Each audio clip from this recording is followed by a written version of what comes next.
going to be talking about a lot of things today. If you want to audio tape, that's fine. No videotaping allowed, period, under any circumstances. I suggest that you all take notes, because the truth is that no matter how smart we think we are, and me included, we usually retain only about 10% of anything that we hear. This is going to be intensive. For about 6 hours, I'm going to bombard you with information. So if you don't take notes, when you leave here, you're going to say, now, what did he say about that? And the purpose of this is to leave you with something. I want you to go out of here with a good understanding of the information that I'm going to cover. My purpose is not to change your religion. My purpose is not to make you believe everything that I say. On the contrary, I'm the only one in the world that will tell you, listen to everyone, read everything, believe absolutely nobody, including me, including your mother, including your pastor, your preacher, your priest, your Uncle Bob, and anybody else that you can think of, unless you can prove it in your own research. And research, it doesn't mean getting a book off the library shelf and reading it and saying, well, he said it, so it must be true. Because I wrote a book, you see. And I'm telling you, don't believe me unless in your own research you can prove what it is that I'm telling you. Because this is the age of deception. And if you don't believe that, you might as well go home right now, because you're in the wrong place. This is the age of deception. And everybody today is living in a fantasy world, and they're promoting agendas that they don't understand because somebody has told them that it's the right thing to do, and they generally believe it. Most people go to the church that they go to simply because their parents did, and for no other reason. Most people who are Democrats because their parents were. Or they're Republicans because their parents were. If you ask them, what is a Republican, they couldn't tell you in 100 million years. They don't know. They vote that way because that's comfortable for them, because that's what they grew up with. Most of us do what we do because we grew up in it. So there is an awful lot about this environment around you shapes who and what you are. It's the truth. I had a woman at the post office where we live the other day say, I listen to your radio station every day. It's wonderful. But when Bill's show comes on, I turn it off because I don't want to be brainwashed. What is she admitting to? She's admitting that she's already been brainwashed because she is unwilling to listen to opposing viewpoints. That's the biggest #1 sign of brainwashing that there is. It didn't matter that it was my show. It's any show. Any opposing viewpoint. Anything that opposes the status quo, if you won't listen to it, you're already brainwashed. You've closed your mind, and you are at the mercy of whatever manipulation they want to throw your way, because you've already determined that they're telling you the truth no matter what. You don't investigate. You have accepted blindly. That's the most dangerous thing that can happen to anyone. The moment that you say, this guy right here, I like him. I like what he says. He's right. I'm going to listen to him. And anybody that says anything different to him is wrong. You've just totally destroyed yourself. Because the truth is, he's a human being. I'm a human being. This young lady is a human being. Bill Clinton is a human being. Okay? When you mistake people for righteousness, or when you mistake people for the message, or when you mistake people for government, or when you mistake people for religion, you're making a big mistake. Because people, for the most part, are a big mistake. Does everybody understand what I'm trying to tell you? We are subject to temptations. We are subject to our own carnal desires, lusts, and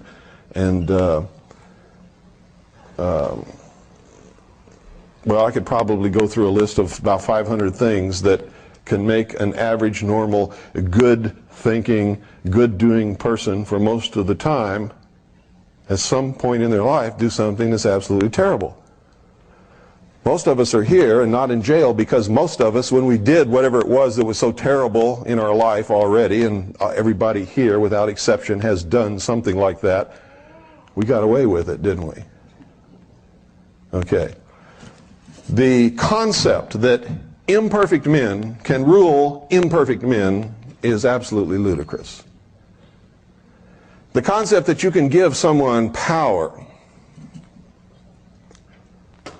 and they're not going to abuse that power is also ludicrous. It is wrong for us to ever get into that kind of thinking. And the more power you give someone, the more opportunity they have to abuse or misuse that power. And the easier it is to fall into temptation for them. Now, I got to tell most of you right now, I don't like Bill Clinton any more than you do, but it's wrong. It is absolutely wrong of us to judge Bill Clinton. What we can say is we don't want him as president. He shouldn't be running the government. But unless you've walked in his shoes, unless you know what temptations he's fallen prey to, or what people have offered him to be and do, what he is and what he does, being imperfect humans ourselves, it's not right to do that. If you're a Christian, you know, judge not lest ye be judged, right? So it's wrong for us to do that. It's okay to call him a communist because he is. Okay? It's okay to tell the truth.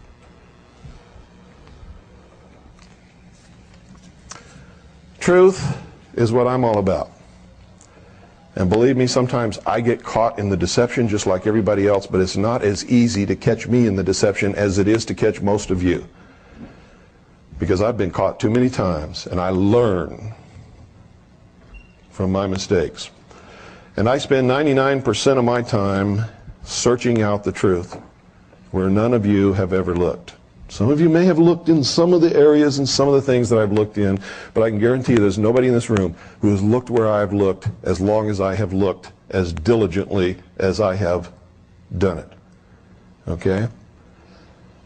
Now, what I'm going to try to do today is sort of give you some of what I've learned. And you can take it for whatever you think it's worth.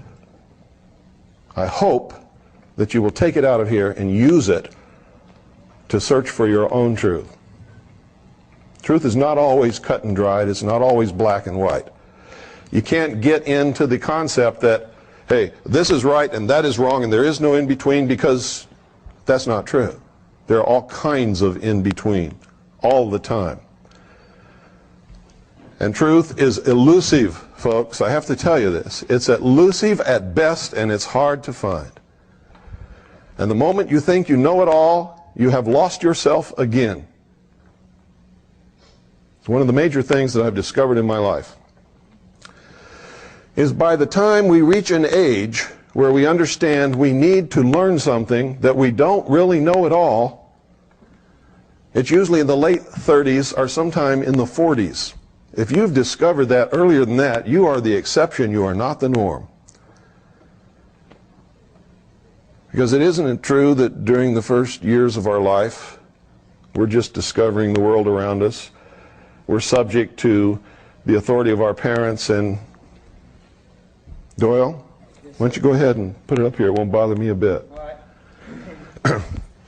We're subject to the dictates of our parents, the authority of our parents, our preacher, our minister, high school teachers, principals, the community at large.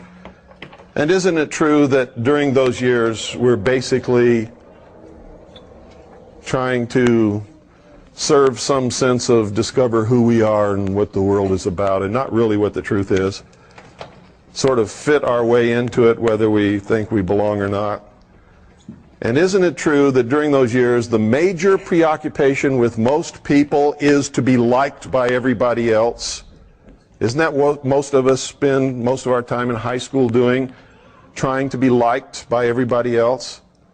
so that instead of looking for the truth or doing the right thing, we do what we think the other children around us would like for us to do so that they will like us. Now, it's not bad to admit that because it's a human thing. And every person in their younger years goes through that. Then we get into our later teens and our early 20s, and what is the major preoccupation on everybody's mind? Sex, right? Anybody says no, I'll call them a liar to their face. It's sex. Whether you'll admit it or not, it's the truth. And because to be involved in that activity, or to have someone, whether you're involved in actually having sex or not, but the sexuality of being with someone else, you have to have a job, and you have to have a car, and you have to be able to talk the talk and walk the walk, right? So that takes up our life. And then sometime, usually in the later 20s, some guy sets out to get a girl and she traps him, right? So they get married. Some people don't, and that's to their great credit, because personally, folks, after having lived my life and being honest with myself, any woman who marries a man before he's the age of 36 is a fool. Because most men aren't ready for that. They're not mature enough, and you're just asking for trouble. But people have done it and succeeded. I don't know how they did it, but they did it. But that's what we're all wrapped up in that stuff. And none of it really means anything. Because it's all going to happen to you anyway. If you are just doing the right thing, you're going to attract the right people. And if you're a man, the right woman's going to come along. And if you're a woman, the right guy is going to come along if you're involved in doing right things. But the problem is we try to make it happen, and that's where we get in trouble. And we ignore all the most important things that we should be involved in our life that really matter. Because these other things are just natural things that are going to happen. You can't make somebody like you in high school. Whatever in the world made us think that we could make people like us? If we just go along and do what we're supposed to do and just be ourselves, people are going to like us. But we think we have to make it happen. Or we think if we do this or we do that, Susie's going to like us more, and we're going to have the hot date we've always dreamed about. Well, you might, but as soon as Susie finds out that it's all phony, it's all going to fall apart anyway, right? Okay. So by the time we're in our late 30s or sometime in our 40s, is usually when we begin to discover what's really important in life. Now, if you don't believe that, look around in this room and look at the age of everybody in here.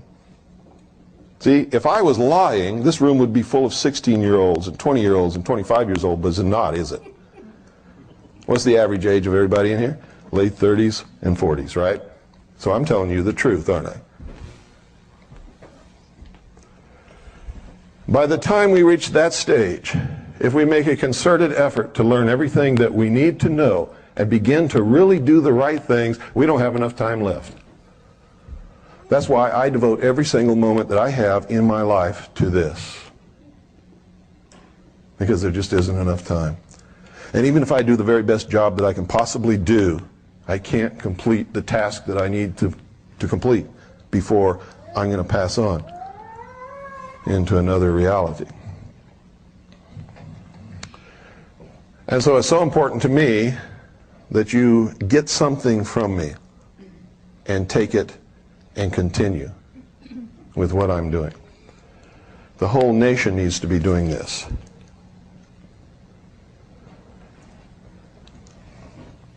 Now I'm going to talk about this country and what it's all about.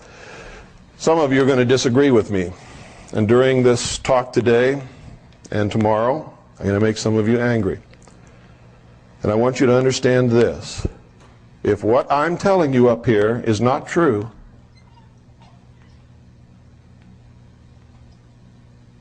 it's not going to bother you.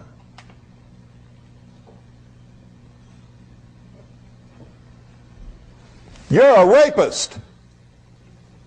Did that bother anybody in here? Anybody get bothered by that? No. You know why? Because there's no rapists in here. If I said, you're a rapist, and somebody got up and started yelling at me and ran out the door, you'd know I hit somebody, wouldn't you? Okay. On my radio show, I use the term sheeple a lot. I can always tell when I hit the targets, boy, I get the letters. How dare you call me a sheeple? That person wouldn't have wrote that letter if that person wasn't a sheeple. Because they would have known I wasn't talking about them, right? Only the person that the arrow hits gets angry. So the reason I'm telling you this, if you find what I'm talking about disturbing, I'm hitting you with some truth that is bothering you. That's really bothering you, and you need to look at it really closely. Because it wouldn't be bothering you if it wasn't true. If it wasn't pinging on you personally with something that you know inside of you is not right, it's not going to upset you. And that's the truth. Okay. There are a lot of people who are extremely critical of my radio broadcast because they say I spend too much time on symbology and history and the mystery religions and all of these things that they write me letters and say, I don't care about that. It doesn't mean anything.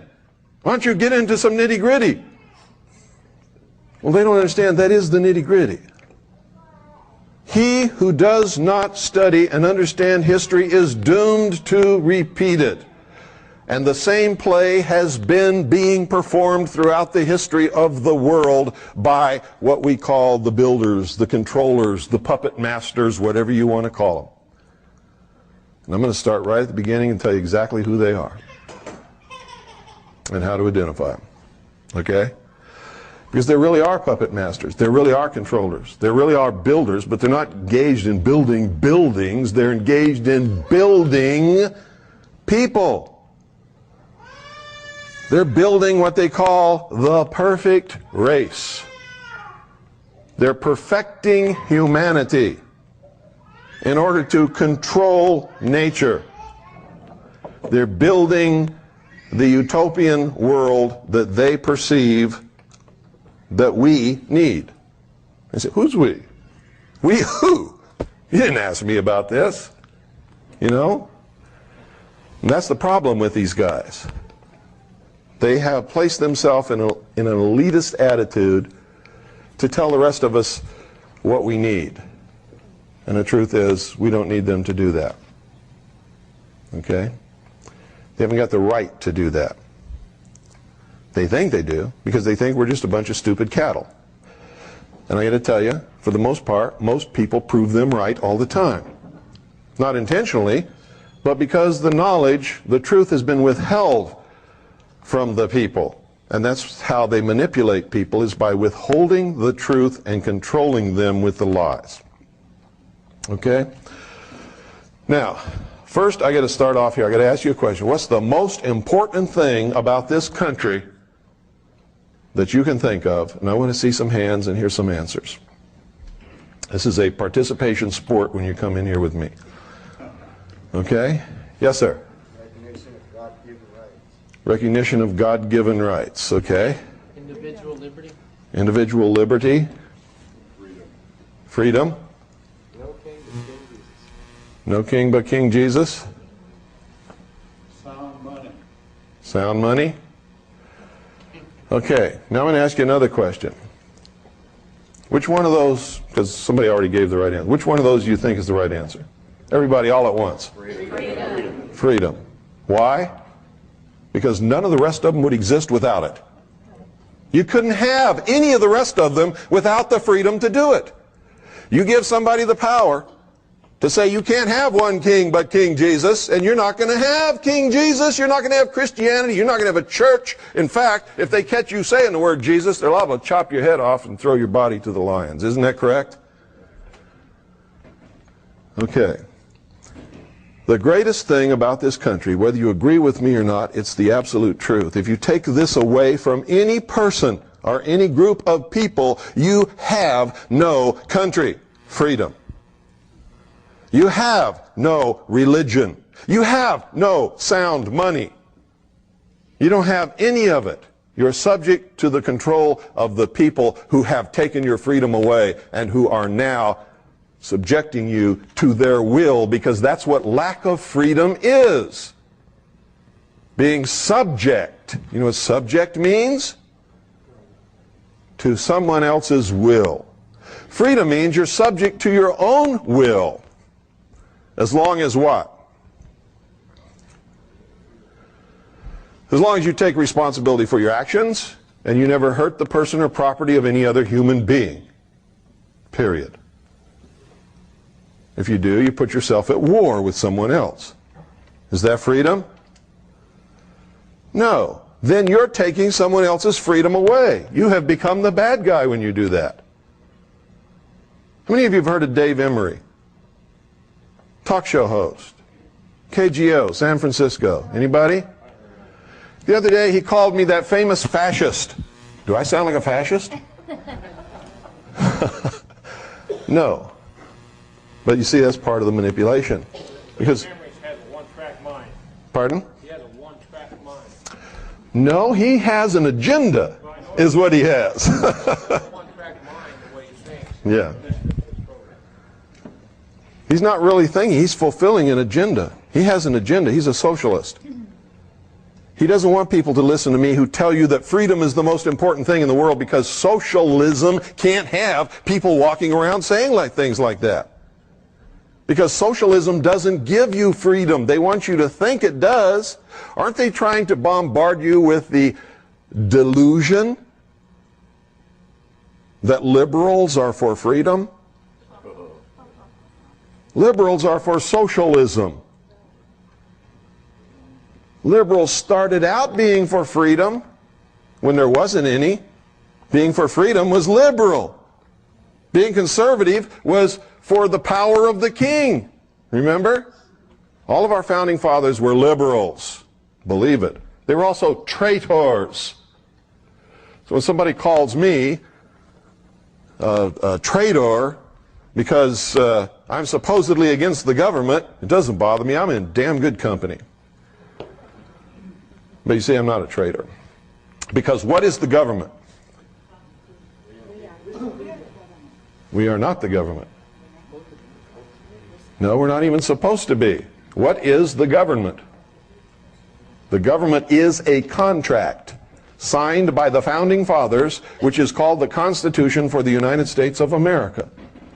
That is the government. That says what the government can do, what the government cannot do, when it can do it, when it cannot do it, where it can do it, where it cannot do it. Are you parties to that contract? Huh? Nope. No, you're not. How can you be party to a contract you didn't sign? You can't be. So it's a contract entered into between the signatories representing the first 13 colonies in order to establish a union of independent sovereign states for their mutual benefit and protection. Correct? Am I right? Okay. Only those who signed it and those whom they legally and lawfully represented are really bound to it. Is that correct?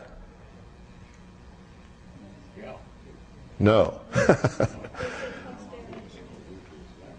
Now, don't get into all this posterity stuff, because posterity is only bound to it if they want to be. How do you get bound to it? You're in a territory which wants to become a state, and by vote you agree to become bound to it and are accepted as a state of the Union. You understand that? Okay. Why? Because you elected representatives to act in your behalf. Is that correct? Okay. Is that a democracy? No. Is this a democratic country? No. Was it ever meant to be? No, never. So why do we hear all this talk about democracy all the time? It's the agenda to brainwash the American populace into accepting democracy, which is what? The first step into socialism. Why? No, because in our human failings and in our temptations, if it's one man, one vote, the majority is going to vote themselves everything, right? And if you vote yourself everything, what is that? The state owes me a job. We're going to vote that the state has to give us all a job. We're going to vote that the state is responsible for making sure that I have X number of dollars a year, so we're going to vote that there's going to be a minimum income for everybody in the country. That's socialism. Lenin, V.I. Lenin, you all know who he is? The man who founded the Soviet Union? V.I. Lenin said, democracy is indispensable to socialism. You can take a free people, make them into a democracy from whatever they were before, and they will vote themselves into slavery every single time because they are weak. They want the benefits. They want the check from the government. They want the job from the government. They want a car from the government. They want medical care from the government. They want everything from the government. What's the fallacy in that? The government doesn't have anything to give you unless they first take it away from you. Right? Now, for somebody who works and is productive, they don't like that. That's not good, is it? Somebody, however, who is a weak victim, that's great, isn't it? Because they don't have to do anything anymore, do they? They can just sit back and be provided for. Have you noticed all across the country right now, they are creating victim classes of people? Why do you think that is? Because victims need care. Once you create a victim that needs care, you have another vote for socialism, don't you? Most of it is a scam. When I grew up as a boy, I lived all over the world. I remember one period of time when I was in junior high. That's 7th and 8th grade. I lived in Midwest City, which is right outside of Oklahoma City. I went to Midwest City Monroney Junior High School, which had just been built. We were the first students in that school. Nobody locked their doors. I never knew a girl that got pregnant. Never, ever, not once. Never knew anybody who was divorced. Never knew anybody whose home was robbed. I had my bicycle tire cut one time by a kid who didn't like me. Big deal. You know, what's that? $3 for a new tire. And of course I bloodied his nose. We both got whipped by our parents. Him for slitting my bicycle tire, me for bloodying his nose. I didn't care. He didn't care either. We lived in a different world than we live in today. Everybody earned a living. Everybody who wanted to work had a job. I don't care who it was. And the only thing that could hold them back would be the lack of an education, which was available to everybody, except in some extreme rural areas of this country where there really was poverty, lack of education, and inability to get good work because they didn't have that education. Now you see people coming in this country complaining about these things that have no legitimate complaint. Now don't get me wrong, I'm not pinging on immigrants Because if I lived in a place that was so terrible I couldn't support my family or put a roof over my head or even find a toilet to go to the bathroom, I would be coming across this border just as quick as they are. You can't fault them for that. It's illegal. You can fault the government for allowing it to happen because it's illegal, it's unlawful. And they're always talking about we got to follow the law. Truth is, we only have to follow the law that they think is okay. Why do they want these people coming across our borders? Because these people are helpless. They're without money, they're without a home, they're without a job. What are they? Victims. What do victims bring? Give them the vote and you're going to have socialism. That's why they don't try to stem the flood of immigration. It furthers the agenda of socialism. I feel sorry for those people. They're being used. And their only thought is to find a good place where they can have a good life for themselves and their children. They're being used and abused, and they all become good little Democrats. They all vote socialist, and they all want their handouts from under Uncle Sam. There are some who came into this country many years ago of many different nationalities who have learned the American way, are good Americans, are not immigrants. They are Americans, and they've established and have a sound place in this country. They're part of it. But they're being used. They can't speak the language. Because they can't speak the language, it's hard to find a job. When they find a job, it's not at the pay that they would like to have. So they look to the government to solve their problems. Does everybody understand what I'm telling you? You've often wondered, why is it that they don't do anything about this flood of immigrants coming across the border? And I'm not talking about just Hispanics from Mexico, Central and South America. I'm talking about from all over the world.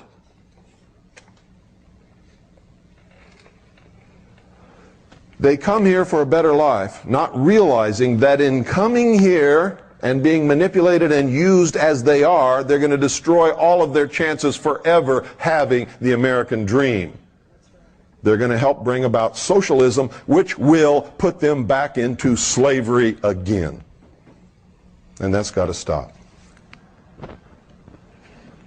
You have to understand the agenda. You have to understand who's bringing it about and why before you can see the manipulations and how people are being used and manipulated to bring it about. How many of you believe that this is a Christian government? How many of you believe that it was founded as a Christian government? I hate to tell you this, but you're wrong. This country was built by Christians because that's the majority of the people who originally came here. And a lot of the things that they believed in is reflected in our laws and in our traditions and in our government. But the government was never meant to be Christian. Have you ever seen the government in church? Have you? Does the government go to church? No. Does the government pray? No. What is the government? It's the Constitution for the United States of America, the Bill of Rights, and the amendments lawfully made thereto. You see, you're mistaking people for the government. The founders of this country, by and large, were Christian. Many of them weren't Christian, but pretended to be, were deists, and you can find that in their writings. Many of them were members of the secret societies. How many of you believe Thomas Jefferson was a Christian? I'm not afraid. I believed it until I read the truth about Thomas Jefferson and studied his life. Thomas Jefferson hated Christianity. Thomas Jefferson tore up the Bible. Thomas Jefferson wrote his own Bible because he said the God of the universe could not possibly be that terrible God represented in the King James Version of the Bible. Don't be afraid to raise your hand in here, folks. Nothing that I'm going to say is intended as a personal slant or insult or attack upon anybody in here. But I need your cooperation in order for us all to learn. See, I wasn't afraid. I raised my hand. That's what I believed most of my life until I really studied Thomas Jefferson and found out what he really was. He was a deist. So was Benjamin Franklin. How many of you knew that Benjamin Franklin was the master of the Masonic Lodge in Philadelphia? How many of you knew that he was the master of the Lodge of Nine Muses in France? Have you ever studied the Lodge of Nine Muses? Boy, you better. How many of you knew that when Benjamin Franklin was in the colonies, he pretended to be a pious Christian, although he was not seen in church too much, pretended to be a pious Christian. However,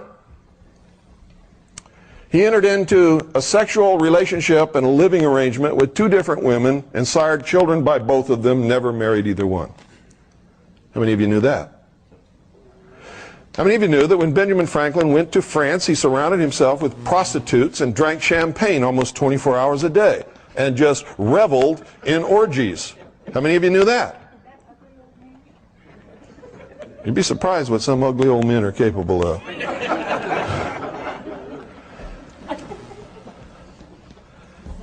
See, these are things you don't know because you were taught something different, and it makes you uncomfortable to hear what I'm telling you, only for the reason that you've been taught something else and you've been reared with it and you've accepted it. It's hard to let go of something that you have learned and accepted that is not true. You don't want to let go of it because then you have to give up your comfort zone. How many of you know that George Washington was a Freemason? How many of you know if you're a Freemason, you cannot possibly in your wildest dreams be a Christian? It's absolutely impossible. And I can show it to you in their own words. So how could George Washington be a Christian? And you don't even know the slightest, teeniest bit about his real involvement in the secret societies.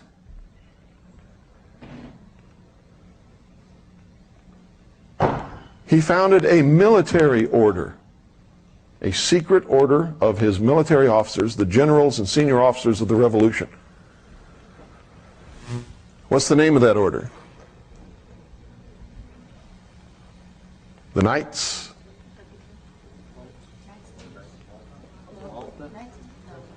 of Cincinnatus. Also known as the Knights of the Golden Circle. What sprang out of the Knights of the Golden Circle many years later? The Ku Klux Klan. How many of you knew that? No, see, you don't know these things because you're so willing to accept that what you know is right without investigating. And until you break out of that mold, I'm going to tell you right now, you're never going to know anything about the truth of this country, who founded it and why, and where it's going, what's happening today, and what the consequences are going to be for us down the line. You see, all of this has happened over and over and over and over and over again throughout the history of the human race. These people know how to lead us wherever they want us to go because they study history and we don't. What was Rome?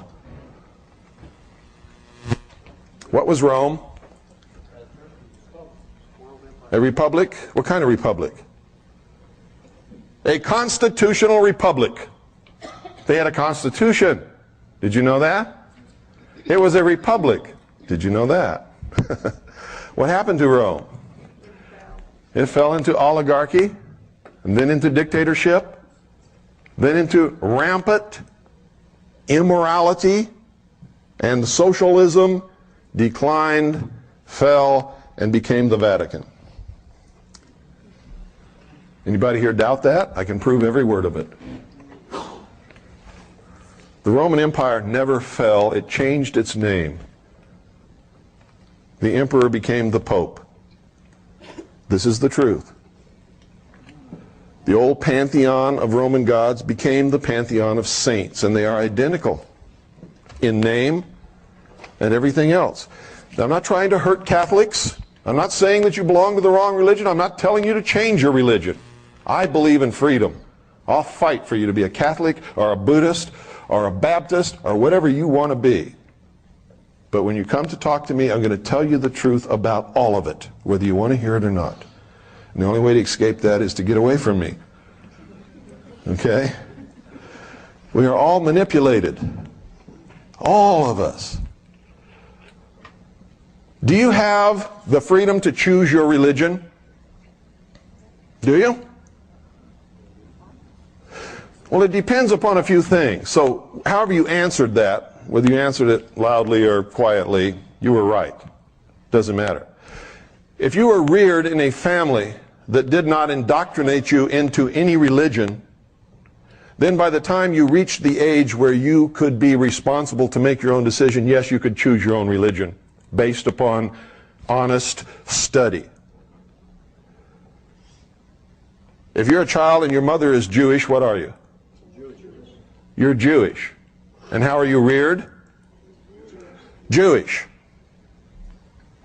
So from the time you're a little baby, you are taught to be Jewish. Do you have a choice? No. Is Jewish a race? No. So is it true that if you're born of a Jewish mother, you're a Jew whether you want to be or not? No. You're a Jew because you're taught to be a Jew from the time you're born. Same with Catholics. If your parents are Catholic, from the time you're a little child, you're required to go to catechism. What is catechism? Brainwashing. What is teaching this little Jewish child that he's a Jew, whether he wants to be or not, and teaching him how to be a Jew all the time he's a little baby up until the time he grows up? It's brainwashing. What is it when your parents take you to the Baptist church from the time you're a little bitty baby and require you to go to Bible school and teach you all of these things from the time that you're that small and can't make a conscious choice of your own and don't know what is right is wrong? What is that? Brainwashing. Is it right? Depends on your viewpoint. Personally, I think it's wrong. I think everybody should be able to make a choice based upon honest investigation and finding out what is right to them. Now, a really devout Christian would tell me I'm full of crap. A really devout Jew would tell me the same thing. So would a devout Catholic, and so would a devout Buddhist. Because they don't want to hear it. Why do they do these things? To make sure that the religion survives and prospers and grows. Somebody else would say, oh no, it's to make sure that the child is raised in the proper religion. What is the proper religion? I could ask everybody in this room and get just as many different answers as there are people in this room. Isn't that true? Now, let me ask you something else. If this government were Christian, which Christian is it? Seventh-day Adventist? Certainly not Branch Davidian. Baptist? Come on. A relationship with what? A relationship with Jesus Christ?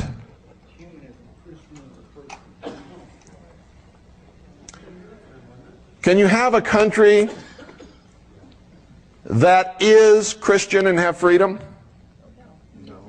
No. What if in 100 years the majority of the population changes their religion to Buddhist? Now, what kind of country is it? You can't assign a religion to a country. A country doesn't exist except on paper and in your mind. The religion belongs to the people.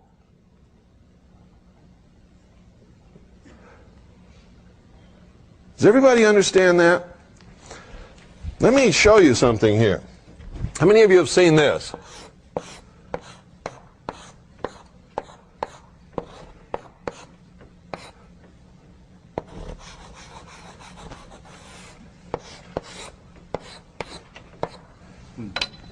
What is that?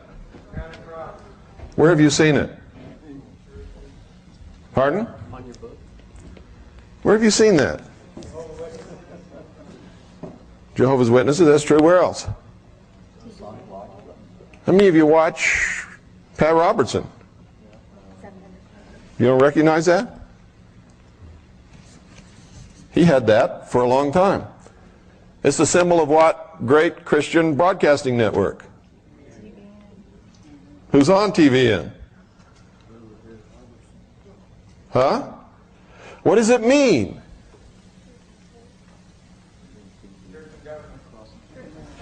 This is the marriage of church and state. Is that what you want? What happened the last time you had the marriage of church and state? Anybody who disagreed got what? Burned at the cross, placed on the rack, chopped into pieces, tortured, murdered, burned. Now don't get me wrong, I believe in freedom. If that's what you want, you're entitled to want that all you want. But I got to tell you, you try to bring this into being and I'll fight you with everything I've got. Because I don't believe in burning people at the stake. I don't believe in placing them on the rack. And I am a Christian. I don't believe in persecuting Jews because they're Jews, because they killed Jesus Christ, because I guarantee you there's not a Jew living on the face of this earth today that even knew Jesus Christ, much less killed him. That's what's called what? Corruption of blood. Our Constitution forbids corruption of blood, doesn't it? Because it's wrong.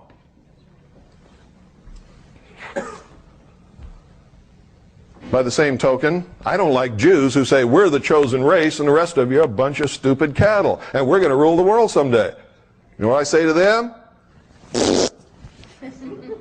Not if I can help it. Because why? Because it's this. Only it has a Star of David instead of a cross in the crown. Is that what you want? You see, that's democracy. When you have enough people who believe like you do to force your will upon everyone else, you become the bad guy. What does freedom say? What is freedom? The right to choose. As long as I don't hurt the person or property of any other human being, I can believe what I want, go to whatever church I want, be whatever I want, read whatever book I want, do whatever I wish, and do it abundantly and with prosperity. And without freedom, I couldn't do any of it, neither can you. When you ask for this, you're asking for enslavement. And right now, you might be the slave master, but who's going to be in charge 50 years from now? That's the uncertainty about these things. You might be on top now, but just wait a little while. It never fails. If you study the history of the world, you'll find whoever the oppressed is today will be the master tomorrow. A lot of what's happening in the world today is because this happened yesterday. Make no mistake about it, everything that is happening in the world today is because of race and religion and the persecution caused by those two different things throughout the history of the world.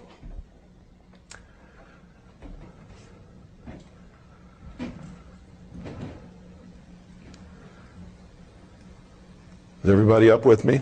I know that some of you don't agree with me. That's okay. I'm not telling you you have to. But I want you to go out of here thinking about these things and think about what is it that you really want. You want to be free so that you can be what you want to be and worship where you want to worship? Or do you want to cause a situation whereby you're in charge so that you can force your will upon everybody else so that they'll get pissed off enough to overthrow you and do the same thing to you? Because that's exactly what that brings about. Exactly, it's never failed. Study history, you'll see. It's the truth. So, gee, if our founding fathers were deists and they were members of the secret societies, and some of them were masquerading as Christians, and some of them were just flat weren't Christians, weren't masquerading at all. Why did they create this country? They came here to create a new world, not a country. How many of you really read what they wrote? They didn't come here to create a country. They came here to create a new world. What did they call it? They called it the New World, didn't they? What else did they call it? The Grand Experiment, the Great Experiment. Remember reading those words? And just read right over them, didn't really understand what it meant? They came from a world that was oppressive, ruled by kings and queens and popes and prelates and bishops and lords and barons, who just because they didn't like the way you looked could chop you into quarters and throw you to the pigs if they wanted to, anytime they wanted to. And if you didn't believe the religion they wanted you to believe in, they'd burn you at the stake or torture you. In some way, make your life absolutely miserable. They came here to create a new world, free from all of that. But they knew that they could not be safe in the new world if the old world was the way that it was. How do you get rid of kings and queens and barons and lords and emperors and prelates and sultans and emirs? How do you do that?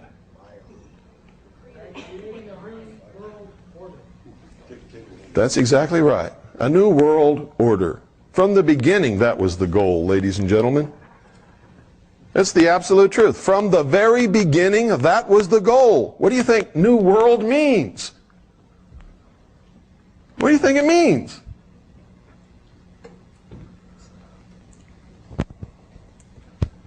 So they did something that was unheard of, never been done in the history of the world. They set the cattle free. They said, you're not really a serf. You're not really a slave. You're not really as dumb as they say you are. You're not really a bunch of cattle. Now you're free men. You got brains. We're even going to write this contract to guarantee your freedom. But we know you won't keep it because you're human. And they wrote about that, didn't they? Didn't they tell us all the ways that we would give it up? Didn't they write about it? Didn't they warn us over and over and over and over again in all of their writings? They knew we would give it up because we're human, and they were geniuses who understood human nature probably better than any single group of men that's ever lived throughout the history of the world. They understood it perfectly. What did Ben Franklin say when he came out of the Constitutional Convention after everything was signed, sealed, and delivered? Somebody said, "Hey, Ben, what have ye wrought?" See? A republic, if you can keep it.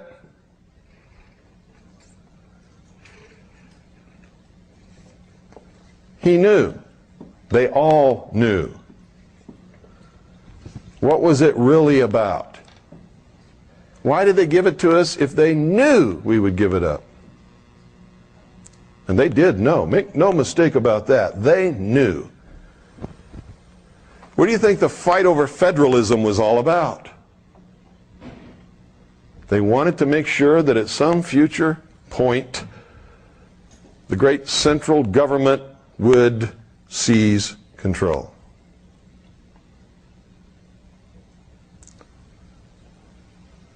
And they even pretended to fight over this.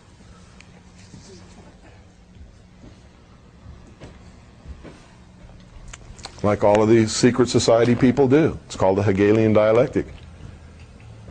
We want all these people to do something. So you and I are going to get together. We're going to create two different causes. We're going to get all these people wrapped up in it. We're going to pretend to fight against each other. And this fight is going to bring about the conclusion that we really wanted in the first place. And they're all going to think that it was done accidentally by them, and we didn't have anything to do with it. How many of you understand the concept of Hegelian dialectic of manipulation of political resolution? If you don't, you'd better read Hegel and you'd better study it, because that's what's happening. That's what the abortion issue is all about. Can government decide the abortion issue? Can you decide it with laws? If you could, everybody would obey the law, there wouldn't be any issue, would there? The Supreme Court has already made the law, haven't they? Thank you. I've been saying that for 20 years. It's the truth. The whole issue is designed to create a conflict which cannot be solved except by some world body. What do you think the ozone holes are about? How many of you understand the ozone holes? How many of you don't?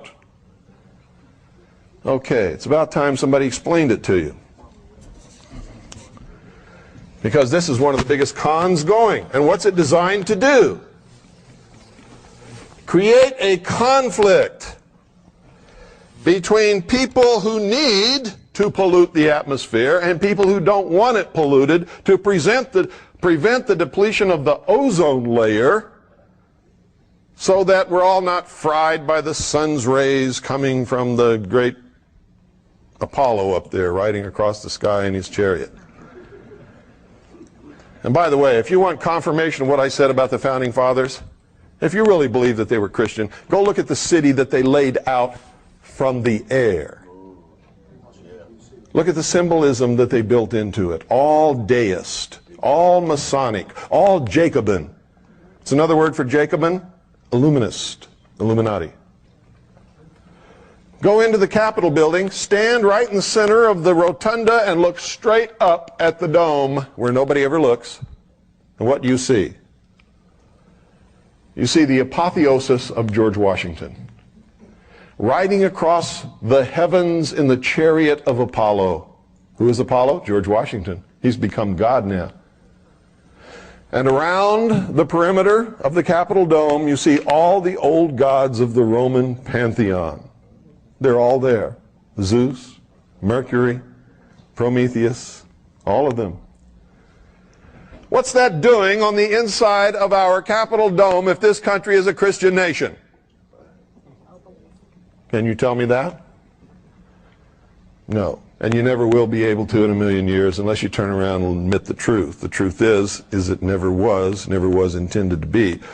The people in government for many years have been Christian. Are they now? Most of the people in our government now are not Christian, and that's part of the problem today. They have no morals, no ethical standards of behavior, and therefore anything goes. They're a pack of pathetic chronic liars, which is the sign of a socialist every single time. Socialism believes in what?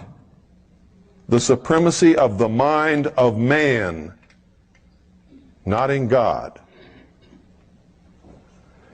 Anytime man has supremacy over everything, everything becomes what? Subjective. If you're God, how can you do something wrong? And that's the whole problem with this crowd now. They don't have anybody to answer to. You see, whether you believe in God or not, the human race must have God. They must have a superior power to which they must answer. If they do not, then everything becomes subjective. And if I want to slice your head in half, by God, there's nothing wrong with me doing it because I'm God. You understand that? That's really what's wrong. When man has nothing or no one to answer to, man can do no wrong, can he?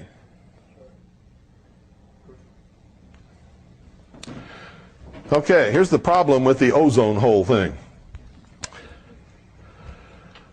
How many of you have noticed that every time they show a picture of an ozone hole, it's always over or near one of the poles? How many of you have noticed that? Every time. Because it has to be. It's the only place it occurs, and it's not really a hole at all. And it has nothing to do with what we do. It has nothing to do with CFCs or anything else that we do here on this earth, period. Because here's the truth of it. How many of you have also noticed that whenever that hole occurs, it occurs at that particular pole in the wintertime? Why is that? Well, the earth is tilted on its axis. So if this is the North Pole up here, we have the earth right here, and we have old Sol over here giving out his rays.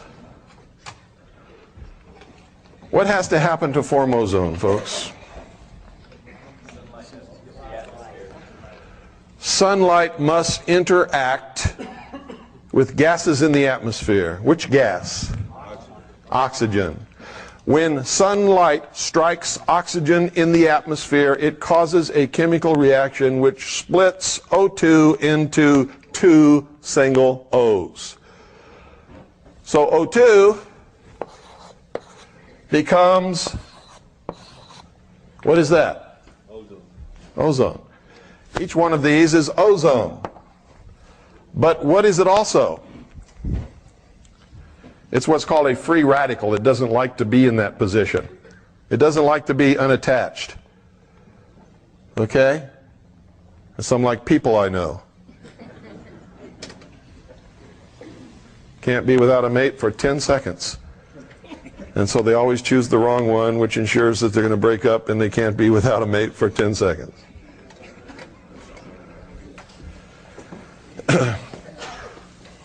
Believe it or not, most of us go through that little period. We think we have to be with somebody all the time. Not true. Okay. These, because they're free radicals, they don't like that state of being, don't last very long. As soon as they find something to latch onto that they can oxidize, they will. Or as soon as they can find another free radical of oxygen, they will form once again O2. Or if they can find another radical of oxygen and an atom of hydrogen, they will form water. They don't like being apart. So ozone doesn't exist very long after it's created anyway. It's in a constant state of creation and attaching itself to something else and disappearing. So ozone is in a constant state of flux, becoming and unbecoming all the time. And it's caused by the sun rays interacting with oxygen in the atmosphere. What do we call that layer?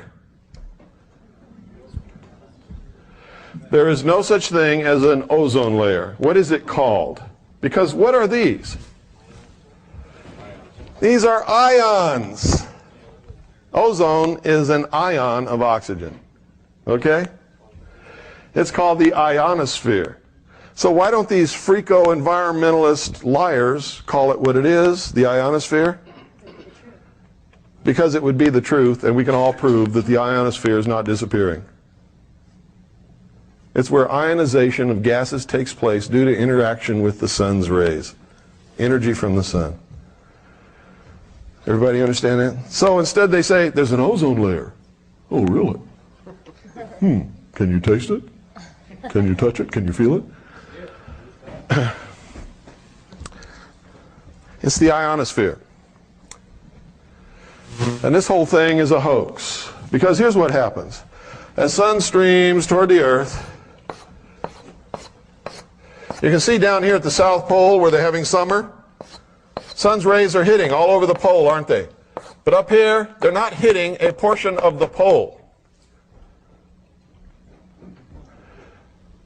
At the pole that is experiencing winter, what do they have there that's unusual about the rest of the earth? They have 6 months of darkness. There's 6 months when the sun's rays are not hitting that part of the earth or the earth's atmosphere. And so there is no interaction between the sun's rays and the oxygen in the atmosphere, and so what is absent? Ozone.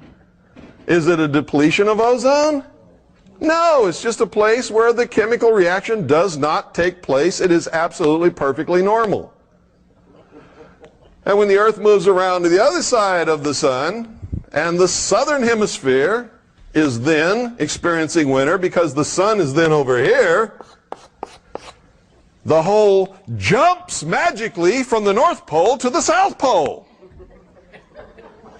And all of the CFCs that we are leaking and using on the face of this earth have magically migrated to one spot over the pole where nobody's leaking anything and depletes all the ozone right there. You see, if this was really true, where would the holes be? Los Angeles, London, Tokyo, there's a biggie. Phoenix, right? Do you know that the state of Arizona is the only state in the whole 50 United States that knows this and has passed a law saying, screw you, we know there's no ozone holes, we'll use CFCs all we want, and we do.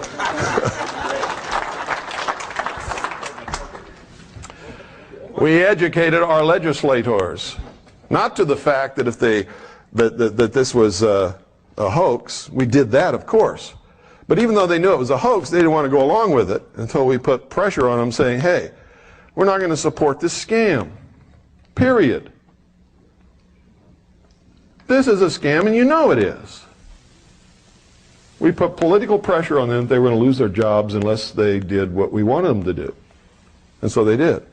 Now, we don't always get our way in Arizona, because why do you think it's called Phoenix? And the Valley of the Sun, and the Sun Devils. That's all out of the mysteries. Phoenix is a Masonic city, if there ever was one, on the face of this earth.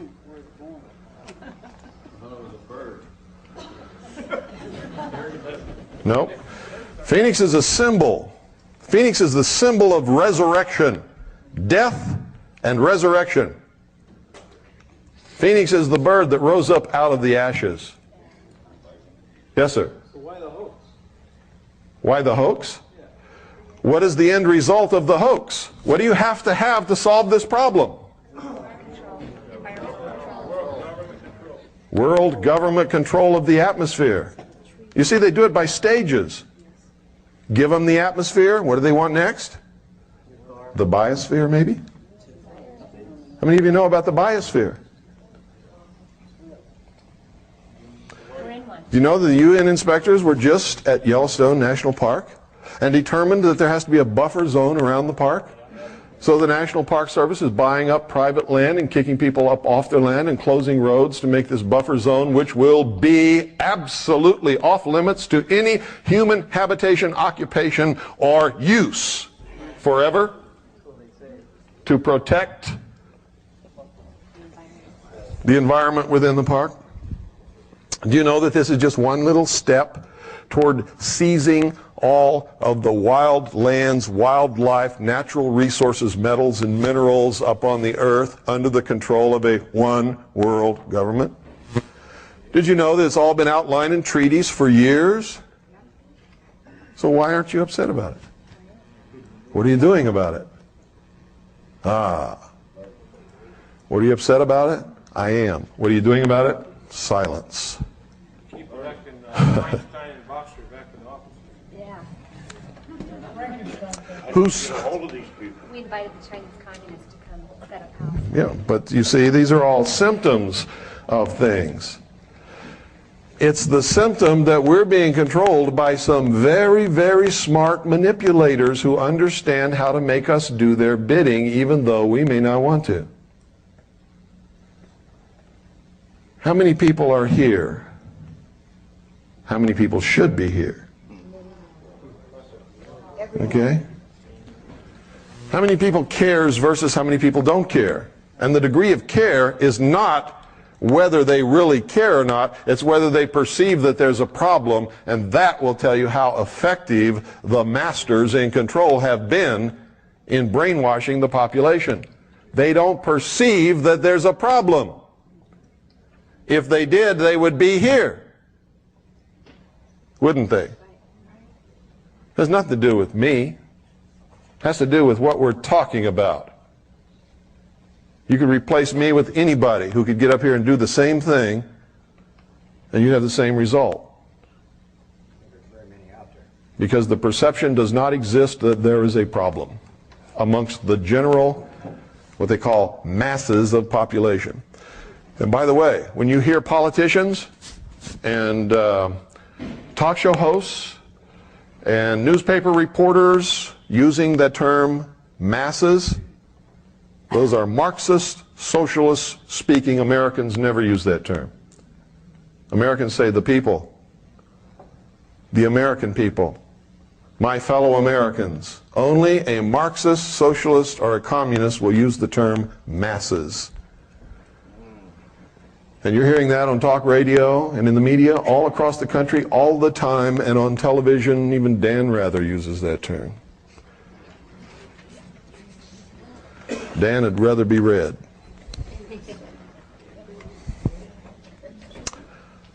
Okay, are you beginning to get sort of a feel of where we're going and what this is really about and how important it is that we understand it? And understand this, I'm going to say it one more time. I'm not trying to change your religion or what you believe or anything. I'm trying to confront you with some truth in the hopes that you will use that information and that truth in order to come up with some decisions and some actions on your part so that we can change this. Turn it around. There is only one uniting common bond amongst all Americans. What is it?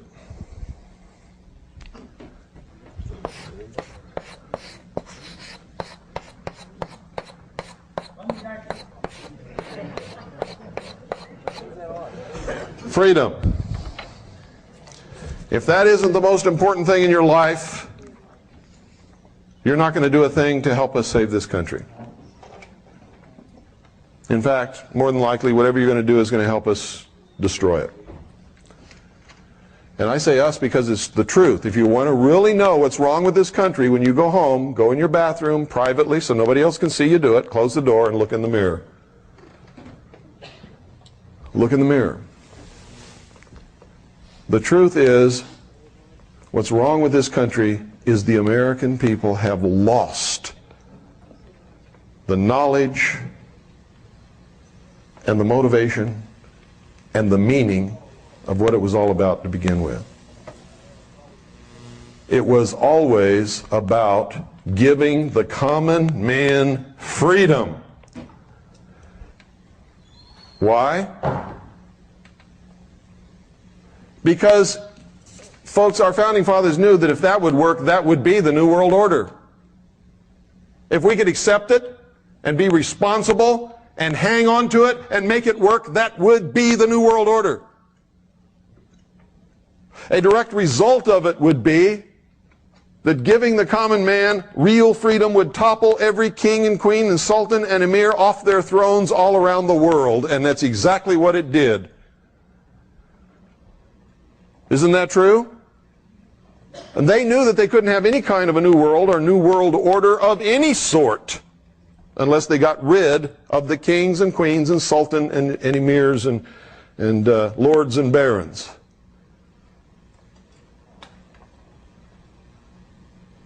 That's why they called this the grand experiment.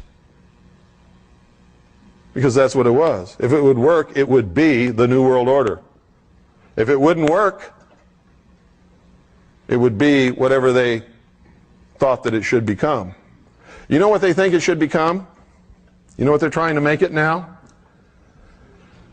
A world totalitarian socialist government headed by a, quote, benevolent, unquote, dictatorship. They're going to present you with a Messiah. The whole world will accept this person as a Messiah. You can call him the Antichrist, whatever you want. I don't care. It's going to be the answer to all your problems. Worldwide. And the whole world is going to bow down to this person. Whether you believe in Christianity, the book of Revelations, or not, I'm telling you this is what's going to happen because I've talked to them face to face. And they don't even hide the fact. That person will wear the throne of the world. Behind that person will be a council of what they call wise men who will really be the rulers. This poor guy is just going to be the fool they stick out there to take the brunt of the public wrath whenever it's necessary. And you can knock him off if you want to. They just put somebody else up there. That's why I've said over and over and over again, So what if you impeach Clinton? So what? Who's going to take his place?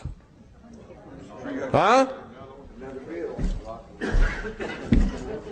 Al Gore. And if you bump off Al Gore, who's going to take his place? Whoever else they want to put up there, because you don't have a choice. You think you have a choice? You don't have any choice, even if you vote. Because the choices that they give you to vote on all belong to them. Why do you think Charles Collins and Rosemary could not get in the debates? Could not get on ABC, NBC, the communist news networks, or any of the rest of them? Why do you think the American people were never shown them as a choice? Because you're not going to get a choice. They will put 2 or 3 up there for you to vote on. All belong to them. They'll even make it like they're really against each other. They'll make you believe it. They'll even throw you some trash about one of them, so maybe you won't vote for him, thinking the election's fair because that's not a moral person. And then who do you put in the White House? The most immoral person that ever lived on this planet. William Jefferson, Communist Clinton.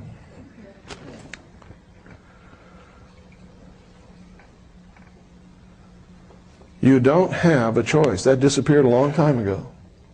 There's not a nickel's worth of difference between the Democratic and Republican Party, and hasn't been for an awful long time. And it doesn't matter which one is in the White House, we still go toward the New World Order, don't we? We still go more and more into socialism, don't we? But if they were truly different, that wouldn't happen, would it? So, I guess that, what time is it? Anybody got the time? 2:30. Let's take a very short break. Let's hold it to 10 minutes because I've got an awful lot to cover, folks. Thank you very much.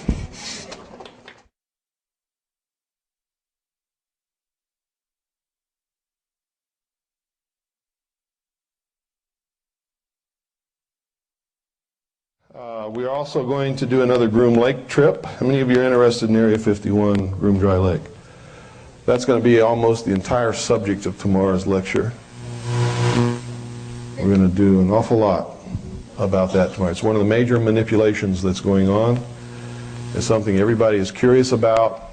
It involves tremendous technology and a lot of mystery, and it's extremely interesting.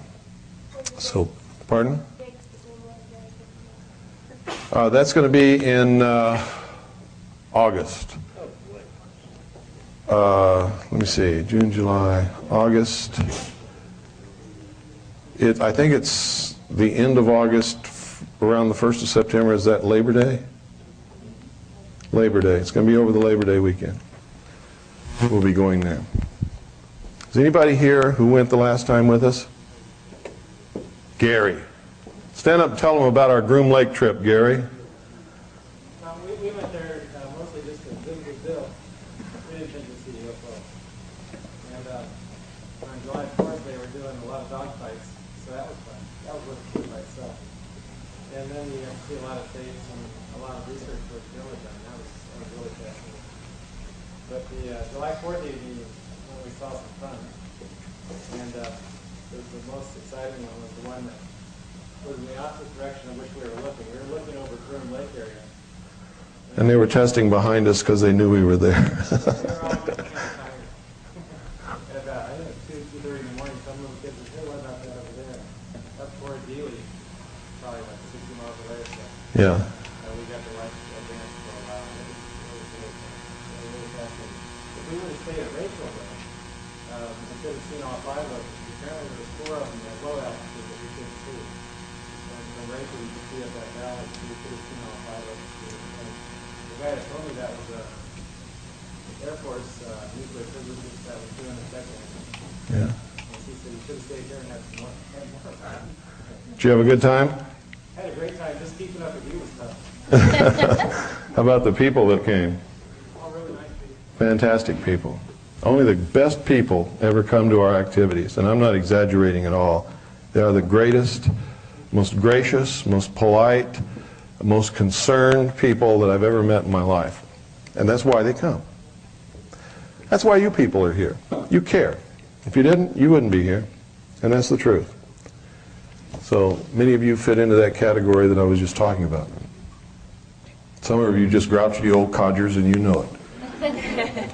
Like I get sometimes. Now, if I get a little impatient sometimes on the radio or anywhere else, it's because I've been doing this for so many years, folks. I don't want to be rude to anybody.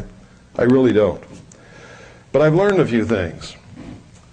One is there's no time left to suffer fools. There just isn't any. So if I'm confronted with a fool, I just let them know it, get it off my chest, get rid of them as quickly as I can, and hope that that is enough of a shock that maybe they'll get out of their foolishness. Okay? Because there just isn't any time. We're going down the tubes on a roller coaster. There is no time to tell you all that you are brilliant, wonderful American people, and that, you know, with people like you, we don't have any problem. We're going to turn it around right away and, you know, pass the hat and put some money in there and hoorah. Bullshit. It ain't true, and I ain't going to tell it to you. You're never going to hear that from me. We're in this situation because all of us, me included, we're dummies for most of our lives. And unless we change that, we are never going to turn anything around. And that is the cold, hard truth, whether we like it or not. And we all, at some point in our life, have to go in the bathroom, confront our own self in the mirror and say, Bill Cooper, you've been a fool for most of your life. What is the matter with you? You've got to stop it right now. You got to stop being stupid.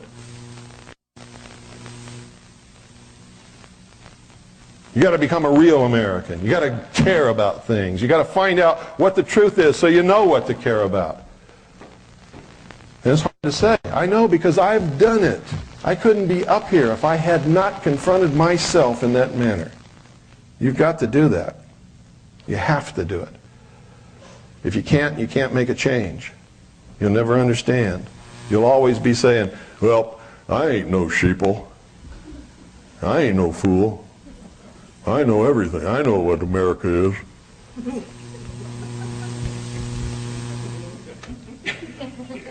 Okay, just hope that I'm not around when you say those things. Okay.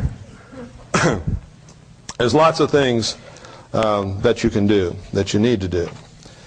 But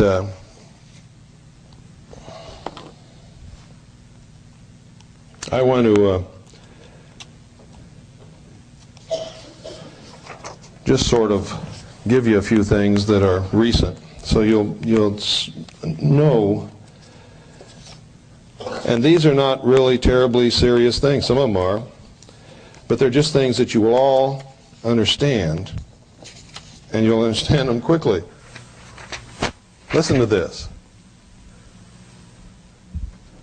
How many of you know who Alvin Toffler is?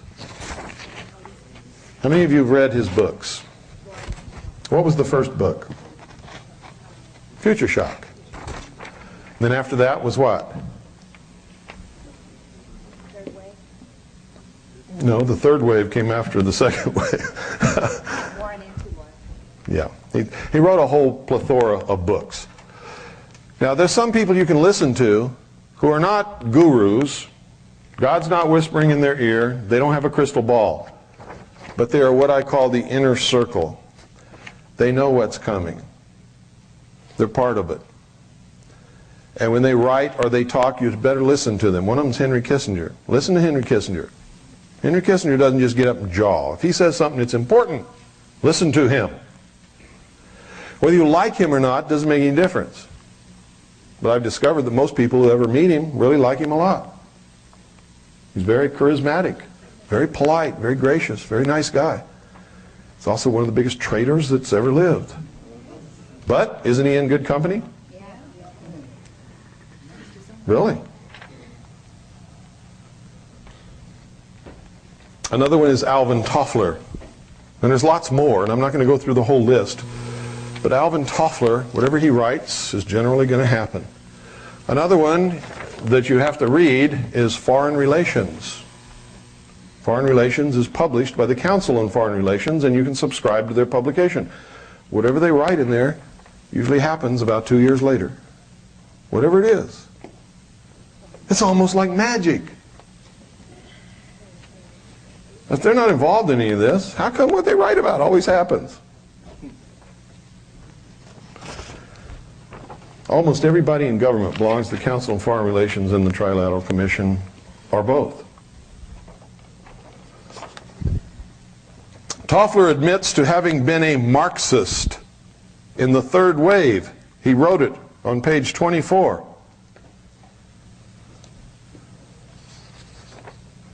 Now, when a socialist admits that they were a Marxist, what does that mean? They still are.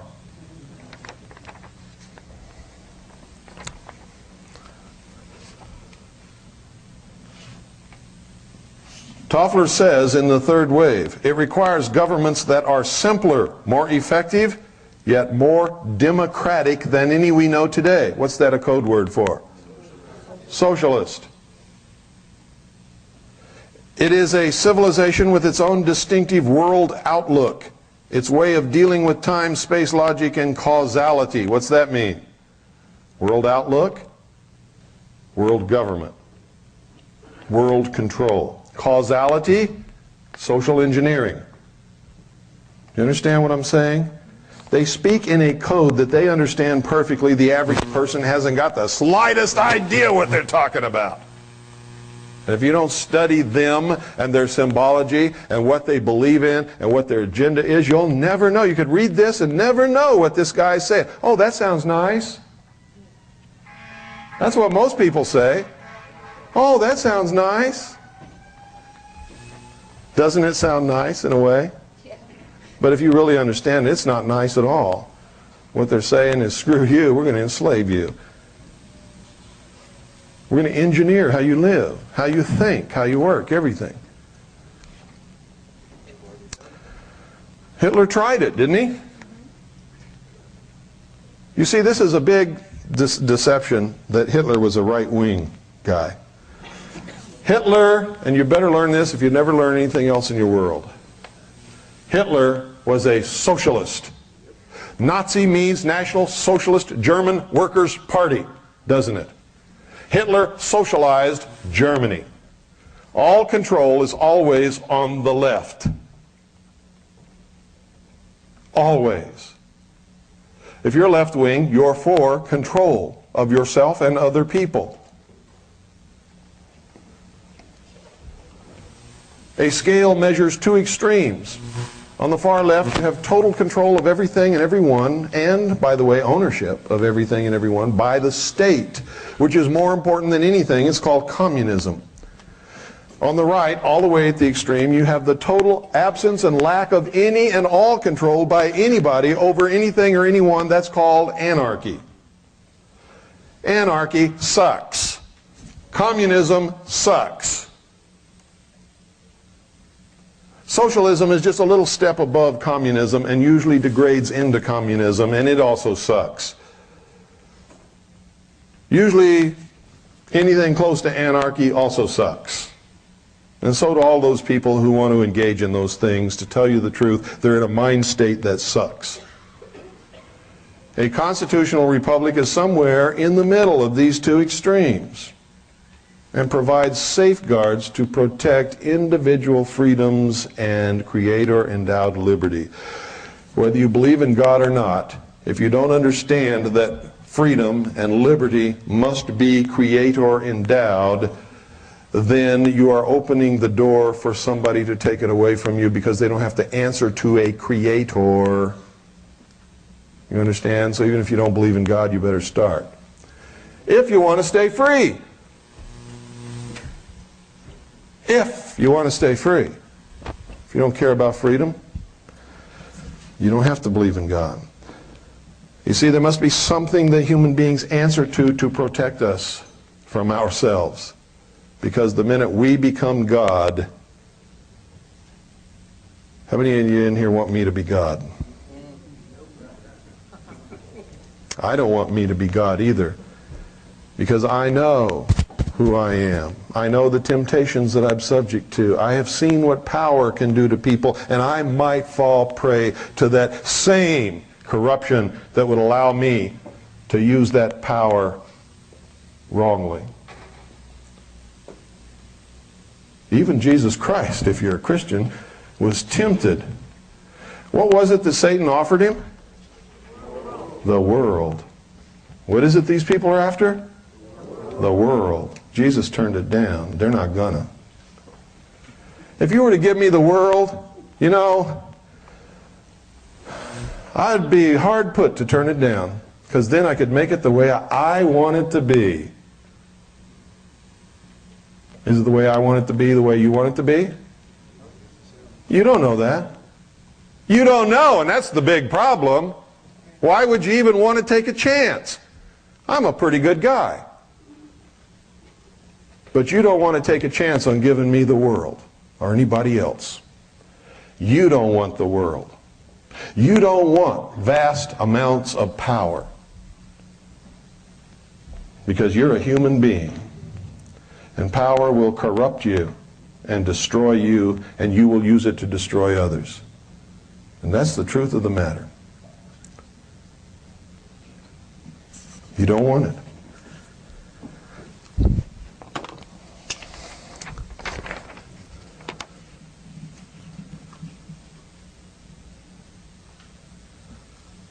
Toffler said in the third wave on page 6, this book is based on what I call the revolutionary premise. That's Marxist if there ever was a Marxist statement in the whole wide world.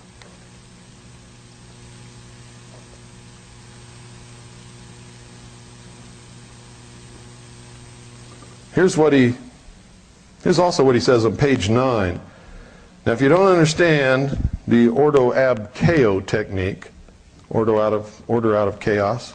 By the way, that's the motto of the 32nd degree of Freemasonry. Ordo ab chaos. We'll just devolve everything into a state of chaos, and out of that we will bring order to the world the way we want it. And everybody will get down on their knees and thank us for restoring order and security to their lives.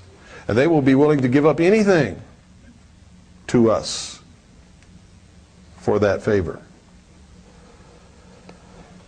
Quote, in the United States today, as in many other countries, the collection of second and third waves creates social tensions, dangerous conflicts, and strange new political wave fronts that cut across the usual divisions of class, race, sex, or party. All the old polarizations and coalitions break up. End quote.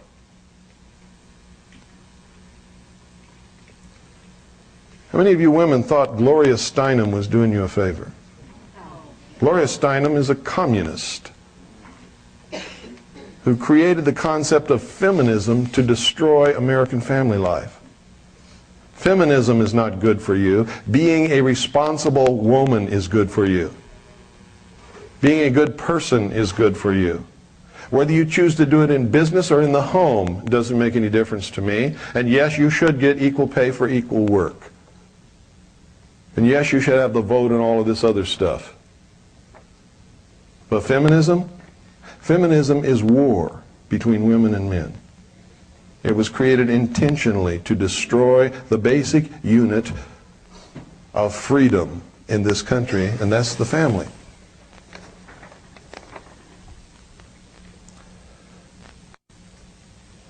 Toffler even admits that there's a plan. On page 10 of his book, quote, life may indeed be absurd in some large cosmic sense, but this hardly proves that there is no pattern in today's events. In fact, there is a distinct, hidden order that becomes detectable as soon as we learn to distinguish third wave changes from those associated with the diminishing second wave, end quote. There's always been a plan. They call it the great work, the great plan, the lost word. There's all kinds of words for it. It exists. It is being brought about. It is conscious. It is working its effect upon us now, today, as I speak. Now, I'm going to just give you a little demonstration of the degree of control that is already in effect in this country concerning communications. Now, if you're smart, you know that if you turn the dial on your radio and on your TV set and on every news story, it has the same slant in the same words and it's the same stories. You know that the news and the media are controlled. If you don't, you're not playing with a full deck of cards. Okay?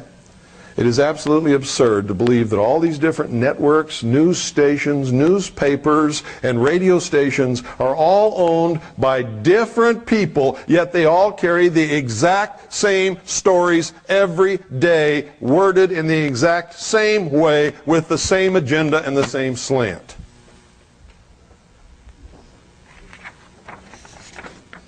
You see, if they were all separate and independent, that could never happen in a million years, because no two people ever attach the same importance to the same event or the same slant on the same story unless they're handed it.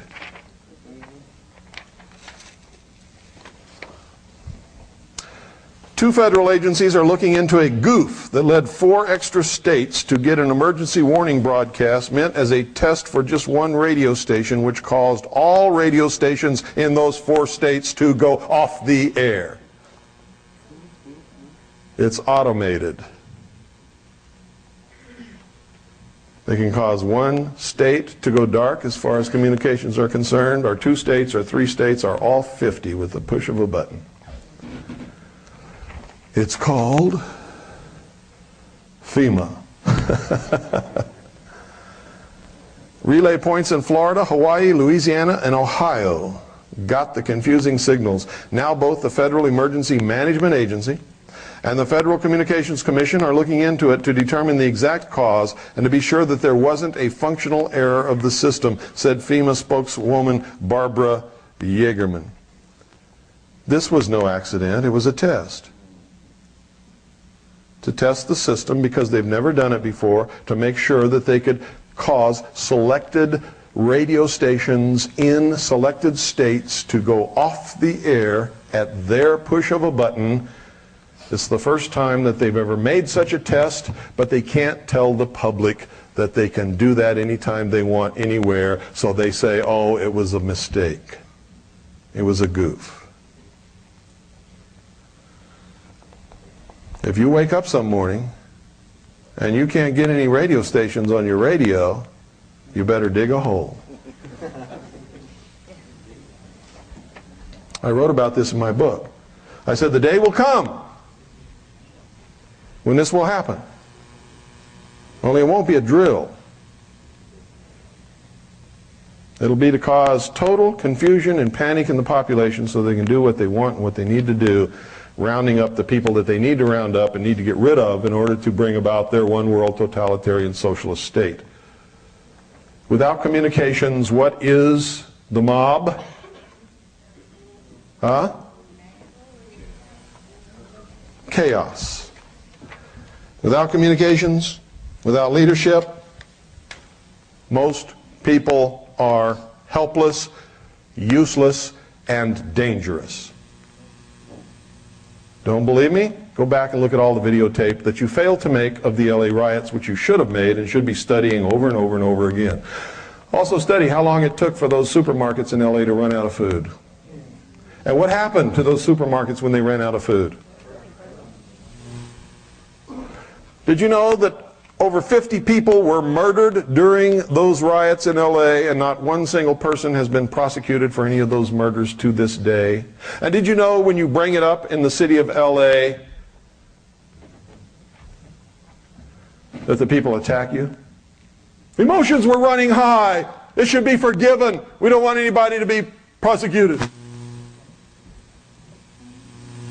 Hey, that's dangerous. Think it can't happen here? Think again. Some of the people you've lived around all your life, when society breaks down, will turn into your worst enemies, the baddest people you've ever seen. They will kill, rape, murder, and steal. Right now, they're nice people. And I got to tell you, you can never for sure determine who in the world's going to do what when that kind of stuff happens. You just can't. You don't know. You can't really determine who's going to stand up and fight for freedom when they suddenly realize that they're going to be enslaved by this new world order. Some of the people will surprise you. Some of the people who tuck their tail and run will also surprise you, because they're some of the people who are standing up right now talking and squawking the loudest about how hard they're going to fight. You'll be amazed at who comes out of the woodwork to really fight and who runs and hides and turns squealer and rats on everybody when it does. But don't make the mistake that you can determine who's going to do what now, because you can't. The only reason I can make this statement is based upon solid research of history, because this ain't the first time it ever happened. Nor is it going to be the last if the human race has anything to do with it. We've been doing this since the beginning.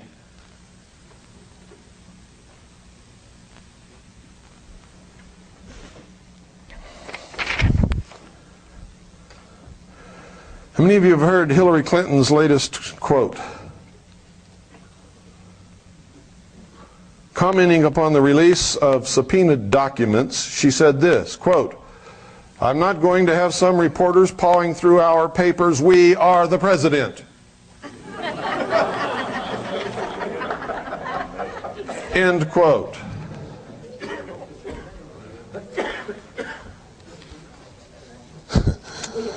How many of you voted for Hillary?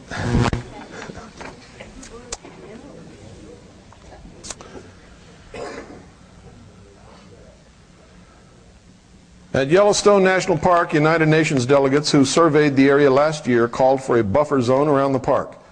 So the Park Service is choking off the local economy by refusing to maintain certain highways and by buying up any property available. Of course, there will be plenty available as more and more owners are denied the use of their own private property, which causes businesses to shut down and economy to slow. Blah, blah, blah, blah, blah, blah, blah. Closing it off. Buffer zone means no human occupation. Now, what started this? How did they target Yellowstone Park and for the American public to be able to accept that? Remember hearing about a mine up there that was polluting everything? What was the name of the mine? Huh? I heard it. New World. Don't be bashful. The New World mine. You think that's an accident? No. Who do you think went up there and staked out the claim and started mining the New World mine to pollute everything, to cause this to happen? Huh?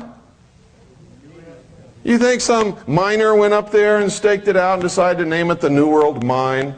You see, these people are arrogant. They love to flaunt what they're doing in our face. They like to slap us with it because they think we're so stupid.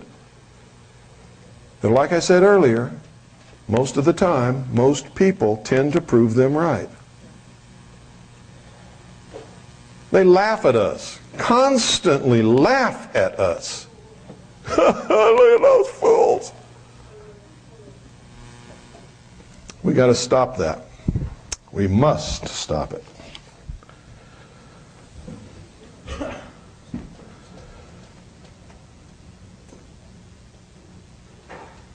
Cleveland radio officials were baffled after a botched test of the government-operated emergency alert system disrupted programming on all local stations, went off the air simultaneously. And there was nothing that the local stations could do to get back on the air until FEMA released that button. No, they can't do that.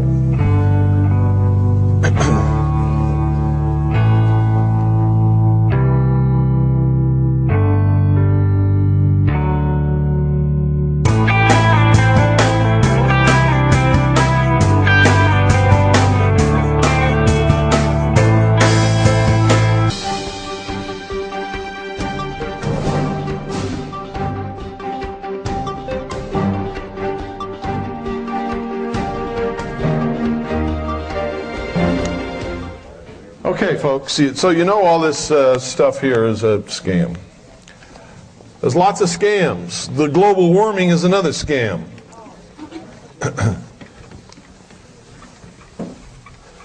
The truth is with all of the rural and geodetic temperature and weather monitoring stations around the world, if you take all the data from all of those and put it together, the truth is the temperature is actually getting a little cooler, not warmer.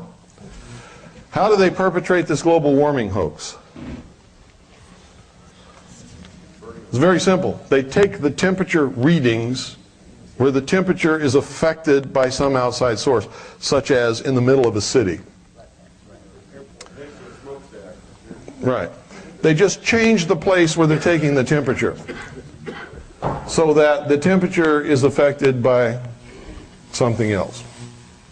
Artificial, usually man-created, like parking lots. Where is the temperature greater? In the park or in the parking lot? In the parking lot.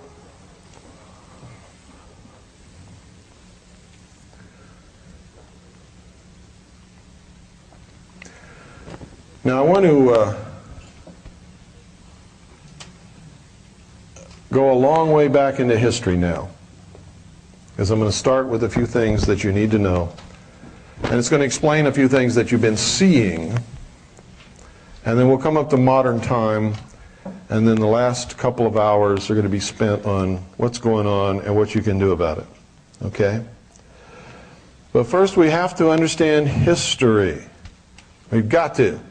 If we don't understand history, if we don't understand symbology, if we don't understand race and religion, you cannot possibly understand what's happening today or why, who's bringing it about, and what you can do to combat it.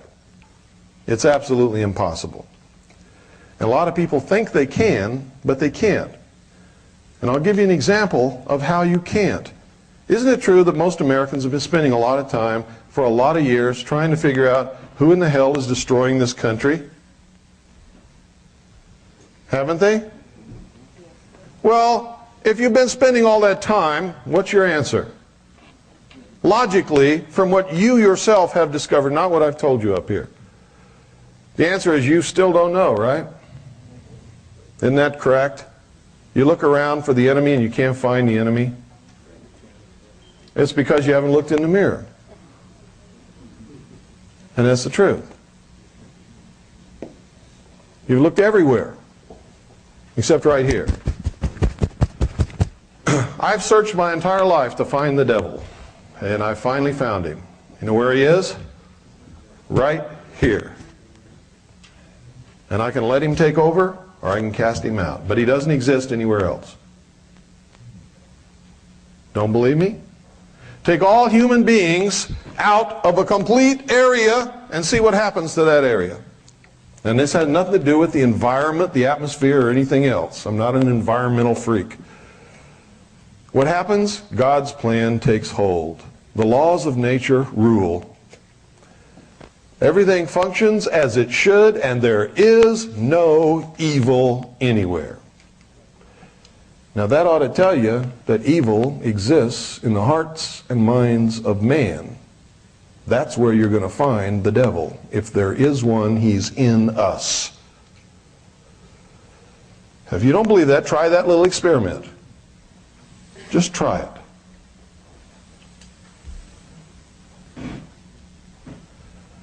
Evil exists only where man exists.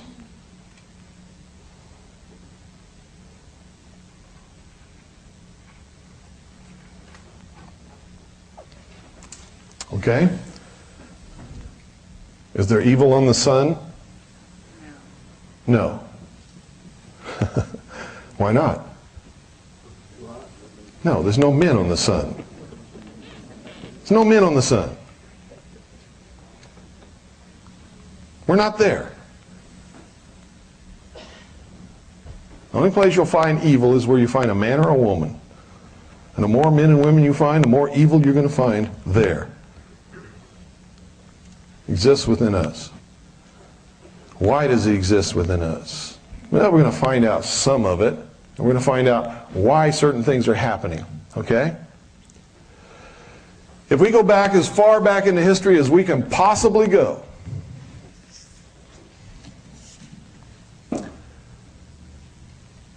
And if we can imagine, no matter what you believe, okay, because what I'm going to recount to you now is the official, hidden version of mankind that is taught in the mysteries. It's not what I believe. Doesn't have to be. And it doesn't matter whether it's what I believe or what you believe or what anybody else believes. What matters, folks, is that these people are running things. And if they're running things, what they believe will affect us, and we better know what the hell that is.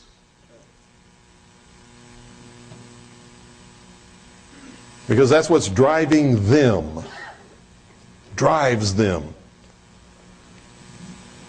Whatever's driving them that's going to affect us, we have to understand to be able to combat it. A general that goes upon a battlefield without a knowledge of his opposing enemy commander, his abilities, his tactics, his forces, the weapons at his disposal, and the morale of his men, is most probably going to lose that battle.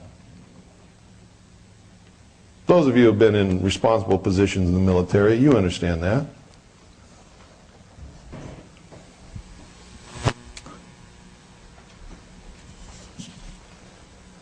Here's their version of history. And like I said, it doesn't matter whether you agree with it, believe in it, or not. It's what they believe. It's what's driving things today. And you better understand it. They believe that way back at the dawn of the history of the human race, there was a golden age. How many of you have heard that? The golden age. So many people read about it in their writings and don't understand what it is and don't even ask a question. They just take it for granted. I did that for years. Golden age. Oh, that's nice. Keep reading, thinking that I understood what I was reading. I didn't understand what I was reading until I figured out what they're talking about. The golden age was the age of innocence in man evolution. This is their story, remember, so don't get upset if you believe a different one. Man could not think. It was an animal. It was innocent. Innocent. He went about his business living according to the laws of nature with the other beasts and animals and plants on this earth. What does religion call it? Garden of Eden. Religion says it's the Garden of Eden. God made Adam and Eve, put them in the garden to take care of the garden. They lived in innocence alongside the beasts of the field and the lions and tigers and the plants and the trees.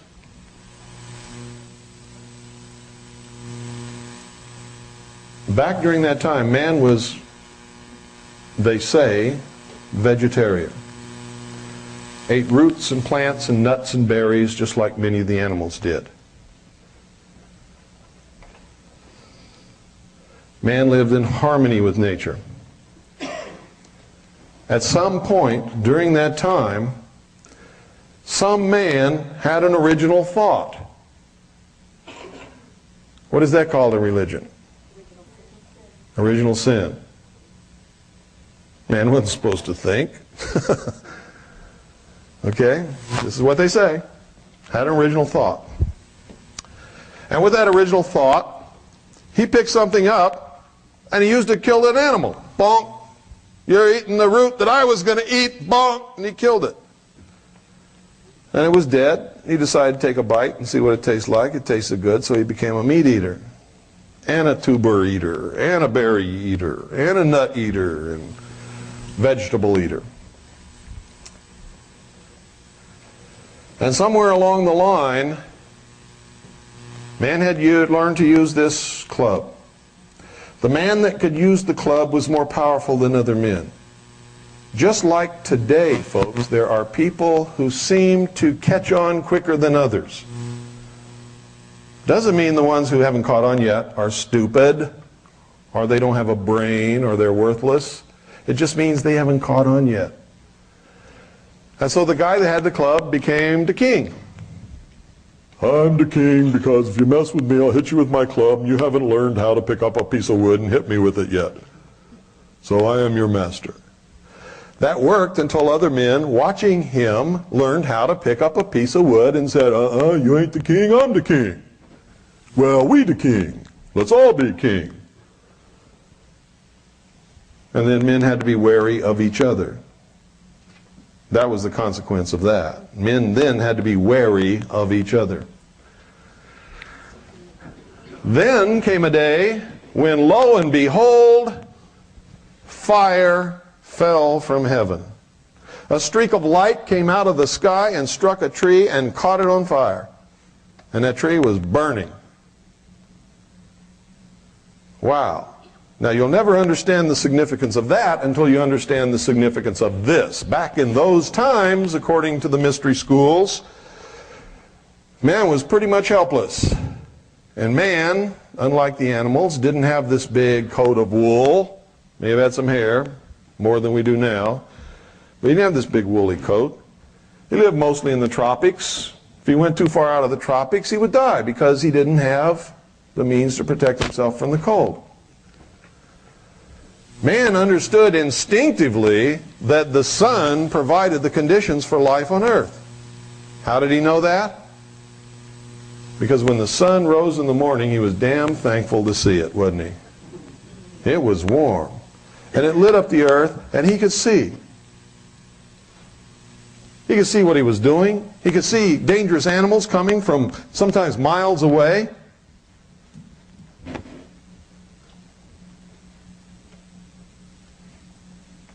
And he instinctively knew that the sun was giving of itself for him and for the plants and the other animals on the earth to live. And in giving of itself, it would all of a sudden sink down and disappear and die. Man lamented that passing. And he would spend the night huddled in fear, praying that the sun would come back and save him from the darkness. So the sun became the Savior of man as it rose every morning and died every night. Man learned to confront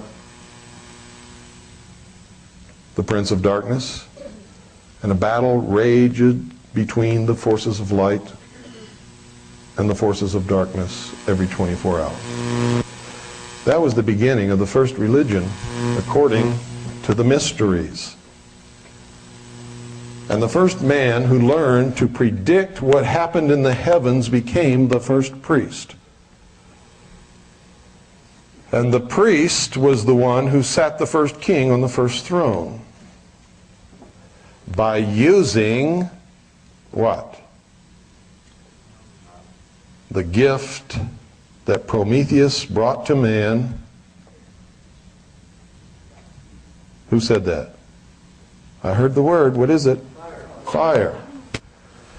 Prometheus is another word for what? Lucifer.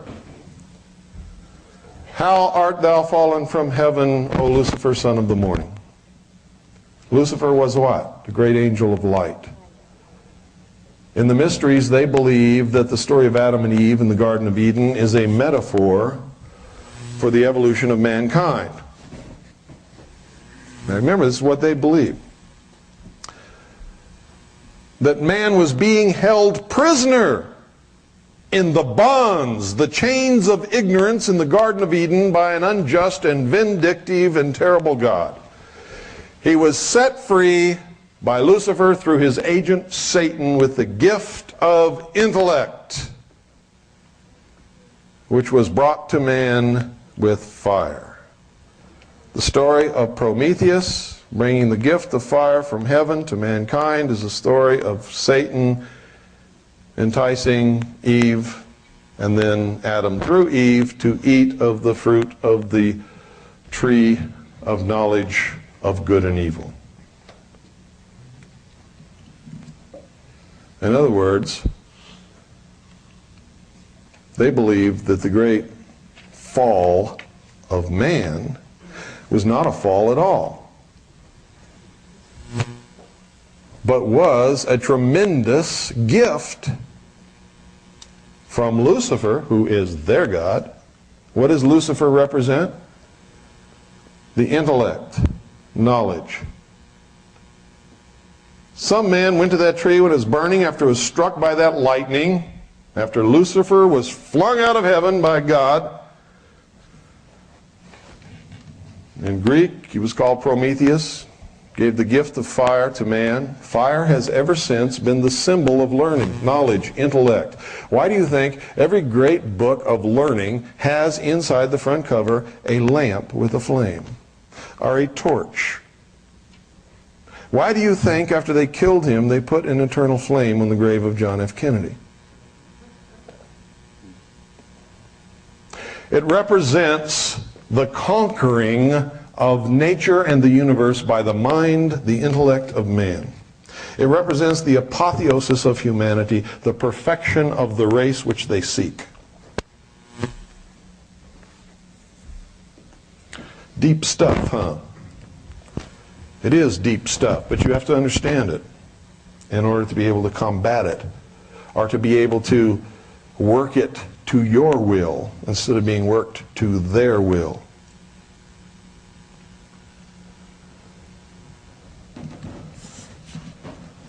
Whoever picked a burning branch up from that burning tree and learned to keep it alive became the ruler of his universe. Fire could only come from God. God lived in fire. Fire was God. Fire represented the ability to think. Fire represented the intellect. Why do you think every major religion in the world, bar none, up to a certain point in history, kept a fire burning on the altar which was never allowed to go out? It was the representation of the sun. All life, all energy, everything flowed from the sun. Sun was the representation of the power of God in the priesthood. To the common, profane humanity, the sun was God and was worshipped by almost every tribe and nation and people upon the face of this earth.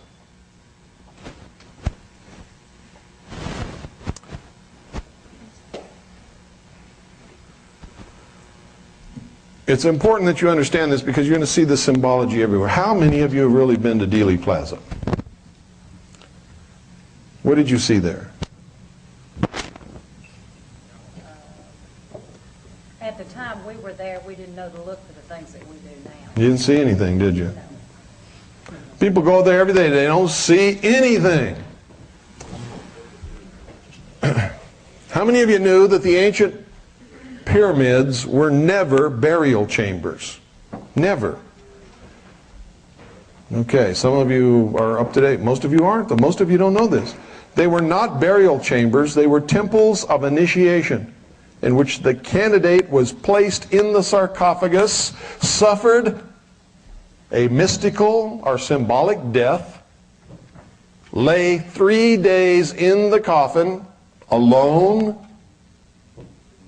and then was raised by the grip of the lion's paw, given a new name, and sent through the initiation in the passageways of the pyramid. How many of you knew that the sum total of all of the knowledge of the primitive peoples was built into the pyramids to be passed on to the initiates? The mysteries are old. Freemasonry is old. Rosicrucianism is old, ancient. It began when the first man picked up a branch burning and learned how to keep it alight. And he learned by hiding the method by which he maintained the fire, and by telling the common man that God dwelt within the fire, and by learning to predict the movements of the heavens, he could control all of the people in the realm that he could communicate to. And he became the first priest. The priests have seldom been kings, but the priests have always been the power behind the kings. Without the okay of the priests, the king cannot mount the throne, or could not in those days. Okay? So they learned several things. They learned that by being able to predict the natural events in the heavens, to be able to keep a fire burning on the altar, and to be able to start a fire from nothing and not teach that to anybody else, they could control large numbers of people who in those days thought that that was magical. And then their lives depend upon knowing when to plant the corn and when to harvest, when to till the ground and all of those things. These are the things that the priests learned to teach them. And of course, if they made a wrong guess or a wrong prediction, what was it? We've done something that's displeased God. Therefore, we must make a sacrifice. Right? You're it. For some reason, they were partial to virgins. In South America, it was whoever the captives were. And they would create wars just to get captives so that they could have sacrifices to appease the gods.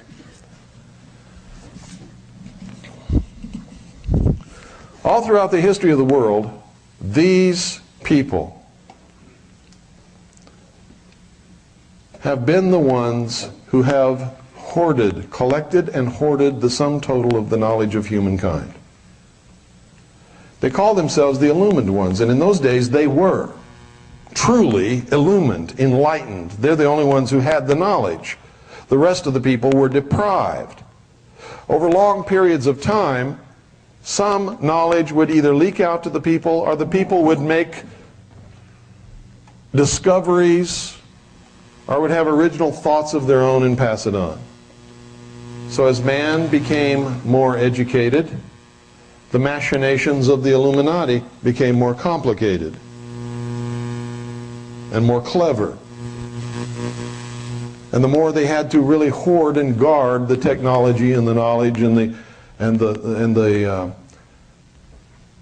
the truth that they held.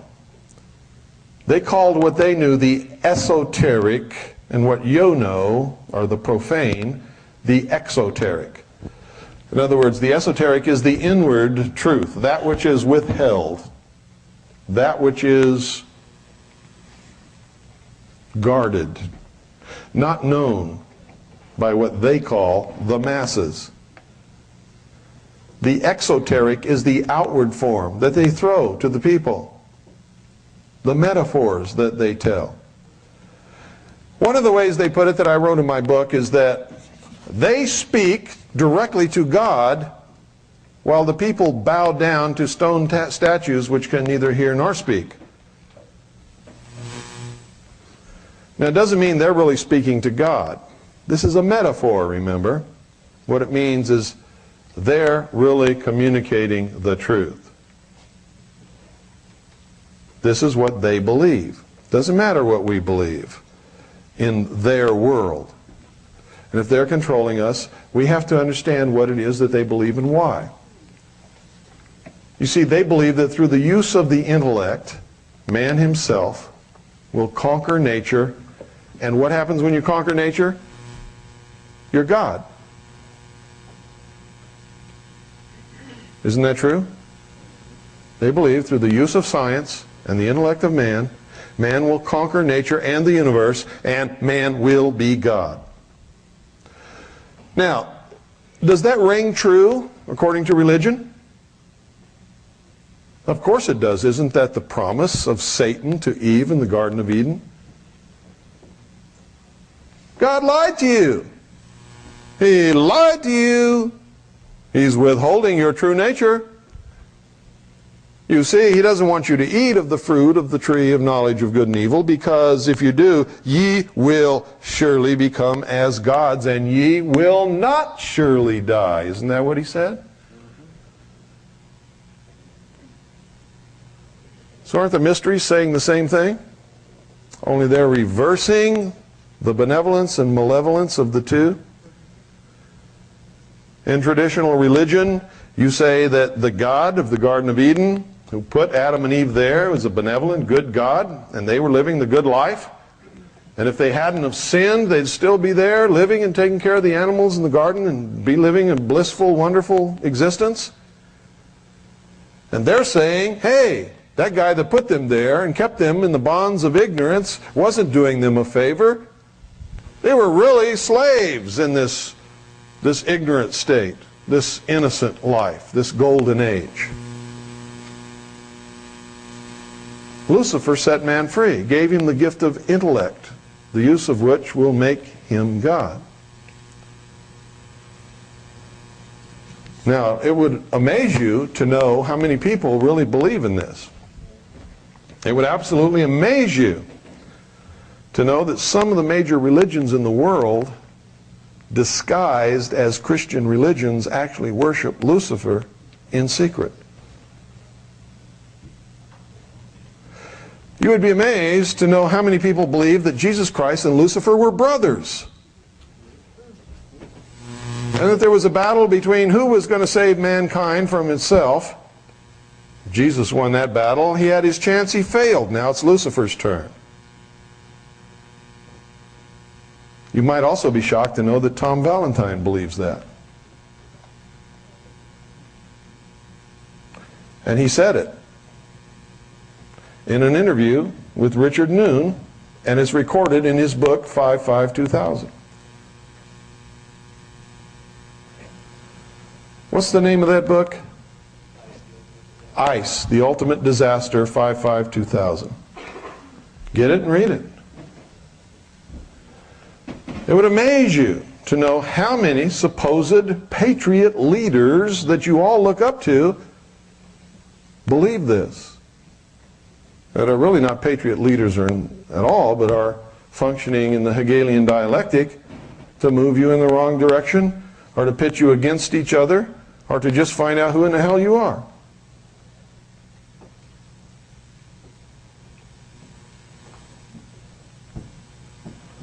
There's one that's traveled all over the whole country. And wherever he is the religion of whoever he's talking to. It's true. And some of you know that. When he's talking to Christians, he's a Christian. When he's talking to Christian identity, he's a Christian identity. If he's talking to Nazis, he's a Nazi. Talking about Bobo? If he's talking to Mormons, he's a Mormon. If he's talking to people who hate Mormons, he's left the Mormon church. If he's talking to the New Agers in Sedona, Arizona, he's tried every religion in the world and he's never found one that he could believe in.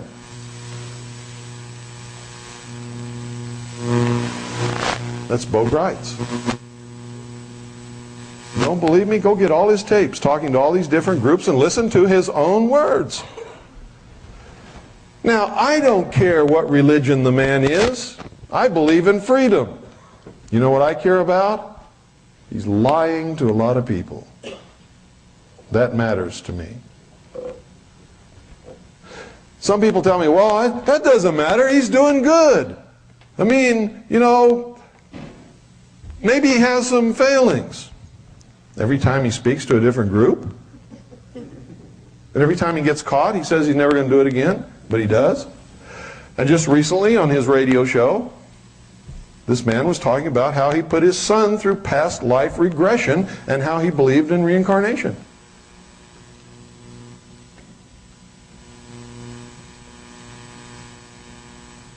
The only reason I'm telling you this is so that you will be aware that you're being manipulated by a lot of different people and that you can't allow it to happen.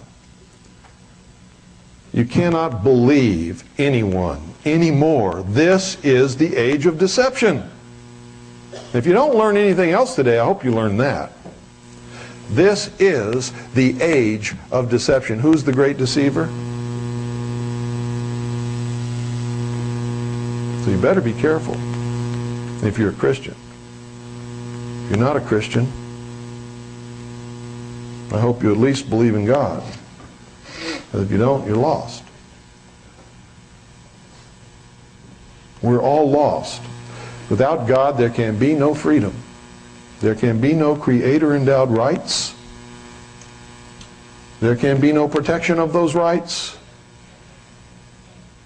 And we are all lost.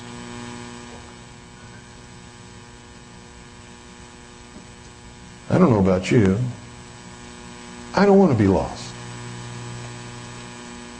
It's a terrible state to be in.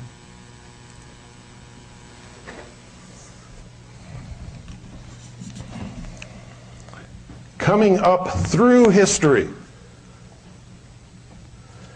these people have always been the ones who have guarded technology, who have guarded knowledge. Why do you think it was that nobody was allowed to read a book in Europe for thousands of years? Do you really think that it would have hurt them if the common man could read books? Not just religion, but everything. They couldn't control man with the hidden knowledge anymore. What upset the balance of power in the world more than anything? The printing press. Why do you think President Bill Clinton calls me the most dangerous radio host in America and is sick the IRS, the BATF, and the FBI on me? Because I didn't believe them when they told me that I was just one lonely little person and there wasn't anything that I could do. I've never believed it. Many of you are sitting here thinking that right now. I'm just one lonely little person and nothing that I can do. This is all terrible news, but what can I do? And you'll go home and you won't do anything because you convince yourself that you can't. Well, you see, I just never believed that. I just couldn't believe that because you know why? Because I'm a Christian. Now, I'm not trying to insult you or say that if you're not a Christian, that's bad or anything like that. But that enabled me to come out of it because I looked back at what Jesus Christ, one lonely, helpless, solitary human being, did and enabled me to do whatever I want to do. See, he lit the way for me. So I wrote a book called Behold a Pale Horse. Had this big manuscript. Took me years to write it. Nobody will publish it. Well, I had this crazy feeling that if I was doing the right thing, somebody would publish it. Because I just believe that if you're doing the right thing, God will help you. And it's never failed in my life that anytime I'm doing the right thing, God always helps me, provides for me. If I'm doing the wrong thing, he smacks me down real quick. So somebody published this. Who published it? The enemy. Light Technology Publishing in Sedona, Arizona, a New Age publisher, wanted to publish my book to warn the world about what they were doing to us simply because it had something about UFOs in it and they're really all caught up in that. I started not to put that chapter in there. So the enemy published my book for me. Been stealing all my royalties ever since, but I don't care. Because my goal was not to make money, it was to open people's eyes. I don't care if she steals my money. I really don't. God provides for us, not her. So I published the book. The book made a big hit, I got to tell you. People were so scared of that book, you couldn't get it in any bookstore in this country. Now, folks, I'm telling you this not to build myself up or make you think I'm anything super, because I'm not. But just to show you that if I'm just one lonely little human being with a family that I must support just like you, and I have the same brain that you have, if I can do these things, so can you. That's what's important. Not that I did it, but that if I did it, you also can do it. The whole world was stacked against me. And I mean the whole world. You don't know what attack is. I've been attacked physically, mentally. We've been intimidated, followed. We've had weird people show up at our door at 2 o'clock in the morning with purple hair. We've been shot at, shit on, and everything else that you can imagine. We've been called every name in the book.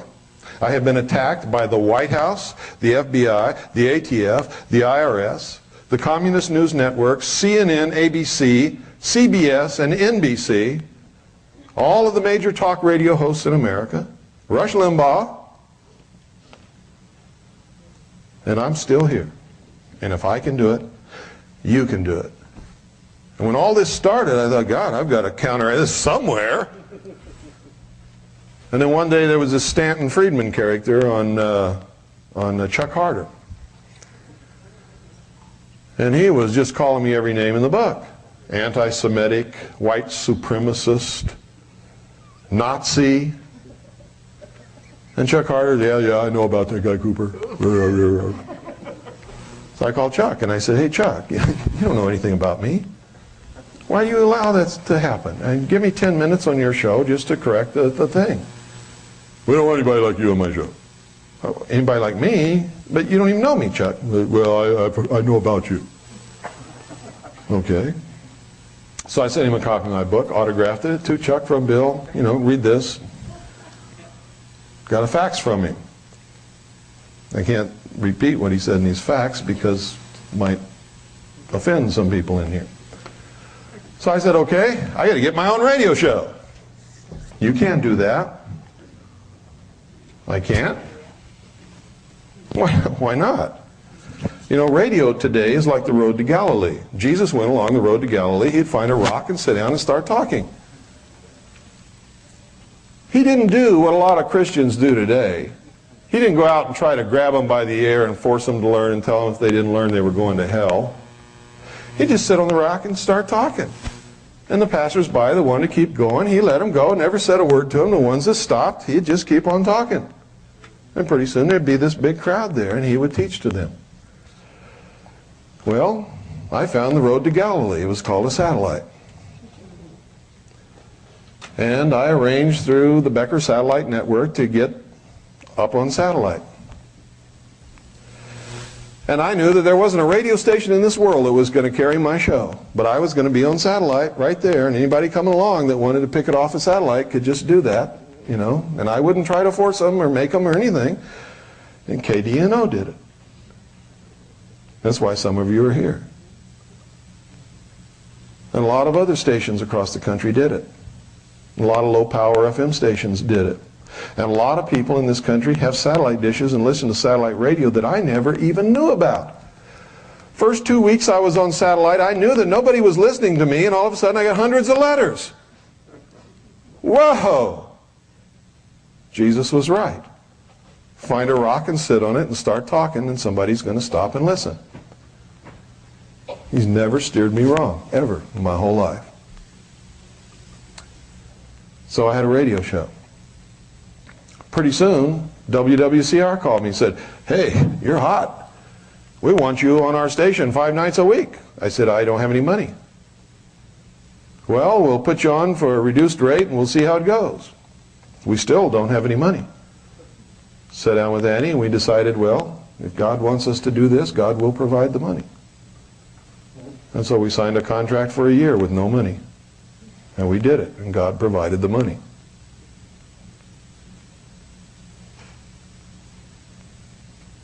Everything I've ever needed has been that way. When I was doing a series of videotapes on the Kennedy assassination, I needed Kennedy material, didn't know where to get it. I needed speeches. I needed documentaries of his life. We were just driving down the road one day. Remember that, Annie? There was a little thrift store there. And I never go to thrift stores in my life. All of a sudden, I pull into the thrift store and park, and we all get out, walk in. What's right in front of the door? A whole rack full of Kennedy. Books, materials, records, and tapes. All used, all in various stages of decay and decrepitation, but it's exactly what I needed. And how much did it cost? I bought the whole rack for, I think, like 12 bucks. Now, if you think that happened by accident, you're nuts. I needed it. I was doing the right thing. God provided it for me. And that's the truth. And I'm not up here giving you a sermon. I'm telling you about my life. You got to determine what your life is. We were doing that. And we were finding out that a lot of people read newspapers, and we're getting the wrong information in newspapers. And people were attacking me in the newspapers and printing lies, just generally lies in the establishment press. So I said, well, we're going to have a newspaper. You can't do that. Nobody will carry a newspaper. Nobody will read it. I don't care. I'm going to have a newspaper. So, did a newspaper.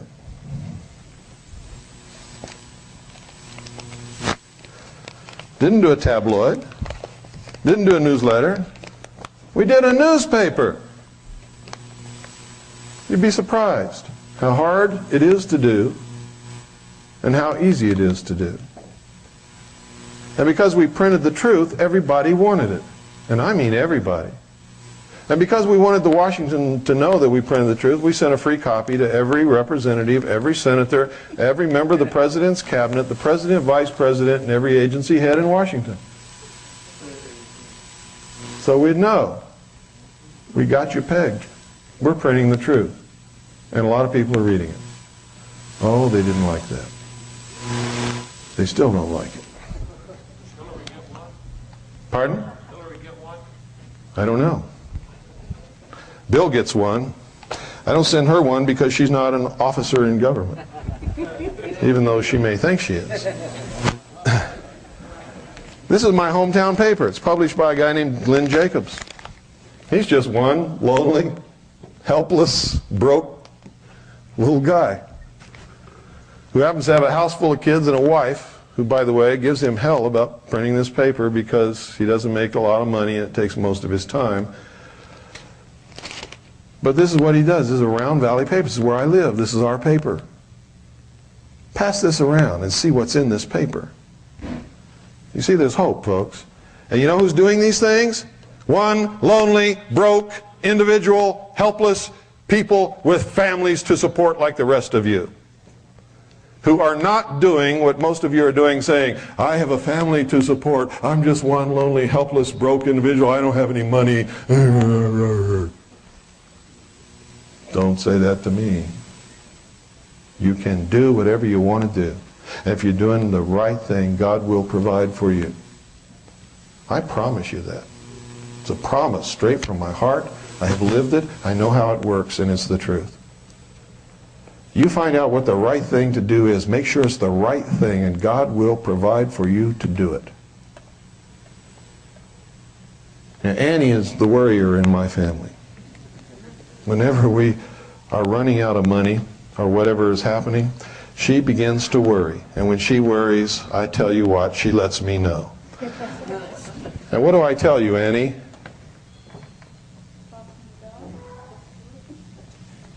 Trust in God and just do it. And God will provide. And God has always provided. Always.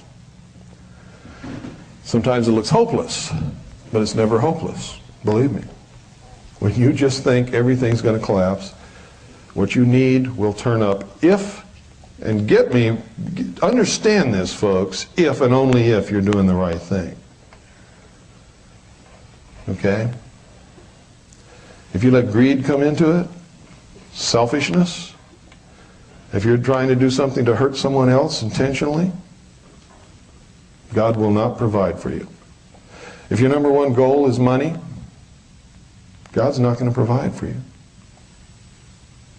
He's going to put stumbling blocks in your way. Doesn't mean you can't get rich. You can. Lots of crooks and terrible people in this world have got rich. But you're going to have stumbling blocks. You're going to have a hard, terrible life. And all of those people do, always. They're not happy people.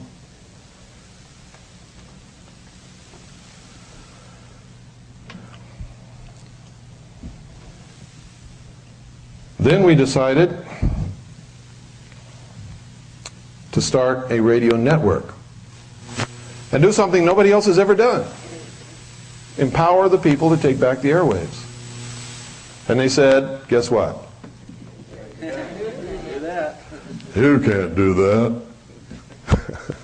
Well, we've done it, and we're still doing it. Now, I'm sort of jumping out of sequence here with this, and I've got to because Rosemary's leaving, and I want to make sure she leaves with this information. I think it's important because she's a leader in the Patriot community and in this community and a lot of others. So I'm going to tell you what we're doing, how we're doing it, and how you can be a part of it, and how you can alleviate the burden of expense on you and your community. We decided that 1 or 2 radio stations here and there is not enough. It's not enough to educate the American people, to bring them out of the wilderness, so to speak, and into a place of safety. Because this is the information age. Power is information, not money today. People who don't understand what's happening are going to be the victims in this war. They're not going to have a choice. So we have to give them that choice by giving them information. We have to educate the American people. We can't do it just by depending upon the good graces of people like Richard Palmquist to run my program and others on his radio station. He did it by the grace of God for a long time without anybody asking him to, and I thank him for that, and I don't think anybody should hold any animosity toward him because he took it off, because he was never required to have it on in the first place. I never asked him to put it on there. He did it because he thought I had a message and he wanted to run it. After a while, I guess money became a problem to Richard. He sent me a bill I couldn't pay because we don't have any money. Nothing. Everything we have is put in trust for the children. Right now, between all 6 of the trusts, I think there's about maybe $4,000 total. And most of that doesn't belong to us. Doesn't belong to us. Subscriptions people have paid to purchase Veritas and other things. It's committed. Okay? But it is important you have your assets in trust. Annie and I own nothing, have nothing, don't want anything. Everything is in trust for our children and for the nation. We have a charitable trust, which is the Independence Foundation Trust, which everything that is not used in the other trusts goes as a donation to the Independence Foundation Trust, which gives back to the nation that which it holds. Okay? Here's what we're doing. We put together what we call the Worldwide Freedom Radio Network. WWFN for short. Worldwide Freedom Network. We have purchased a satellite transponder for 24 hours a day. Do you know how much that costs? Do you have any idea what that costs? Pardon? 1,000 a day. 1,000 a what? A day? That's close. That's very close. We don't have the money. I just told you how much money we have. We purchased this for a year. Because we know that if we're doing the right thing, God will provide that money. And God never fails to do it if we're doing the right thing. So we have the satellite transponder. It's satellite GE1, the most powerful satellite in the sky. Transponder 7, write this down, folks. Satellite GE1, transponder 7. 7.56 is the audio frequency, wide band. So it's GE1, transponder 7, 7.56 wide band. We're up there with scheduled programming. We can't put 24-hour-a-day programming up there yet because we don't have the money for the telephone uplink to the transponder, to the satellite uplink to the transponder for a 24-hour-a-day period. It costs us $10 an hour to do that. Okay? So the listening audience so far is making donations and providing in donations $10 here, $5 there, $50. I think there's been a couple of $100 donations. in order for us to put additional programming up on the satellite. The programming that's up there is paid programming. Any of you in here who have ever dreamed of having your own radio show can now realize that dream. We only have one rule. You don't say anything on our network unless you can document it. If you can't document it, you don't say it. If you make a habit of saying things you can't document, we just take you off the network. Other than that, you're welcome to broadcast on our network. We don't even have to agree with what you say as long as it's true and you can document it. Okay?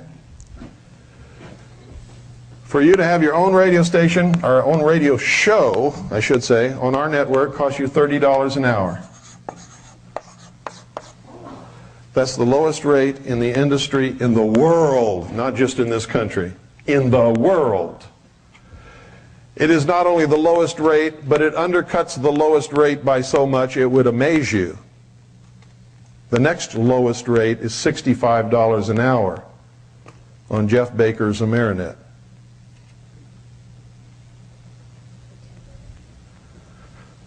Okay? It's $30 an hour if you want to have a show on our network. You can have one show a week, one show a month, 5 shows a week, I don't care.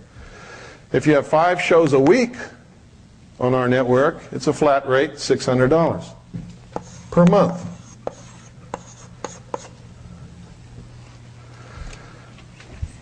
Where does that money go?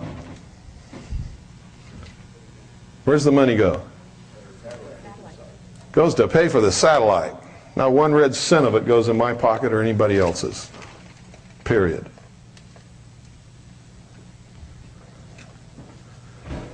Okay, we're up there. Who's going to hear us? Anybody got any ideas? With satellite dishes? No. We have created a network of affiliate radio stations made up of you. Micro broadcasting on FM bands. Okay? We now have over 700 affiliates.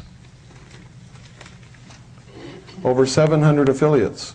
Some of them outside this country in foreign countries. Some of them in Canada, some of them in Mexico. Okay.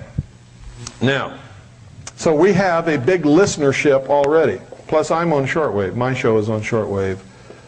9955 kilohertz, it's WRMI out of Miami. Worldwide. What time, Bill? Pardon? What time? 5 until 7 Eastern Daylight Time, Monday through Friday. Now let me tell you about these micro broadcasters. This is the most incredible thing I ever saw, because there have always been people who call themselves pirate radio stations. That's not what we are. We're not pirate radio stations. We're not breaking the law. We don't want to break the law. We have discovered that most people don't know the law about broadcasting, and anybody in this room can own your own radio station tomorrow if you want it. Today, if there was a place across the street where you could buy the equipment. Okay? And I'm going to tell you how to do this, because I want you to do it. Somebody in this room right here today, within a couple of months, is going to have their own radio station on the air right here. Maybe several of you. And I don't care if you carry our programming or not. What I care about is that you provide your community with an alternate source of news and programming. That's important. Because the communists and the socialists have taken over all of the media in this country, and nobody's hearing the truth. You had a voice here. It's gone. Whoever the new owners are, I guarantee you, aren't going to be like Richard Palmquist.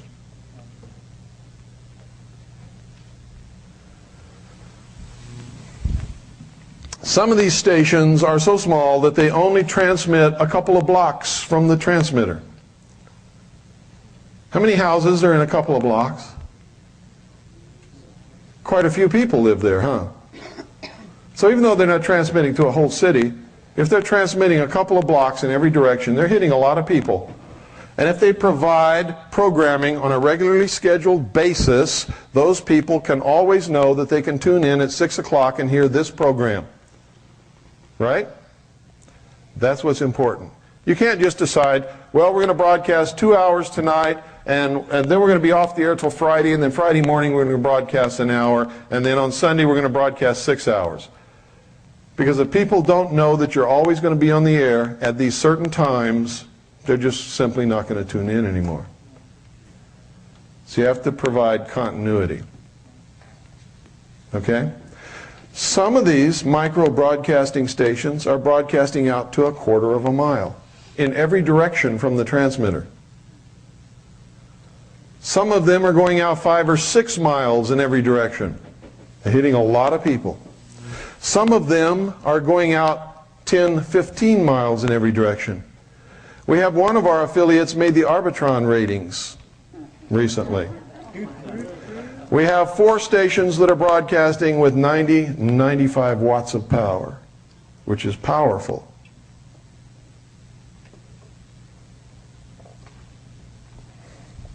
We have one that just went to 120 watts. Yes? I'm going to cover that. But right now, I want you to know the potential. When you hit 100 watts, you're on your own.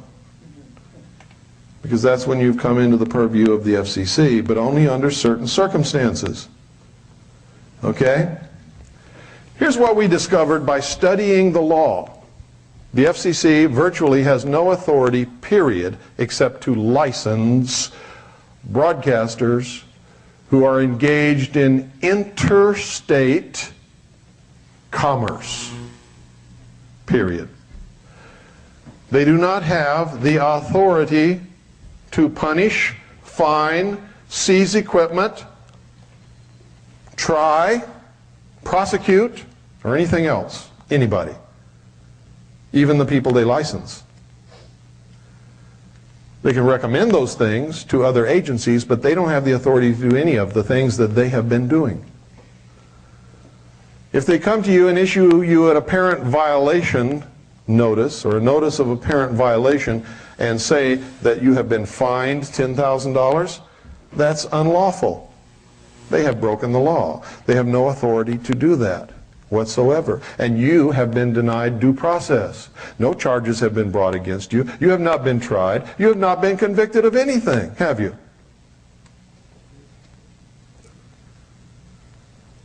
When confronted with someone who knows the law, these people run like hell. It's happening all over the country. You would be amazed at how quickly this is growing into a groundswell of grassroots broadcasting. And who started it? One lonely, broke, helpless individual with a family to support who didn't have the money. I got on WWDCR and said, this is what we're going to do. You guys are all going to go out and buy these little broadcasting transmitters, and we're going to start this, and we did. And it's a success. How many of you, are there anybody in here listening that listens on one of our FM affiliates? Anybody in here from any place? Okay, this is unusual. Usually there's at least 1 or 2. We're on the air between 5 and 7 p.m. My show, we have other shows, 5 and 7 p.m. Eastern Daylight. There may be a low-power broadcaster in this area who's carrying our programming. I don't know. Go through your FM band slowly during that time. If you hear my voice, you've got a station near you. If you don't, you need to make a station near you so that everybody can hear. Either me or somebody else or your own programming. You could just play music for 24 hours a day. It's up to you. Here's how you can do it, folks. For less than $1,000, you can have your own radio station. And when I say less than $1,000, I'm not exaggerating in any way, shape, or form. It's the truth. And if you all get together and share that cost, you can have a community-owned radio station that you all donate time to and help run for 25 or 50 bucks a piece.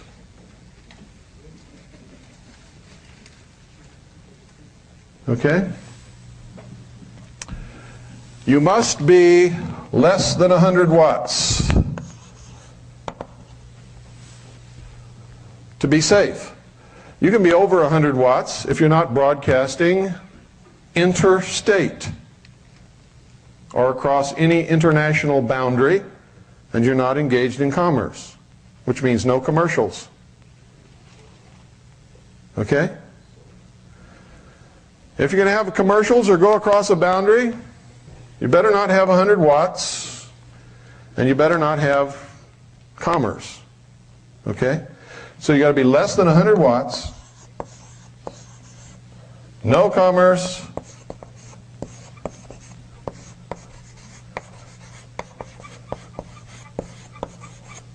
and it's got to be intrastate.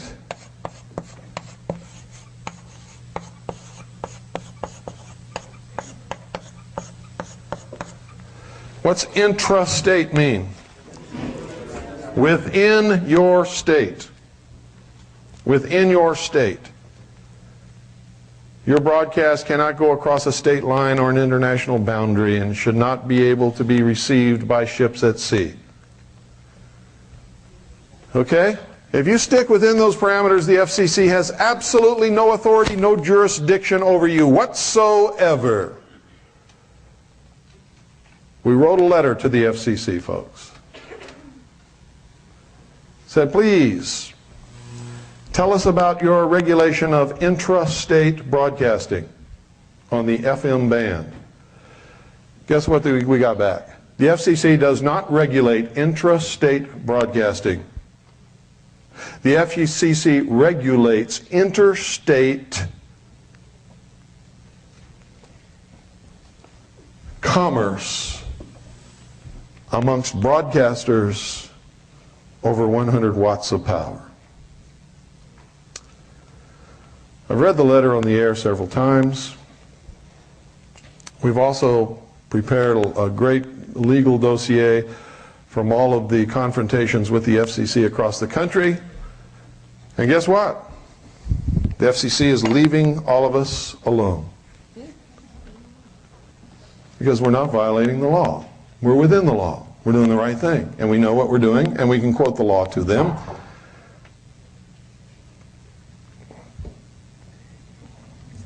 And they don't want to see us in court.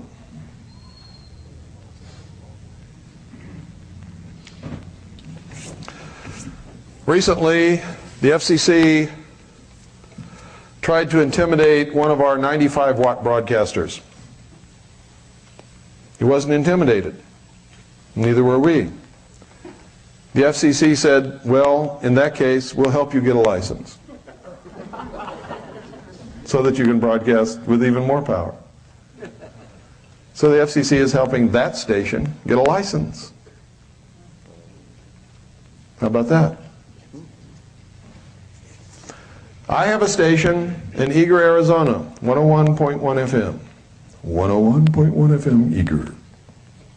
Classic radio, like you always wished it could be. It's not usually your voice that does that, though. Yes, it is. It's a little girl who does it a lot of times. That's the little girl that does it most of the time. But occasionally I do it too. We started off with 25 milliwatts of power. With 25 milliwatts of power on the mountain where we live, surrounded by 7,000 people, we were going out 6 miles. We added a little 1-watt amplifier to it. Now we're going 15 miles in every direction. We own the valley. There's a commercial station there nobody listens to anymore. They don't listen to them anymore. Everybody in the valley is listening to 101.1 FM Eager. When we're not carrying regular programming from the Worldwide Freedom Radio Network on my station, I play oldies all the time. And you can listen to my station for 24 hours and never hear the same song repeated twice. Have you ever heard any music station in the country where you can say that? No. No. So that's one of the reasons they listen to 101.1 FM, besides the wonderful programming that we give them when we're giving them programming. Yes, Rosemary?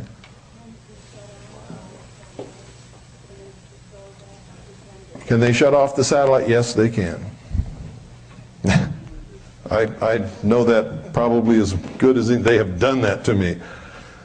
When I have really been hitting them with some hard programming that they just don't want the American people to hear, they have turned off that transponder just as cold as if you stepped into an ice water shower.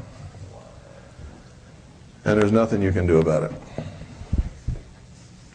But they don't do it all the time, and they don't do it that often because they don't want anybody to know that they can do it. So as frequently as they do it, they only do it when I'm really into something that's really dangerous to them.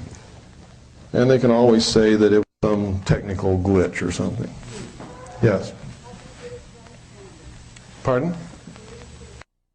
Oh, wow, there's all kinds of satellites up there all over the sky, folks. And there are people who do nothing but make their living brokering transponders on satellites. They sell satellite time. So you have to, the way we found out is just by word of mouth. I wanted to get on the radio. I didn't know how to do it, and somebody said, well, call this guy Becker in Kansas. I called him. That was the first satellite I ever was on. After that, they've been calling me for years. You want to buy some satellite time on blah, blah, blah, blah? You want to be on the Inspiration Channel? We would sure like to have you on the Outdoor Channel. How much is it? $600 an hour. No, thank you. Goodbye. But God always provides. Okay, now you're going to be amazed at how cheaply you can do this.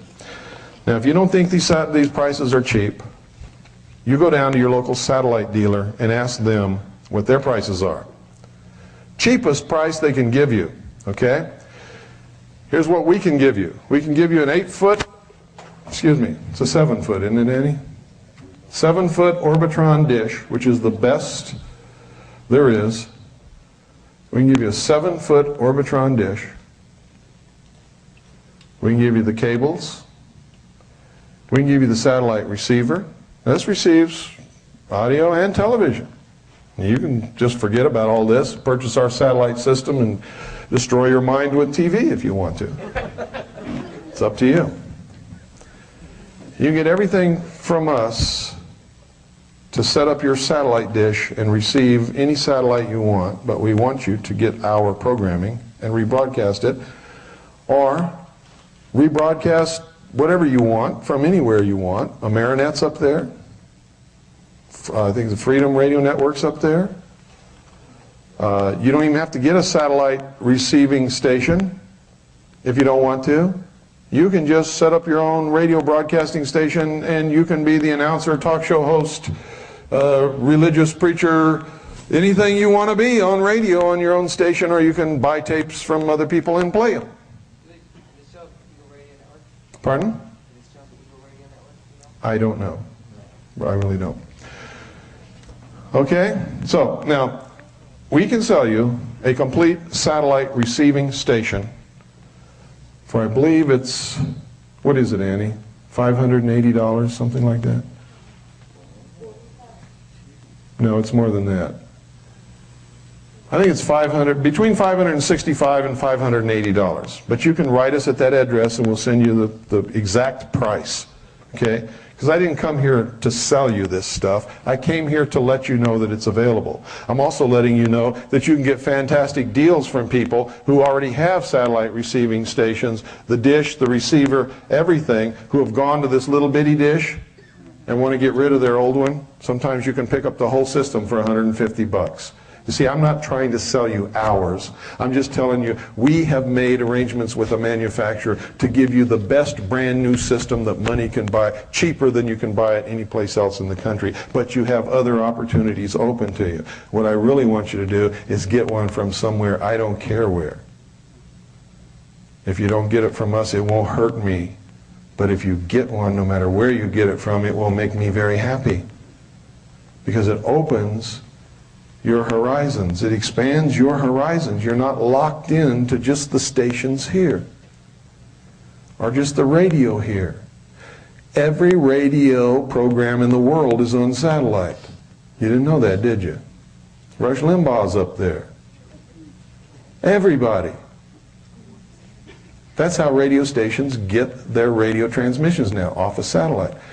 Every television program you ever dreamed of is on satellite. It's all up there. Okay? If you think cable's great, you ain't seen nothing. We sit on our mountaintop with our little remote control. We can get anything in the world, including the feeds that you never saw yet and never will see because they're cut out on the cutting room floor. We watched the whole Waco thing on KU band, the stuff you never saw. Everything. It's all up there. The Gulf War. 24 hours a day. The Gulf War was on satellite, but you only saw 10 seconds on the Dan Rather report. Yes, Gary? Two questions. The definition of no commerce, and the other one is, when you rebroadcast music, is there a problem with BMI or ASCAP? No.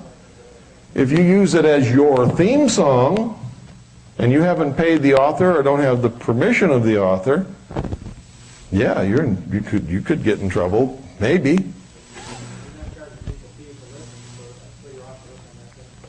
Well, not only that, but you see, if you're playing music and it's different music all the time, you're just another DJ, only you don't have commercials in between. You're selling their music for them.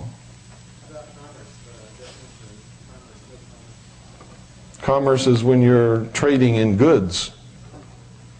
You offer something for sale. Or you charge for programming.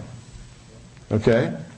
Worldwide Freedom Radio Network charges for programming. 101.1 FM Eager doesn't.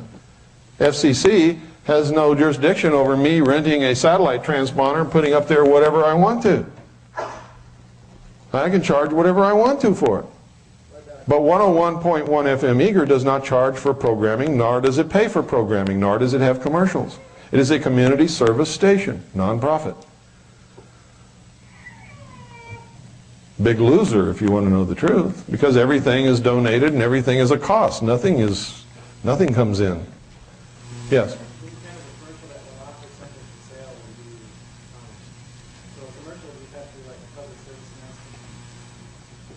No, you can't offer anything for sale as the radio station. You can carry network programming that has commercials. That's not a station commercial. You're just rebroadcasting somebody else's programming. They can't get you for that. And they can't get you anyway, Gary, unless it goes across a state line. How about a body of water? Like a lake or a pond? Lake or a pond, no. Great Lakes, where there may be Canadian shipping, yes. Pacific Ocean? Yep. Atlantic Ocean? Yep. Gulf of Mexico? Yep. Lake, pond? No. International or interstate border? Yes. See, you can even engage in commerce as long as you are intrastate.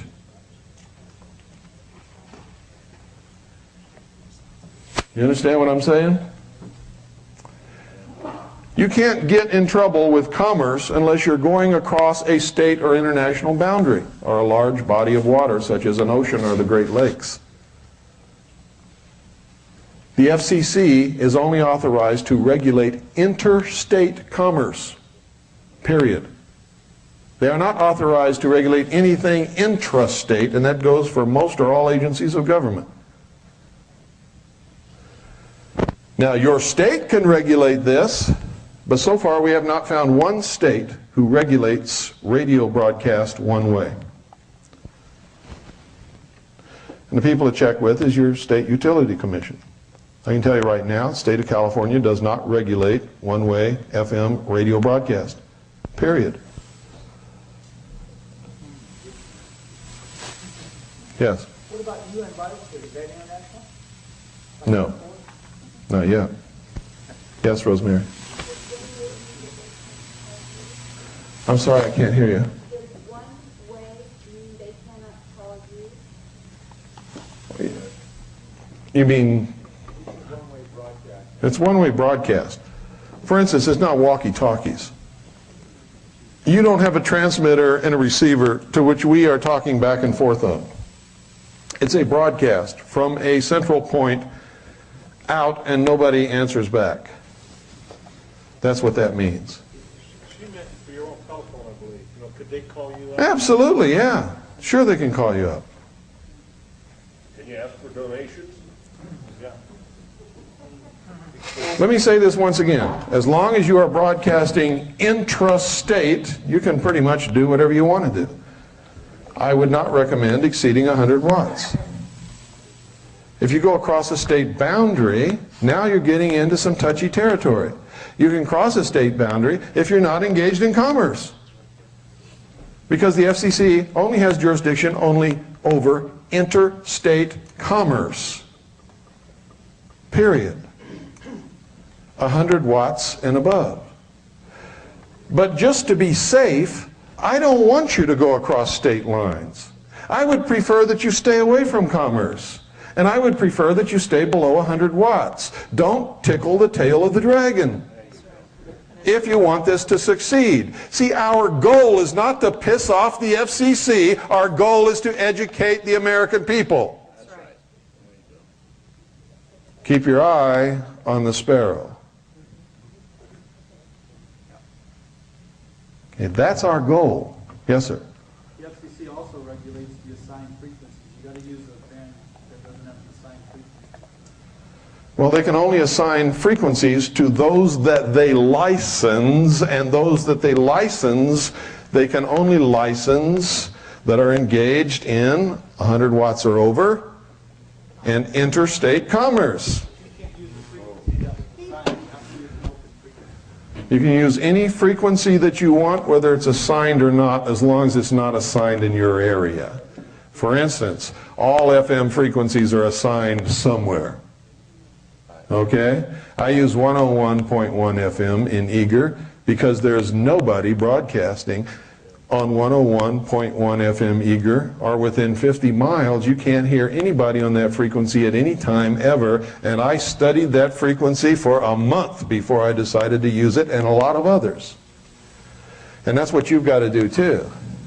For instance, in Los Angeles area, it would be hard to find a frequency that you could broadcast on. It'd be very difficult. Because I guarantee you, there's something on almost every FM band in Los Angeles. But here in Delano, you could study all the available frequencies several times a day and during the night, and you could drive out and make trips all around studying the reception on these frequencies for about 30 days, and you can come up with a frequency that's clear that you can broadcast on, that's not going to interfere with or hurt anybody else. And you don't want to do that. You don't want to interfere with somebody else's broadcast. That's not what we're about. We're about freedom, right? That's right. You don't want to broadcast on a frequency where somebody else is already broadcasting. Why would you want to do that? Yeah. Doing that, you take off your own listening audience because the other stronger frequency is probably overriding time to time, even though you're broadcasting. Sure. What you want to do is do what I did. You want to find, like in our area, there's a 96.5 and there's a 101.7. Or excuse me. It's 101.7. That's right. 96.5, 101.7. So people driving through that area or listening to radio will go back and forth between them. And most radios have that automatic button. You punch the button and it'll go to the next broadcasting station. I captured a huge audience who thought they were going from 96.5 to 101.7, and it locked on my frequency. And before they understood that they weren't on 101.7, they were hooked on my music and programming. So there was a method to my madness. And you also want to stay at the higher end of the FM spectrum, because at the lower end there's a lot of what are they, public broadcasting stations on the lower end of FM. And they're all over the country.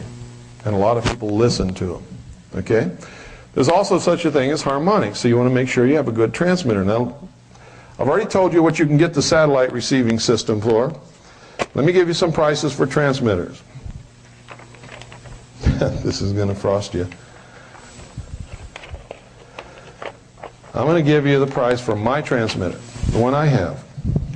It's the only one I recommend anymore. Not because I have it, but because we have recommended others because they were cheaper, and it just doesn't work out. Okay? This one, if you put it together yourself, is $249.95. It's a kit. 25 milliwatts. Okay? This is a kit. This is a professional radio station. It's about this big. It has all the filters, everything in it. It sounds as good or better than any commercial FM station you've ever listened to in your life. When people come up to my studio and they say, "Where's the radio station?" And I say, "Right there," and I point to this little box. "You're kidding.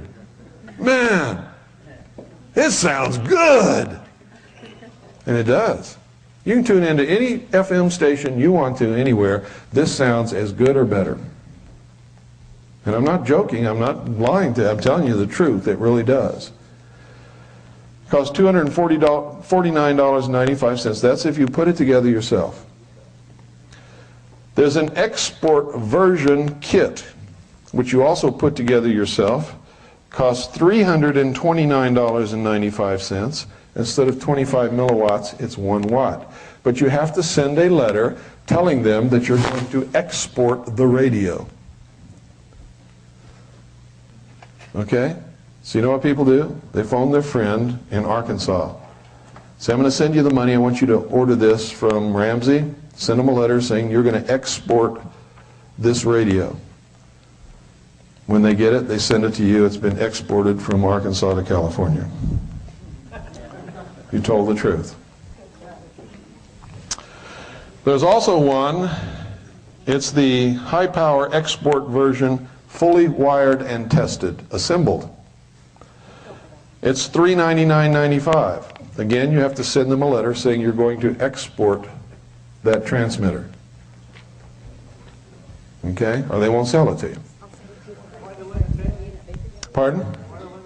They're just covering themselves in case the FCC gets antsy. They don't want to be blamed for selling you a radio that you might use to try to broadcast over a commercial station frequency and interfere with somebody else and get in all kinds of legal tangles. That's why. It's called CYA.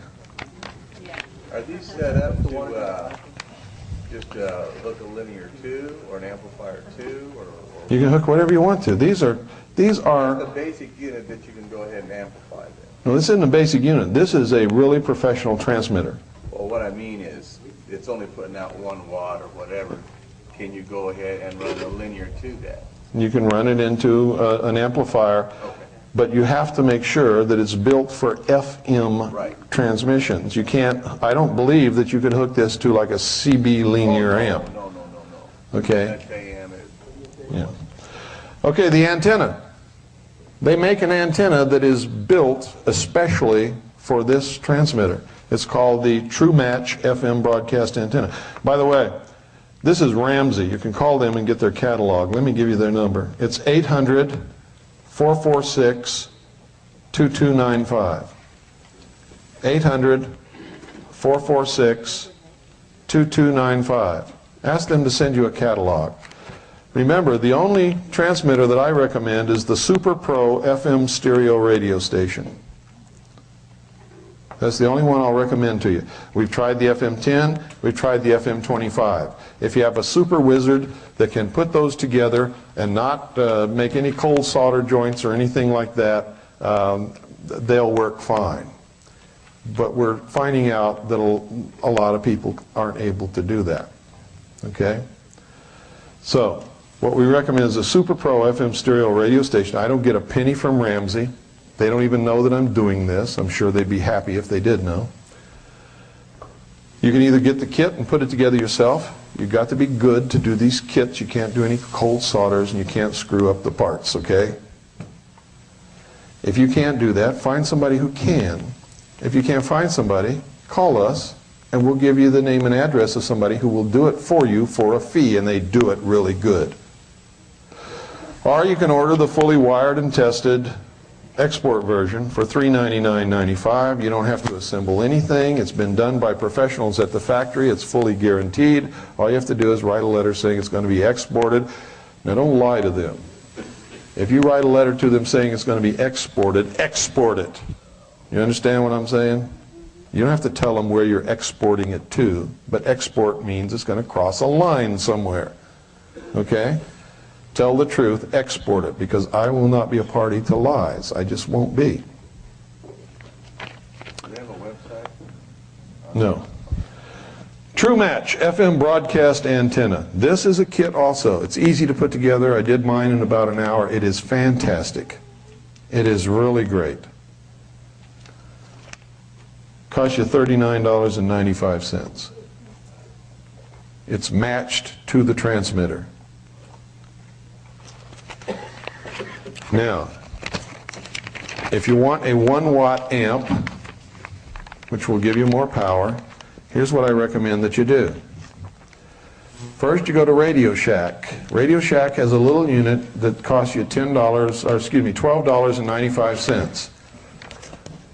It's one of those things you hook up when you're running like over 100 feet of cable between your VCR and your television set. Get the one that's 10 decibels. Now they have a 10 decibel, they have a 20 decibel, and they have a 30 decibel. Get the 10 decibel. You get the 20 decibel and the 30 decibel, you're going to screw up. Believe me. I've already tried it. I made the mistakes. I ruined some equipment. Learn from me. Get the 10 decibel inline amplifier, which means it has one cable going in, one cable coming out. There's nothing else on there. It's not a splitter. And it's built for amplifying FM, stereo, and television through cable over 100 feet. Okay? You run your antennal cable from your transmitter to this unit, then a short line from this unit to a 1-watt amplifier, which I'm going to give you right now. 1-watt amplifier. Wired, tested, and in a case, $99.99. See, when I told you it's under $1,000, I wasn't joking you. $99.99 for a 1-watt linear power booster, wired, tested, in a case. And that's the LPA 1-watt. Now, when you get that, you also have to get the 12-volt DC wall plug adapter, which is the AC 12-5 for $9.95. That's it. You mount your antenna where you want it to be, the higher the better. You run your cable down to your 1-watt amplifier, everything else is in line. You hook up your mixer and your CD player or your tape player and your microphone and all that kind of stuff that you're going to use to broadcast with, and you're on the air. Now, I'm not counting anything else, because everybody's got that already anyway. Everybody's got a cassette deck, don't you? If you don't, they're really inexpensive. CD players today are inexpensive. You can go to Radio Shack and get a little bitty mixer, 30, 40 bucks. That's it. You're on the air. You're on the air. If you have the satellite receiving station, you can get our schedule. And when we have scheduled broadcasting on satellite, all you got to do is turn on your satellite and plug it into your mixer, and we're on the air.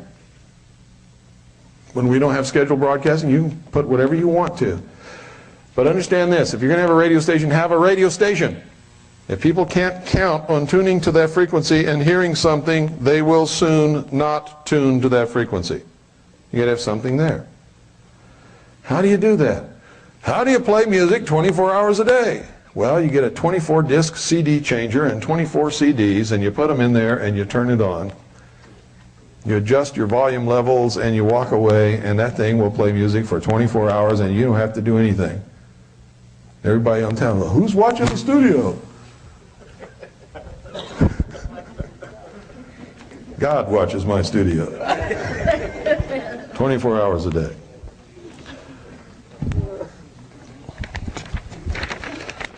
So there you have it. What happens if you have a power outage? What happens if you have an earthquake? What happens if a volcano erupts?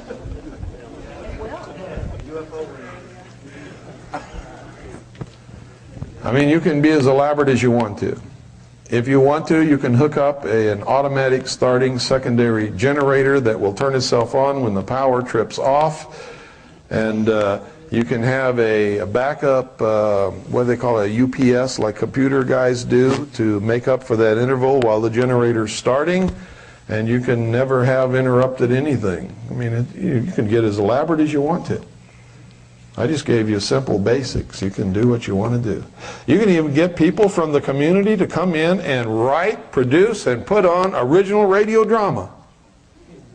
You can do whatever you want to do. You can be a real radio station right here in Porterville, California, or Atlanta, Georgia, or wherever you want to be. Texas. People here from Austin, Texas. Okay?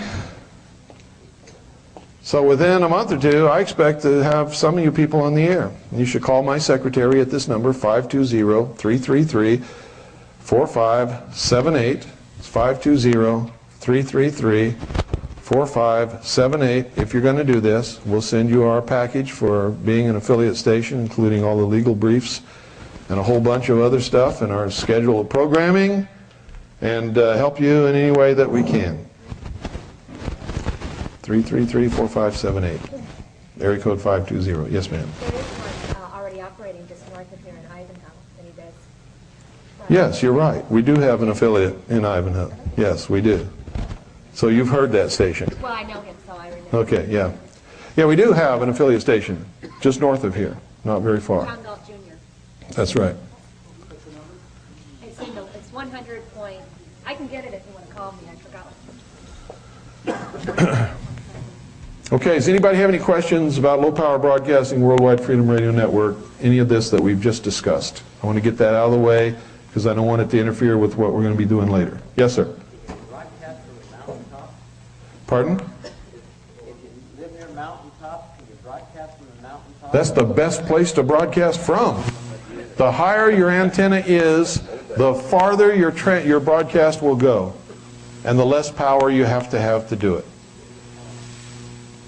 So the higher you can get your antenna, Can you do it with batteries?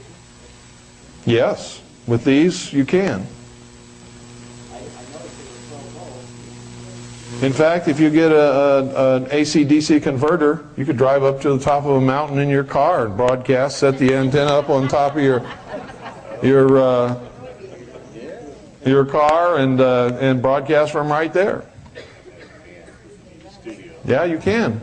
Do you know if there's any height limits on the antenna from the ground, from where you're at?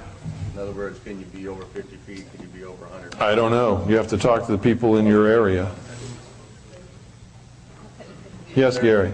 There's limits on I guess certain the trees. instructions on the antenna tell you how to ground it so you don't electrocute yourself. Well, I can't tell them everything. There's some things you're going to have to learn, folks, in doing this. And most of it comes in the directions with the kits and things. But you should, do a little bit more than just a cursory look at this. Because you do need to ground your antenna. You do need to take precaution against lightning. You do need to make sure that when you put your antenna up, it's not near any power lines. Okay? A lot of people have been killed trying to hoist up an antenna mast, and it gets out of their grip and falls against a power line, and you got crispy critters all over the lawn. And it doesn't make your wife very happy. Okay? Any other questions? Yes, sir.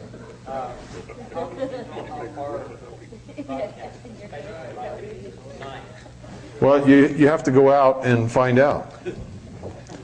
Like every once in a while, just make sure everything's operating correctly. I'll get in my Bronco and I'll drive all around the valley and I'll drive out in every direction as far as I can go and make sure that we're still operating at peak capacity. And that's how you find out, by going out and listening to your own station. And when you drive and it starts getting weak and then you can't hear it anymore, that's the limits of your broadcasting range as far as anybody can hear it. As far as the effective broadcast range is where you can hear it and understand it and it's pleasing to the ear. Okay? What if you live within a fairly large state, and chance of exceeding the state boundaries? Not if you're under 100 watts, no. Not unless you're near the border. I understand that, but I mean if you're 100 miles from the border. I don't know any radio station that even broadcasts at 100 watts that can go 100 miles. You usually can't hear them more than 40 miles. See, 100 watts when radio is concerned is not a lot of power. KDNO broadcasts with what? 50,000. 50,000 watts. So we're talking 100 watts here. Less than 100 watts. You know, with 95 watts, you're going to go maybe 20, 25 miles.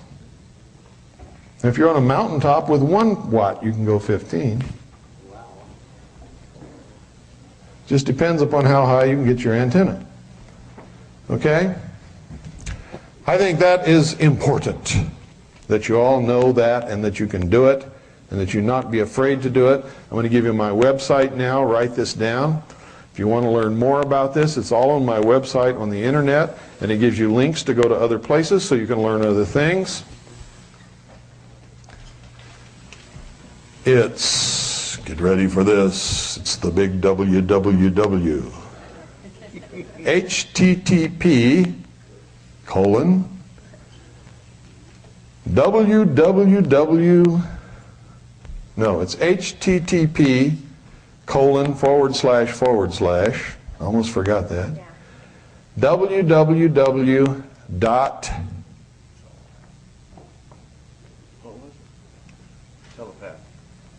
telepath.com/believer. http://www.telepath.com/believer.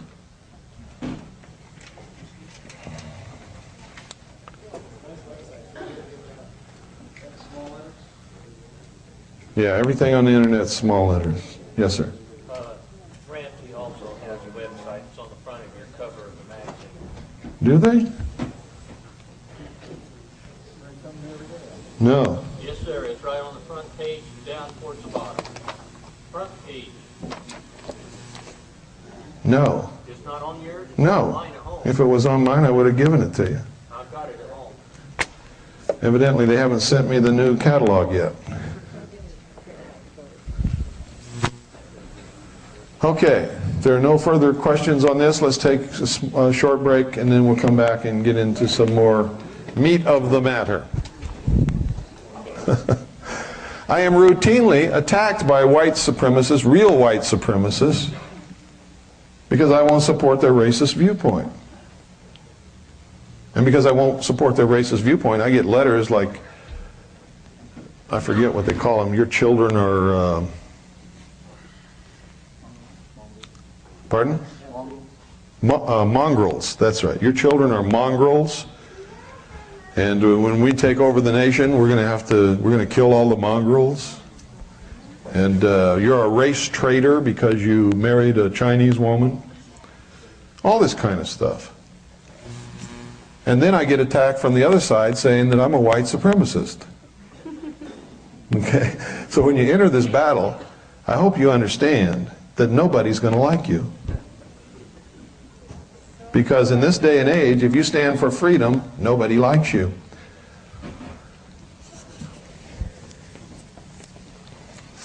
Now I'm going to talk about the militia. How many in here are in the militia? I am. I'm not afraid to admit it. Okay, I'm going to talk about the militia. If you're not in the militia, you need to be. If you are in the militia, you need to reorganize your thinking, because I guarantee you, you've got the wrong concept of what the militia is, and you're probably operating illegally, unlawfully, unethically, and probably maybe even immorally. And I say that based upon past experience with other militias around the country, not knowing anything about your militia, and with the added CYA thing that I could have been wrong about that. But most probably I'm right. Now, what's wrong with a militia? Nothing, that's right. What is the militia?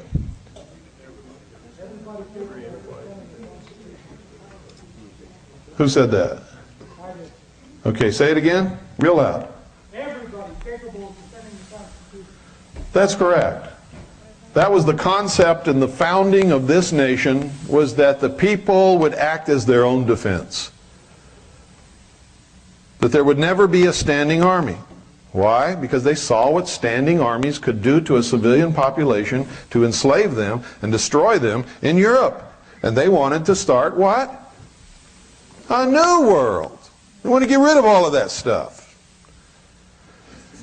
So they gave us freedom. It's a great gift. They knew we would probably throw it away, but they wanted to give us all the tools to make sure that we could keep it if we really deserved it, and if we did, and we could hang on to it responsibly and not give it away in exchange for some imagined security or benefits from a big central government or a king or something like that. Then that would be the New World Order. That would be the New World. Okay? So a lot of people think that when I tell them what our founding fathers really were, that I'm attacking them, and that if they really were that, they wouldn't have given us freedom and all this kind of stuff. Baloney.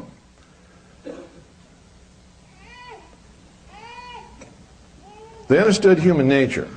They gave us our freedom, knowing that human nature is to give it up in exchange for a promised security, even if it means we have to go into slavery. Because they understood what it took me a long time to figure out, because I really didn't understand all this in the beginning either. And usually I find the true answer by just looking within myself. Don't we usually spend the first 20 years of our life trying to get away from home and become free and responsible? Doesn't everybody, their big dream is, gee, I'll be glad when I'm out of Daddy's house and I can go where I want to, and I don't have to be in by midnight, and I can drive my car, and, you know, isn't that true? How many of you think that's true? Good. And isn't it also true that once we get out there and understand what's really required and how responsible we are and how hard it is, that we spend the rest of our life trying to find somebody that'll take care of us? Huh?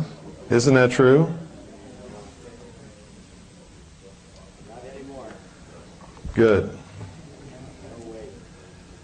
Isn't that why a lot of guys go in the military?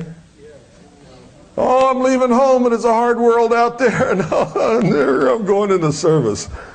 They'll give me a bed and food and all that kind of stuff and send me around the world, and I get to see everybody, have a girl at every port, and boy, it's fine, huh? That's why they got the Gulf War with them. And then you find out what that is. It's socialism. And some guys love it, and they stay in for life. Some of them even convince themselves that they're doing great service for their country, which is what I was involved in, convincing myself that I was doing great service for my country. It was my plan to stay in the military forever, until I figured it all out, saw what was really going on. When they made a mistake and put me in the Office of Naval Intelligence, and I became the briefing team member for Admiral Bernard Clary and got to see the truth, I said, oh, I'm leaving. And I was gone.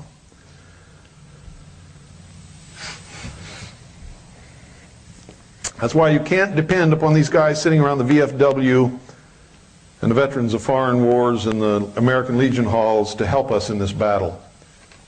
They spent their life in the military. They are socialists.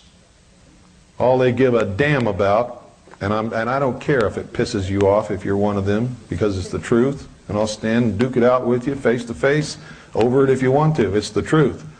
The only thing they give a damn about is sitting around in those halls, getting drunk and telling lies about how brave they are and getting their retirement check every month.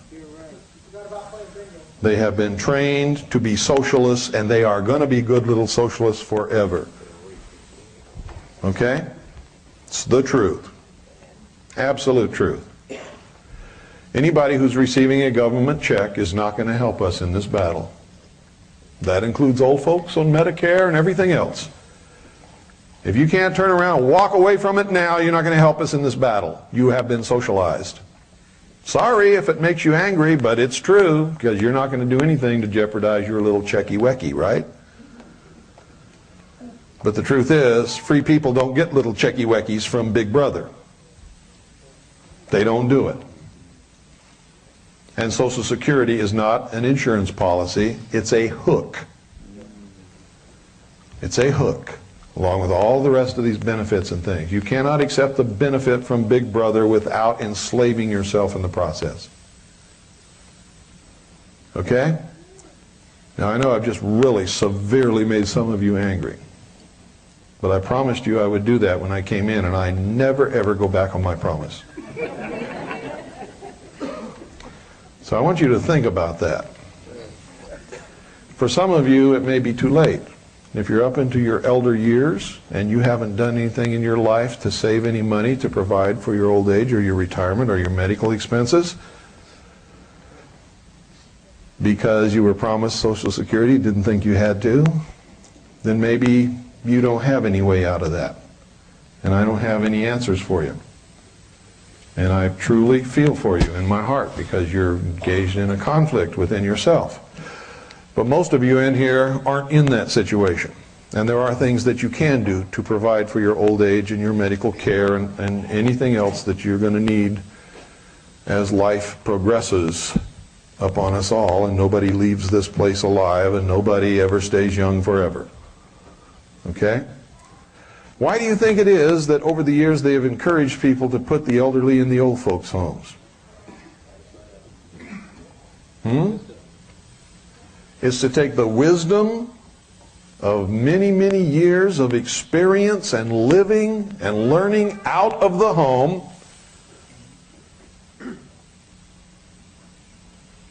and to hook the elderly in a social system which they can't give up.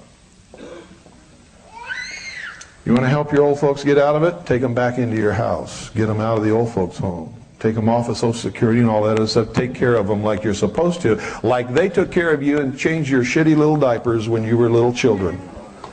Now, they did that for all of us. How dare we? How dare we put them on a shelf waiting to die in an old folks' home? To me, that's criminal. It is one of the things that's destroying this country.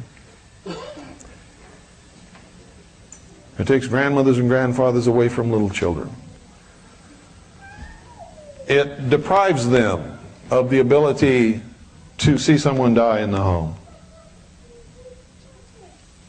and be able to understand it and know that someday it's going to happen to them too. Now, if you have children, understand that under the current system, someday your children are going to turn their back on you and shelve you in an old folks' home so you can die out of their sight, out of their mind, and out of their pocketbook. If you don't think that's going to happen, you don't think your own children will do that to you, you better take another look around. Because that's the norm today. It's a terrible thing. It will not happen to my parents. When they get too old, they can't take care of themselves, I will go and get them and bring them home and take care of them. And Annie's parents too, if I have to go to China to do it.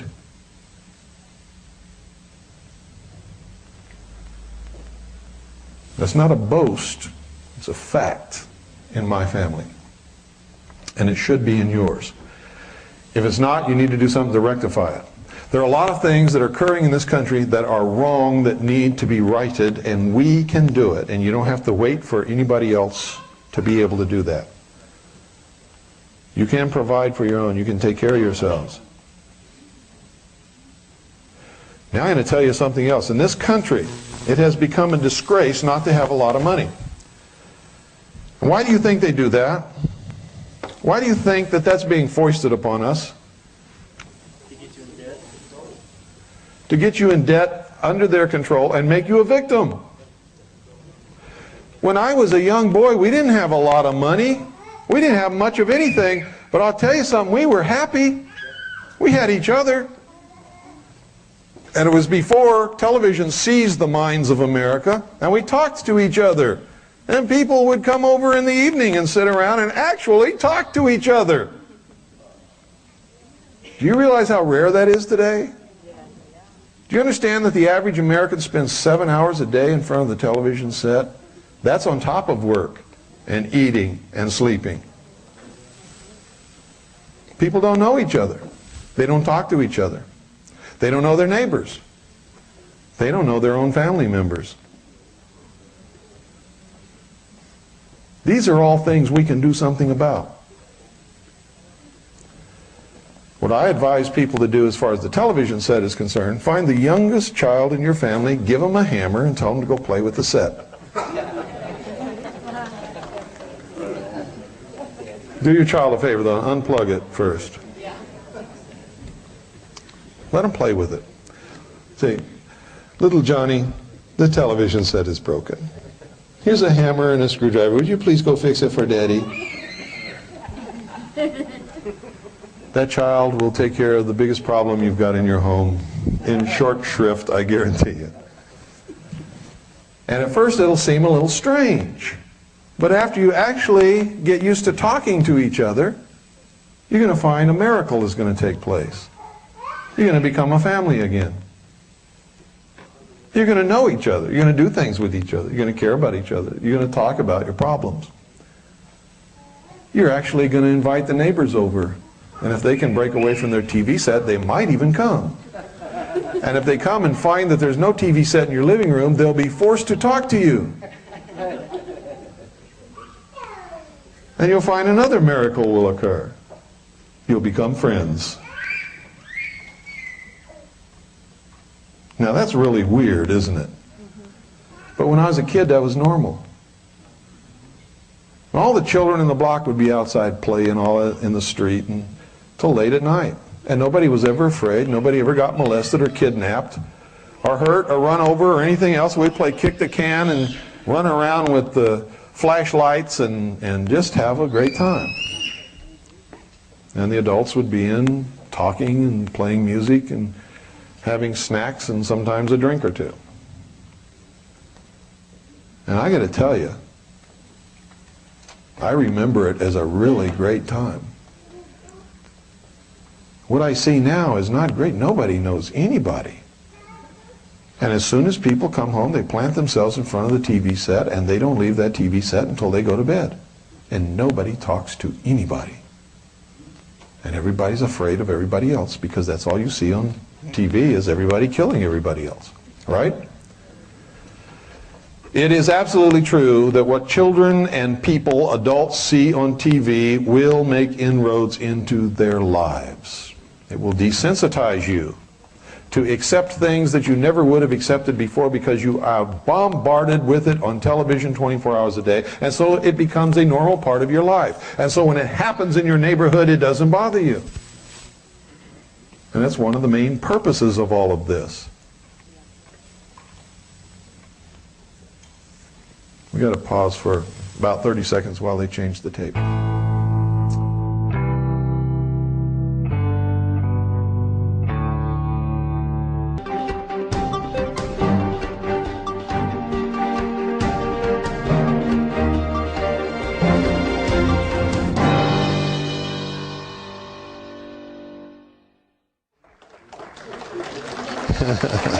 You like that, huh?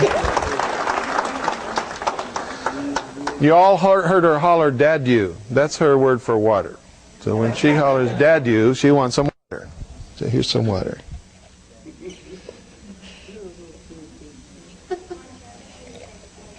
Want some more? Okay. Who promised that she was going to lead us in the pledge? She's going to do that right now. If you'll all stand. What? No flag? We'll all pretend that there's a flag right over here in this corner, and Pooh can lead us in the pledge. Wait a minute. She wanted to do this, and I promised she could, and a lot of you have asked if she could do it. Okay, it's all up to you. I Pledge allegiance to the flag of the United States of America and to the republic for which it stands, one nation, under God, indivisible, with liberty and justice for all. Thank you, Vivian. Oh, she wants to. You want to say something? She wants to eat it. Okay. Take Allie, go back and play. Thank you, honey.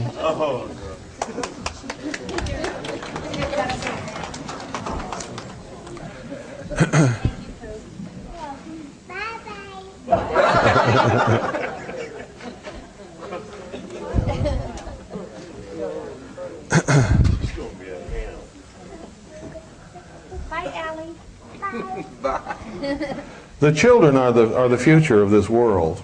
They're the future of this nation. They are all that is important. We've all had our chance. We've screwed up our lives. We've screwed up the country. We've screwed up the world. Let's teach our children the right things and give them the opportunity to do the things that we should have done a long time ago. And let's do all we can in the meantime to make sure that they can have a free future with all the opportunity and benefits that we screwed up. And the truth is that we really screwed it up. And if we're not careful, we're going to leave them to be slaves in a socialist world that they're not going to be happy in. But they won't know that they're not happy because they will be brainwashed and taught that that's the way it's supposed to be and there isn't anything else. And the record of freedom will just be simply removed from history. Will be taken out and thrown away. And we don't want that.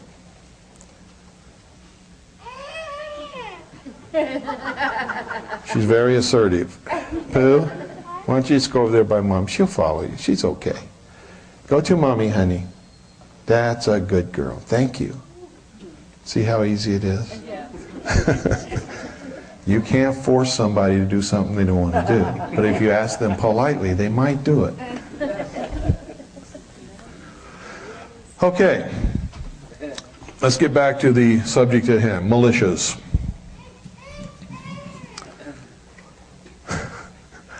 Militias are absolutely necessary to a free people. The Founding Fathers knew this. They couldn't ignore it even if they wanted to because the people knew it. Who was it that stopped the Redcoats when they went to seize the arms at Lexington? The militia. How were they described by the British commander?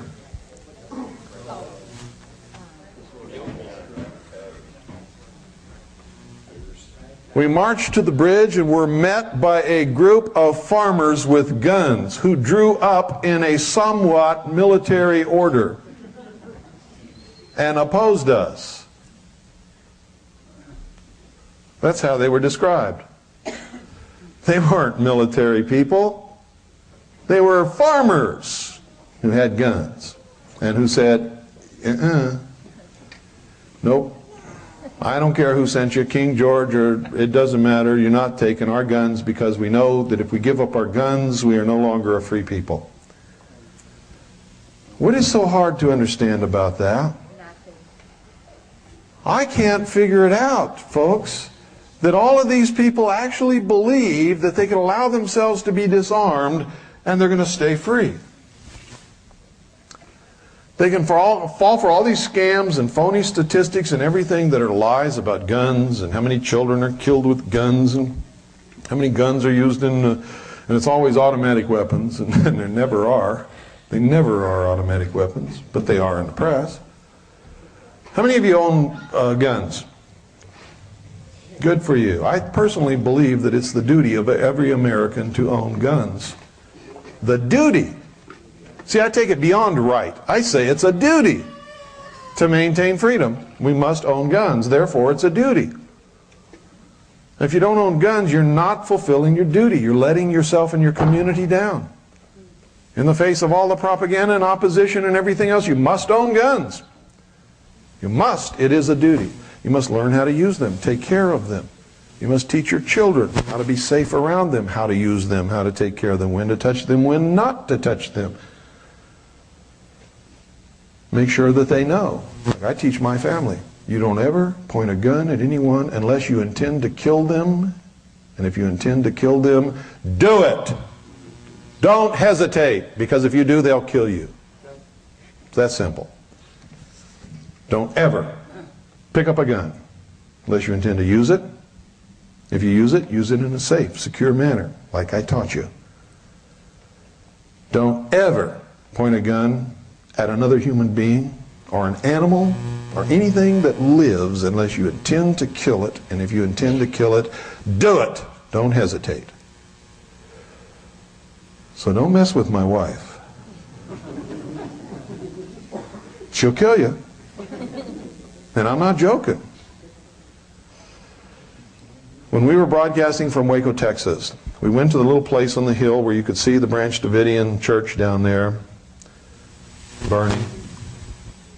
And they had all these hawkers there with the Jesus Lives with a picture of David Koresh. And welcome to our Texas barbecue with a picture of the church burning. BATF bought a lot of those.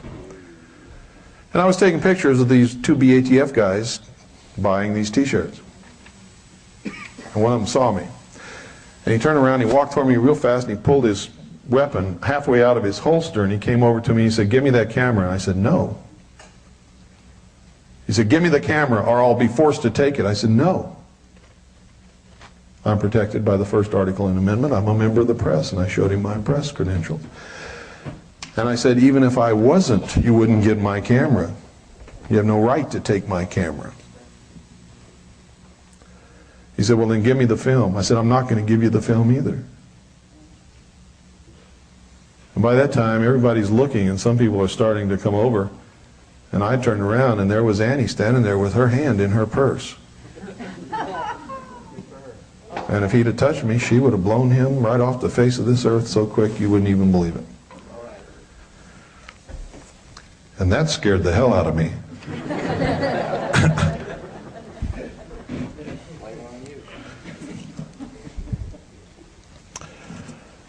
So, we have to have militia, and militia is everybody who's capable of functioning in some capacity as a militiaman.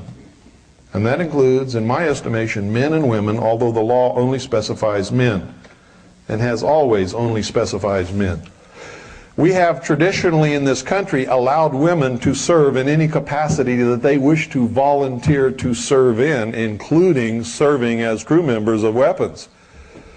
One famous incident in the Civil War. A woman whose husband was an artilleryman. She was pregnant, almost ready to give birth. He was killed at one of the battles in the Civil War.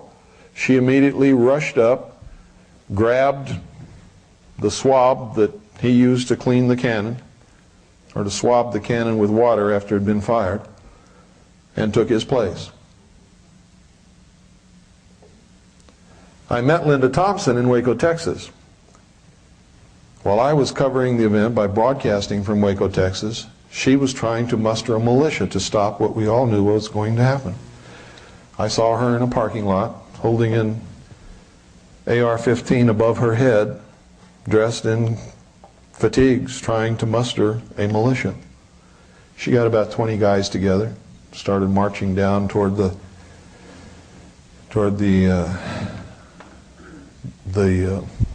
place where this confrontation was taken. I get all emotional when I even think about this, so you'll have to forgive me. And they were quickly surrounded and disarmed and hauled off. But she tried. She tried. Nobody else tried. Linda tried. And she's been just raked over the coals ever since, by everybody, except for me. I think Linda Thompson has more balls than most men in this country have ever had or ever will have. And she stood up for the nation when nobody else would. So I support her, and always will. If it wasn't for her tape, Waco the Big Lie, there would never have been any congressional investigations, and most of the country would still be saying, oh, they're a bunch of religious fanatics, they deserved exactly what they got.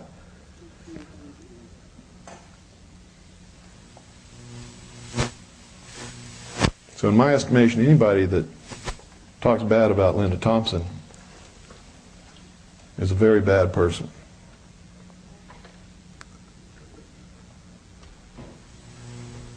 Linda Thompson was the militia. Who can call up the militia? Traditionally in this country, any responsible person could call forth the militia for any responsible reason. It's still that way today. Is the National Guard the militia?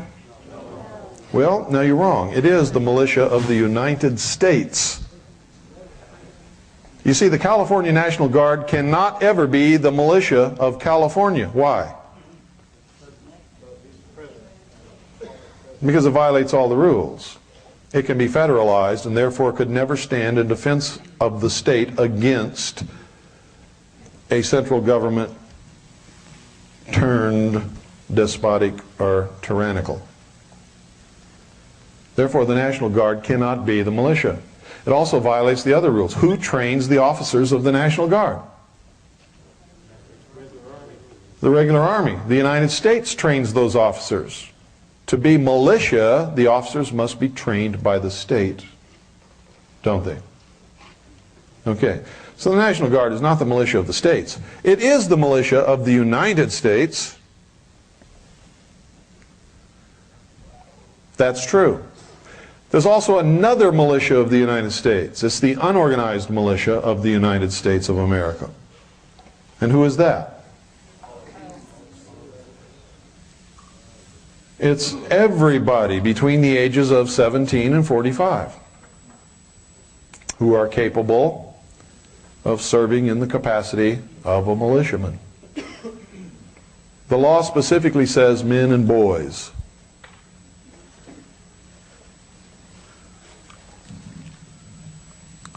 Who cannot be in the unorganized militia of the United States of America? The Vice President, the President, any elected officer cannot be a member. National Guard cannot be a member. Any member of the military forces of the United States of America cannot be a member of the militia. Why? Because they're under control of the very people who could subvert the government and become a tyrant to the people, aren't they? And the purpose of the militia is to prevent that. The militia has three functions. What are they? Who can name them off?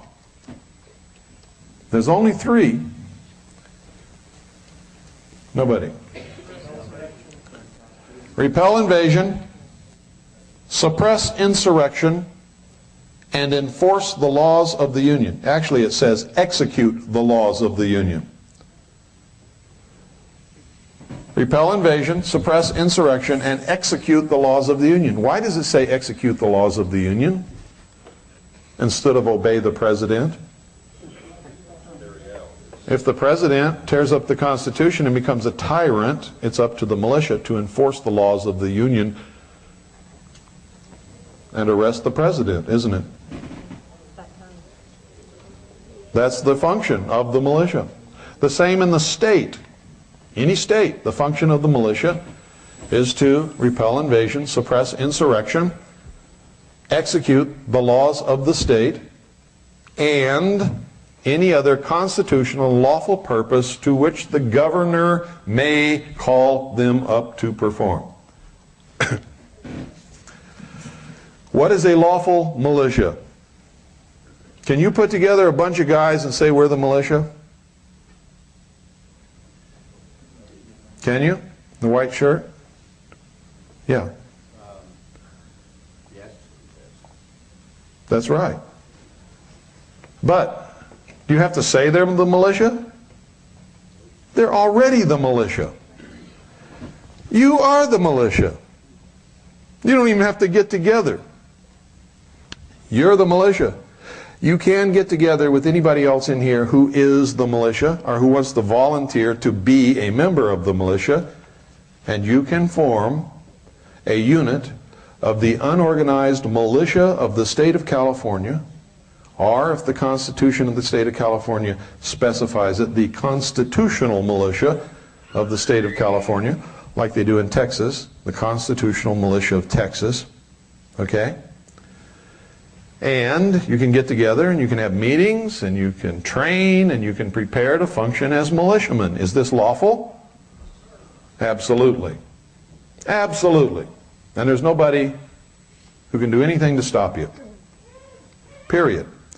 Can you appoint yourself colonel and become commander of the militia? Why not? You have to be elected, don't you? In the absence of appointment of rank by the governor of your state, officers must be elected by the militia. So you elect your officers. You cannot appoint yourself, and nobody can appoint you. The militia elects the officers, and they're elected to serve in those capacities for certain periods of time. Now, if in your capacity as elected officer in the militia, whatever your rank may be, during a lawful, organized training exercise, you give an order which somebody disobeys, can they be punished? Not only can be, must be. Must be. If you don't, what do you have? You have anarchy. You don't have a militia. And the first time you go into battle, you're going to have people doing what they want to do instead of what they have to do to win that battle. Don't you? So it's not can, but must be. Must be in every instance. When they elect you to be an officer, and your order was lawful and right under the circumstances, they must obey that order. If they don't, you must have some system set up to punish that member or expel that member from the militia body.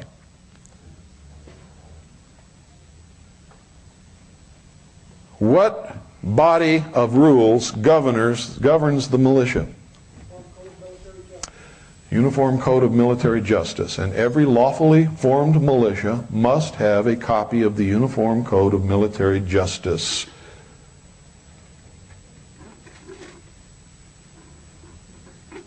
And everybody must understand how it operates and what they're subject to. Must militia members be under oath? Must they be under oath? Absolutely. If they cannot take an oath of loyalty to the Constitution of the United States of America and of their state, how can you trust them? How can you trust them? The answer is you cannot. Can you substitute an affirmation for an oath? Yes, you can. An affirmation is as legally binding as an oath. It's the truth. If somebody says, I can't take an oath on religious grounds, can you accept them? Huh? You can take them if they agree to take an affirmation. If they refuse to take the affirmation on religious grounds, can you accept them? No! The militia is not a religious organization. It's a military organization. And you must be able to trust the members of the militia. And if they cannot be under oath or affirmation, you cannot trust them. You cannot accept them. You cannot have them in your organization. Period. Cut and dried, no. Cannot.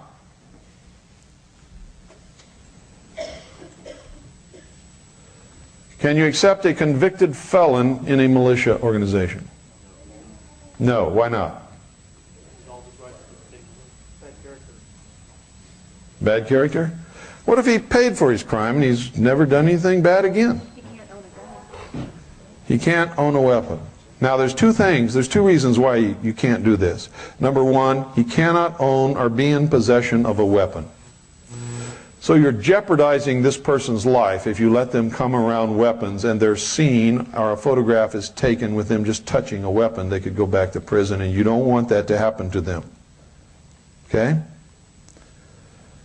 Aside from the fact that they can't own a weapon, can't use a weapon, touch a weapon, or hold a weapon, which means they have to function in some administrative capacity, there is a liability propaganda-wise. If the press finds out you have convicted felons in your militia, what are they going to do to you? They're going to rake you over the coals, and you don't need that. So what you do is you put these people in reserve. And you say, you are not an active part of this militia. You are, by law of the land, a member of the militia, though you can't take part in our unit. If war breaks out, you come running and we'll give you a gun, because then it won't matter whether you have a gun or not. Right?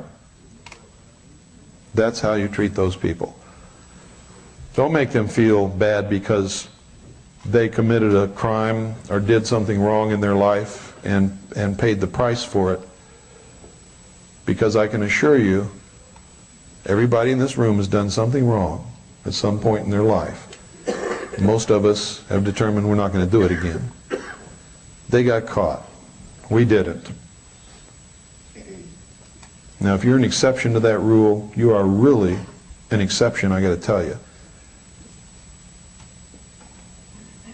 Because everybody is human, and everybody sometime during their life does something wrong. Usually when you're younger and crazier and wilder and stupider. And if you're lucky, you get away with it. Some people aren't so lucky. So let's not be hard on those people. And some of them are really good people and really have turned their lives around. They really do want to participate and help. And it hurts to say no to them, but you have to. What kind of exercises can you do with the militia?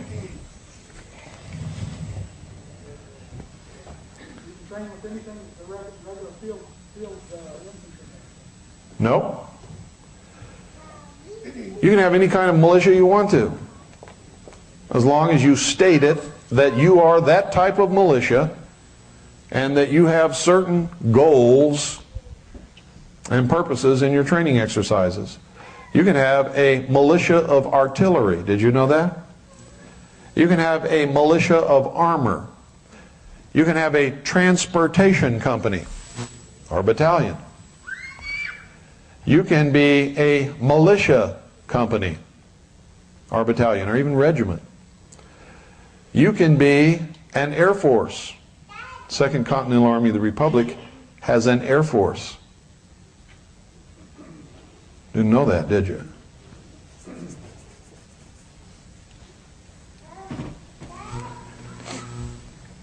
We also have jet fighters.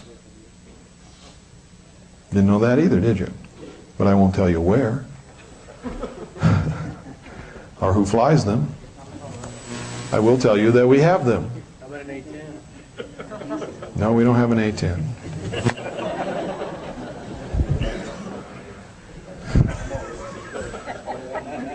We do have a few MiGs. Blaming the ones on the missiles that disappeared yesterday, too. We don't have any of those. None of them. You can have any kind of militia that you want, as long as it is for a legitimate military purpose, and that it's spelled. You can't change yourself from infantry to armor to artillery every 3 weeks. You have to establish the unit as a specific type of unit and equip and train for that mission. You have to do that. Now, I see a lot of people shaking their heads when I say you can be an artillery unit. It happens to be the truth. The Supreme Court has ruled on it. Anybody know the case? The case was where a guy was arrested for having a shotgun, parading around in public with it, and he took it all the way to the Supreme Court, stating that he was legally authorized to own that gun, and that they couldn't take it away from him because he was in the militia. And the Supreme Court ruled that a shotgun was not a weapon of the militia, and that he was authorized to have, possess, use, and train with any weapon that is a proper weapon for a militia, including artillery for an artillery unit, armor for an armor unit, rifles for a infantry unit, etc. Didn't know that, did you? You got to read the law, folks. You got to study the law. The militia is iron-bound in this country. Do you really believe in your wildest dreams there would be any militia in this country if it was illegal? They would have come after us a long, long time ago, not just vilify us in the press. That's to try to discredit us in the eyes of the sheeple for the day when the fighting starts, so that we won't have any popular support. That's really what that's all about. You see, because if the militia was unlawful, unconstitutional, and we were doing something wrong, they would have come after us a long time ago. And you're right. The war would have started then. So you see, there is a legal militia. There's a lawful militia. There's a constitutional militia.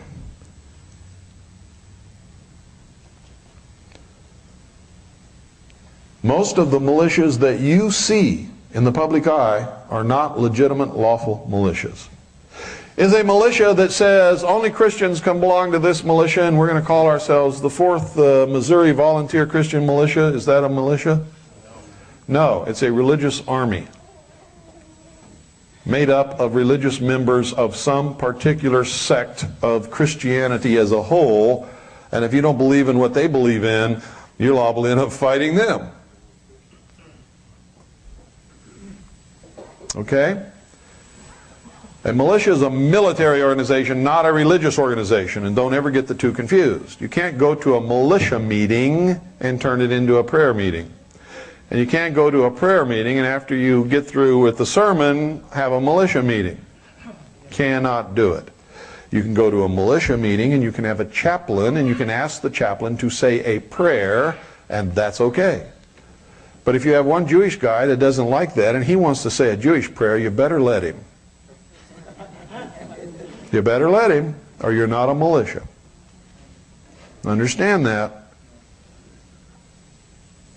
Militia is to protect our freedom so that we can worship at the altar of our choice. It is not to dictate to us which religion or altar we're to worship at, or to say who can be a member of the militia based upon what their religious preference is. And anytime we get away from that, we are destroying freedom for all of us. Understand this, and understand it clearly. If I take away your freedom, I have taken away the freedom of everyone in this room. Everyone. And everyone who allows me to do it is complicit in that treason. Take away the rights of one, you have taken away the rights of all. The instant that it's done. And anyone who condones it or allows it is complicit in the treason. And it is treason in this country. Now we must have militias. If you don't belong to a militia, you need to join one. If you don't know where a militia is that you can join, form one. Advertise. You cannot do it in secret, you must do it in public.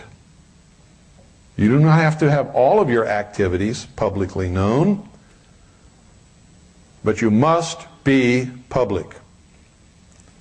You must never talk to the press under any circumstances whatsoever, period, except when authorized by the commanding officer, to issue a statement that has been pre-prepared to be delivered by the officer who has been appointed to be the public affairs officer, and he is to make no statement, answer no questions, only read what he has been given to read, and then shut his stupid mouth. Now, you've seen a lot of people across this country pretend to be militia. I've only seen one that was legitimate, and that was Norman Olson. He was the legitimate commander of the militia of Michigan. He was not a good choice, even though he meant well. He was a preacher of a church who got religion and militia and all kinds of things confused. He didn't understand the law. Whenever he confronted the press, he said all the wrong things instead of what he should have said. And so he caused the militia of Montana a lot of embarrassment, and by association, all of the militias in the country. But Norm Olson is a good man, and he meant well, and he should not be castigated or thrown out or vilified or anything. He was trying to do his best. The militia of Montana is a joke. Always has been. The militia of Montana has never been anyone other than John Trockman and about 4 or 5 other people in a little room full of all the stuff that they sell. Period. That's it. When they went to Congress, they made a joke out of the militia. Instead of addressing the issues that they should have addressed and talking about the things they should have talked about and quoting the law to legitimize to the nation and to Congress the militia, what did they talk about? The government's manipulating the weather. We're all going to drown in a rainstorm. Hurricanes and... What did they look like? I'm in the militia and they look like madmen to me. And I know that some of that is true. But I also know that you cannot get up there and start spouting off that kind of stuff in that kind of situation. You cannot allow them to make a joke out of you by consenting to be on the Donovan show, the great communist with the microphone who can make you look like an idiot. These are fools. You don't do that. You don't do that. You must maintain your dignity and your respect, and whatever you say to the press and to the nation must be words that will be taken seriously and respected and will build the respect and the dignity of the militia. Must. See, they're just waiting for the fools to come along to make jokes out of them. The only other legitimate person who ever spoke for the militia during any of this time on any public media was Linda Thompson, who is, by the way, the Judge Advocate General for the unorganized militia of the United States of America, not self-appointed.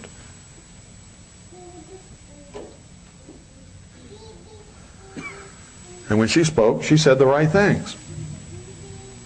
Then they would try to make her look like an idiot, and sometimes they succeeded. Can you say anything to the press that's going to be put on camera or put on tape or film and expect to be treated fairly? No. What are they going to do with it? They're going to edit it. They're going to take 1 or 2 words out of context. They're going to make you look like a raving, blithering idiot. And you don't have to be in the militia for them to do that to you. They'll do that to you anyway. So what's the rule? Don't talk to the press. Don't let them put you on camera. And I'll go one step further. If they insist upon sticking that camera in your face, you stick your fist through their lens. You might get a few cuts, but by God, that delivers a pretty powerful message. Get out of my face. No, I'm not going to talk to you. Get your camera out of here. And they are the biggest liars, biggest lawbreakers you ever saw. They'll barge right in your front door. unlawfully. They don't have any right to barge in your house, do they? They'll do it. Right after the bombing in Oklahoma City, I must have been called by well over 500 different reporters, TV stations, communist news networks, ABC, NBC, CBS, Donovan, everybody in the world called me. And I had 3 words for all of them.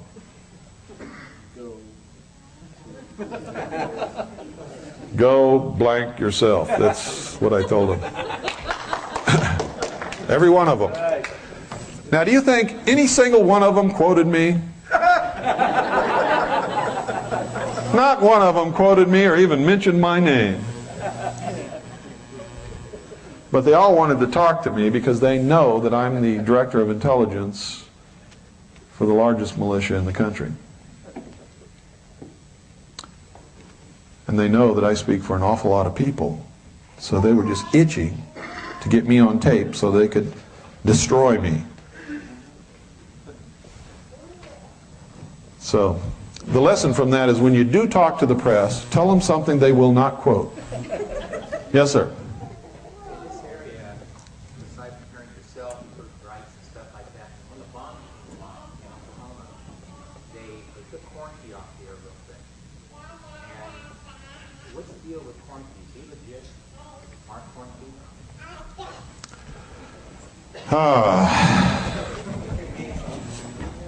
You would have to ask an easy question. I first learned about Mark Cornkey in 1989. The end of 1989, first couple of months of 1990. When he called my friend Stan Barrington, who was then working with me and helping me, and told Stan Barrington that he was an active duty officer of the Air Force Office of Special Investigation and he had material that he wanted to give us to leak to the American public. I was in the Office of Naval Intelligence. I know there's no leaks. So right away, I told Stan, I said, don't take anything from this guy because this is BS. And ask him to furnish us with proof of his identity. Substantiate himself. So we gave him that message, or Stan gave him that message, and he sent us Waco, or not Waco, but America Under Siege or something, some videotape. This was a long time ago.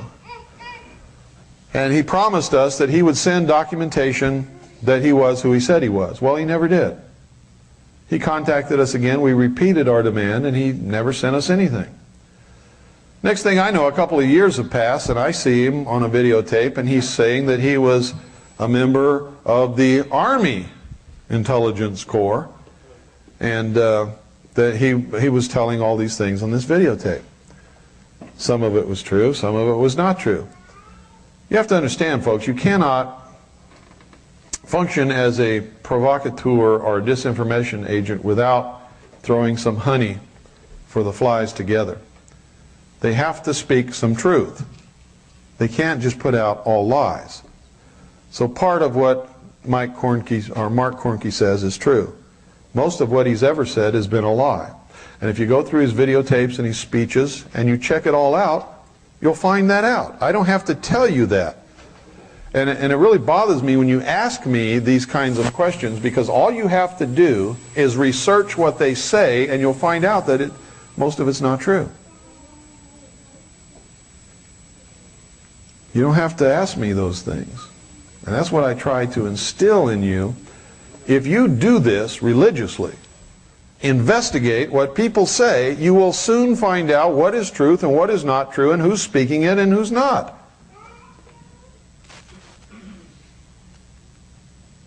Overnight, listen to me, because this is true and a lot of you are falling into this stuff. Over 95% of every piece of information that's passed through the community nationwide is fake, false, lies, rumor, frauds, forgeries. It's the truth. But you see, you get this stuff whether it comes over by fax or you hear it on the radio and you just pass it along, not realizing you're hurting all of us when you do that. You can't pass on anything without investigating it. You cannot do that. If you're passing on false, phony, fraudulent, forgery, fake, lies, what are you doing? You're helping our enemies, aren't you? Do you know that most people have left the patriot community and stopped being patriots because of the bullshit that has gone through their hands, that they have ultimately found out to be fake? Somebody came up a while ago and asked me about the Tommy Buckley Treasury Gate thing. I said on the radio, it was a fraud to begin with, and it's a fraud now. And most of these people who call themselves patriots bought right into it, hanging on every word. Do you really believe in your wildest dreams that somebody came over from Indonesia and just bumped into Tommy Buckley on the street and gave him a bank certificate worth trillions of dollars? Are you nuts?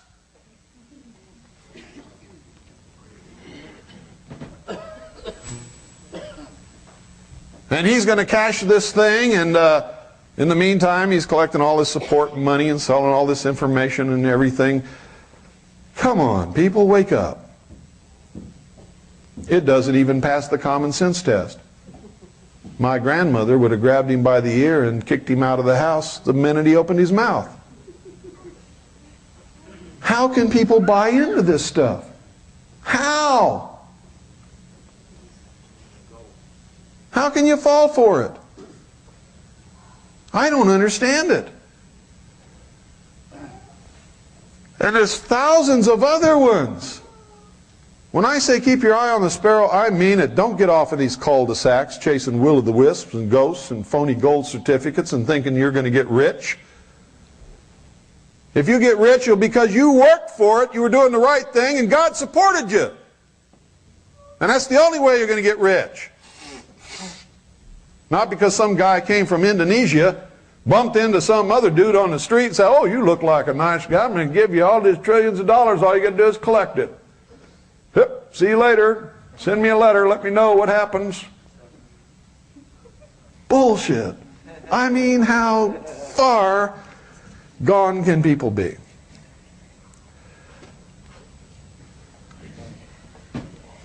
It ain't so. Now let me say this, 95% of everything that passes through your hands, if you're in the patriot community, is bullshit, false, fake, phony, fraud, forgery, lies.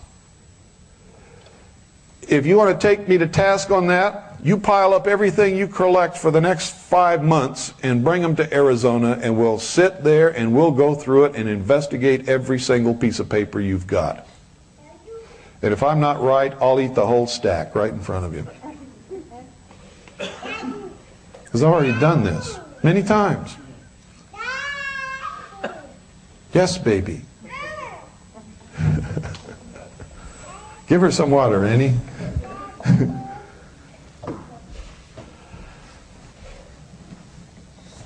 So please, don't do that. I promised you I'd show you the Zapruder film. How many of you have never seen the real Zapruder film in fantastic color from a first-generation copy? Okay, you're going to see it now. Bill, Yes, sir. there was an article in our Bakersfield, California, that's an archive now. He took it over, it's so deteriorated it can't be shown again, and taxpayers have to buy that film. They don't know what the value is from this guy that wrote it. Well, years ago, when I got tired of wondering what was really on it, because I saw so many copies that were doctored and tampered with and were in black and white instead of color, and I knew the thing was originally taken in color, I started putting out feelers. I wormed my way into the corporation that had the original copy of the Zapruder film, and it cost me $16,000, but I got a first generation 35 millimeter color copy directly off the original. So The only reason why I've said anything is kind of coincidence, you know. It was in the paper yesterday's Bakersfield, California, and I'm going to get to see it now. That's kind of a yep, you're going to get to see it right now. Yes. I don't blame him. I can't remember exactly what it was about, but I heard you today bring up the issue with Bo, and you attended a meeting much like this right out the Vets Hall with Bo there. And I'm really upset, not because I think I want to trust Bo, but because it appears that there's a conflict there, and I don't understand why it's there, and I'd like to know. Well, let me ask you something. If I went and spoke to Mormons and told them that I was a Mormon, went to spoke to Christians and told them I was a Christian, went and spoke to atheists and told them that I had tried all the religions, couldn't find one that I belonged, do you think there's anything wrong with that? Is that, in a nutshell? No, there's a lot more than that, but that's enough. Just that alone is enough. If it's not enough for you, I don't know what to say, but it's more than enough for me. But there's much, much more than that involved. Well, see, I don't know anything about it. What I heard from him and you today is about all I've heard. And I don't know where to go for any more information except to ask somebody. Investigate. One place to start is get all of his tapes and start listening to them and remembering what he says and find out how he changes his story from day to day. Well, I see a little of the switching up on the religious angle. I've heard some of that. It's a lot more than that. When they gassed the Branch Davidians, Bo Gritz went on radio and he said, what they did is against the law. It's against the laws of war. We weren't allowed to use CS gas in Vietnam. It's a lie. I had CS gas on my boat, was issued to me, used it to break off engagements. And then go get his book, Called to Serve. In his book, he tells a story about how he used CS gas in Vietnam, but yet he lied on the radio to the American people. Is that enough? I mean, I could go on for hours. Now, you heard him say that on the radio, didn't you? Go read his book. He also said a lot of things. He accused me in his book of stealing the Zapruder tape from a guy named Lars Hansen. He accused me of doing that and making a profit on the Zapruder tape. I have the radio broadcast where me and Bo Gritz were both on the same radio show with Billy Goodman, and I have played this on my radio broadcast in his own voice.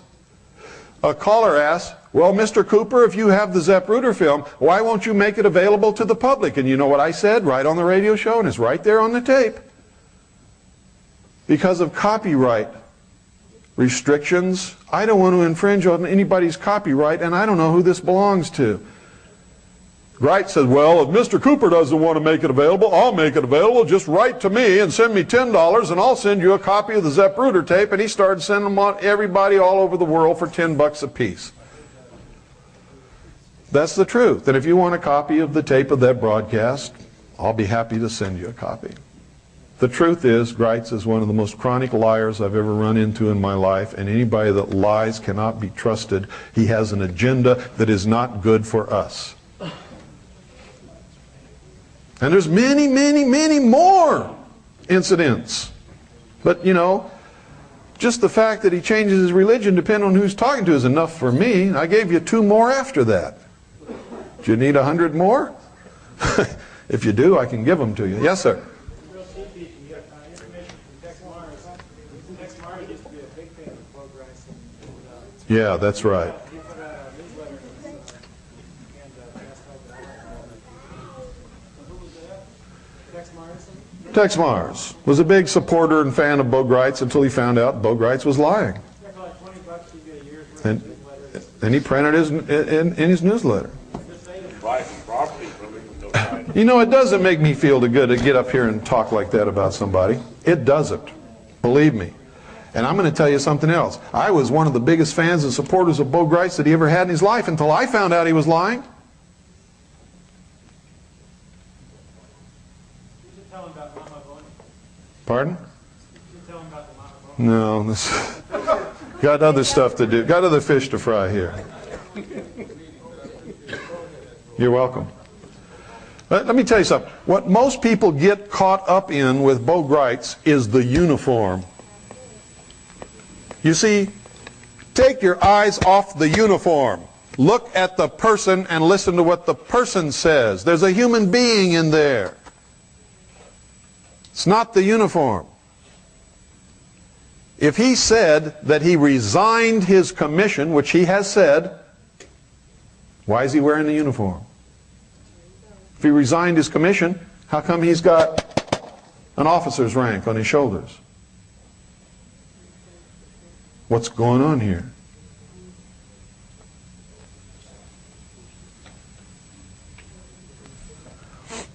Okay, Doyle, could you come up here and give me a hand, please?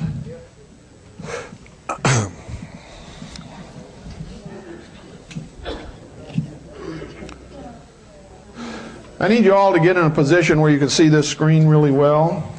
And I don't know where that's going to be for you, so you have to determine that for yourself. Yeah, we are. That's what Doyle's coming up for. If you can help me move this table back there, I guess. And I don't know how to operate that thing, so I'm going to have to ask you to do that. And I will step down here and use my trusty little laser. How many seconds is this going to last?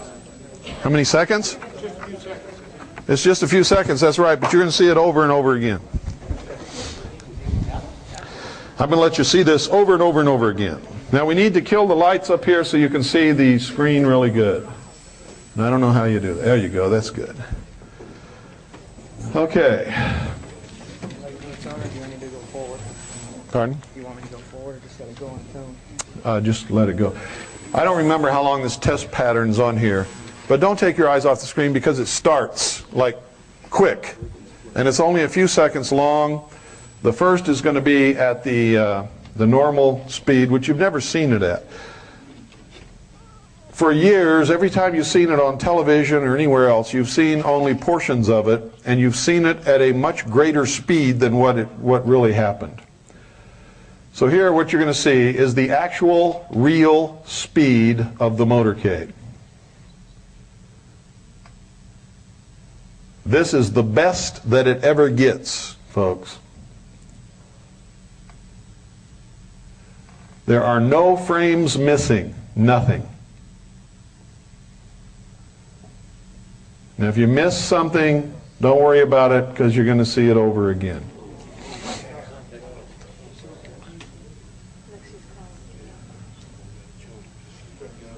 No, she didn't get anything. There was nothing on the trunk of that car.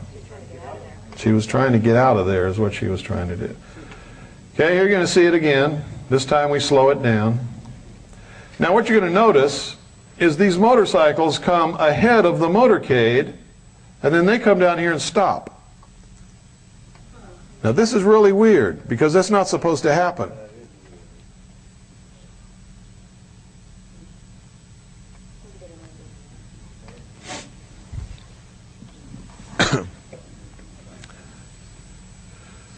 This was made on Kodachrome film with an 8mm camera, handheld by Abraham Zapruder. And the frames on those kinds of cameras, the shutter speed was about 1/30th of a second.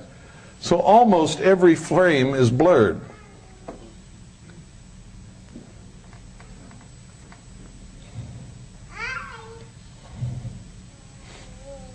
You're seeing every single frame is here.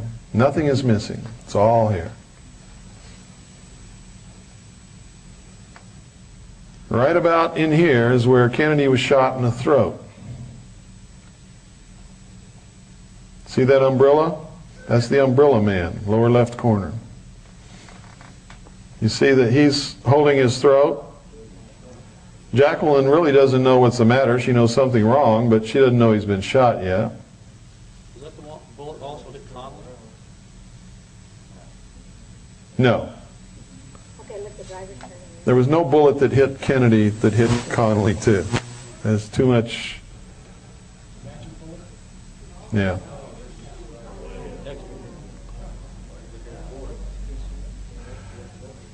Now, if you'll notice here, look at this. Somebody has scraped the emulsion off the film on Kennedy's head so you cannot see the true nature of the wound.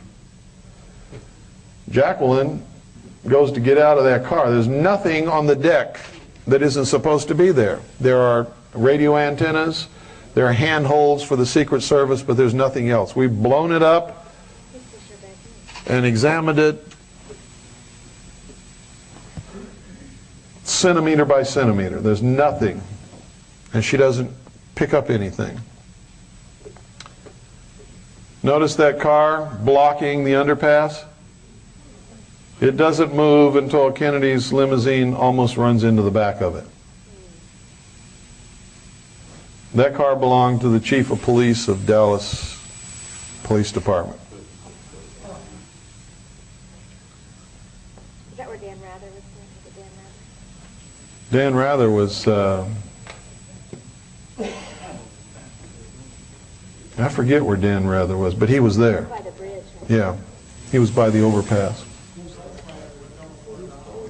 Pardon? He was on the knoll. I'm sorry, I can't hear you. Yes.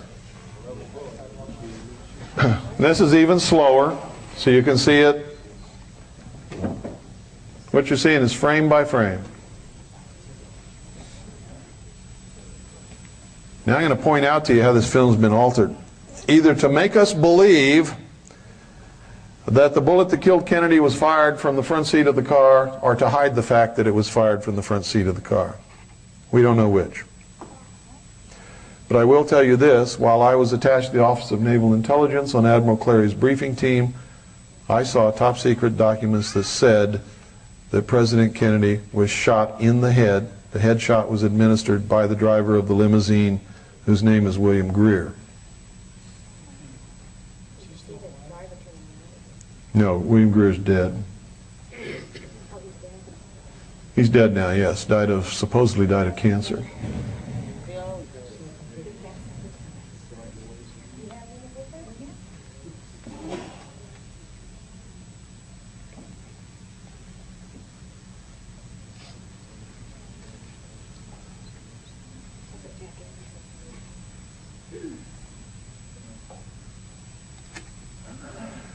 Now you can see some black stuff go across this sign. It's where Abraham Zapruder stopped the film and then started it again. And during the processing, some of the chemicals used to process the film were not washed off the film properly. It's not something someone did to the film. You've probably seen the same thing on some of your home movies in 35mm film that you get back from the lab. You'll see the famous umbrella in the lower left of the picture as the right edge of the sign comes. That's what I was talking about there. And there's another one too. Those are processing glitches. This film was processed really quick after the assassination by a local lab in Dallas. Was given to Abraham Zapruder, and then later was confiscated by the government, who took it to the National Photographic Lab in Washington, D.C., and that's where I believe all the alterations to the film were made. Nobody gives up stuff like this willingly to anybody. This is history. This is valuable. Nobody gives this kind of stuff up willingly. There's the umbrella. Right there. See it?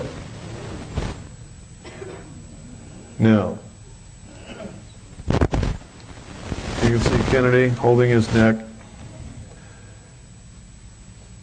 You can see Agent Kellerman, who is the passenger, watching Kennedy in the rearview mirror. See him? He's looking in the rearview mirror.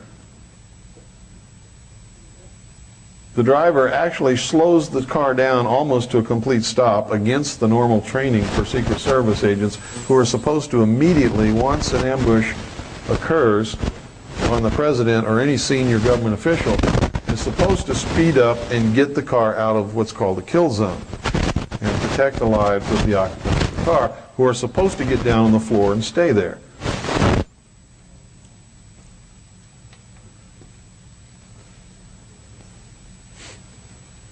Now watch up here.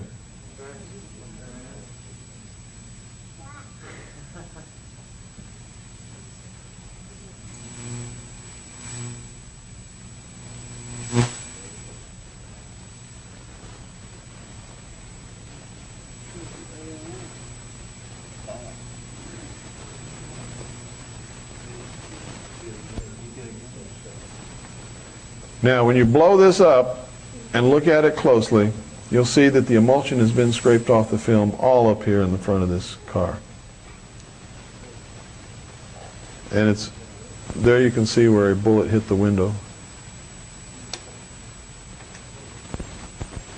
Or at least they want us to believe that a bullet hit the window, one of the two. The film has had extensive work done to it that you could never see before we actually got a copy and could blow up. You can't digitize something like this and look at it. You have to have film. So that's why we got a 35 millimeter positive made directly off the 8 millimeter original. So what we have is as good as you can get. You can't get better than this from any source.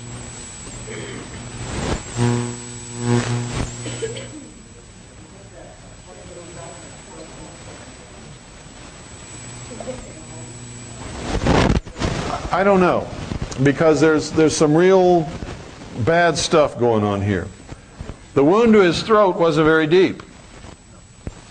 It didn't go in very far at all. You could probably stick, 2 knuckles of this finger, and that was the extent of the throat wound. Didn't even go into his trachea or his esophagus. And the wound in the back was below the scapular, or the shoulder bones, and you couldn't even stick 1 knuckle in there. It was only a ½ an inch deep. So what kind of a shot makes wounds like this? And there were no bullets taken out of either of these 2 wounds. So the theory that the bullet hole in his back, the bullet entered his back, went up and did a Z thing, and then came out his throat and went and hit Connolly and went through his wrist and his leg and then, all over the place. It's total baloney. The wound in Kennedy's back was only a ½ an inch deep. The wound in his throat was only about maybe 1.5 inches deep. It did not go anywhere. The first 2 were really not life-threatening. No, he could have, the first 2 would not have killed him, no. They were not even life-threatening. Painful, maybe, yes. It was the head wound that killed Kennedy. And whatever hit him in the head literally blew his head into pieces. I think Jacqueline seen the driver do it, and that's why she was trying to get out of the back. I think she believed her husband was shot by somebody in that car. And to tell you the truth, I believe that also. I believe that he was shot in the head by someone in that car, and that she was trying to get out of that car. And they never established who really did it. No. And why?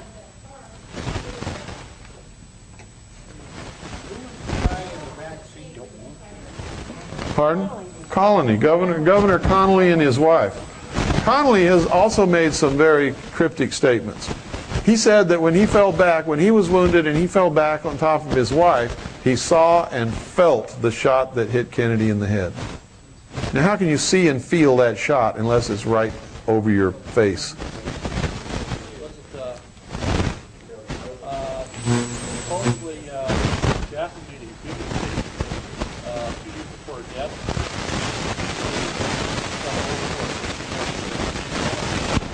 That's supposed to be.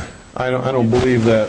I don't believe that rumor because I've investigated all of this for many years and I've never even heard anything like that. And you have to understand the loyalty of the people in these great families. They don't do that. They just don't do it. It would be suicide to do it. Cut yourself off and your children off. Pardon? Nobody really knows. The question is, why was he killed? Nobody really knows why he was killed. There's a lot of conjecture that he signed a bill authorizing the printing of United States notes backed by silver and all kinds of stuff. Nobody knows why he was killed. Nobody knows.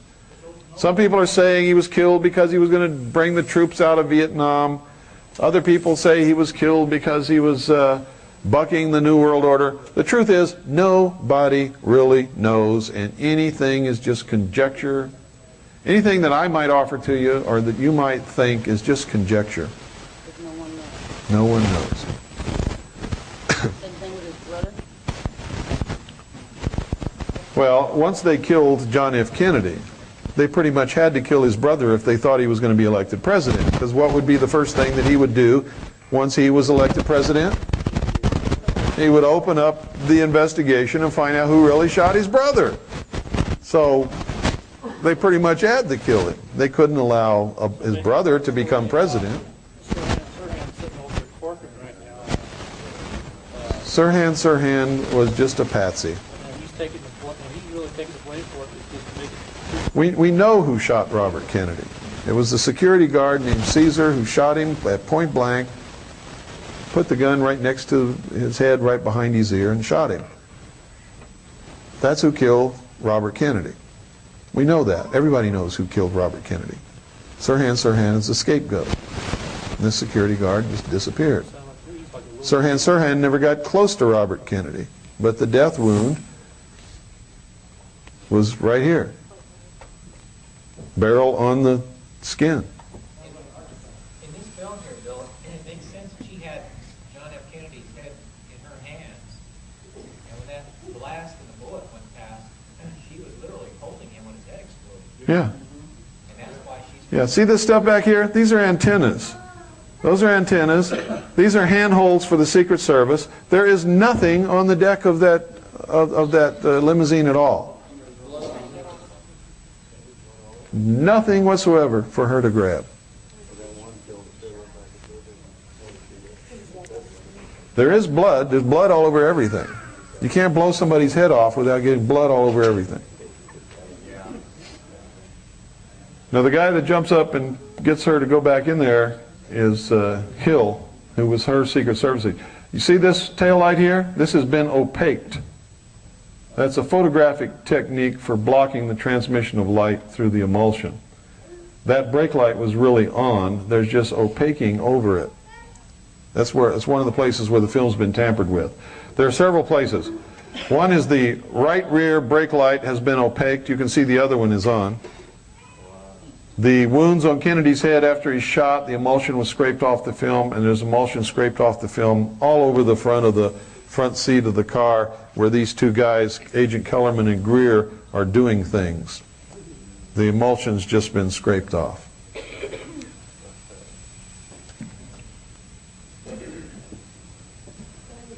This is the... Kellerman also good? I don't remember if he is or not. Doyle? Where's Doyle? Yo, Doyle? Can we fast forward this to Dealey Plaza? I want to show them what's in Dealey Plaza. Is there some significance to that umbrella that you kept mentioning? We believe there is, but we don't really know, and nobody can prove it. You see, as soon as Kennedy was shot in the throat, the umbrella opened. Now, if you have any experience with intelligence operations, that's a signal. That's saying, hey, he was hit. It's kind of seem odd, a guy opened an umbrella. It's a signal. It's not odd at all if you understand these things. In a crowd, if you're going to have a signal, you've got to have a signal that will not be missed, which means it has to be an unusual thing that happens. And big enough for everybody taking part to see. You see, if you're going to try to assassinate a president, once you hit him, you can't stop there. So that's the signal that it's got to continue. We've got to kill this guy. He's been hit. We can't let him live because he'll track us down for the rest of his life. You know. So that's what we believe that it was. Now don't go out of here and tell people that I said that's what it is. That's what we believe that it is. It fits. We don't really know. A guy came into Congress during the hearings and said that he was the guy with the umbrella, and he was just opening the umbrella to protect himself from the sun. The guy that went to Congress is not the guy that was standing there with the umbrella. The guy that was standing there with the umbrella is Gordon Novell. I know Gordon Novell. Gordon Novell is also one of the guys that was caught who broke in to an office in New Orleans connected with the Kennedy assassination and was stealing information and you know. And if you read Garrison's material, you'll know that Mark Lane, how many of you have heard of Mark Lane? Mark Lane's been connected with the CIA all his life. Mark Lane was remember Jonestown? Who was the minister? Jim Jones. Guess who was his lawyer? Mark Lane. Jonestown thing was a CIA mind control experiment. And that congressman got sold onto it? The congressman got onto it. He went down there to investigate it. They murdered him. You know, Bo Grice said that too, that it was a mind control. It was. What I told you about flies and honey? Yeah. Also, well, is that the beginning of the... Starts like a plaque at the monument? Yeah, that's it. Okay. This is Dealey Plaza. This is a plaque dedicated to a man named Dealey, who was a 33rd degree Freemason of the Southern jurisdiction of Scottish Rite. Dealey Plaza is built upon the site of the first fraternal lodge in the state of Texas. Remember, they always do things according to symbology and ritual. That's old Mr. Dealey. This is the intersection of Main Street and Houston. Those cars are coming or going up and down Main Street. The cross street is Houston. Now, the quickest and most economical way for Kennedy to get to his next speaking engagement would have been to go straight down Main Street. He didn't. Came to this corner, made a right turn. Went to the next corner, made a left turn on Elm Street. What's significant about Elm Street?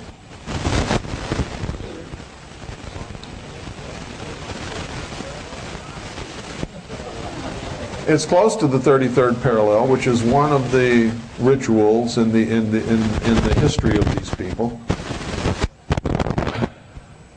Guess what that is? That's the parking garage where Lee Harvey Oswald was killed. It all took place in Dealey Plaza. This is what they never tell you. It all took place in Dealey Plaza. There's the obelisk. Screw you. There it is. Big as life, just like I've always been telling you. And what's on top of that obelisk? The signature of the philosophers of fire, the eternal flame.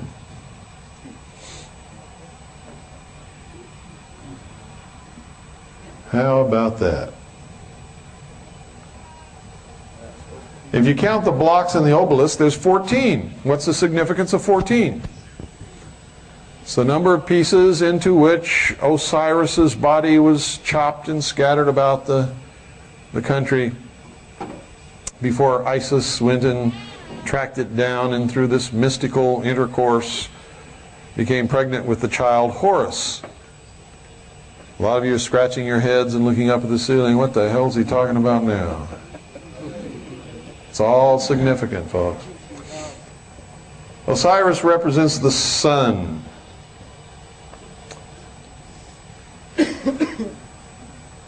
The sun is the manifestation of the power of God. What is God in the mysteries?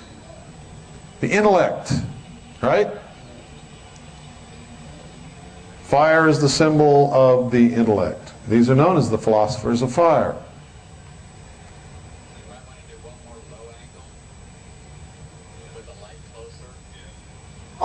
Osiris is the representation of the doctrine.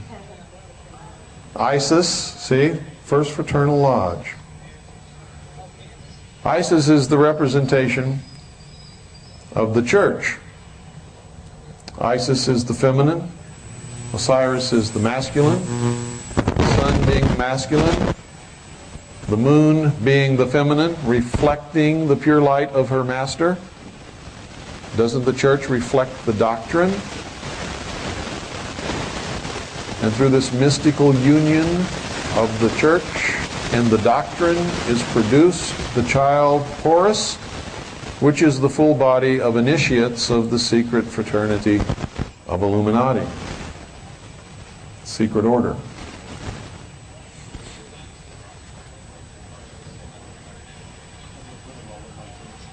Pardon? My brother-in-law is big in the Freemasonry. He wouldn't like this. No, he wouldn't like it because I'd be exposing what he's involved in.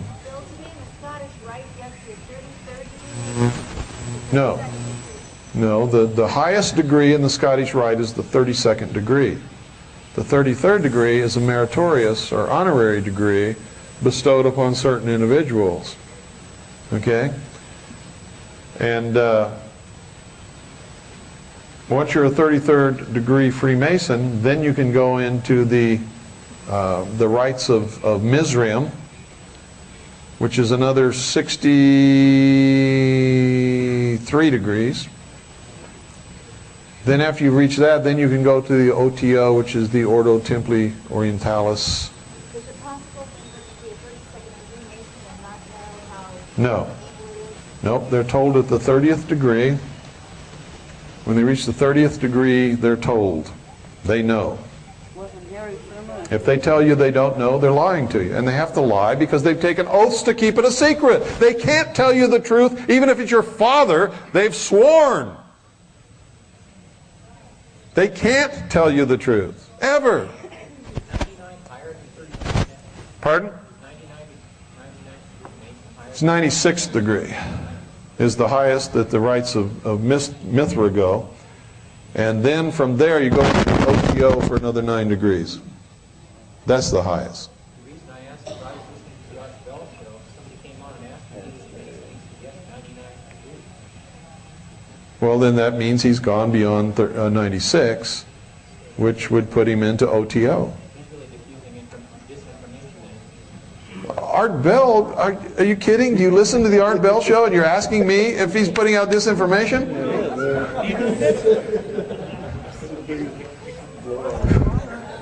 You guys mind if I say a little prayer? Please, Lord. Pardon? Shriners, you have to have attained the highest degree of the Scottish Rite of Freemasonry or the York Rite, which in the York Rite I think is the 13th degree, and in the Scottish Rite is the 32nd degree.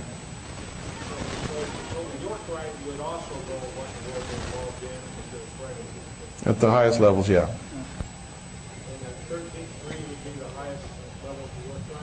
I believe. I'd have to check to make sure. I don't remember the exact number of degrees in the York Rite, but it's much less than the Scottish Rite.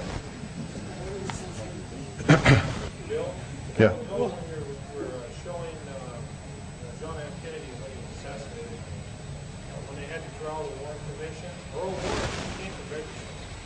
Earl Warren's a 33rd degree Freemason. Gerald Ford's 33rd degree Freemason. But Earl Warren, during the Warren Commission, he came from Bakersville. His father was murdered. And the chief of police of Bakersville, that was his only suspect, was his own son. Is that Chief Grayson? Chief Grayson. What are we seeing? This is the corner of Maine and Houston. I've got to concentrate on this, folks, because there's things you've got to know about. So save your questions for later. This is the corner of Maine and Houston. This is the old courthouse over here. It's very old.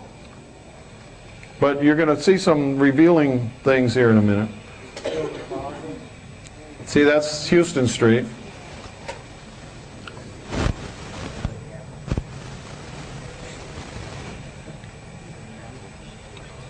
Here we go. Throughout history, these orders have been known as the Brotherhood of the Snake, the Brotherhood of the Dragon. There's the dragon. It's not a griffin, that's a dragon. That is the symbol, and you'll see this in ancient books and writings. This is the symbol of the Brotherhood of the Dragon. That's Scott Becker. He ran the Becker Satellite Network. We went to Dallas together to do this. God, I don't remember. Long time. 1992, I believe it was.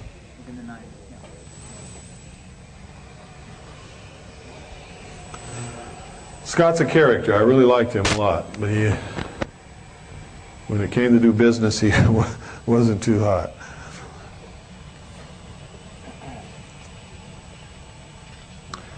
These are the sheeple who walk through Dealey Plaza every day and don't see a bleeding thing. Don't see any. Look at this. There's Osiris, the doctrine. There's Isis, the church, reflecting the pure light of her master. This reflection points directly to the 6th floor window. Also, it's on the 6th floor. Did you notice in the building the 6th floor window is the only square window in the building? Who is fond of claiming that when he raised his arm to the square?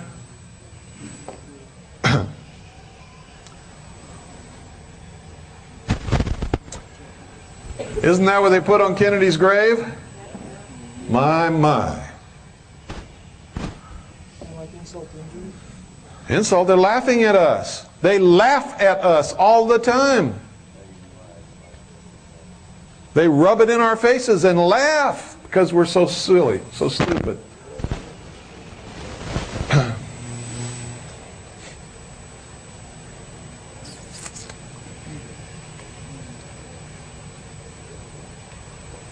Now what are these columns and pillars over here? And they're on the other side of the street likewise. They're the quarters of the round stone temple of the sun, just like at Stonehenge. Dealey Plaza is a temple of the sun for the mystery religion of Babylon. Kennedy was killed on Elm Street. Elm Street is where traditionally they have posted the notice. It is also a grove. The sacrifice was always committed in a grove up on a stone altar when the sun had reached its zenith. When Kennedy was shot, it wasn't 12 noon, but on that latitude, the sun was directly overhead. Don't believe me? Look at all the shadows in the Zapruder film. If you want to see a representation of what happened in Dealey Plaza, watch The Lion King. When the brother, Scar, takes the little cub, puts him on a rock under an elm tree in a valley at high noon, and then the hyenas start the stampede of the animals toward him. He was to be sacrificed upon that rock under the elm. Nightmare on Elm Street. They laugh at us all the time. It's hilarious. Now let me tell you something.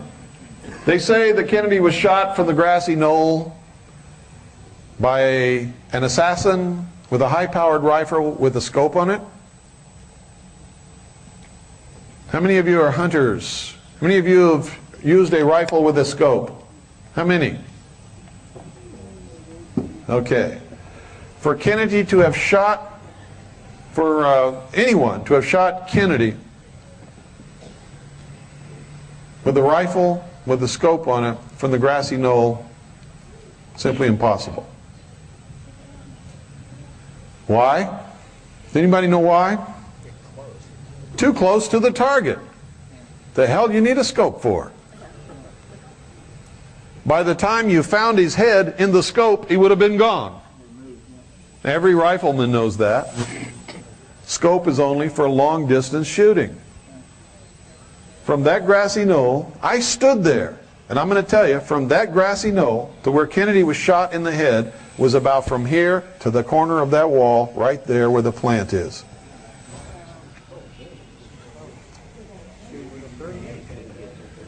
So, when they tell you that he was shot by a rifleman using a scope on a rifle, I don't care if it's high-powered or .22, it's no. No, no, no. No professional assassin would ever have chosen that place to shoot his target moving from left to right directly in front of him at that close of a range under any circumstances. Wouldn't do it. Just simply wouldn't do it. It's not done. Anybody who would do that is not a professional. would never have been hired or contracted to do the job. Period. The best place to shoot a moving target from is where? Directly ahead or directly behind or in the vehicle up close. Which is the sure thing? In the vehicle up close.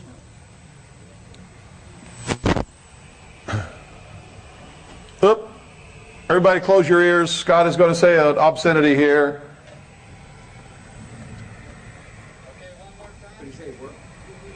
No. Shut up, Scott. I forgot about that. I just remembered it.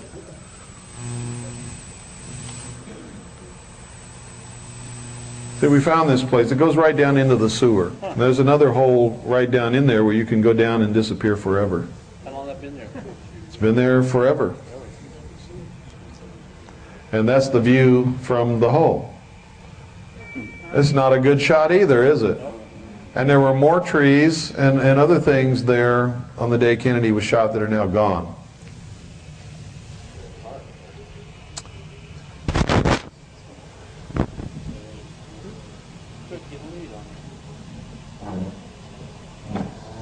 No, you couldn't get any lead. And when the car presented itself, it would have been like abrupt, sudden.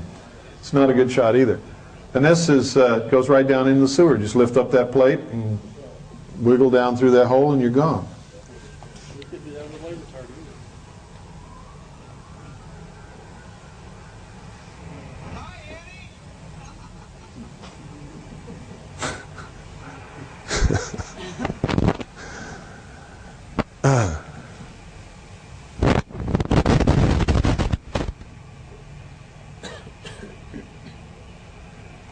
Okay.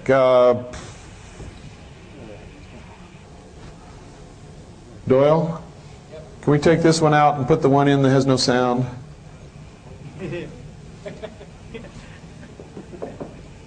Remember the one you had in first? Yeah, stick that in. Yes. You're going to see. I'm going to show you.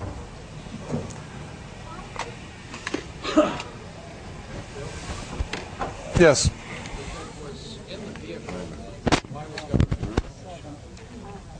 I have no idea. I don't think he was supposed to be shot. When he was shot, you know what he said? He said, "Oh my God, they're going to kill us all." Which tells me he knew it was going to happen. He knew it was going to happen. Wasn't there a big discrepancy beforehand, a big argument also that he didn't want to ride in the car with him?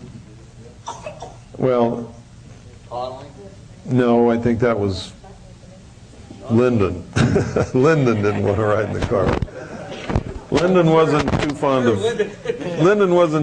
of JFK.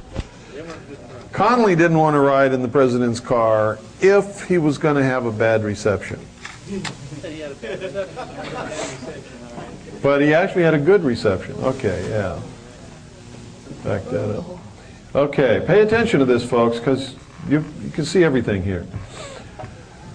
Here is Dealey Plaza. You can see it's laid out in the truncated pyramid of the Temple of Initiation of the Mysteries. The capstone is missing.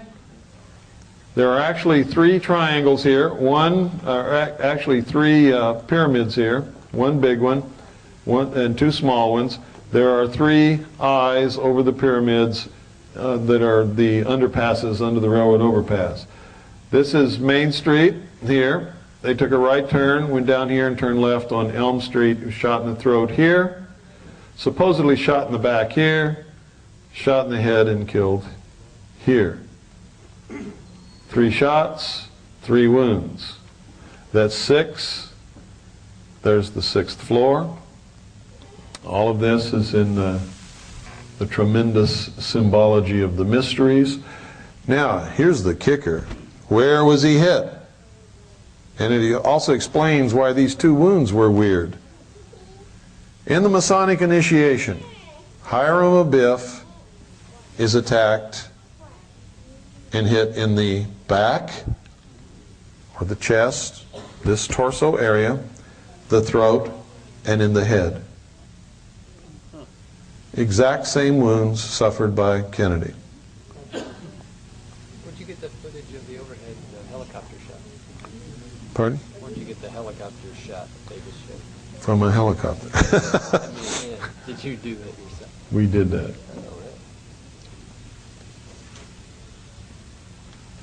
But can we back that up, Doyle? Where'd you go? Don't go away. I need you. I need you, Doyle. Isn't it nice to be needed? Yeah. I'm back color right. Need to back that up to that, what you call it?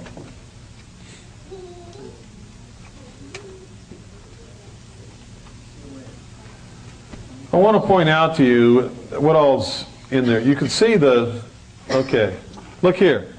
Over here, see this? This is part of the Temple of the Sun. This is another part. Instead of all being together in one spot, they're separated. There's 4 of them. You put them together, it makes a stone temple just like Stonehenge. See up there?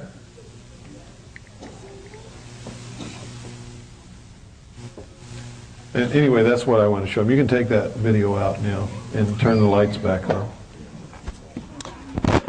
That's what I wanted you to see. That Dealey Plaza is really an occult temple of the mystery religion of the so-called fraternal orders, which is really the ancient mystery religion of Babylon.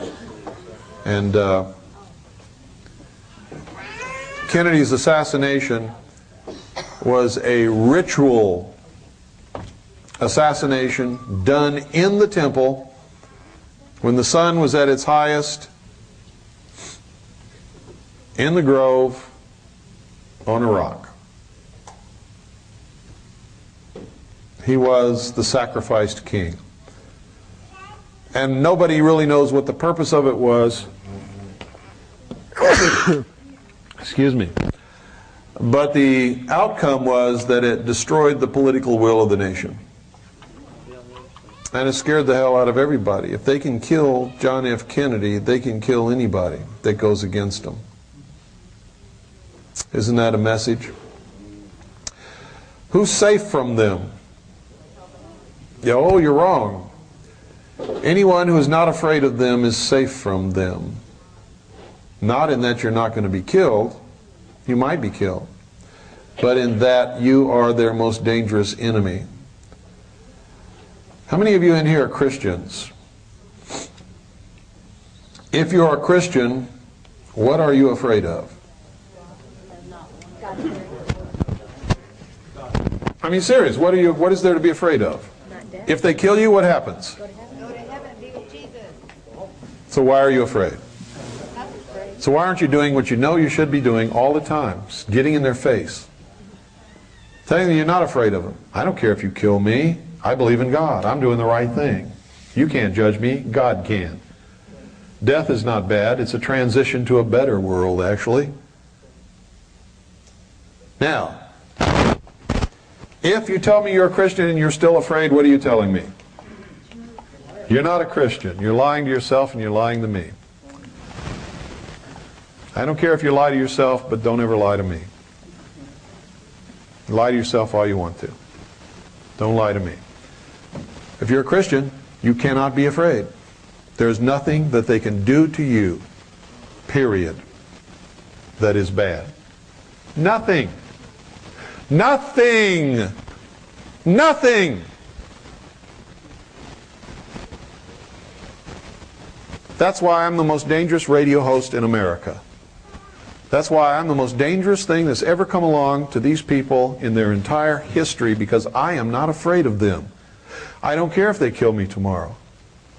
I'm going to do as much damage to them and expose them for what they are for as long as I'm living. And you know what else? And in doing that, it sort of protects me, because if they come along and kill me tomorrow, what are you all going to believe? You were right. You know, I had some doubts, but now I know he was right. And so now they can't touch me. Now they can't touch me because of that. They've waited too long. They thought I was some silly little fool that would destroy myself somewhere along the way, and it hasn't happened.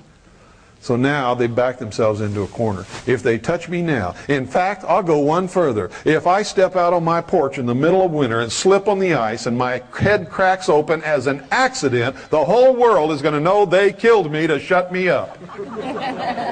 And I was right all along. And that's why they come every winter and put salt on my steps. Yes, sir. I've had an experience along these lines myself, and God has stepped in my behalf. I was in jail, I was running for the United States Congress, and they were eliminated. And God has sent bulldogs, which are a Hispanic gang, to be my bodyguards. That's great. That's great. And I was like you, I don't care. You can't.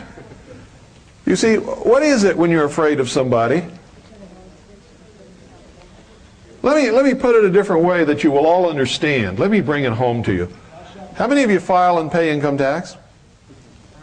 How many of you file and pay income tax know that you don't have to? I file.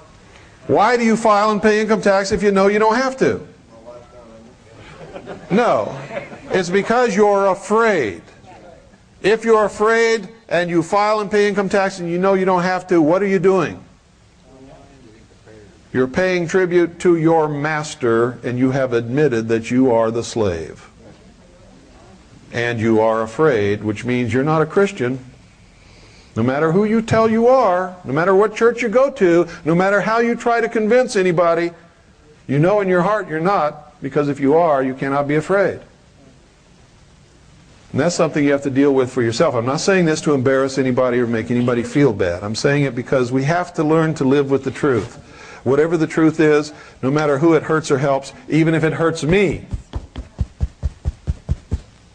See, I had to start with these same things too. And I had to do some real reckoning here with myself before I could get up here and try to reckon with you. I couldn't do it if I hadn't reckoned with myself first. And neither can you. You can't fight this battle if you're afraid of the enemy. He's already beaten you if you're afraid. You're whipped. You're finished. You can't fight the battle if you're afraid of the enemy. You can't do it. If they walked in here right now and put a gun to my head and said, we're going to shoot you, unless you say this, this, or this, I'll say shoot. Shoot. Go right ahead. Pull the trigger.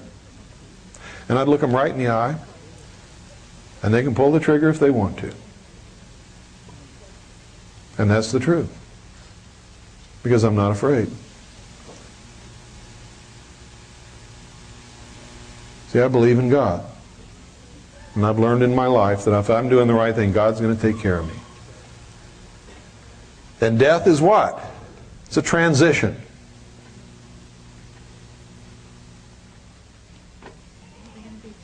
They can't kill me. All they can do is set me free from this body. That's all. And isn't that the ultimate freedom? Isn't it? And who loves freedom more than anybody in this room? Me. So they can't hurt me. They can set me into another state of freedom. And if I've been doing God's work, God's going to smile at me and open the gates, and I'm going to get some rest. And it's going to feel good. You know? Whether there's really gates or that's just a metaphor for something we pass through, I don't know, but I'm going to find out. I'm also an investigator. And that's going to be the ultimate research project. And if I can, I'll come back and tell you what the results are. Yes, sir. What is the status on the next issue of Verify? It's being worked on right now. The paper has been laid out, and we're putting stories into it. And as soon as that's done, it'll go to press and be on the way to you. We've had some tremendous setbacks. We lost our staff. Then we had tremendous computer failures. And what else happened? The new editor that we got, his wife just recently had a baby, and that stopped everything again. You know how that is. Do you have a time estimate? No. No, I don't have a time estimate. And we foresaw these kinds of things happening because there's nobody. You know who really runs this whole thing? Annie and I. That's it. And we're doing a tremendous amount of work that everybody else says they can't do because they're just one solid, lonely little person. So that's why we sold the paper by number of issues rather than per week or per month or per year or whatever. So that if we had these kind of things, we're not infringing upon breaking anybody's contract. We will deliver the number of issues that you have subscribed to. Maybe not as quickly as you would like it, but you will get them. Yes, sir. A couple things. You lost the Swiss America as a sponsor, right? Yes. So are you going to be down to one show a week probably May? Yeah, beginning, I think, about the 7th of May, we'll be going to 1 hour a day for as long as we can. If that doesn't work out, we'll cut down to even less than that. I know you don't realize sponsors, but you have any prospects? Pardon? I know you're not going to have sponsors, but you have any prospects that you might do? No. And to tell you the truth, I haven't really been looking very hard. Swiss America was a great sponsor. They paid for the satellite time for my show only, and for the shortwave airtime for my show only for 4 years. And they're great people. Craig Smith is my good friend. But you have no conception of how much money that represents that he put into the backing of my show.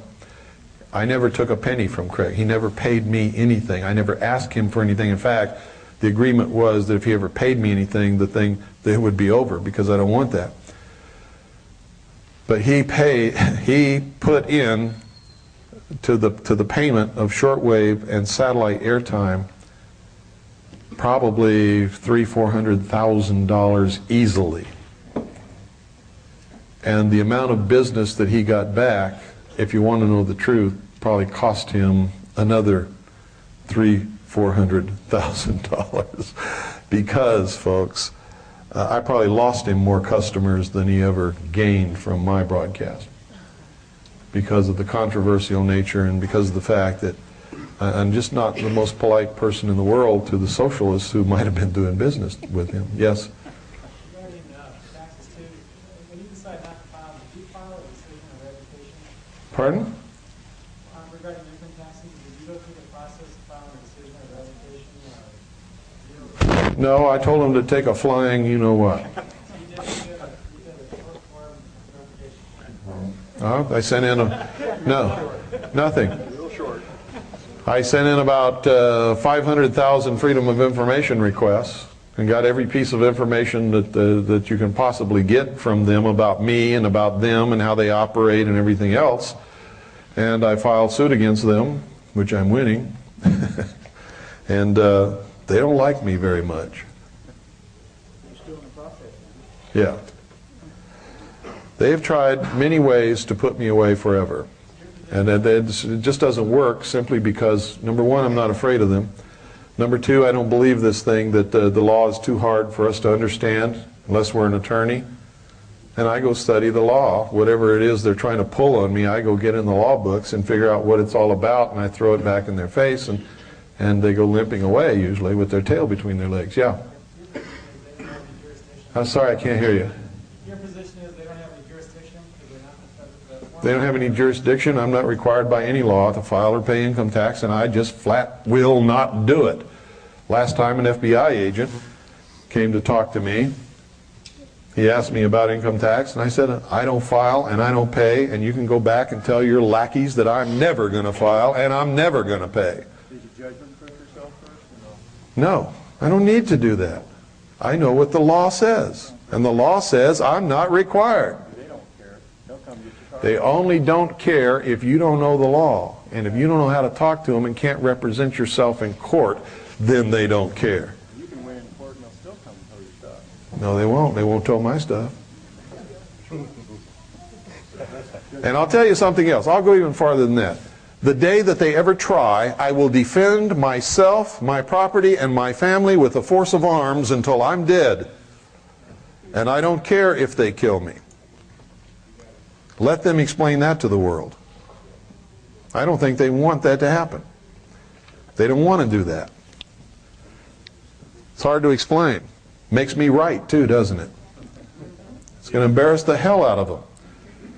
And the whole world will see a man who's not afraid of them put his life on the line for his self, his property, and his family, and stand up to him and die like a man on television.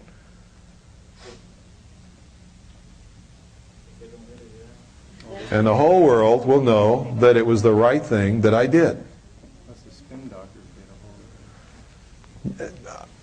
People know too much about me for the spin doctors to get a hold of it. That's why, you see, when the president names me in a White House memo as the most dangerous radio host in America, and Dan Rather's talking about the militia of Montana, what does that tell you about me? That I've got some power. They're afraid to even mention my name on the 6 o'clock news. I've got some power, and I know how to wield that power. I know who I am. I know how much power I have. And it's the power of information and knowledge. And they know that I'm not afraid, and I will go to the wall to defend my rights. And they know that that's what every American is supposed to do, and they don't want anybody to see that. So, there you have it in a nutshell. Really, that's what it's all about. If you're not afraid and you have information and knowledge, you are powerful. I'm not unique. I just worked hard for this. I love my children. Believe it or not, I love your children.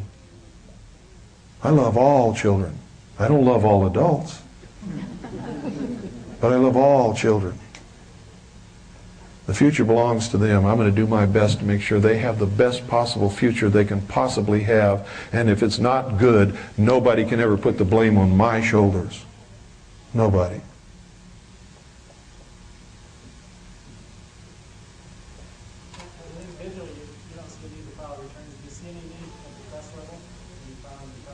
The trust must. The trust is not a natural human. The trust is an artificial entity allowed and protected by the state. The trust has to file returns. Same for corporations. Any artificial entity must file returns. It's as simple as that. But let me show you the neat part about it. Oh.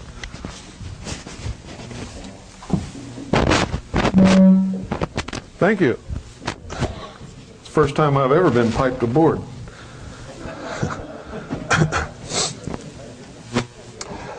Let me show you the neat part of this. How many of you don't even know what a trust is? Don't be afraid to raise your hands. Okay, you need to find out. If you're interested in a trust, I'm going to tell you there's lots of them out there. Most of them you don't even want to get involved in. Most of them will hurt you.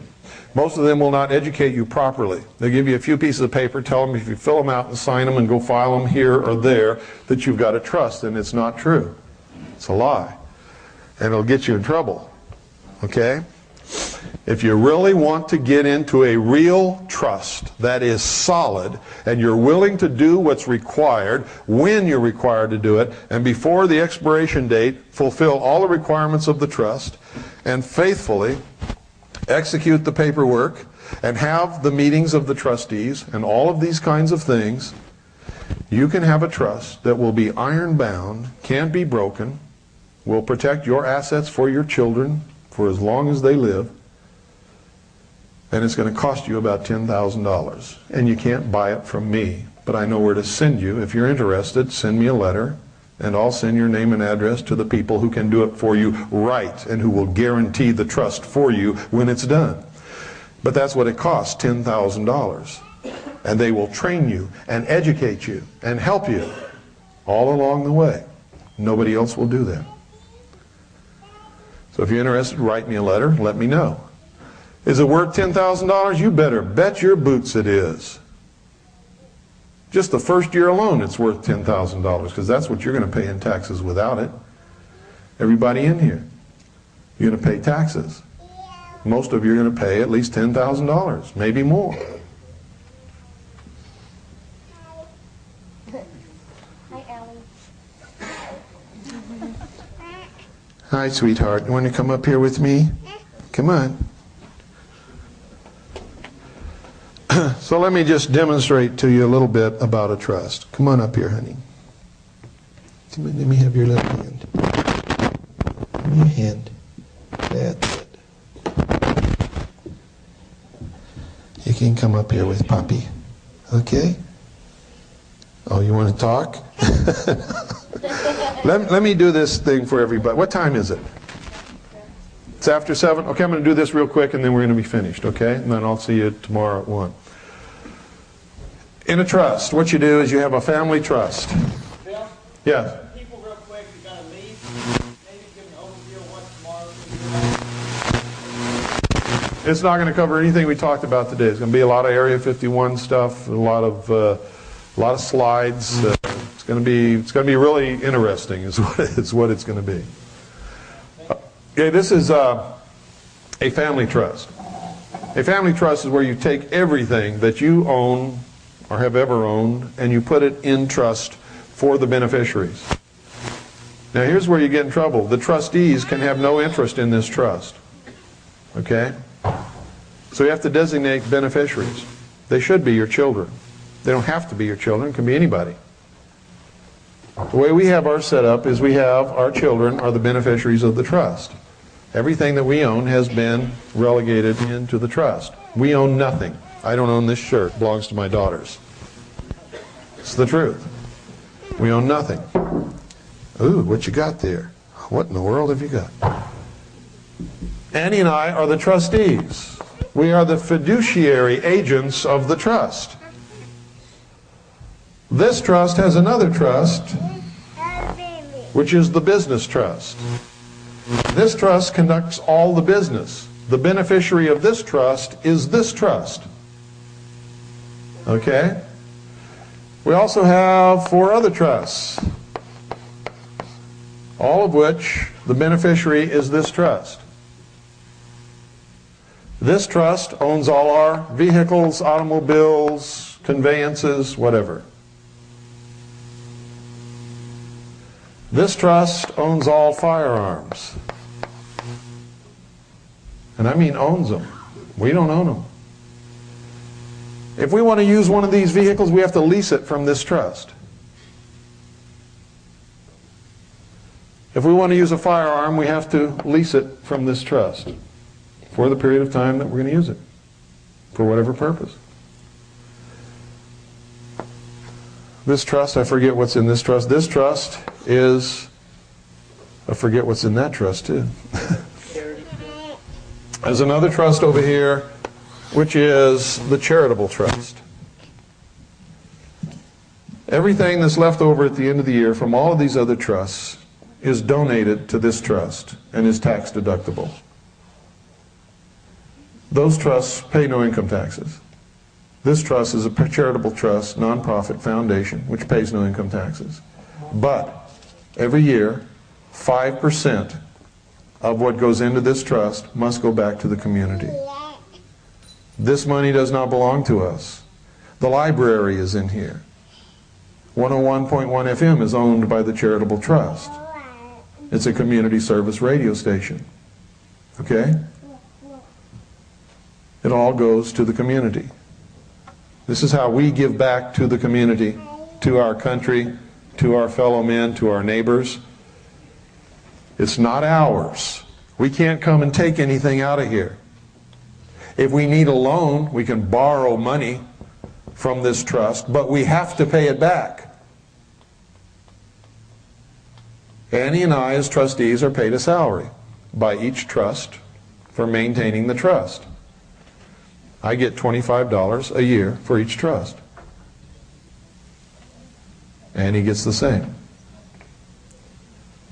We enter into contracts with the trusts that the trusts will pay all of our expenses connected with the education, the rearing, the supervision of the beneficiaries of the trust, and for managing the trusts. It's all legal, it's all lawful, it's all constitutional, it's all approved by the Internal Revenue Service. You cannot get in trouble, period. I don't earn enough money to even have to file an income tax return, even if I wanted to, at the end of the year. And if I did, I wouldn't, and haven't for many years before we even did this, when I made a lot of money. Okay? And my daughters are taken care of. If anything happens to us, these trusts are irrevocable, perpetual trusts. They're pure trusts. New trustees would be appointed, and they would have to manage the trusts and take care of the beneficiaries, just as we have always done. The trusts are the guardians of our daughters, not us. Okay? And in that sense, the trustees actually become the legal guardians of the children. There are no estate taxes, there are no death taxes, there are no nothing. The trust didn't die. And it's all done through the Constitution, through our right to contract. And if you still don't believe it, this, what I've outlined for you, is called a complex trust. Next time you look at your 1040 information, look on there and you'll see complex trust. 1041, that's right. Yeah, Gary. The firearms, the trust can actually buy a firearm, right? It has to be bought by a person. Well, we owned all of our firearms. But if you were to buy one today, If we were going to buy one today, we'd buy it as an individual and sell it to the trust. and so you did a bill of sale for the trust. Absolutely, yes. For everything. So it's a clean, straight. Absolutely, yes. The family trust literally bought everything that Annie and I own for $10. Everything. We own nothing. And never will own anything.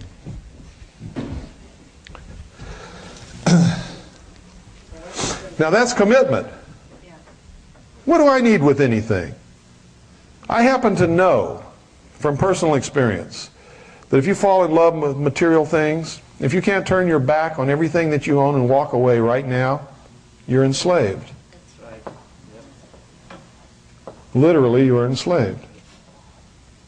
I don't want anything. I don't need anything. And I got to tell you, if our house was to burn down tomorrow and we lose everything that belongs to the trusts, wouldn't bother me a bit. We'd start over.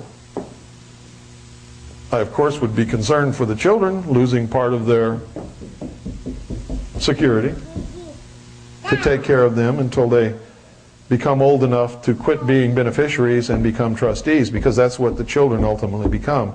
They ultimately give up everything that they own also and become trustees. Now this is not frivolous, and this isn't funny, and it's not something that you do lightly, because you truly don't own any of it, and the law says you must take care of it for the beneficiaries, and if you misuse it, or if you're a spendthrift, you're liable to go to jail for the mismanagement of your own trust. And that's exactly the way it should be. Because you see, none of this is ours anymore. It doesn't belong to us. We have a responsibility as fiduciary agents to take care of it in their name. It belongs to them. All of it. And everything that the trusts do, everything that's done by these trusts, is for the betterment of the nation, of the American people. That's our mission statement. That's the purpose of the whole thing. Okay, thank you very much, folks. I hope to see you tomorrow. Good night, and God bless you.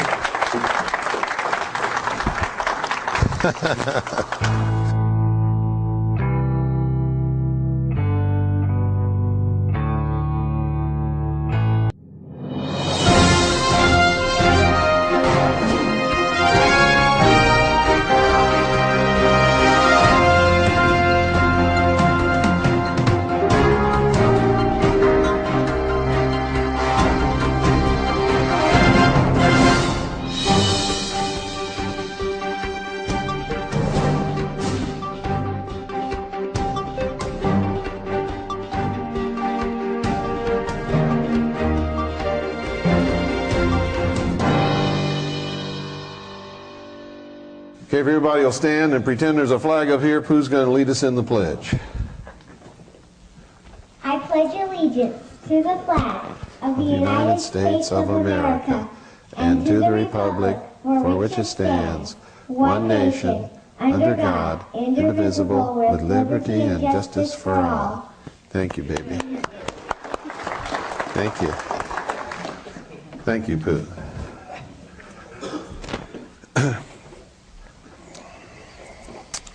You know, yesterday I talked a lot about children. There was an awful lot of people here. Not as many people here today, but I think it's just important to talk a little bit about children before we start today, because that's really what this is all about. I'll be, gee, I've forgotten. I think 54 next month. I don't have a whole lot of more time to stick around here.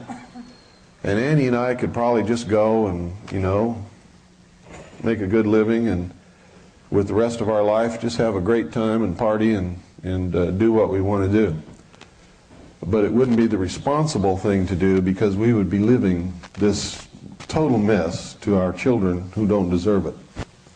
It's our responsibility to leave them something else. And so that's what that's why we're doing all of this. There's a lot of things that I'd much rather be doing. I have a degree in photography, and that's really what I love to do. I'd much rather be up in the mountains stalking a herd of elk to get some fantastic shots that nobody else has ever got on film than be here doing this. But I look at my children and I can't go do that, because it's irresponsible of me to leave the world in the condition that it's in for my children to clean up after us. And the way things are going, folks, they won't have an opportunity to clean it up, because by the time they become of age where they could possibly do anything, it's going to be all over. How many of you heard President Clinton's State of the Union address? What did he say? Anybody remember what he said? Huh? For the year 2000, why? To cross that bridge into what? And how did he put it? We're going to watch the sun set, didn't he? And prepare our children for what? The new dawn.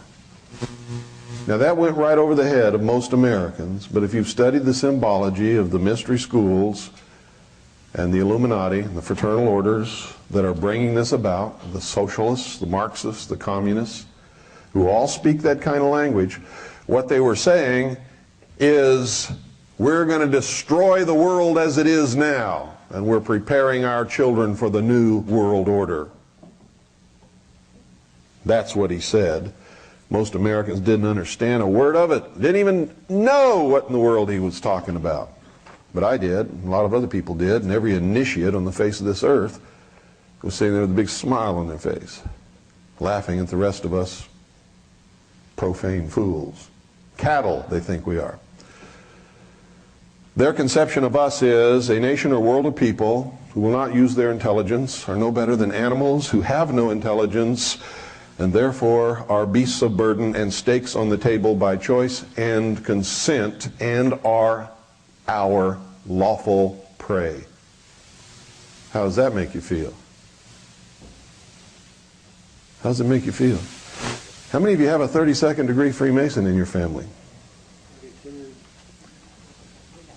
30 on up know exactly what's happening, and they're part of it. They'll tell you that they don't. They'll tell you that I'm a liar. And you ask them to tell them what they're doing, they can't tell you. They'll tell you some bullshit about their fraternal order existing for the good of the community, and they'll point to the hospitals that they built. Okay? They can't tell you the truth because what? By the time they've gotten to the 30th degree of the Scottish Rite, and this is just one organization I'm talking about, there are many under many different names, where at the highest levels they are actually members of the Illuminati, the illumined ones, the initiates, the guardians of the secrets of the ages. They call themselves many different things. They've taken 30 different oaths that they will never disclose the secrets of the order. Blood oaths on penalty of death. And you say, hey, what about these oaths on penalty of death? Oh, those don't mean nothing. They're just, ceremonies. How many of you believe that grown men put on robes and walk around in secret rituals in temples without windows and take blood oaths and don't mean it? How many of you believe that? And if they'll take those oaths and don't mean it, will they mean the one where they have their hand on the Bible? Of course not. They're lying to you. They are liars. Chronic liars. One of their ceremonies and oaths give them permission to lie, if it protects the secrets of the order and tells them it's okay.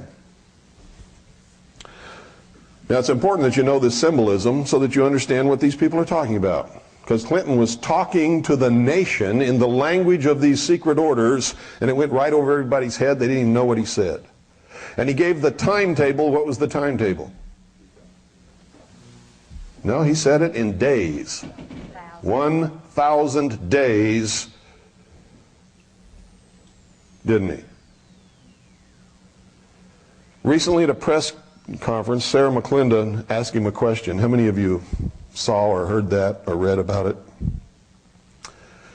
She said, Mr. President, there's a lot of these crazy people in this country talking about concentration camps, and you're going to be rounding up patriots and all this kind of stuff, and I just want to know if you could say a few words to, to clear this up, because it's hurting the nation, Mr. President.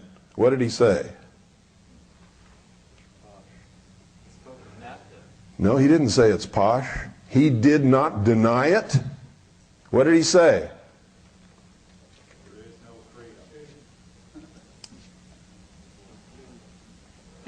What he said, folks, is this.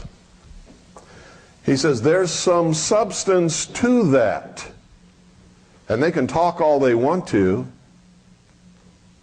We're all going in to the new century together, whether they want to or not. Direct quote. Now, how clear does it have to be before somebody wakes up?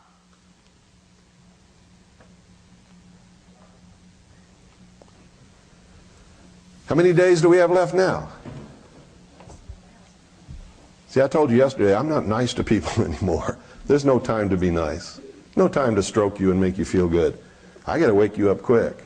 And I got to get you ready to fight for your freedom, or you're going to make me a slave because you won't fight with me. Or you'll make me dead because I'm the only one fighting. I don't like those odds. But whether you're with me or not, I'm going to fight for my children. They're talking to us clearly. We don't hear what they're saying because we don't understand the language. We don't understand. How many of you saw the movie JFK? How many of you understood what was going on in that movie? How many of you understood that Oliver Stone told us who killed John F. Kennedy in that movie in clear language? And how many of you understood the message and can tell me now who did it? Not a one of you. Isn't that amazing? How many of you listen to my show on a regular basis and understand some of the symbology? You should have spotted it immediately. He told us who killed the president in that movie. He knows. That's why they came down so hard on him about that movie. Not because he made that movie about the CIA was involved, but because in that movie he named the killers of the president. And all of those who participated in that murder understood what he said. The rest of the nation didn't. And it scared them, because there's people like me out there teaching you the language. It scared them. Oliver Stone scared them. Now, you all saw in Dealey Plaza yesterday what was there. Those of you who were here yesterday. The obelisk. The penis of Osiris.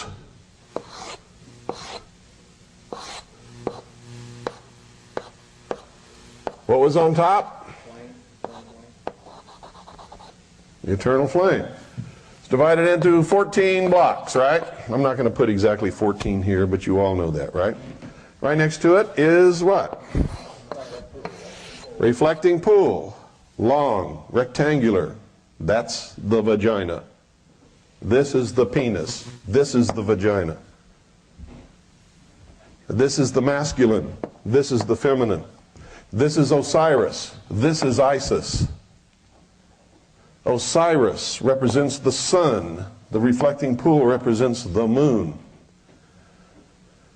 The sun is the doctrine, the power, the God. Represents the source of all life on earth. The feminine reflects the light of her master. The feminine is the church. Isis is the church. Remember the story? Osiris was killed by Set. Where do you think we get sunset?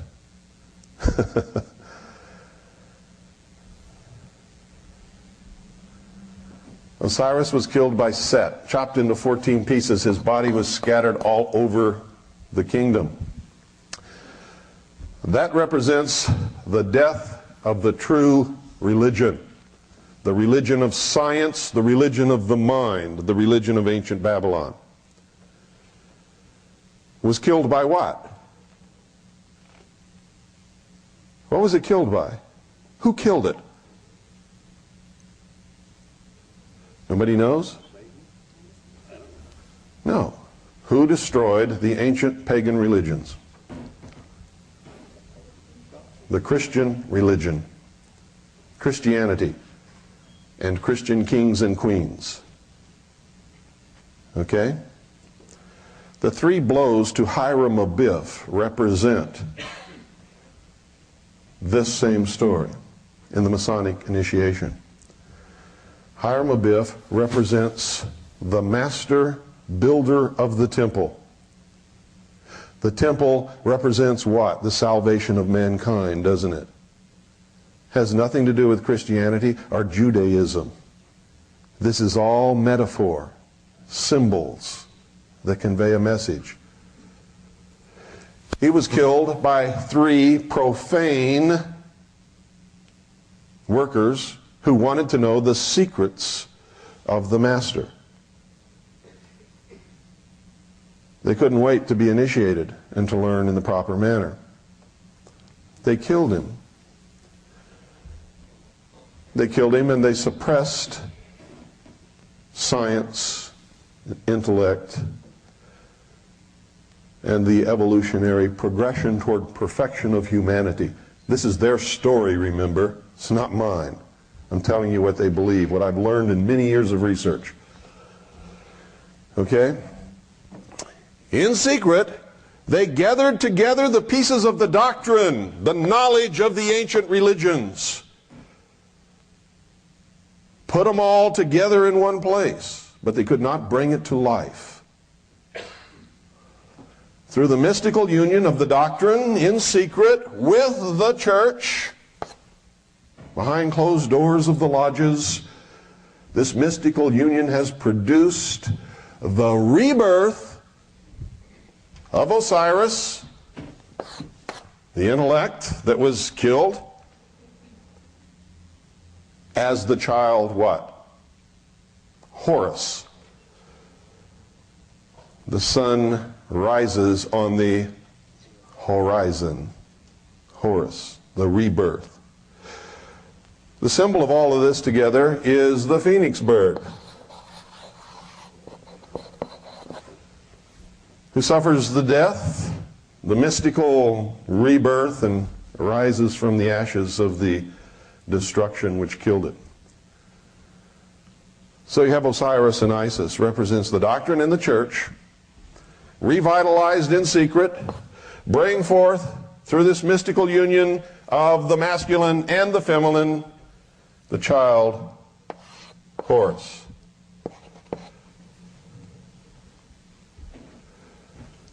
The child Horus is the full body of initiates, the adepts, the illumined ones, the priests,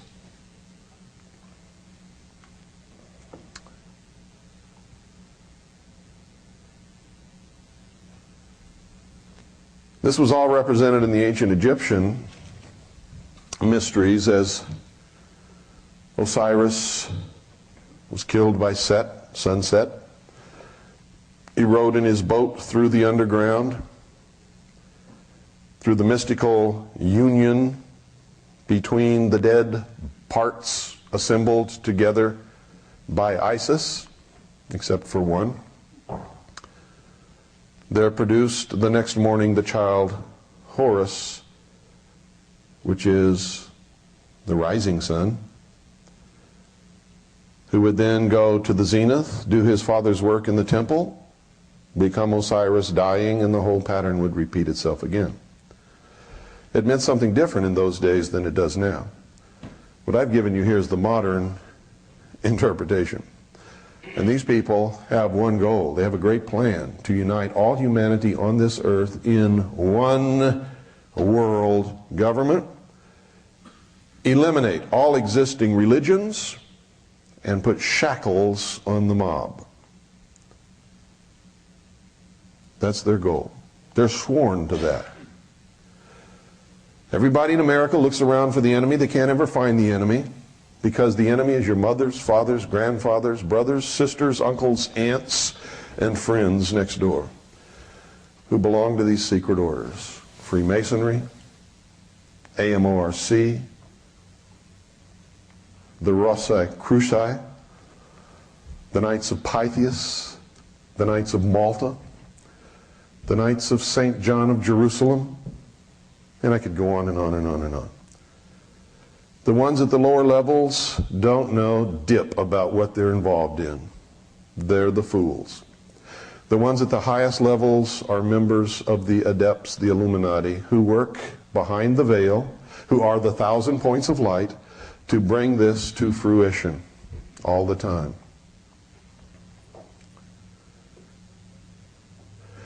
They have buzzwords and code phrases that they use to identify themselves to others. If you walk into a room and you see someone standing like this,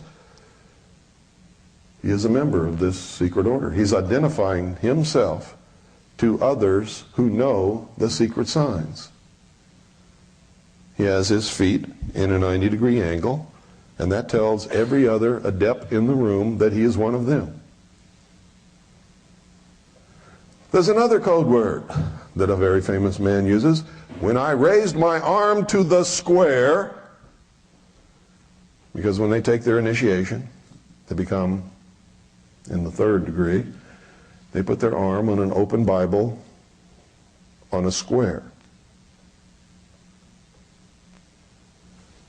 Never heard that before, did you? There's a lot of other ones. Oh, are you a traveling man? Oh yes, I travel from west to east. And what are you seeking? I'm seeking the pure light of knowledge. Or I'm seeking the light of the Master. How many of you have heard people talk like that? Anybody in here?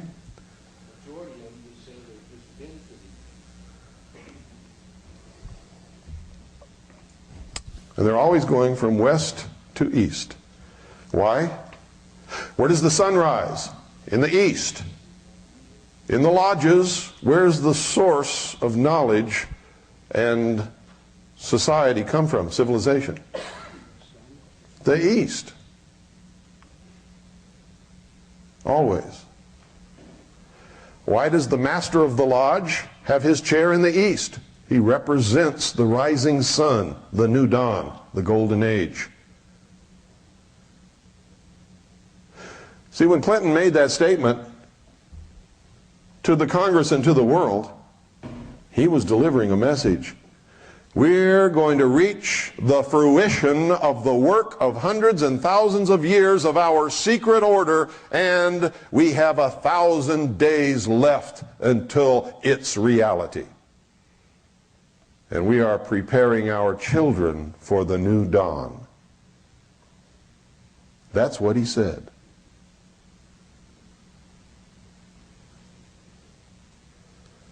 I've been trying to warn America for a long, long time.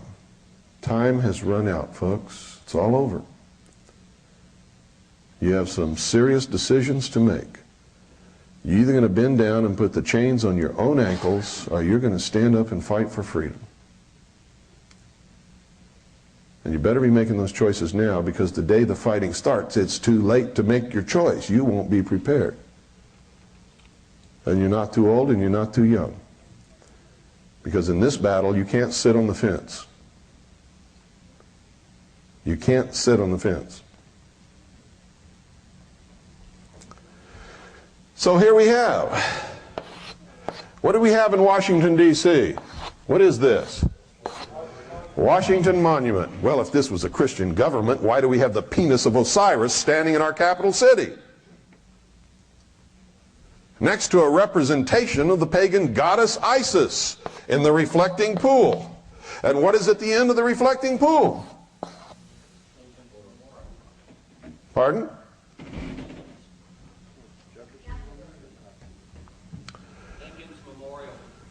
Well, I think you all better go home. There's two ends of the reflecting pool. And I think you better take a good look at a map of Washington, D.C. and find out what's there. Okay? That's your homework. Find out what's there. Where is the seed of the child Horus germinating?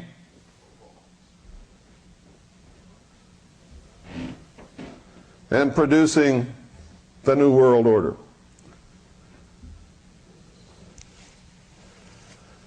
Washington, D.C. wasn't built by Christians, folks.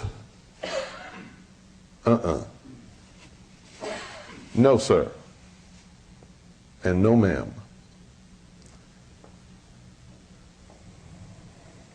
You've all read books and heard references to the secret destiny of America, haven't you? What do you think they're talking about? Huh? What do you think they're talking about? They're talking about what I'm teaching you right now. The secret destiny of America is to bring to completion the plan of the ages, the great work of the mystery schools, to return the mystery religion of Babylon to the rulership of the world. And our founding fathers were so deeply involved in it that it makes some of you so angry because you've been taught something else that you storm off and you won't listen to anything beyond that point, and so you're lost. You can't fight the battle because you don't know who the enemy is. You don't even know who you are. You've been lied to all your life. This is the age of deception. Who is the great deceiver? Even the elect shall be deceived. When are you going to learn that?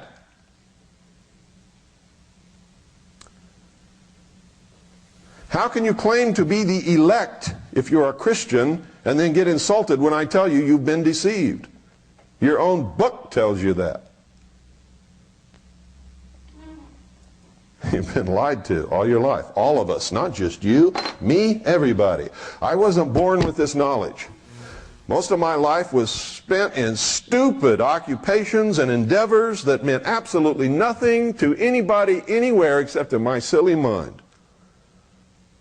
Until one day, I got a glimpse of the truth when they accidentally put me into a place where I had access to a lot of top secret documents that I should never have seen.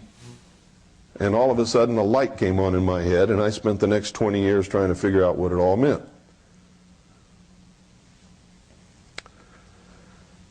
And what it means is, like I told you yesterday, I reached a point where I had to go in, look myself in the bathroom mirror and say, you are the stupidest idiot that has ever walked upon the face of this earth. And you got to stop it right now. And there's nobody who's going to escape that. And if you haven't done it yet, you're going to have to do it someday, because it's true. You don't want to do it, but you got to do it. That's what's neat about doing it in the bathroom. Nobody has to see. Okay? You're not going to be embarrassed except to yourself.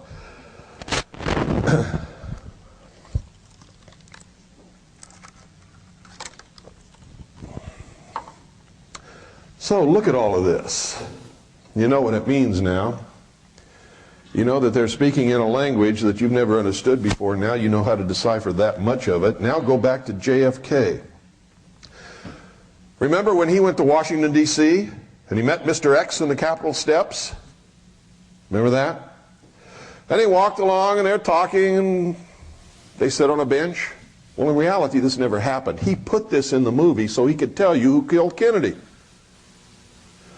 They sat on the bench and they're talking, and there's a close-up. They fill the frame. You can't see what's behind them. Somebody's starting to get a little glimmer. They said, well, who killed him then? Well, it had to be somebody that had the opportunity and the power and as he's clicking this off on his fingers, what is the camera doing? The camera's panning back. I can't believe you all watched the movie and you don't even remember what you saw. The camera's panning back. As the camera pans back, what is the answer to the question? The obelisk is directly behind these two men, and Oliver Stone is telling you who killed John F. Kennedy. He was killed by the same people who built the Temple of the Sun in Dealey Plaza on the site of the first Masonic Lodge in Dallas, Texas, where there is an obelisk with the eternal flame on top, with the reflecting pool, where the reflection of the obelisk points directly at the 6th floor window, which is the only square window in the building.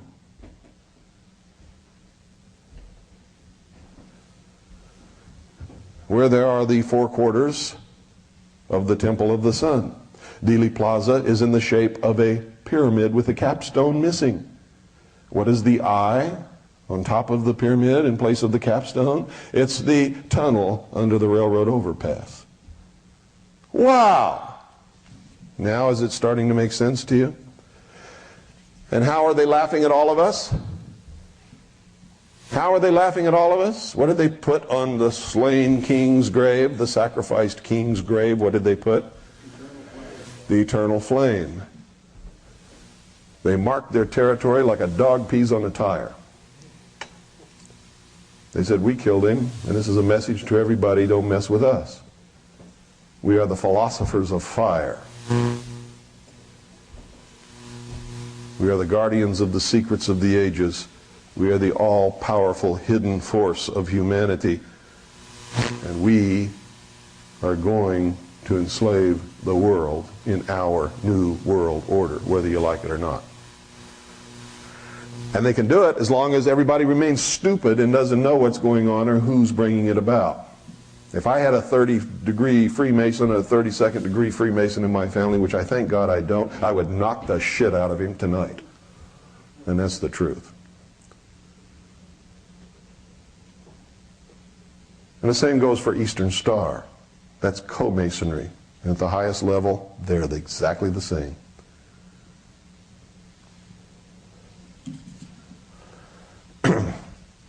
I know some of you don't want to hear these things, but it's the truth. Now I'm going to play a little videotape. And it's you saw part of it, some of you tomorrow. Now I'm going to play it all the way to the end. And if Doyle, if you'll come up here and start that. I'll play it all the way to the end now, and you'll get to see what I'm talking about here. You're going to see Dealey Plaza as is laid out. You're going to see what's in Dealey Plaza in reality. You're going to look at it. And then at the end, you're going to see some clips from Oliver Stone's film. And it's going to hit you right upside the head with the reality of the recognition of the lesson that you just received. And you're going to be staggered by it if you really care about what's happening in this country.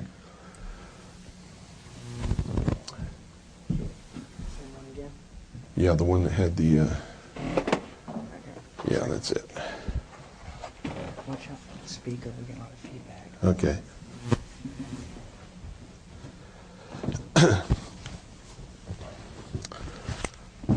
I'm going to come down here where I can do that kind of stuff.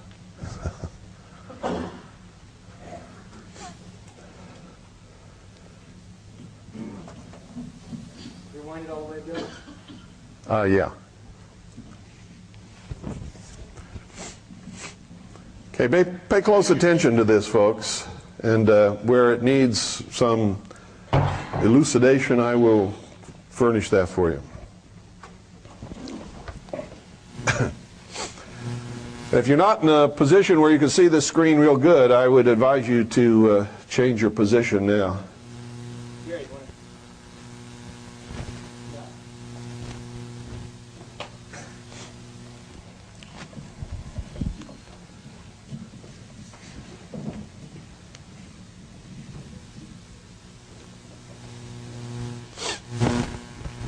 This is Dealey Plaza. You can see that the layout is in the shape of a pyramid with the capstone missing up here. But there is a railroad overpass which creates the eye in the triangle that's normally above it. These are the four quarters that the pencil is pointing out of the Temple of the Sun, just like Stonehenge. If you take these four quarters, this is on a grassy knoll. This is right over here by the obelisk and the reflecting pool. This is right across the street, and then there's another one over here. If you put them all together, it would make a circle right in the middle, just like Stonehenge. This is Main Street here. This is Houston, where they turned right and left onto Elm. The first little X there is where Kennedy was shot in the throat. This is supposedly where he was shot in the back, and this, of course, is where the killing blow, the headshot, was administered. These are the exact same wounds suffered by Hiram Abiff in the Masonic initiation. Blow to the back, the throat, and the head. This is an aerial view from helicopter of Dealey Plaza and a couple of the sections of the Temple of the Sun. That's the grassy knoll. There was nobody on the grassy knoll with a high-powered rifle with a scope on it. It's the corner of Main and Houston. People go to Dealey Plaza every day and walk around and don't see anything. Right over here is the entrance to the parking garage where Lee Harvey Oswald was shot. See, everything took place in Dealey Plaza. It had to. It had to take place in the temple. And what time were they moving Lee Harvey Oswald that he was shot? You see, it always happens at noon. The sacrifice is always made at noon. Here's the obelisk. If you count those blocks, there's exactly 14. There's the eternal flame. If you notice, all the windows in the book depository building are domed. All of them, except for one. The 6th floor.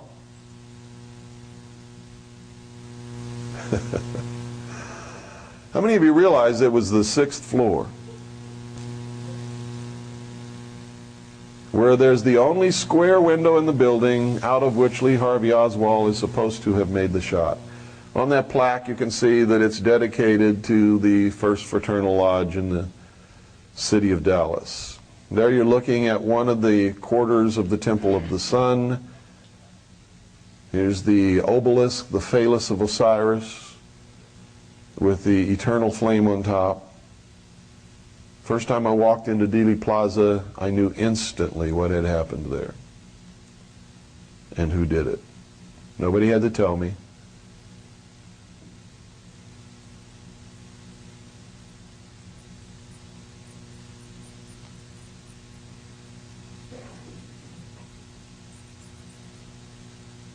They're also known as the secret college,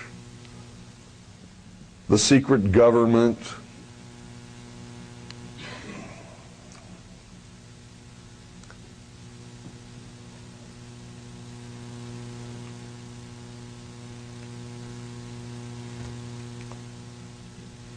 Now, I took this shot on purpose because it divides the obelisk into two columns of darkness and lightness, because this is a war between the forces of dark and the forces of light. But the enemy is the great deceiver, and so he represents himself as the light. This is Isis, the reflecting pool. the feminine, the vagina. The reflection of the obelisk in the reflecting pool points directly to this window. That's the only square window in that building. Even the ones up here have domed tops to them.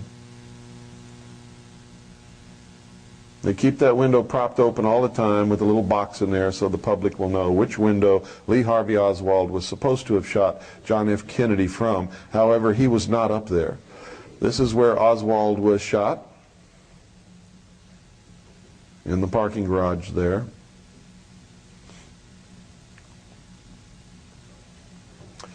That's the old courthouse over there. This secret order has also been known as the, what? Order of the Dragon, the Order of the Snake. On top of the courthouse you can see their mark here, the dragon. This is not a griffin, this is a dragon.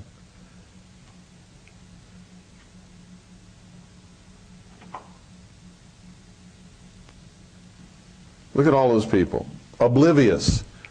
Oh look, a little, let's throw a penny in and make a wish. See where that's pointed to? If you look at the reflection, it's pointed directly at the 6th floor window. Look at this guy, he's cool. Look at her, she's taking her child to teach him something about the Kennedy assassination. See the 2 quarters across here? There's another quarter right over there, right behind those trees. And on this side, of course, on the grassy knoll, there's another quarter. They're marked on the columns by pentagrams, and you can see the pyramidal shape of the plaza. This is behind the grassy knoll looking at the railroad tower. There's the 1 quarter of the Temple of the Sun. I've stood there. No professional assassin would ever make that a point from which to shoot at anyone to assassinate them moving along Elm Street. In the first place, the target is too close. In the second place, there are trees and bushes and signs all along here. You'd have to be more than an expert marksman. You'd have to be Jesus Christ himself to make that shot.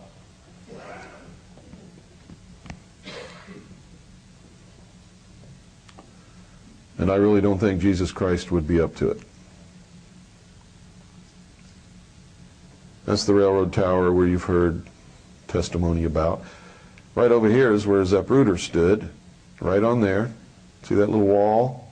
That's where he was standing when he took his famous Zapruder film. Right there is where the car came around the corner, turned, and came down this way.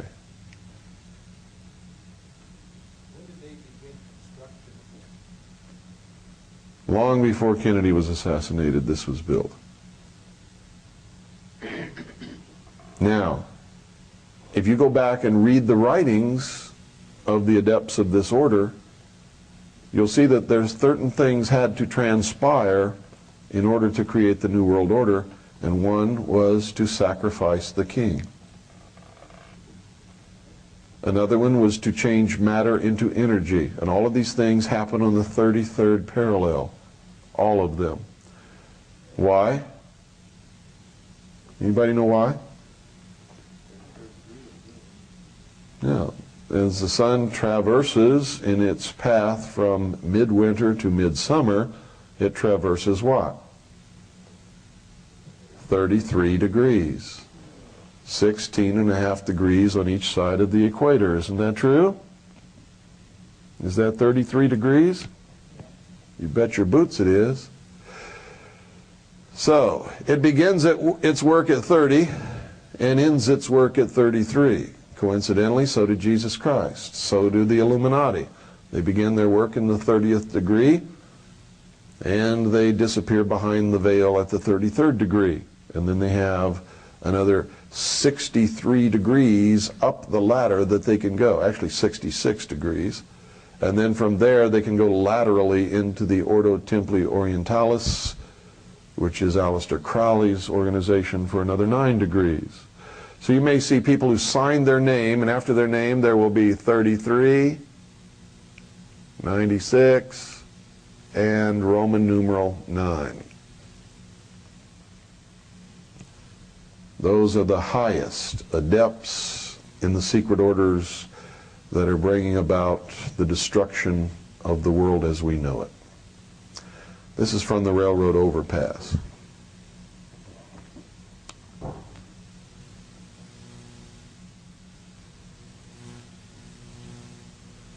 Look at that. From the railroad overpass, or from down where Kennedy was actually shot in the head, you look up, that pyramid of that other building is right above the spot on the book depository building, under which is the square window from which Lee Harvey Oswald supposedly shot John F. Kennedy. But Lee Harvey Oswald was never there. He was never up there. We have a photograph of him actually standing in the doorway of the book depository building as Kennedy is being shot. He's watching the motorcade go by as any normal human being would be doing. Is that the sign that they pass behind when they're driving? Yeah. That's one of them. The one that you're thinking of was actually up further. Where the Up umbrella there. person's at? That sign's been removed.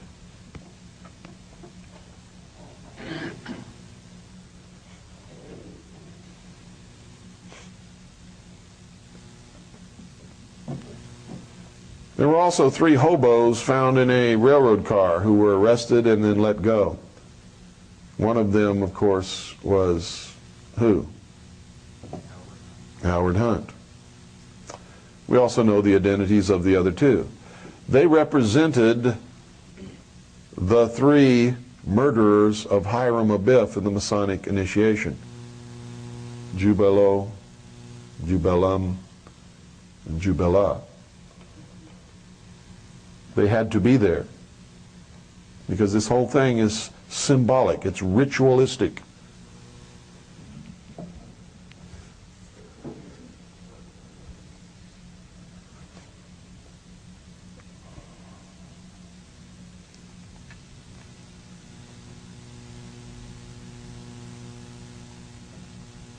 Uncle Jim will tell you, oh, we don't do anything in Freemasonry, we just, you know, just a bunch of guys get together. Really? When did Uncle Jim become so stupid? Grown men don't do that. Especially with the huge amounts of money you have to pay. Look at that. To go up through the degrees. It costs a lot of money to be a Freemason. Did you know that? It's not cheap.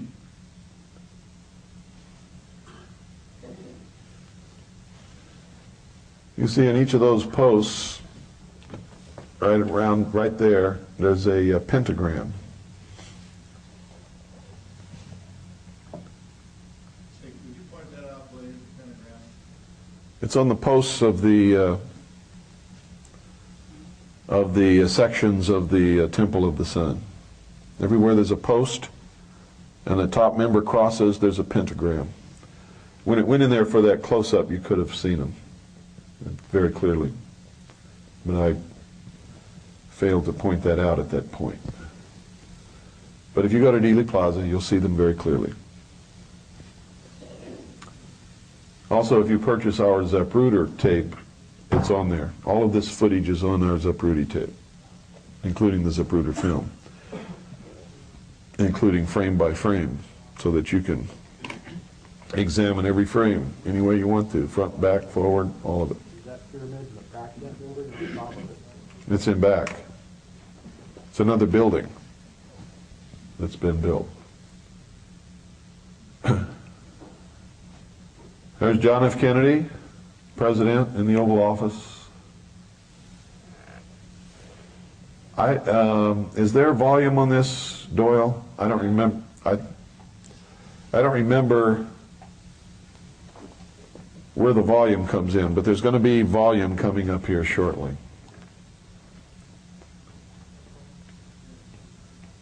message in the lobby, and when you're okay, I can turn on it.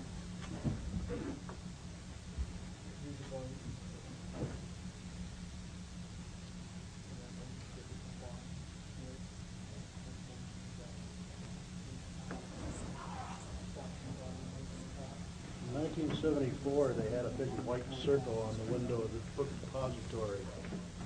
When I went by it, did that have any relevance? The white circle is one of the symbols. It's the snake eating its tail. Usually you'll see that there's a dot in the center of the circle. That's the symbol of the phallus of Osiris also. It's also the symbol of the generative force, the intercourse between the male and the female, and the unification of the doctrine in the church, which produces the child Horus. This is the Zapruder film. You'll never see it better than this in your whole life. This is the very best copy that can be obtained anywhere. Now, it's a little off color. That's this TV set. There's a little bit too much red, but it's not going to stop you from seeing what you need to see.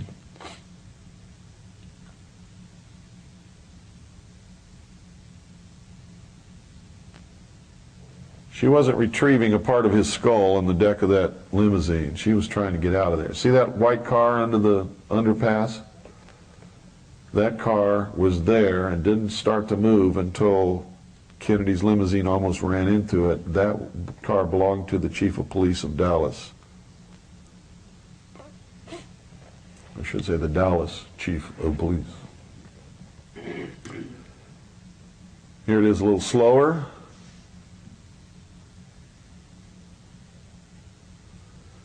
Now, the reason a lot of the frames are blurred, people complain about this, nobody can do anything about it.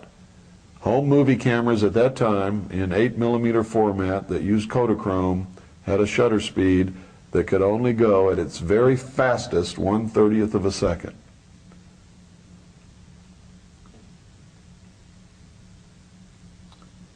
So if you're hand holding any camera, I don't care how good you think you are, and you're shooting at 1/30th of a second, you're going to have most of your photographs come out blurred,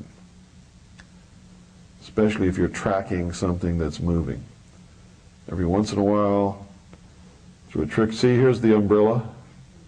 Every once in a while, through a trick of fate or accident or something, you will get a perfectly clear picture, but it's very rare. Kennedy's been shot in the throat. Somewhere along here, he's shot in the back. You can see when Connolly gets hit because his cheeks puff up and he falls back into his wife's lap. You can see up here, watch this.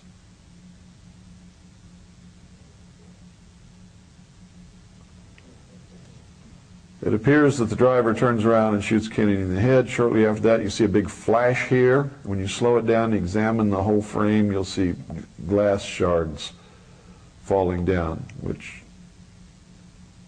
appears that a bullet hit the windshield, and we know that one bullet did hit the windshield.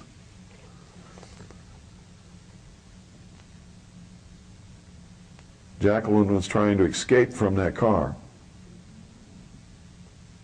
Think he had a hunch he was being set up? I don't know. If I had a hunch I was being set up, I've learned to listen to my hunches. I wouldn't have gone to Dallas.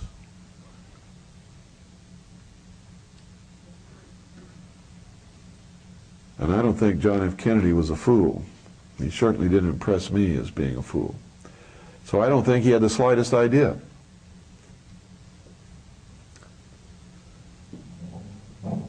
When was he shot?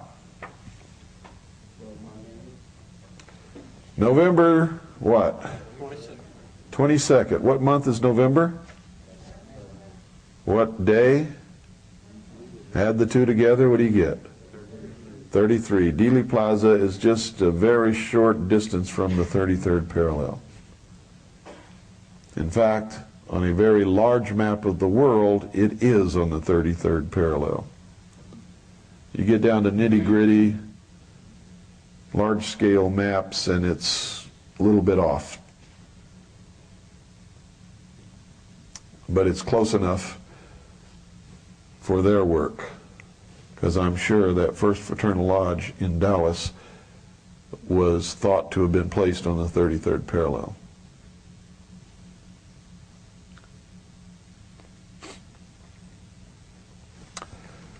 These are just some frame by frames.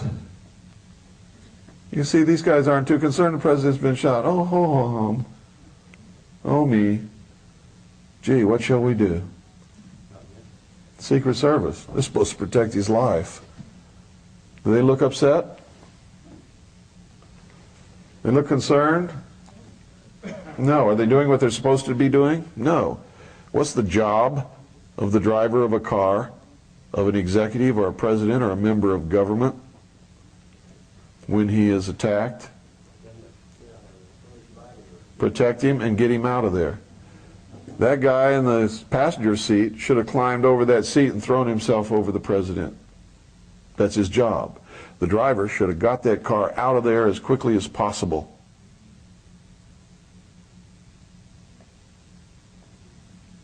They didn't do either of those things, did they?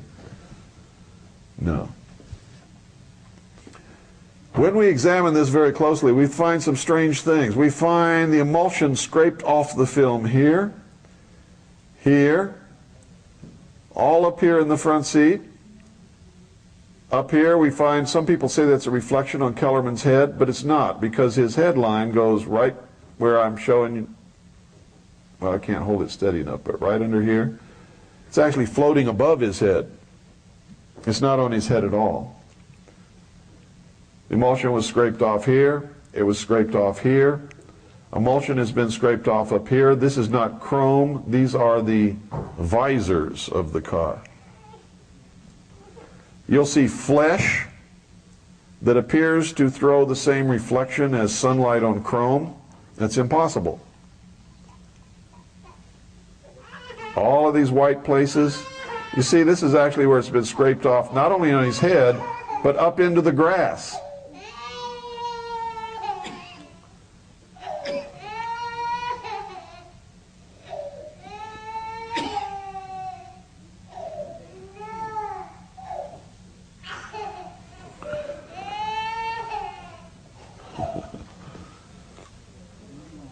Trying to hide flesh or they're either covering up the fact that Kennedy was shot by one of these two guys in the front seat, or they're trying to make us believe that he was. We don't know, because we can't tell what's there where they've scraped the emulsion off the film. Look at this. That's where the emulsion's been removed from the film. Here, here, down here. Here's Kellerman's headline, right there.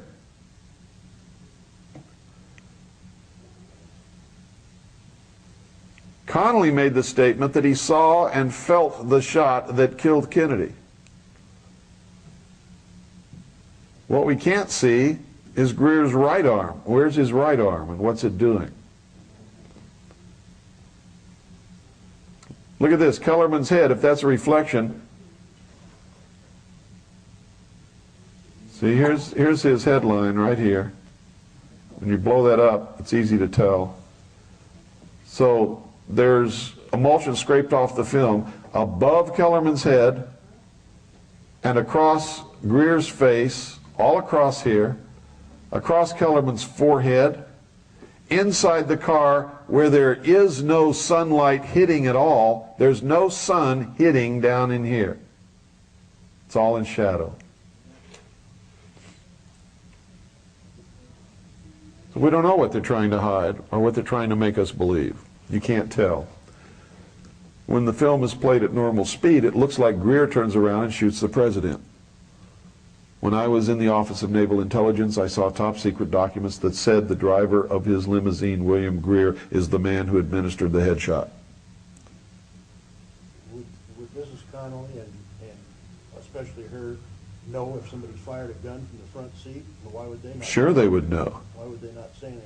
They didn't want to be next. If the Secret Service, the person who guards the president, is involved in killing him, who's safe? Who was guarding Jacqueline's children? Who still guards them? the Secret Service. If it was safe in that car and the assassins were outside the car, why did she try to get out of the car? If you're in a car surrounded by people trying to kill you, would you try to get out? No. I'd be beating that driver over the head with my purse. Get moving, sucker! He didn't do that, did he? He almost stopped the car. The car comes almost to a complete stop, and that is absolutely against every training and order that they ever receive. It is not the way they're supposed to act in this circumstance. Now you see them ducking down. Look at them ducking down. And it looks like they're passing something back and forth down here, but the emulsion's been scraped off, so we can't tell what it is. Whatever it is, Kellerman puts it in the glove compartment right there.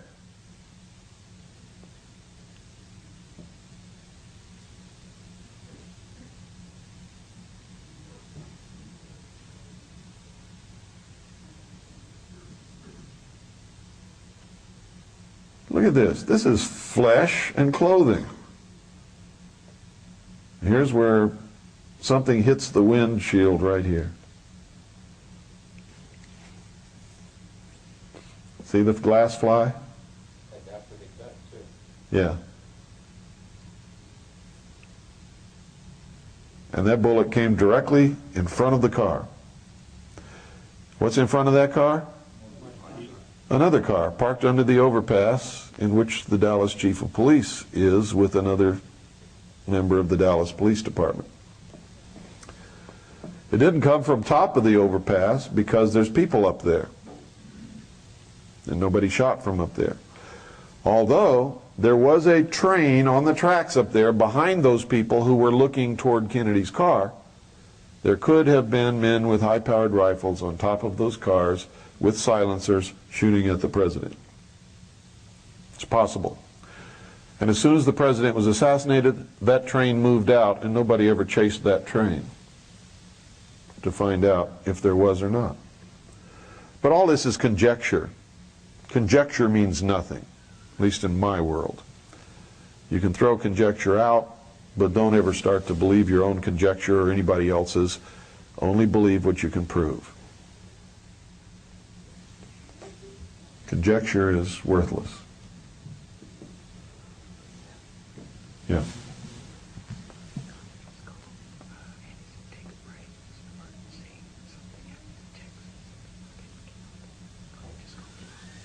Okay, let's, can you stop that? Just stop it right where it's at. We'll take a little break.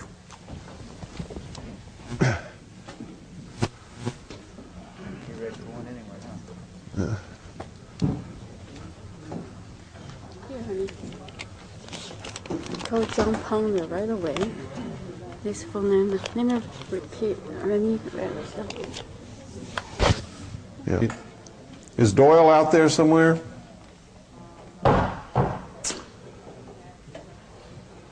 Okay, I've got some not so good news to give you. I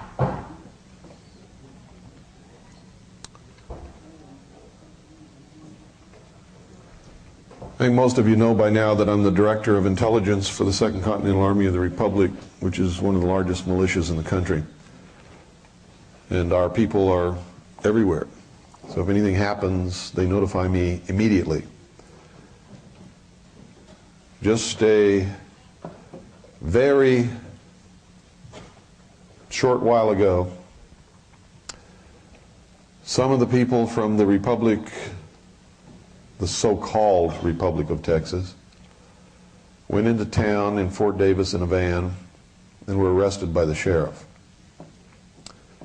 Richard McLaren, who is the so-called ambassador for the Republic of Texas, who has his home in Fort Davis, and his following got upset about this and went to a neighbor and kidnapped the neighbor and his wife and are holding them hostage. And so we have a very bad situation developing.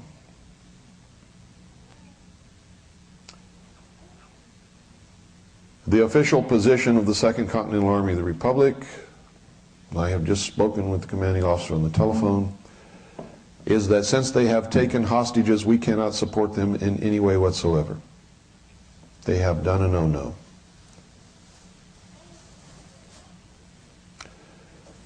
So now you know what's going on, you know our official position. You're going to have to make up your own mind what stance that you take on this.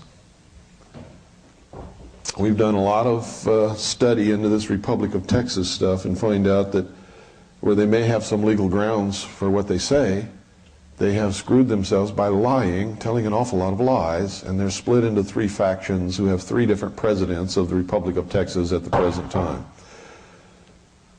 Richard McLaren, who claims that he is the official ambassador for the Republic of Texas, was officially kicked out of the Republic of Texas by one of the other two presidents. So, you know, at this point, when they go and take innocent hostages, they've gone beyond the pale of being legitimate. You can't do that. But that's what's happening right now. And this hostage taking just occurred just a few minutes ago. And my people are there and they're watching the whole situation. So if anything develops, we'll know about it before anybody else does. Where at? In Fort Davis, Texas. Okay, if we can start this again, we'll continue where we left off. I hate to give you bad news like that. But there are no end to fools in this world, and an awful lot of them seem to be in this country today for some reason.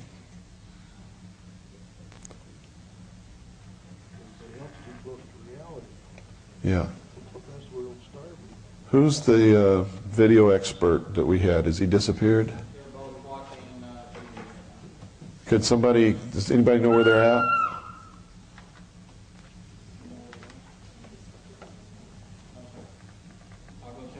Okay, thanks. Pardon? It's on, everything's on. Well, hit the button if you can find it.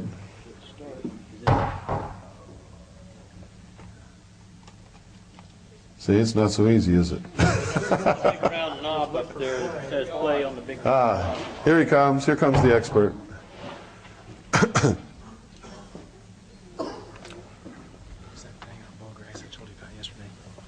Yeah, good, thanks. Okay, here we go. Good.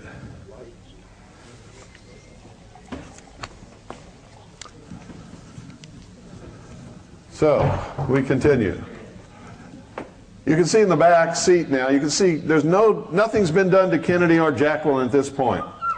Now, do you think in just a second's time, all of a sudden, they're going to be reflecting light like you never saw before in your life? Look, watch this. He's hit in the head now. Whatever hit him in the head isn't just a projectile. It exploded. This is an explosion that occurred upon impact. Now, all of a sudden, you can't see the wounds. And now, all of a sudden, there are great big reflections here on stuff that should be covered with blood and things that are not reflective. They've literally, once again, scraped the emulsion from the film. They did a very poor job here because you can still see some of the red tint to the blood. It literally blew half his head off is what happened. But see this? This is emulsion scraped off of the film, even into the grass. Look up here. The grass and the curb, the emulsion has been scraped away also.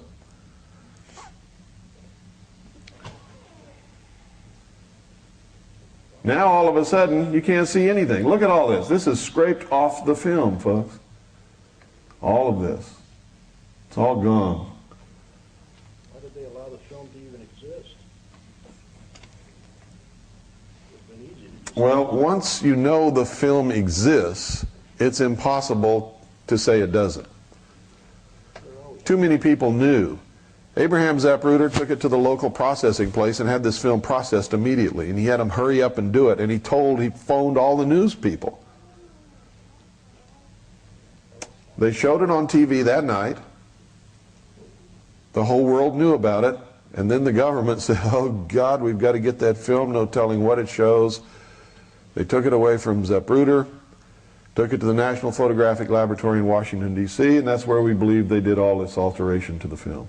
No copies were made? No. Do you think a rubber bullet or something did the other two wounds? You said it didn't go very deep. I have no idea what made them. That I fought in a war. I know what a bullet wound looks like, and I've never seen a bullet in my life that will only go like 3/4 of an inch in somebody's throat. A BB gun will almost do that. Look at this. That is so obvious, it's unbelievable. Look at that. Just totally scraped off. No, that's where the emulsion has been removed from the film to cover up the truth about his wound so you can't see it. Now this is Jacqueline's white gloves. That's her white glove.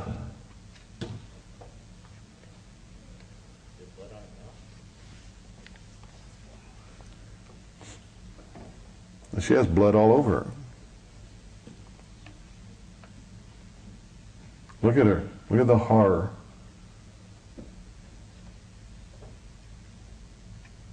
Now that's a woman who's been protected all her life. Never been close to anything horrible. From one of the most wealthiest families in the country.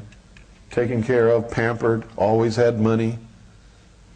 Can you imagine what she felt there? And what did she do? Did she try to get out and protect herself? She tried to get out of the car.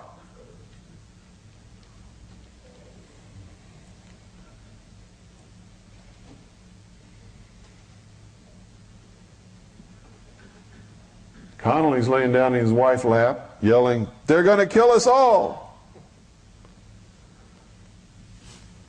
She said, "Not me. I'm leaving." "Stay if you want to. I'm getting out of here." Now look at the deck. Look at the rear lid. There's nothing there. These two things are antennas. They're supposed to be there. These are handholds for the Secret Service. There's nothing else on the deck of that car. There is no piece of his head. She did not go back there to pick up anything. It's a lie. You can see it. Anybody see anything there that's not supposed to be there? Anybody in this room? No, because there isn't anything. You've been lied to for years by people who tell you that they're experts telling you the truth, like Bob Groden, one of the biggest liars that's ever lived on the face of this earth. He claimed he was the world's leading independent photo analyst, and he analyzed the Zapruder film. He never told you that it was doctored. He never told you that this brake light right here was opaqued, which is a common term for blocking out the passage of light through film. You can see the other brake light right there, it's clear as day. Both of them were working fine. This one's been opaqued. Because normally when they show it on television, you can't see that brake light. They did a quick job, a very quick job, blew it up, made a copy, and gave it for use on television, where you only saw that brake light. They didn't want you to know that the driver of the car, against all orders, was stopping the car instead of speeding it up. That's why.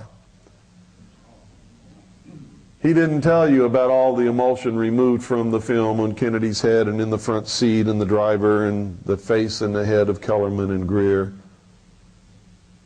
He didn't tell you any of that. Said he lied to you and said she went back on the deck of that car to pick up a piece of his head. Bob Groden is a liar. I've said it publicly all across this country. I've said it to his face. He hasn't sued me yet, so it must be true. Well, had the driver sped up, she wouldn't have tried to get out of the car either. Well, I don't know. If the guy that just killed my husband and shot the guy that was riding with him in the car was in the car with me, I'd try to get out of the car. Well, the fact that he slowed down and stopped, so they back to the base. No, they're trained. You see, they go through drills. If the president is assassinated while riding in his car, you will do this, this, and this. They're supposed to get down on the floorboards. The driver is supposed to maneuver the car and do what he's been trained to do to get them out of the kill zone, out of the area of danger, and take them to safety.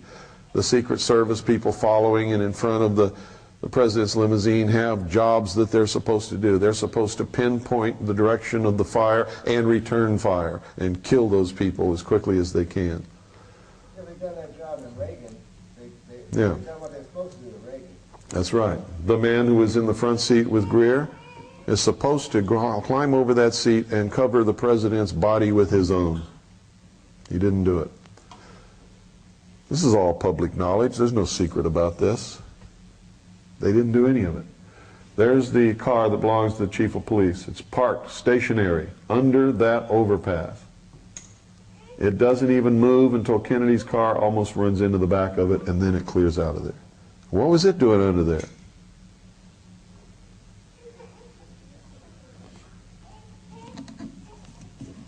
What happened to the driver's career or his lifestyle after this? Did he live for a while? Yeah. Did he suddenly have a nice home in the Caymans or something? No, he didn't deviate from his normal. No, none of them did. But you see, that's not the way the Illuminati works. You do it because you're told to do it, because it's a part of the great plan. And you've taken an oath that you must do what you're told to do when the order asks you to do it. Whatever. The order will take care of their family. That's the promise. If they go to jail or they get killed, they did it for the greater good.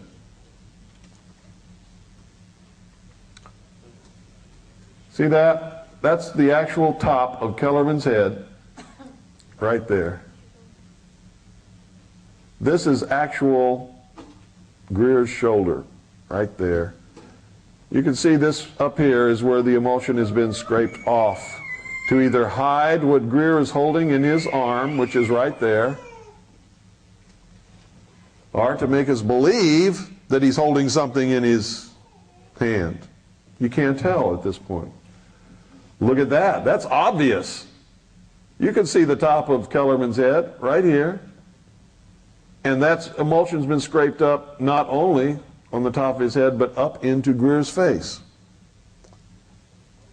Any photographer can just rip this to shreds. Look at the back of Kellerman's head. You can see the natural curve right here. Look at this. It's all been scraped off up there. People say, Cooper's crazy. That's a reflection off of Kellerman's head. To get that kind of reflection on anybody's head, ladies and gentlemen, would require a whole jar of Brill cream.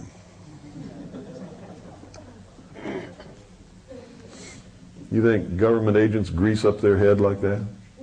No. Look at that. There's the natural curvature of Kellerman's head. That's not a reflection on his head. It's where the emulsion has been scraped off clean above his head and across Greer's face. Can you all see it clearly? Am I telling you the truth? If you can't see it well, come up and look for yourself. Get closer. I don't want you to go out of here with any doubts. Well, I can't see it now. You're too late. Got to be quick.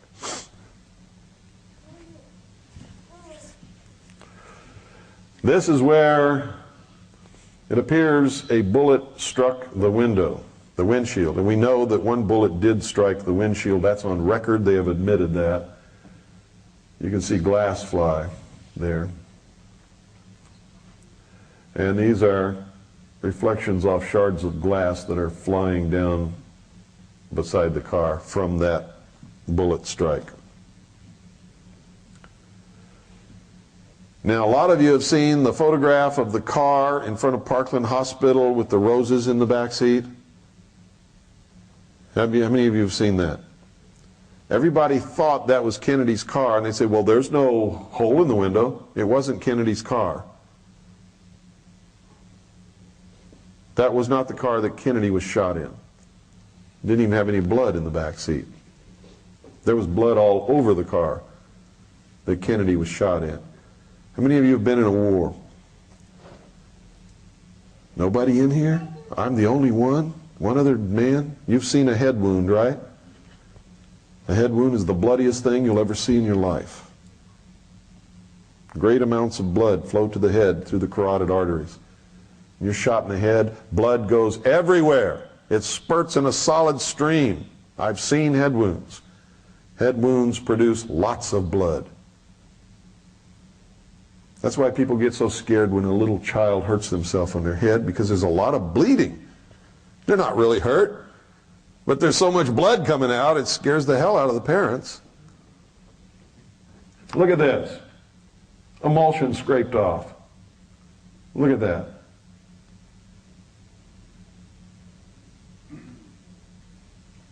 Look at it. Scraped off even up into the grass. That's not on Kennedy. That's way up in the grass. And the curb. Across his forehead where the bullet struck. His face. All scraped off.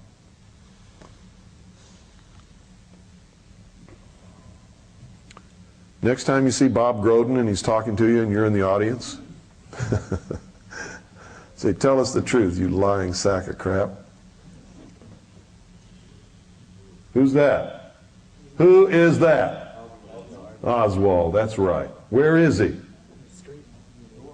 He's in the doorway of the book depository at the moment Kennedy's being shot with all of those other people. Who's this?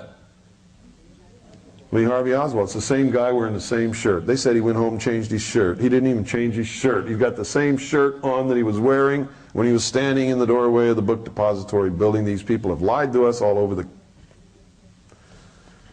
place. Who took the first picture? Pardon? Who took that first picture? A reporter. Who's this? Prouty. Who's Prouty?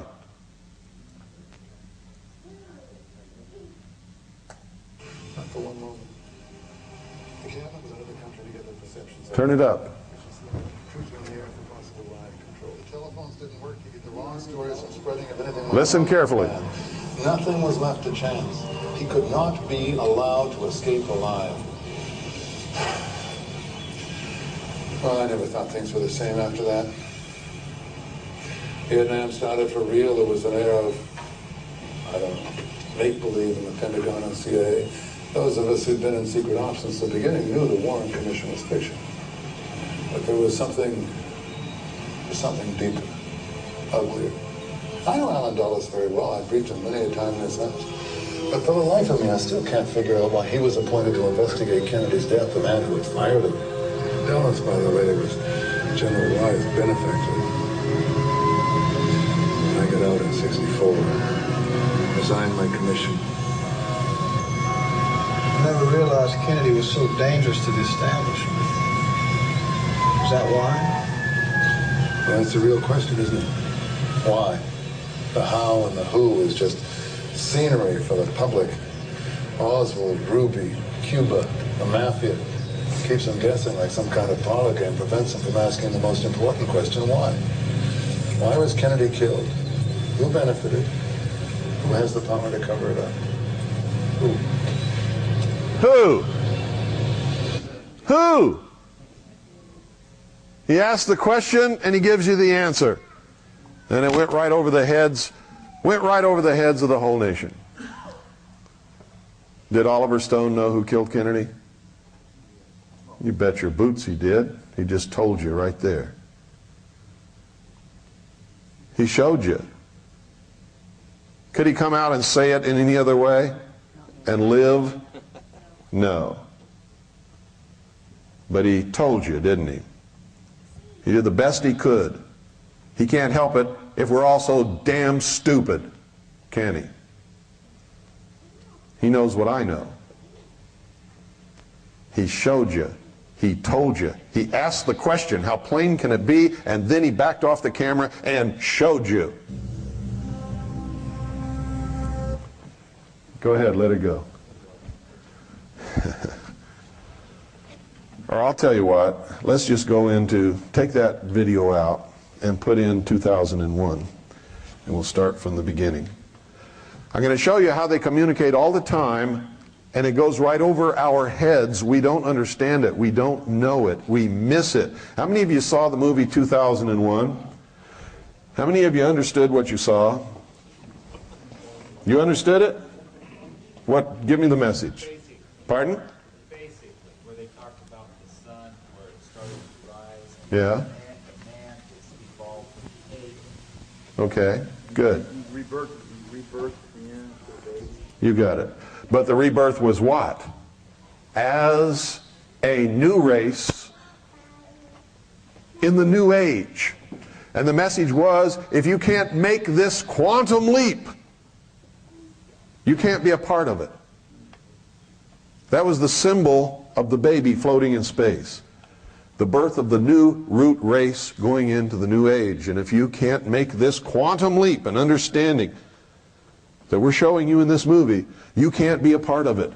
You will be exterminated, rounded up, put in prison camps, used as slave labor, executed, whatever. We'll try to get some use out of you, but you cannot be in the new age with us. The new dawn, the rebirth of humanity. You starting to get the message? Are you really? Because if you don't, you have no idea how important this is. If you don't, you're lost. You won't even understand what happens and why it's happening to you. Yes, sir? What do you mean by root race? Have you studied the writings of Blavatsky or any of the New Age religion, which will be the new religion of the one world order? You need to. Everybody says, I'm not going there, it's New Age stuff. That's the work of the devil. I'm not reading that because it's not Christian.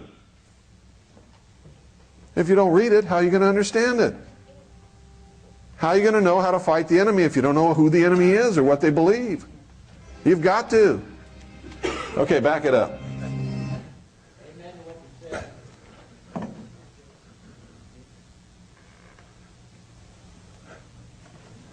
It starts with the MGM lion. The lion is the symbol of what? The king, the ruler. Okay, here we go. Watch this carefully. Remember, Osiris, Isis, Apollo goes across the heaven in the chariot. Osiris rode across the heavens in the boat of Isis. You're going to see it here in a moment. All of the symbology is going to be played out in front of you. Watch carefully. Who is Lucifer? How art thou fallen for heaven, O Lucifer, son of the morning? What is the son of the morning? Horus, being reborn as his father Osiris, right? Actually, Osiris being reborn as his own son, Horus. It's also played out in The Lion King when the little lion looks into the pond and sees his father staring back at him in his own reflection. There it is. There's Osiris riding across the boat of Isis. Isis is the moon, Osiris is the sun. Isis reflects the pure light of her master. Check it out. And here is what? The earth bathed in darkness. The home of the profane. See, you all just thought that was pretty, didn't you? Oh, that's cute. Gee. These guys are real artists. They made some cute stuff in the beginning. It's really neat. It means something.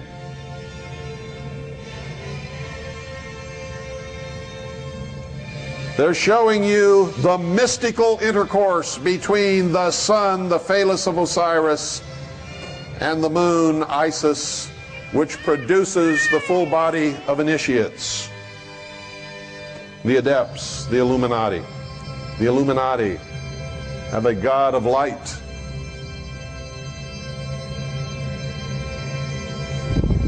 Hi, sweetheart. Then the 2001 means something. Annie, would you come and get baby? I have to do this, okay? Please? I'm sorry, honey. I can't pick you up right now. Now, this is all symbolic. Here, what do you see? The golden dawn. This is the dawn of the golden age. The dawn of man. There's nothing here. Some clouds, some ground, no green stuff growing.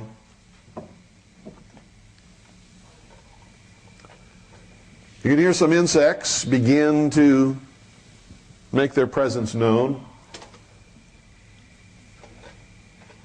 You see, it's just mostly just a vast desert.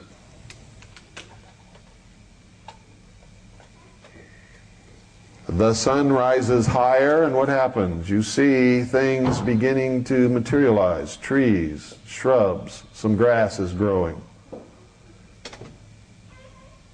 There is the phallus. The generative force is at work. You hear the wind blowing. When the wind blows, it signifies an age is passing, a long period of time. But the Spirit is moving upon the waters. That's the way the Bible would say it. Here, they say it with the wind. A long period of time is passing. Things are happening.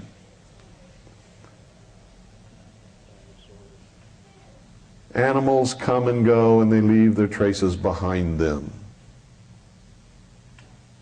These are epochs. And then this little creature appears upon the scene. He's a peaceful little fellow. He eats nuts and roots and berries and plants. He lives peacefully side by side with the animals that he will later kill and eat. But now it's the age of innocence. It's the Garden of Eden. Nobody's killing anybody here. They all live peacefully together. Occasionally we'll see some grunts when somebody tries to eat what somebody else is eating, but that's about it. And it's daytime, it's peaceful, everything is cool. You can see. Even then, man instinctively knew that life came from the sun. Without the sun, there would be no life. And you'll see the bones, which is the symbol that things live and things die, and this goes on for a while. Life is played out. That's about as violent as it gets. And then something develops toward the sunset. See? It's getting darker. The sun is going down toward the horizon. Carnivores enter the picture and begin to prey on man. And it's always toward the sunset that this dangerous time occurs, because when do animals hunt? In the evening and in the night. The sun is setting now, the shadows are growing long. They go down to get their drink of water before they retire to their cave for the night. They're peaceful, nice little fellers. They don't sound too sweet, but then, you know, sometimes when I'm a little bit irritable, neither do I. What do the carnivores represent? Danger. The element of danger that man could not face. Man was pretty helpless in that state. Man doesn't have big long teeth and claws. Now here they are. And another group comes, strangers. Oh my God, they're just like us, but they're strangers. They might even be of a different race. Right? Look, they even look different. Isn't it true that if somebody looks different than you, and you don't know anything about them, you get kind of a little uneasy when they come around you? That's the root of hatred between the races.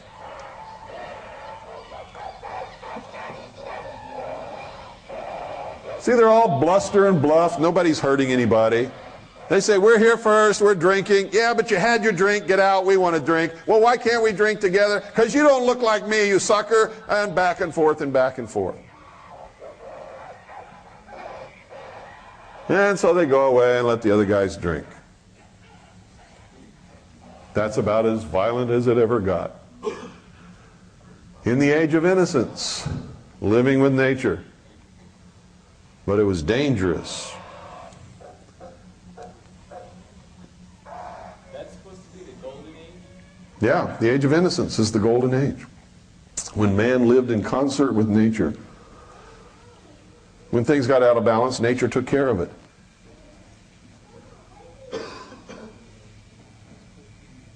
Sun is setting.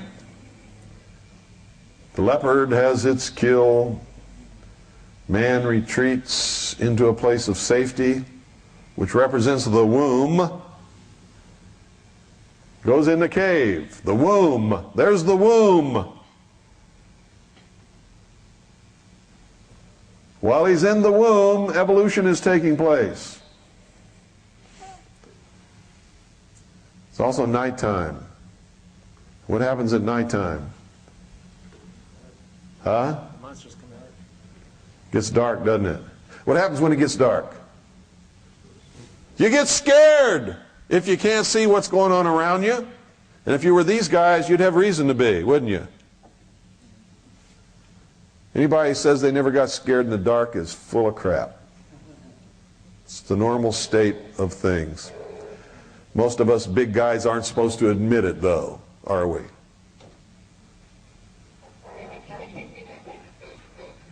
They're in there. They're scared. They're all huddled together. In just a minute, you'll see another symbol. One of them is holding a baby. Look at that. See that little feller? See that little baby? Something is coming of this. Evolution is occurring. Comes the first rays of the golden dawn. A new epoch is being born. There they are, all sleeping. Now you're going to hear something. Listen carefully. What is it?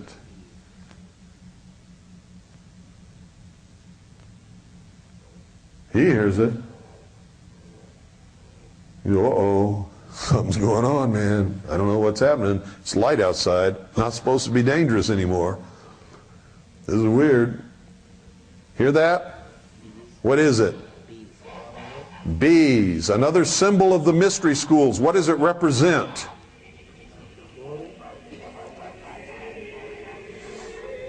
What is this?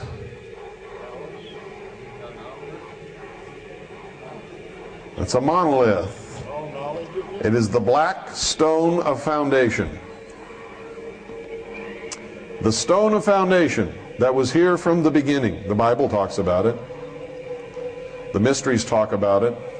There is a reproduction of it in the meditation room of the United Nations building. It is represented by obelisks. It is the generative force. It is the symbol of the truth.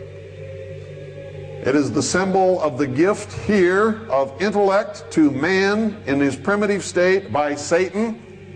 When this little fellow gets up enough guts, he's going to touch it. And he will be imparted intelligence. The philosopher's stone, no, is the perfection is a symbol for the perfection of the human race. That's what they're working toward, the discovery of the philosopher's stone, which is the perfection of the human race. Here he goes. Oh, I can think.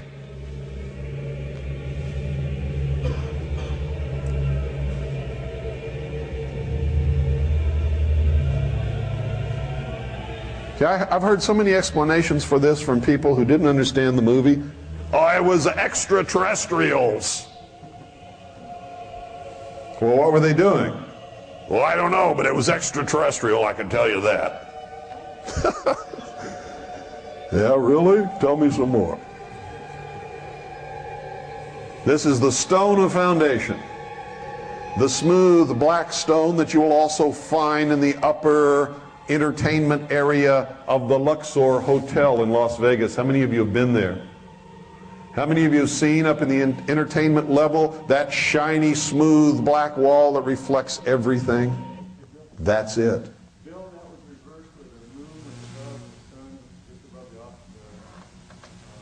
I don't have the slightest idea what you're talking about, and I don't have time to do it now. Okay, man now has been imparted the gift of intellect. Let's see how he uses it. Let's see how smart we are. What do you think he's going to do? First thing man's going to do with his newfound ability is kill somebody. Hooray. Here he is. Oh, look at that. That's the temple of initiation. You can see the God of illumination rising above it. What is the capstone of the temple? The master mason, the initiate. He is now the first priest, the master of the lodge. He sits in the east. And he holds the power of knowledge that no one else has.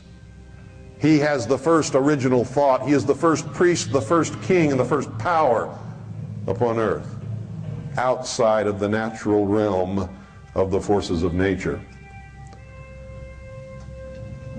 Whoa, did you see that?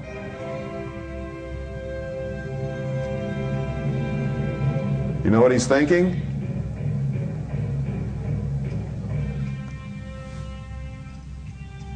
I'm God. That's what he's thinking. I'm God. I'm God.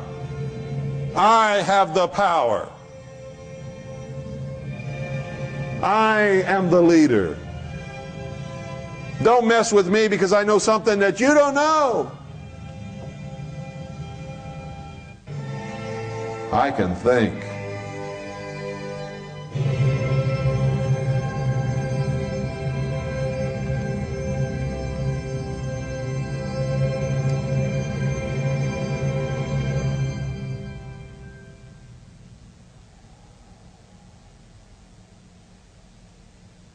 Comes eventide.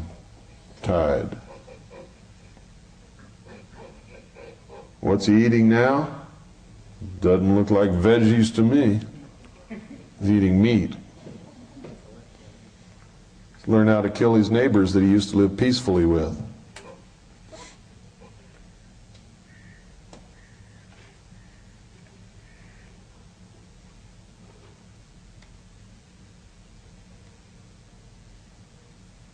The buzzing of the bees, folks, is the symbol of unity, society, social evolution.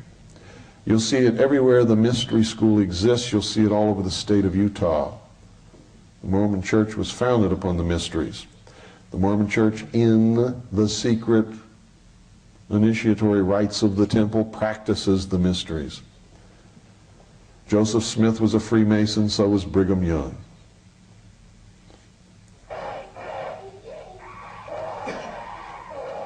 If you're a Mormon, I don't mean any disrespect or insult, but from me you get the truth. How you deal with it is your business.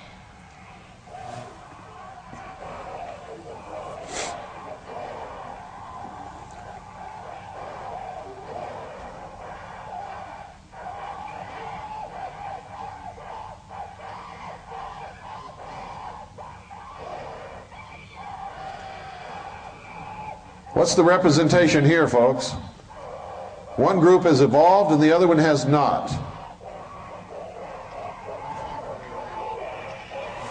One was the hunter, one ate veggies. What is the metaphor? Cain and Abel. One sacrificed meat upon the altar, the other ate veggies, sacrificed vegetables, right? Cain slew his brother Abel.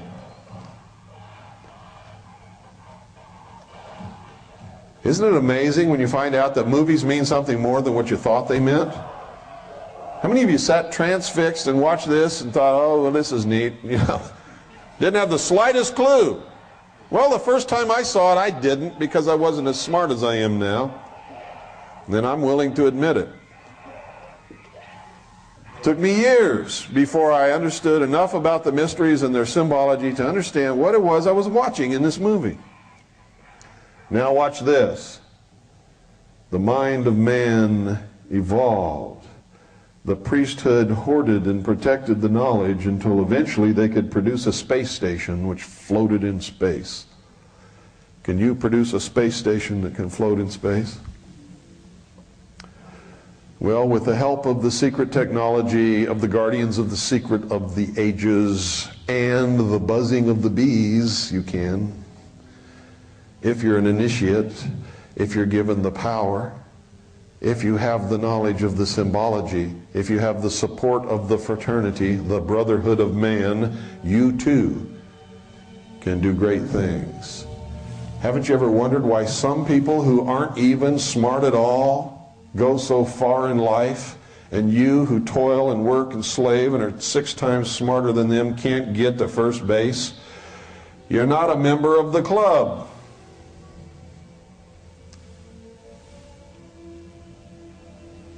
They're not going to pull you up. They're going to slap you down. They're going to pull their brother up.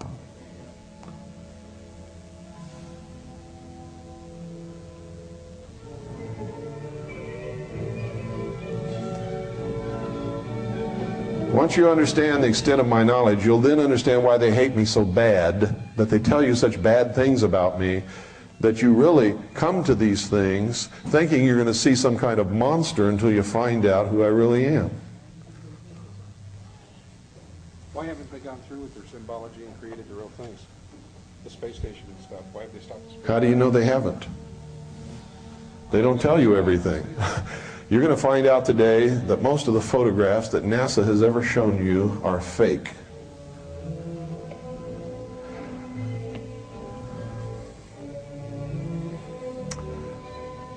Okay, we don't need to go any farther than this with this. It goes on to show man in this journey but through space. Is it about space? No, it's about man. Who survived? Huh? This was about the survival of the fittest of the human race. Who is worthy of being accepted into the new age? The man who had the greatest knowledge. The man who could survive against all the odds. Who was Hal? Hal was a computer. What did Hal represent? The technology of man that he created through his knowledge. It was telling us, hey, we're reaching a point where we have to stop this insane advancement of technology. Because we've reached the point that the public doesn't even know yet. In secret, we have created things that can destroy us all. And on the spaceship, could you believe they built this big computer to run this spaceship and they didn't have an off switch? There's no switch to turn this thing off. And this machine interpreted the actions of the astronauts as being against the mission that the machine was assigned to perform, and it began killing off the astronauts. And by the time they realized it, it was too late. There was nothing they could do, and he searched high and low for a switch. There was no switch to turn this thing off. He had to crawl up in the machine and cut wires and pull out circuit boards and all kinds of stuff, and he luckily made it before the machine got to him. H-A-L. Advance them one letter of the alphabet. What is it? IBM. Were they talking about the IBM Corporation? No. But what was the symbol of technology at that time? IBM. Right? What happened to him when he reached Jupiter? What did he see floating out in space? The stone of foundation. He went out and looked at it. He found a way to look inside of it, and what did he see? He said it. Another universe. Inside this stone of foundation, there was another universe. A whole other universe. He began to develop the mental mindset, what they call,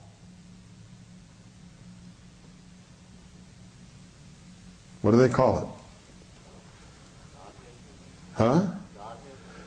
A paradigm shift in his consciousness, representing the paradigm shift that is expected of all who are going to progress and go into the new age together.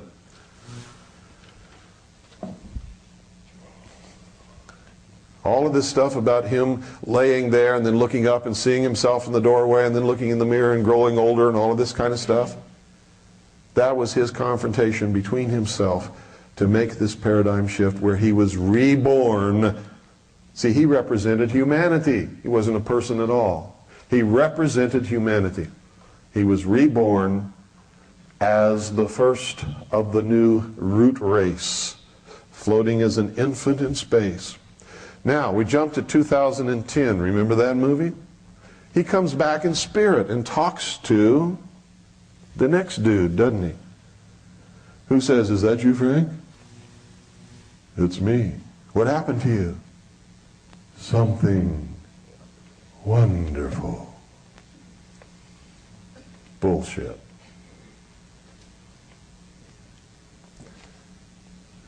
This wasn't a message to you. It was a message to the adepts of the world, telling them that the fruition of their great plan is coming into being, and that this is what they're going to have to do. It must be a rebirth of humanity, a new world order. What was 2010 all about? It told you how this new world order is going to come about, didn't it? Didn't it show you that? Instead of being separate nations and having a Cold War, we're going to come together, aren't we? And we're going to make this giant leap together through space, which represents what? Humanity together as one, conquering the odds, preventing them from going into their new world order. So the Russians and the Americans and the rest of them on board this spaceship, they do that, don't they? When they get up there, they find the old ship. They re-energize Hal, who's willing to sacrifice himself so that they can get away, now that Hal understands. And they see the stone of foundation appears again and starts to multiply. Where? Across the face of Jupiter. And they're skedaddling out of there because what's going to happen? Jupiter explodes and becomes another sun. And the children of the first sun meet the children of the two suns. Children of the one sun meet the children of the two suns. There was a movie about that, wasn't there? How many of you saw that movie? They communicate in this manner all the time. But it's all about the creation of their new consciousness, their paradigm shift, the new world order.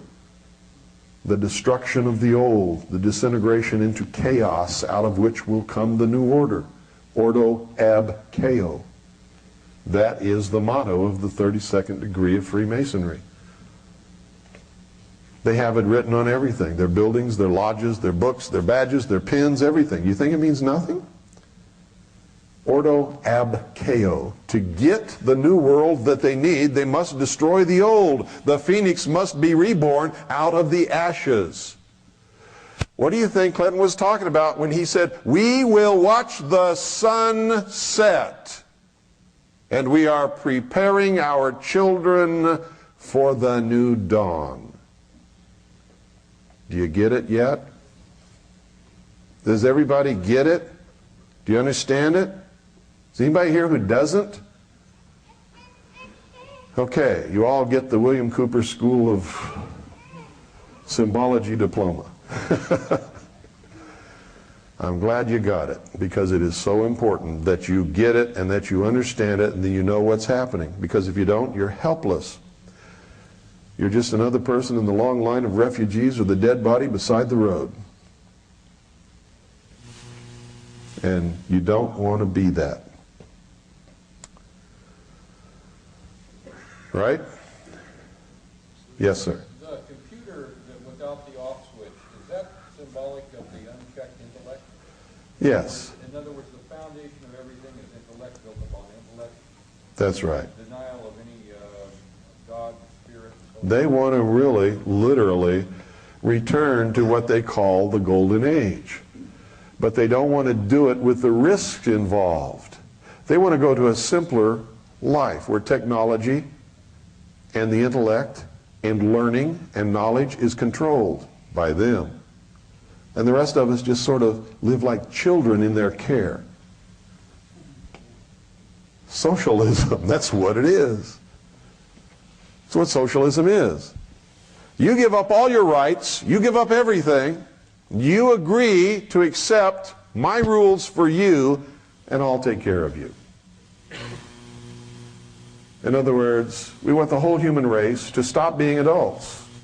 You become children again, we will be your daddy. We are the only truly mature minds, and thus are the only ones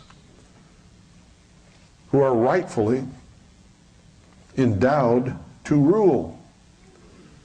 You're just profane cattle. We'll allow you to live if you'll do it on our terms. And if you won't, we're going to get rid of you. You're going to make that paradigm shift, or we're going to kill you, knock you off, use you for slaves until you die. Whatever. We'll get some use out of you if we can. And if we can't, we'll just simply eliminate you. That's their plan. Yes, sir. Gives new meaning to we did it for the children. Yes. It has nothing to do with the children of under 18. It has to do with us children. The children of the new age. Because I keep hearing this children crap. Yeah. Like, hey, it doesn't ring, you know? That's right. Yes, we went in there with tanks and we killed all those people for the children. To save the children.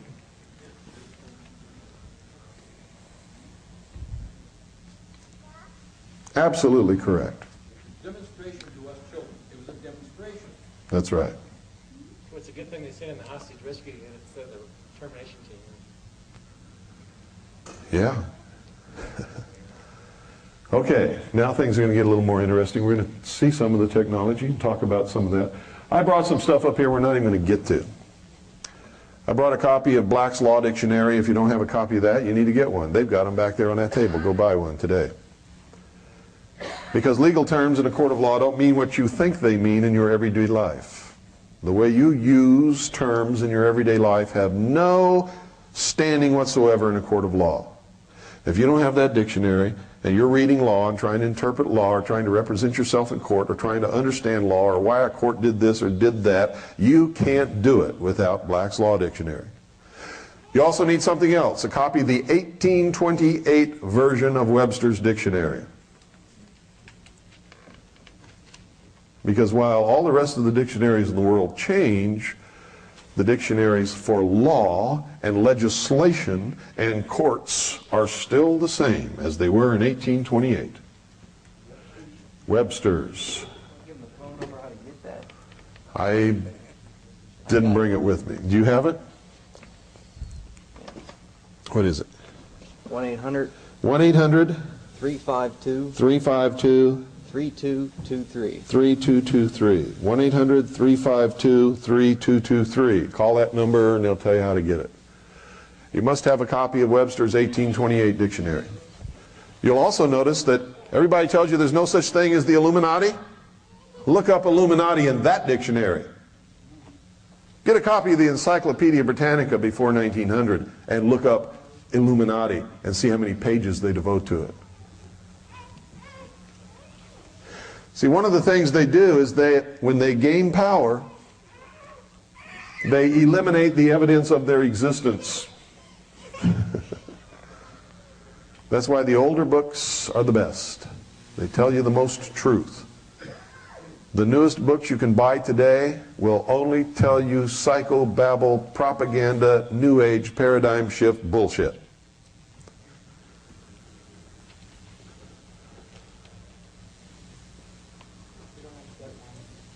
So, where should you go to buy books? In the bookstore that has the oldest books that you can find.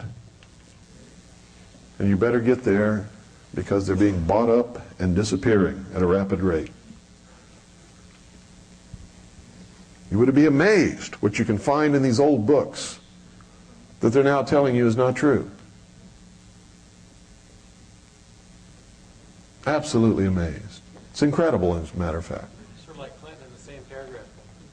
That's right. Okay, what we're going to do now is we're going to take a little video trip on a long time ago when I was first trying to disclose to people what's going on. I made a video called Project Red Light. I thought we didn't have any copies at all until I was getting ready for this trip, and I found a copy. I also found that tray of slides. Just for this trip, I just found it. Actually, Annie found it for me in a box in storage somewhere. And so what you're going to see is the first part of Project Red Light, which is just sort of a visual history of the development of the space program from the beginning of flight. Okay? And yes, okay, he's going to change the tape. Oh.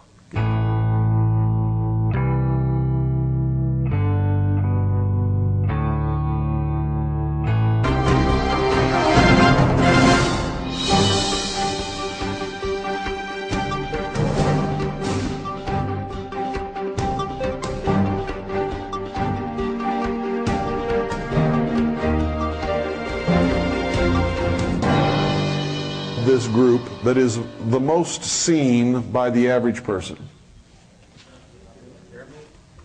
Nope. Nope. Nope. One red American Beauty rose. It is the symbol of the secret destiny of America. It is the international symbol of Marxist socialism. It is the symbol of the birth of the New World Order.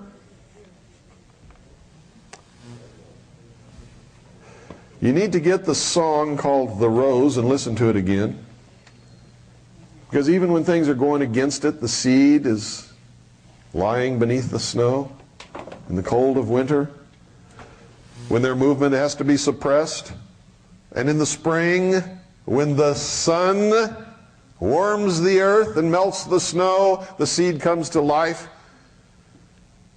and the germ begins to grow, and the rose begins to open its petals.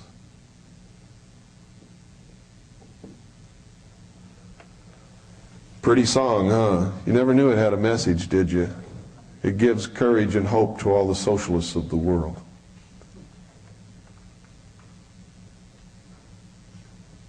What is the message of the song?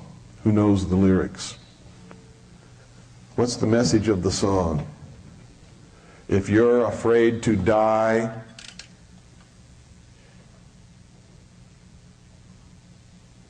you cannot grow.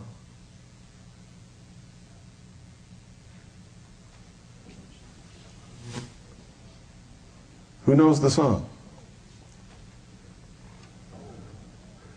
The soul that is afraid to die never lives.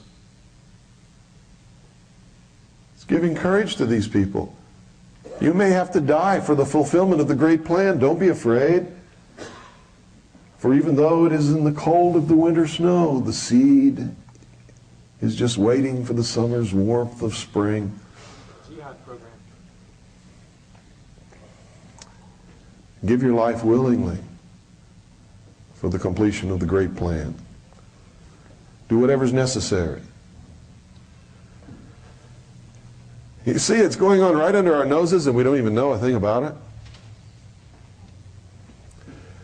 What did they do after they blew up the building in Oklahoma City? And make no mistake about it, they blew up the building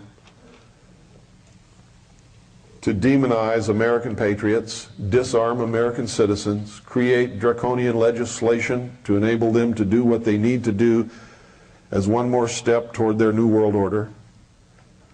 They had a memorial service, and you see President Clinton and Hillary holding the one red rose.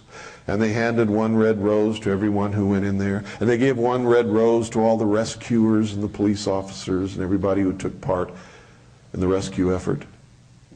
Laughing at us and telling the world what it was all about.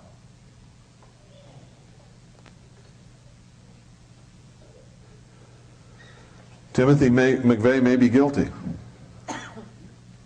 But if he is, he was used. He's a patsy. Because he's not a socialist. I don't know anything about Terry Nichols, but I know that much about McVeigh. He might have driven the truck, but he didn't like the pillar charges. Yeah. And I think McVeigh was honestly the kind of guy, if he had known there was going to be anybody in the building, he wouldn't have done anything. tell you the truth. Not because I know him personally, but because we have investigated his entire life. He is not a racist. He was not a member of any militia.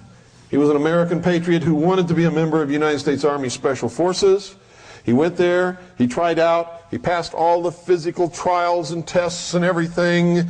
When they asked him one question, if we give you an order to assassinate someone, will you carry out that order with no reservations and no hesitation? And he said no. They said, you can't be a member of U.S. Army Special Forces. Put him out the door, and he was recruited by the Central Intelligence Agency on the same day. Who are these people? Everybody take out a dollar bill right now. $1 bill. Now I'm going to amaze you.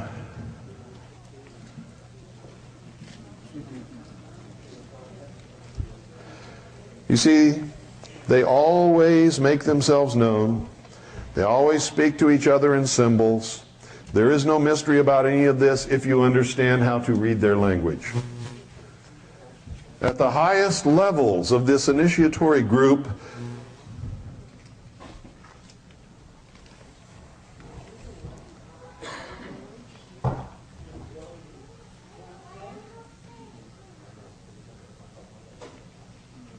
there is what's known as the Order of the Trapezoid. The head of the Temple of Set in San Francisco is a member of the Order of Trapezoid. He's also a member of United States Army Intelligence, G2. So is his top 2 lieutenants in the Temple of Set. What is the Temple of Set? It's the Church of Satan. They have a saying in the New Age movement, as above, so below. You've all heard the reference to the pyramid below the pyramid. What are they talking about? They're talking about the concept of the way things work and are brought into being in the world. Okay? Why do you see so many triangles everywhere? Why is everything a triangle? The food triangle, the this triangle, the nutrition triangle, the yield sign triangle, the triangle on tanks in the Army. What's this with all the triangles? And now you're seeing pyramids spring up everywhere, all over the place. Well, there's a method to their madness.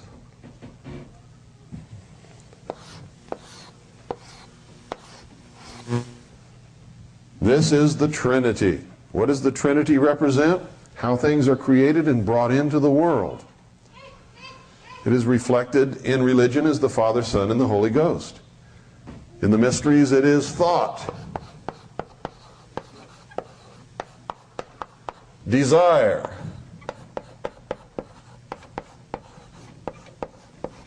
and action.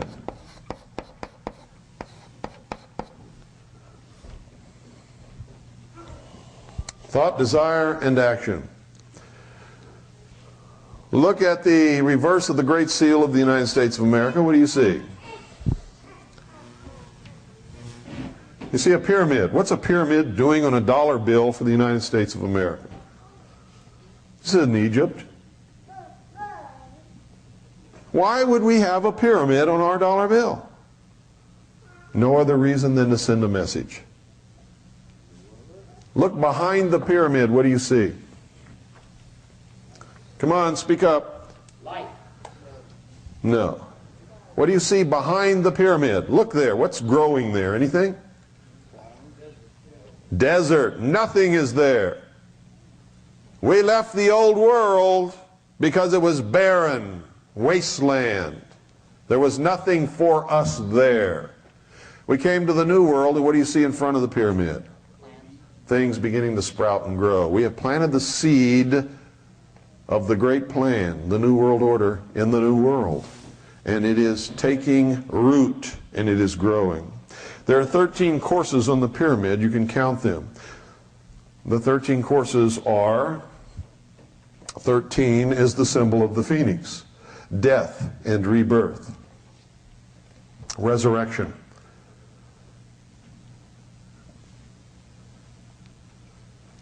You see at the top of the pyramid the eye. The eye is the reminder to everyone who sees it that we are everywhere, we see everything, there's nothing that we don't know. On the bottom course of the pyramid, there are Roman numerals. What are they?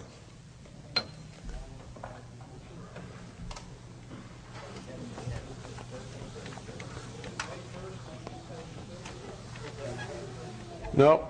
Read me those Roman numerals in order. Read them to me. M what?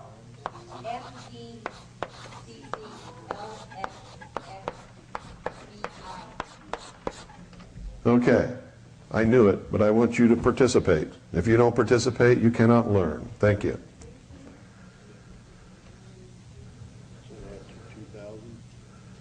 What does that mean? What does that say? 1776. Everybody says that's the birth of the Constitution. When was the Constitution born? 1789. This isn't the birth of the Constitution. 1776, what else was born? The Bavarian Illuminati. Everybody says, this stands for the birth of the Bavarian Illuminati. Weishaupt created the Illuminati. More bullshit. It's not true. The Illuminati has existed throughout the history of humanity. Wasn't born with Weishaupt. Weishaupt created a Bavarian order of the Illuminati and made it publicly known. That was a no-no. Wasn't supposed to happen. Let's find out what they're talking about here. Because the modern form of the Illuminati and the birth of the Great Plan occurred in the year 1110. What happened in 1110?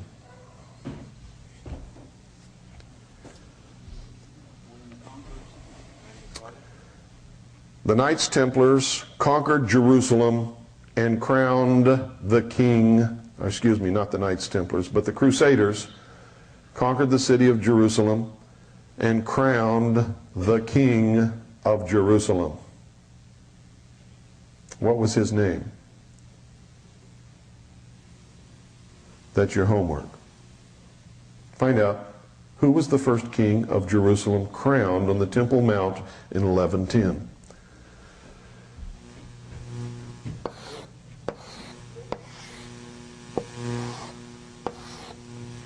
I'll tell you this, he was one in the line of the Merovingian kings. Nope. Okay, let's see what this is all about. Let's see if we can decipher this. I'll tell you we can, and we will, and it's going to blow your mind. Let's see what this really refers to. And we'll use the order of the trapezoids formula for enciphering, and the New Age concept of the pyramid beneath the pyramid, and as above, so below. Remember, as above, so below. So, what is a trapezoid?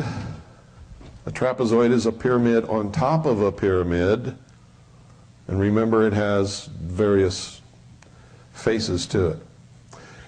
But you don't need the other faces. Let's just plug this in. M, D, C. C, L, X, X, V, I. What have we got? What does it say across the top? MCX, what is that? 1110. I was right. What is their goal? Is their goal what I've been telling you it is all day? Well, let's find out. What are these people up to? What do they want to do? Remember I told you their goal was to destroy all existing governments, all existing religions, and shackle the mob. And how do you do that? What's DC? 600. What's LX? 60. What's VI? 6. Their goal is to seat the Antichrist upon the throne of the world. and you've been carrying it around in your pocket forever.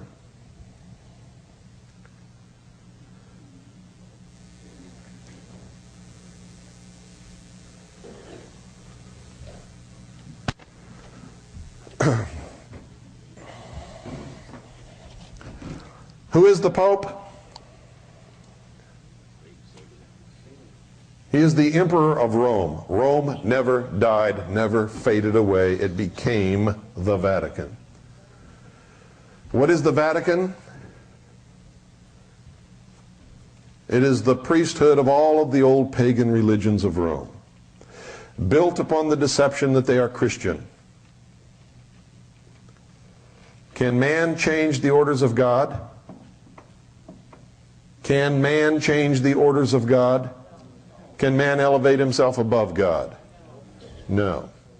Then why did the Pope change the Sabbath from Saturday to Sunday, the venerable day of the worship of the sun Osiris? Why in the outer courtyard of the Vatican is there a temple of the sun, an obelisk, and a reflecting pool built as a fountain around the base of the obelisk? Because what we're talking about in Dealey Plaza and in Washington, D.C. exists also in the Vatican. And I'm not trying to insult Catholics, I'm just trying to tell you the truth. You can believe in whatever you want to believe. I will never argue with you about that or try to stop you in any way. In fact, I'll fight and die for your right to do that.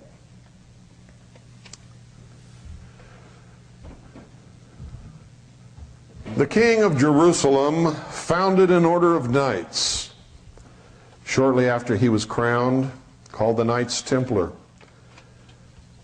Their first task was to explore the caverns and tunnels below the Temple Mount and find whatever relics of the past that they could find.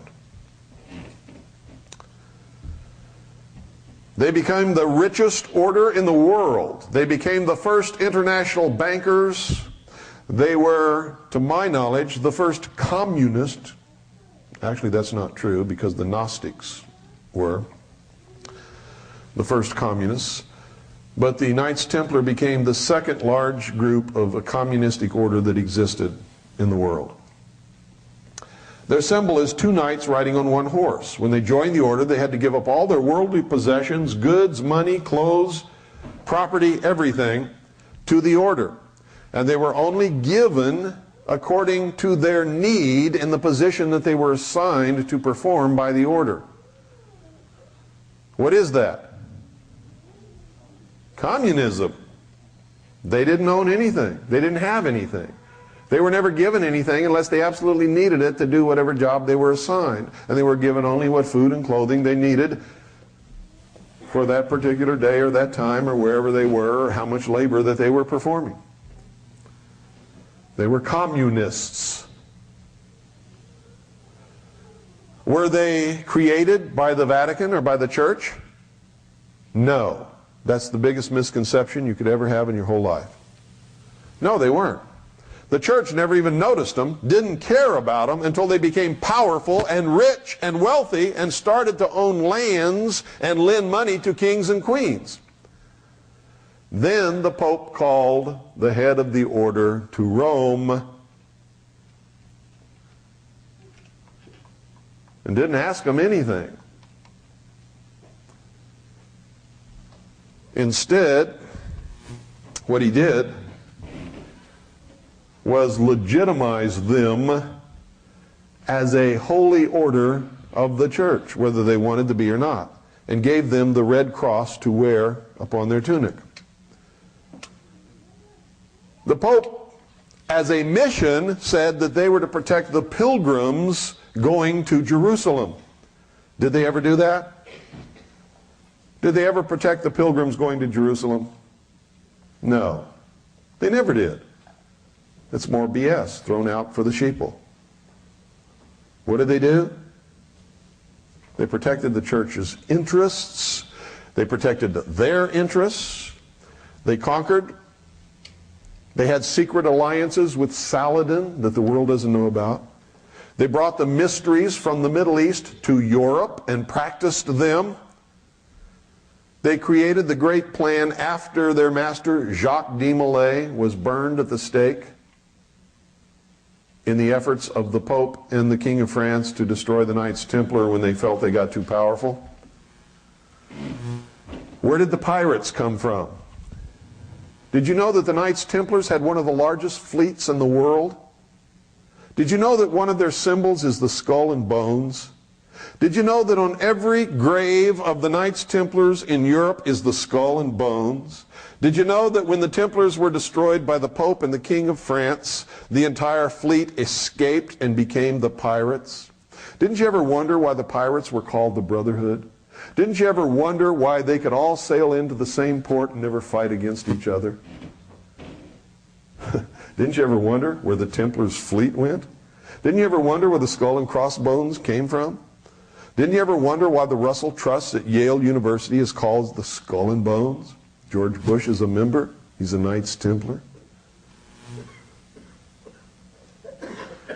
And many other great men who have occupied high positions of this government.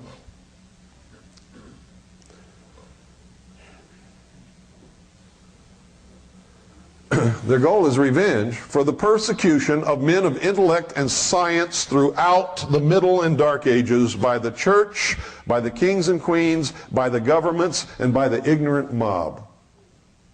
That's why they want to destroy all existing governments, destroy all existing religions, and put the shackles on the mob. Now, if you think they're wrong in doing this, you go back and study the Middle Ages and the Dark Ages and the Inquisition. And then you come back and tell me that these guys haven't got a right to be pissed off.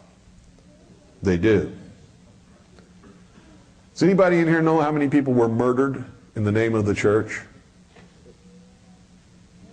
In the name of Jesus Christ, who would not have condoned one bit of it, is not the Jesus Christ that I know from reading my Bible.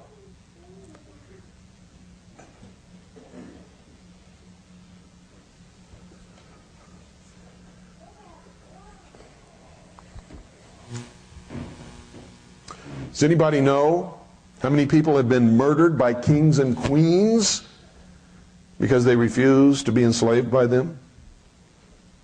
Or because they had an idea that was different? Or because they read books? That's all they did, was read a book. Got caught reading a book.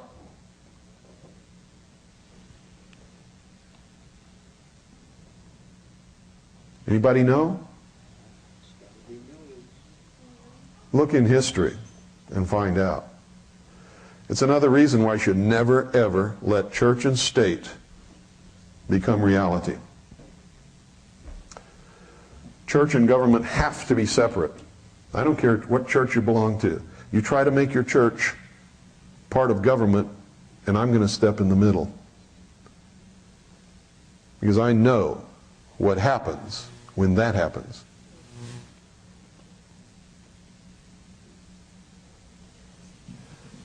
Members of the same church can't agree with each other. How many different denominations of so-called Protestantism is there? Huh?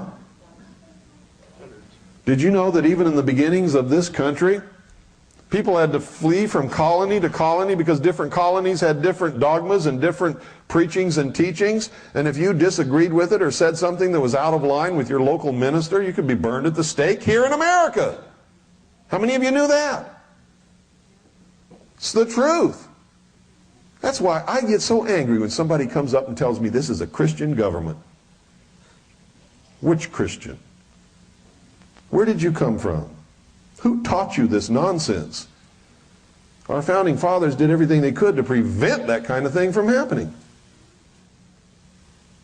And at the same time, allow you to worship at whatever altar, whatever God, whatever denomination, whatever dogma you wanted to. And that's really the key to freedom and the success of the first 150 years of this country.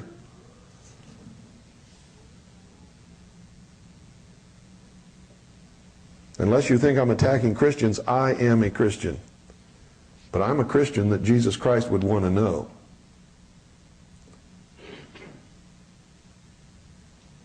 Yes, sir. In all of these situations you referred to, too, weapons was a primary key element. They were disarmed prior to being killed. That's right. In every period of tremendous mass murder and genocide that's ever occurred in the history of the world, the target was usually, in every case, disarmed just prior to it happening. And I'm telling you right now, that's the key to the big push to disarm the American people, is if you don't fit their definition of the mental attitude for the citizen of the New World Order, you're going to be exterminated. They don't want you here. And part of their plan is to reduce the overall population of the earth by a tremendous amount. The target population for North America, I'm not talking about the United States, I'm talking about North America, is 100 million people. They make no secret of this. They've written about it. You want your eyes to be opened? Go read The Aquarian Conspiracy. Who wrote that? Does that include Mexico? Who? Does that include Mexico? No, you're wrong. Who was it back there? Marilyn Ferguson. She knows. She's a part of the Aquarian Conspiracy, and she's telling you the truth in the book. And you know what she says in the book? We're going to eliminate these dudes. You think she's talking about moving you somewhere else? No. She's talking about you're going to be eliminated, removed from the face of the earth, killed. They want us out of the way. Freedom cannot exist in the New World Order. They want total control of everybody from now on.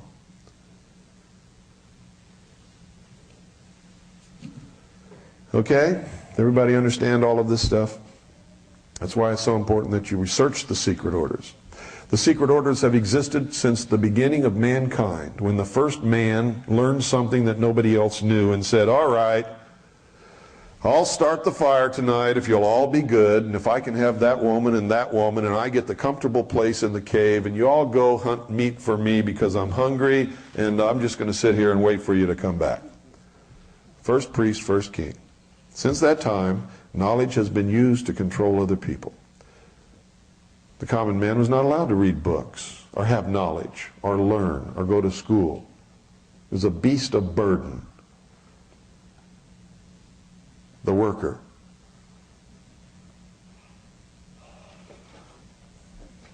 Okay? What was the name of the Aquarian?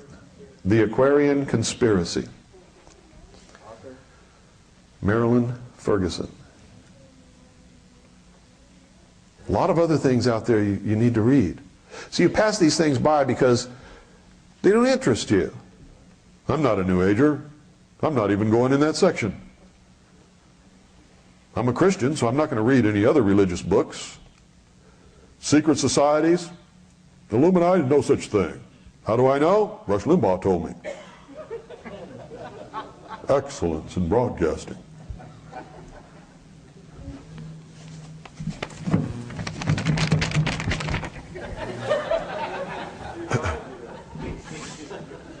Allison does the greatest Rush Limbaugh impression that you've ever seen in your life. Yes, Gary? If you take the number 666 times 3, it comes out 1998. And numerology, I guess that means that's going to be a great year for them. No, it's going to be a bad year for us. It's going to be a great year for them. We don't have much time left. Clinton gave us the timetable. He said 1,000 days, and that was on the night of his address to Congress on the state of the nation. He told us 1,000 days. We're going to see the sunset, and we are preparing our children for the new dawn. Now you better take what he says seriously, because he's not joking. He's not lying this time. State of the Union message. I played it on my broadcast just so to make sure everybody got it a second time. And I'll probably play it again just so that they get it for the third time. And you'll be surprised how many people still won't get it even then. Circus act and all that. Yep, circus act and all. Those other guys like Dole and them, they knew what he meant? Absolutely. Bob Dole is a 33rd degree Freemason. You really think he's on your side because he calls himself a Republican? Read Hegel. Read Hegel. It's exactly the way they corrupt the nation. You vote for him because he's a Republican. And you're a Republican, conservative, upstanding, American, traditional Constitutionist, right?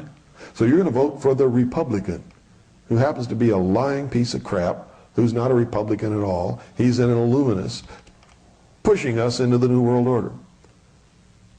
Most people vote Republican because their parents were Republican. They don't even know what the word means. And if you took the meaning of Republican and applied it to any of the candidates who call themselves Republican, you'll see that they're not even close. Yes, ma'am, in the back.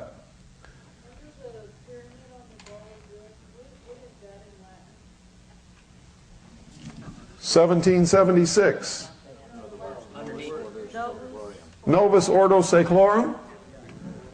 Literally what it means is announcing the birth of the New World Order. The birth of the new secular order. Read it. Septus, annuit septus, announcing the birth of. Down below, the new world order, the new secular order.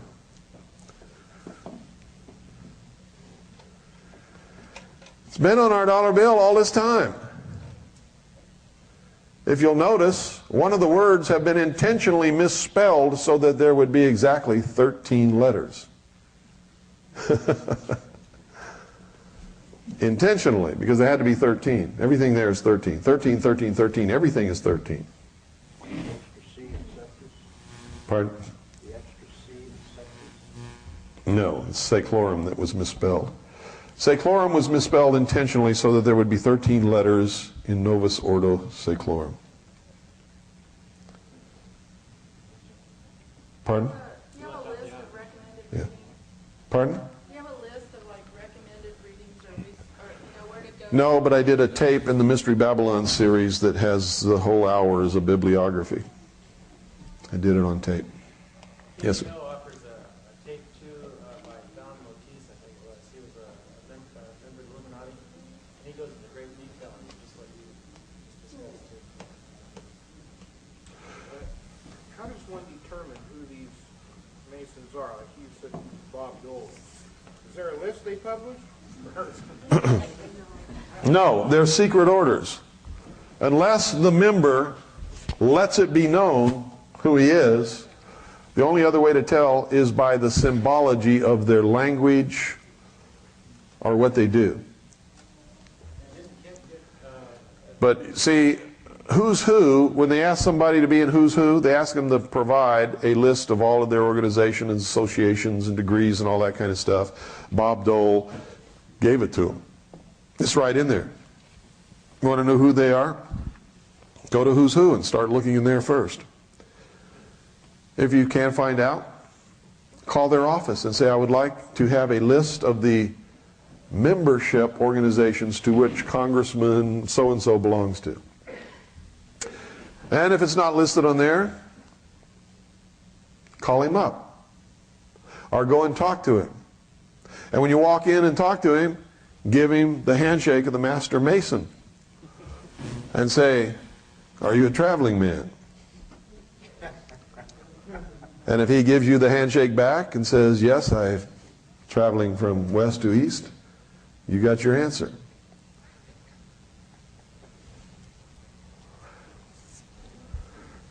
That's how I verified that Bo Greitz was a Freemason. I heard him say it on the Billy Goodman show one time, and then I heard him say it at a speech he gave in Las Vegas in July of 1990, I believe it was. Pardon?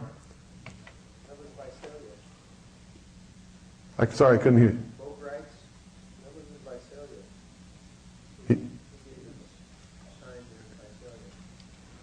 Yeah, but I'm talking about when I heard him say, he said, I'm a 32nd degree Freemason of the Scottish Rite. And then later he denied it. Well, he didn't know that I knew what that meant.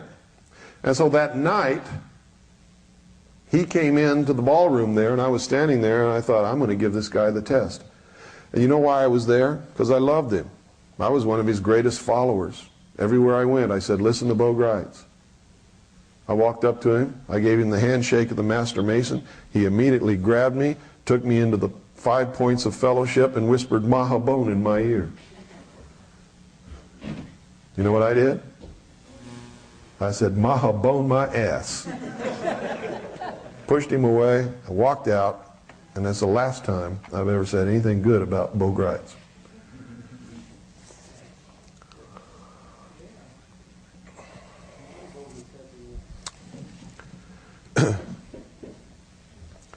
So I know how to play their game. You don't know how to do that. You can learn, though. Get in those old books, and it'll teach you exactly how to do it. What the signs are, the passwords, the symbols, the handshakes, everything. You're not supposed to have access to those books, but if you visit enough old bookstores, you'll find them. Is Morals and Dogma probably one of the best? Morals and Dogma is one of the best for understanding the real intent of the order, because right in there, Albert Pike admits that their God is Lucifer and that they are a religion. He says it in clear, plain language. Okay, let's take a short break, folks. I know you all need it. Let's take a short break, and then we'll get into some other videos and slides. And, well, I'll tell you what. Let's do this first. Let's go through the beginning of this evolution of the space program, and then we'll take our short break before we get into the other stuff. So if we can, Doyle, who's the video guy? Who's the video senior expert par excellence dude that does the video? Here he is. Thank you, sir. Do you recall the approximate number of the tapes that you do the bibliography in the Babylon series? It's in there. It says bibliography. Just get the list from my wife. Pardon? The book, Our Story of Atlantis. You know about that one? Story, yeah. Our Story of Atlantis? The New World Order was created on the basis of a paper written by Sir Francis Bacon called The New Atlantis. Yeah. Okay, this doesn't require any narration, just it has been made with the best equipment. Truth is not very much. Please take that into consideration when viewing this tape, and understand that we have done the best possible job that we can do under the circumstances to bring you a quality documentary. All footage is authentic, and all aerial shots were taken over the test site. Introducing General of the Army Douglas MacArthur, with portions of a speech delivered before the Corps of Cadets of the United States Military Academy at West Point on May 12, 1962. The General spoke without a prepared address, without even notes. You now face a new world, a world of change. The thrust into outer space of the satellite spheres and missiles mark the beginning of another epoch in the long story of mankind. In the 5 or more billions of years the scientists tell us it has taken to form the Earth, in the 3 or more billion years of development of the human race, there has never been a more abrupt or staggering evolution. We deal now not with things of this world alone, but with the illimitable distances and as yet unfathomed mysteries of the universe.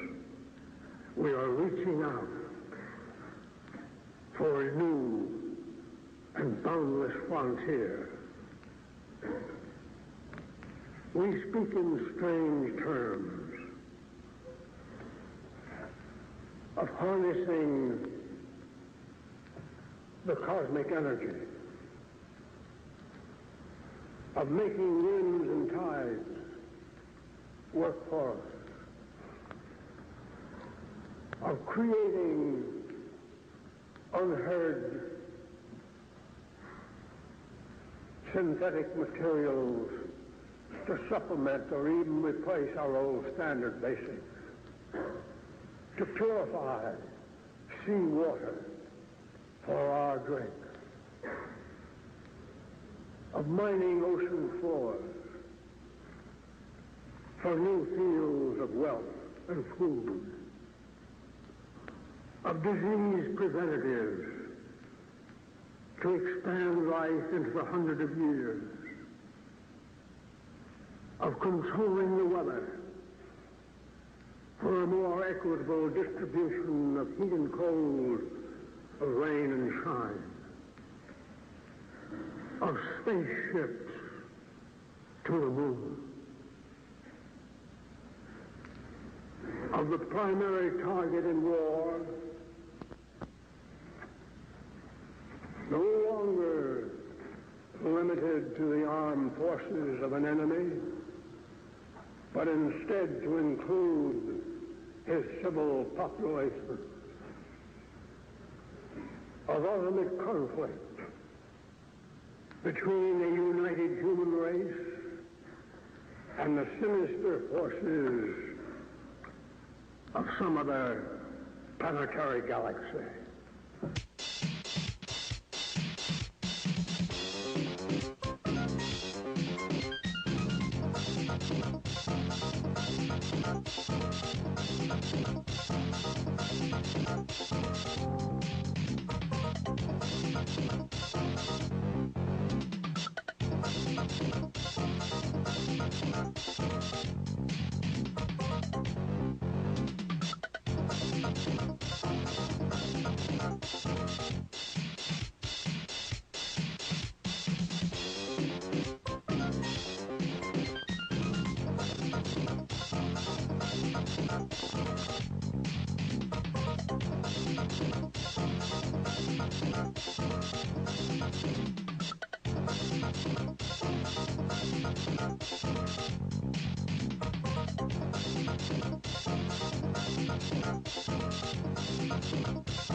everybody. My name is Keith Ranch, and tonight we're here in Las Vegas, Nevada at KVEG radio station, and we're here exploring the UFO phenomena that is exploding in Las Vegas.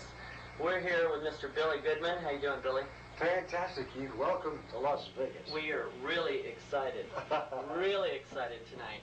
We're going to go out to a place called Groom Lake, right, where thousands of people have been calling in reportings of UFOs. Oh. Can you tell us about the happening and what is going on with this explosion out here? It's unreal. What has happened is, first of all, the way it occurred is that we found out through Bill Cooper that there was some activity going on at a location called Groom Lake, which followed up with this UFO hotline out of Los Angeles. Right. That corroborated that there was something happening. So we talked about around the Billy Goodman happening, and one thing led to another, and people said, we want to go out there. So we said, okay, let's put together a little trip. And we did. And a couple of Saturdays ago, you had to see this, Keith, to believe it. Over 100 people sitting in a circle in folding chairs with cameras in the middle of the desert. Now, you've got to visualize. Cars and trucks pulled off to the side, vans, everything, buses, all pulled off to the side. And they saw these lights all over the place. And now we left because we had to get the bus back to Las Vegas, but people stayed overnight, and they saw over 20 other sightings overnight of lights and activity that is unexplainable. You have to understand the area of Groom Lake is off limits to regular air travel and to Air Force and Navy. So no other planes are going to be flying over there except what is happening at Groom Lake. And yeah, I understand that you can actually be shot down if you fly in that airspace. I can't, because I won't do it. You know, I'm not about to fly over there. Yes, if anybody from the Air Force, the Navy, or commercial airlines, yes, they will be shot down. There's no question about it. Who is Bill Cooper exactly? Bill Cooper is a gentleman who was an ex-member of the Naval Intelligence Briefing Team. And he was honorably discharged in 1972 from the United States Navy. While in the Navy, as part of the Pacific Fleet, he spotted UFOs literally coming out of the water while he was on watch. Not only out of the water while he was on watch. Not only did he spot the UFOs, but other members of the Pacific Fleet also saw what he saw. Now, these UFOs not only came out of the water and flew around and did some tricks for them. They didn't do it once. They did a number of times. Out of the water, back into the water, come out and do some flip-flops for them, and then back into the water. So this man knows for a fact, number one, he saw them with his own eyes. But that's not all. That's not all. The other part is that while he was in the process of being a part of the Naval Intelligence Briefing Team, he had the opportunity to look at some top security papers, and he saw in writing that, in fact, there were UFO craft in captivity and aliens in captivity. Actual aliens? Actual aliens in captivity over the years. Okay, well, listen, I guess we're going to have to wrap it up here. One more question. Have you been out to Groom Lake yourself? I was there. And what did you see? I saw lights up in the sky, zigzagging. That's all I can tell you. In other words, could they have been our aircraft? Did they act like something no, like they have? No. Planes don't do that I know of. Now, I'm not saying we don't have something that we don't know of that's going on at Groom Lake. But you don't see planes zigzagging up and down, flying horizontally, going up and coming down. You don't see those things as far as I know. Right. The planes that I'm familiar with. I'm not that much into aeronautics, don't get me wrong. Okay, well, I'll tell you what, we're going to go out there and check it out for ourselves. Do it. So, thanks for the interview, and we will talk to you later. The only thing I regret is I cannot be with you folks. But I was there, and now it's your turn. Okay, well, we'll let you know what happens tonight. I know you will, but Charles Ellery will be out there. And Charles Ellery is my guide. And he's the one who brought us out to 29.5-mile marker on Route 375. Well, you heard it, You're on the air, Billy. Oh. He's on the air. Well, no, I'm not.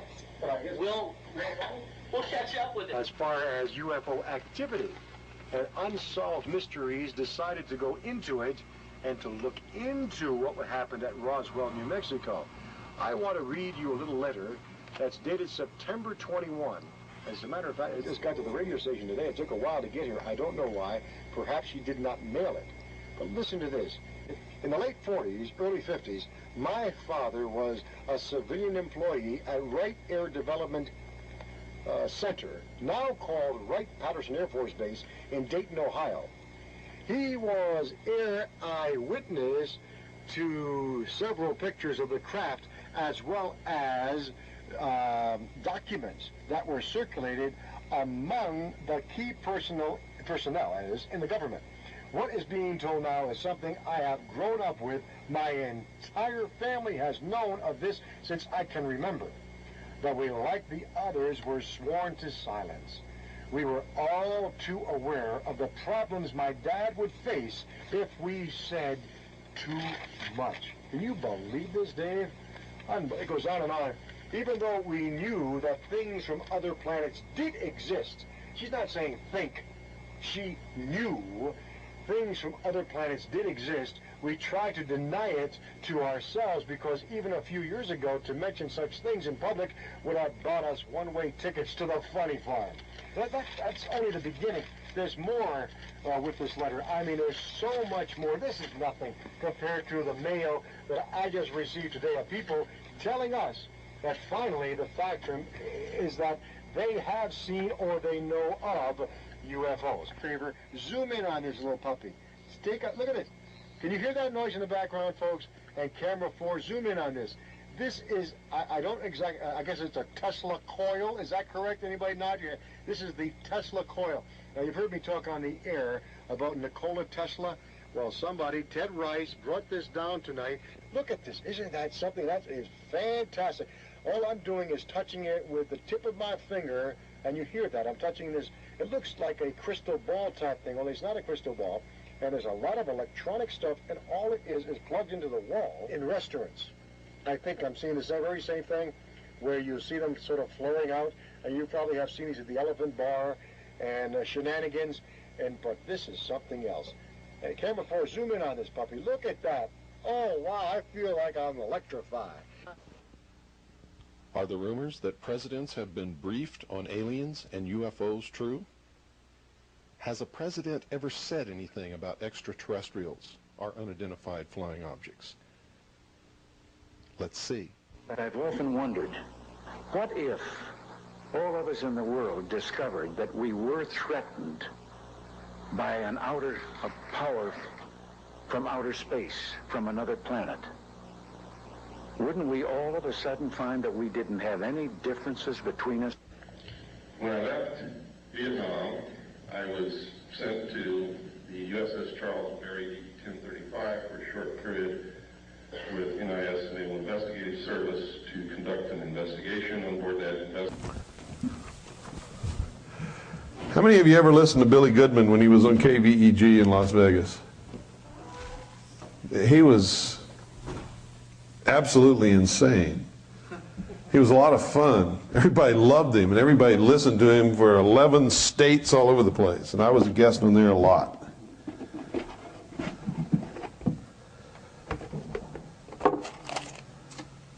Okay. All I got to do is jig this across.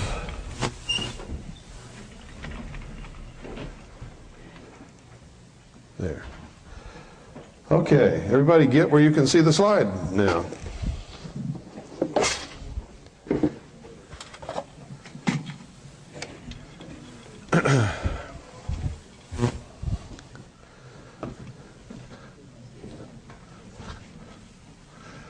This is going to be a little bit fun, a little bit crazy, very educating, and extremely interesting,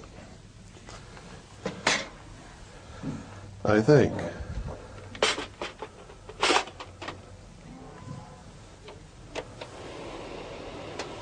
Let's see how far off we got by jiggling this table around. Yep, I knew it.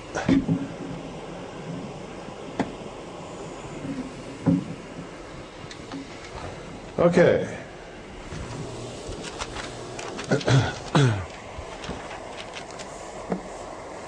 Well, if everybody believes there's UFOs and there's extraterrestrials, why don't they land? Nobody knows the answer to that.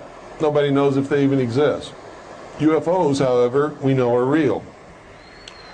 This photograph was taken in the early 50s over the Capitol building in Washington, D.C.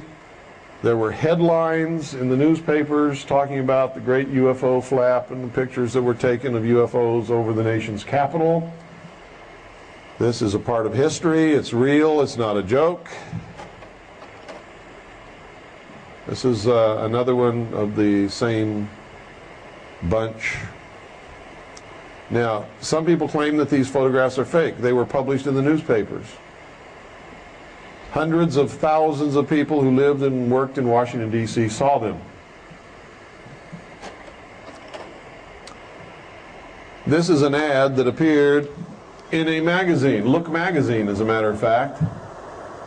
It said, "Flying mobile camper of the future may be electric powered, plugging into any electric outlet for recharging." Now, why would somebody put an ad in Look magazine with something like this if they didn't think that this was possible? Does anybody know? The truth is, at the same time, during the early 50s, in all of the scientific magazines and in the scientific journals of the day, in popular electronics, popular mechanics, all of those, there were people publishing articles about the use of electromagnetic force fields to create craft that could fly with what appeared to be anti-gravity characteristics. It was no secret then that people were working on this stuff. It was also no secret then that there was a lot of talk and a lot of articles written about technology that the Germans had perfected in their secret weapons program just prior to and during World War II to come up with new types of flying machines and weapons that could be used for Hitler's socialist conquering of the world. And the Germans had developed disc-shaped flying craft that they had developed to the point where they were test flown, and witnesses had seen them. And when we went, getting tongue-tied here, when we went into Germany and started to capture German facilities and manufacturing plants, we found the plans and disc-shaped craft in various stages of production and brought them back to the United States. So did Great Britain, so did Canada, and so did the Soviet Union. In the United States, at that time, this wasn't secret. Somewhere during the middle 50s, it became secret. And the reason it became secret is because they perfected it. They made it work. When that happened, you no longer saw any articles appearing in any magazines, scientific journals, or anything else concerning this type of technology. You also saw patents that had been applied for and granted to people like Nikola Tesla and others classified as top secret and disappeared from the files of the patent office. This is fact.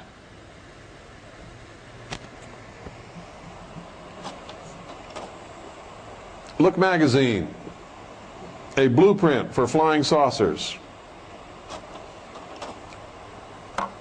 This was, anybody read that date for me? June 14th, 1955.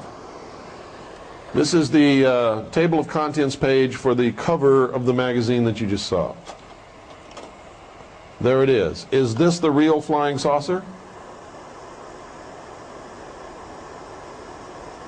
This article was written by a journalist who had interviewed a general in the United States Army who described for him this flying saucer, piloted by a human being, built by the United States Army, and in operation at that time. You can get that magazine and read this article. Now, if you'll notice down on the left-hand side there, that picture of the airport of the future, where is it? No, that's not Area 51. It's underground, though, isn't it? It's underground in a mesa.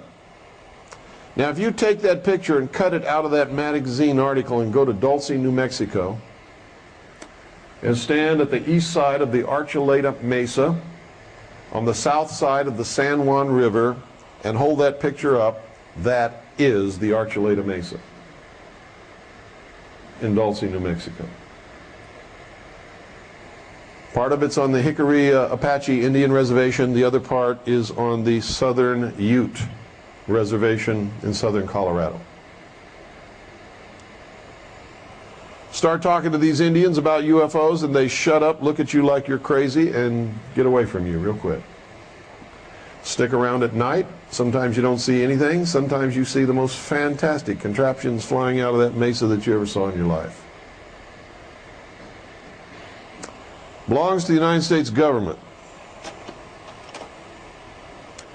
This is a very early 50s safety poster that was taken off a bulletin board in a United States Air Force installation.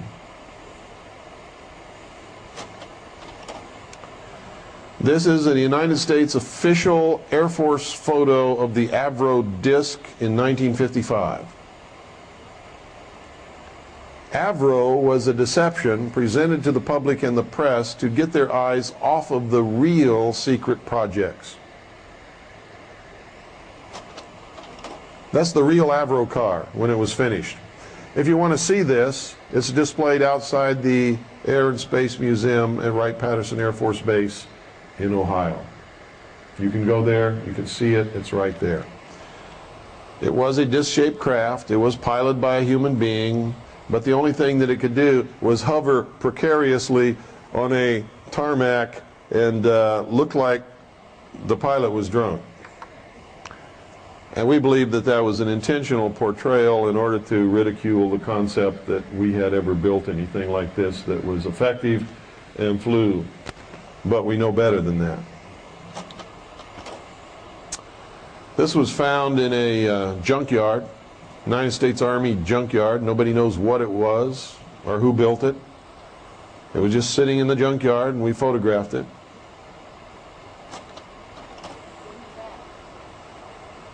Pardon? What was what?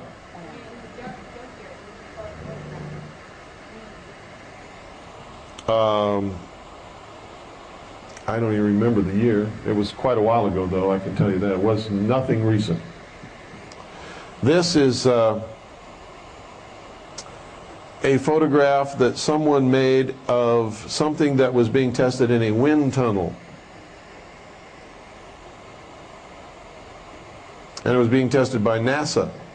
NASA says it was a nose cone, but there's no aircraft that this nose cone fits on. We don't know what it is. But it appears that they were testing the aerodynamics of a disc-shaped object. If they were testing a nose cone, the nose would be pointed into the tunnel. It wouldn't be sideways to the tunnel. This is a saucer-shaped craft that was built by the French Air Force, was operational and flown on many occasions. It's piloted by one man, belonged to the French Air Force. There's another view on it. So when people tell you that these come from outer space, I'm telling you that the chances of them coming from outer space are pretty slim. It's like going in, turning on your TV set, and you can't get a picture. So instead of looking in back to see if it's plugged in, you fly off to New York to find out what's wrong. There's something flying around in our skies. Why should we automatically assume that it came from somewhere light years away? It's not even logical. Especially in light of the fact that we can find no proof anywhere upon the face of this earth that extraterrestrials exist in space, much less have ever visited here. There's all kinds of circumstantial evidence if you accept that what you're seeing is extraterrestrial rather than saying, hey, it's flying in our atmosphere. The logical conclusion is it was built here and it belongs to us. Now, I'm not telling you there's no such thing as extraterrestrials because I don't know, and neither does anybody else. I am telling you this: there is no evidence whatsoever that extraterrestrials exist anywhere, much less have ever visited this earth. And there have been millions of dollars offered as a reward for anybody that can furnish any such evidence or prove that any such evidence exists, and no one has ever stepped forward to claim those millions of dollars of reward. Simply because there isn't any evidence at all. Period. This is a UFO that was photographed from which some kind of luminous substance was dropping and disappeared. Is this what's going on? Is it? Are we being visited by space people who look at us as little babies in the playpen of the universe? Who looks back at the aliens and sees them as insignificant little twerps with a lot of technology? Because I got to tell you, if there really were extraterrestrials and they were really visiting here, it wouldn't be ignored and it wouldn't be treated so lightly by so many people and so many governments and so many scientists. It would be the discovery of all time. And everybody would want a piece of that pie. But that's not happening, is it? Some of the photographs you're going to see that I'm going to show you, and I always take them from official NASA publications. You can get the same books with the same photographs and examine them for yourself. Okay? Some of them came from Exploring Space with a Camera, an official publication of NASA. Some of them came from a NASA publication called The Moon as Viewed by Lunar Orbiter. Some of them came from the Atlas and Gazetteer of the Near Side of the Moon, an official NASA publication. Who are these people that tell you there's no near and far side of the moon? NASA would know, wouldn't they? If they know, why would they publish something talking about the near side of the moon if there is no near side of the moon? Have you ever seen any other face of the moon than the one you look at? No. So these people that tell you there's no such thing as the far side of the moon, they're full of crap. You've never seen any other side of the moon, have you? Now, I've been all around this world on Navy ships. I've been in the Indian Ocean. I've been in the Sea of Japan. I've been in the South China Sea. I've been in the Arctic Ocean, and I've been in Antarctica. And I'm telling you, all around the world, the same moon that you say here, I have seen everywhere I've been.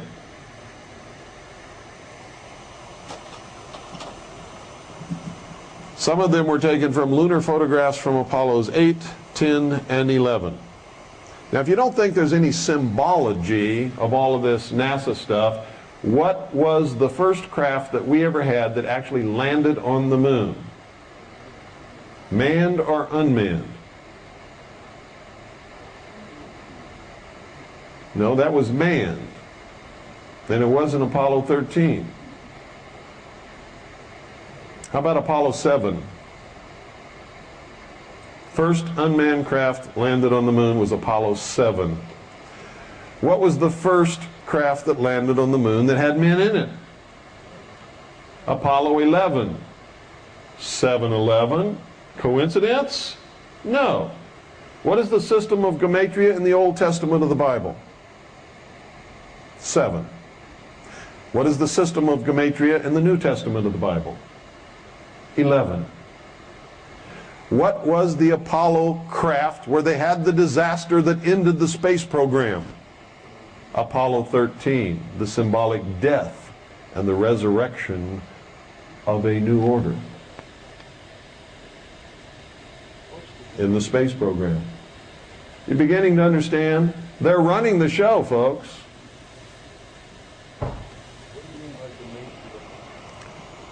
If you don't know what gematria means, I don't have time to teach you today. You'll have to look that up. Some of them were taken from space images published by Lustrum Press, which were made from official NASA photographs, which they considered to be fine art.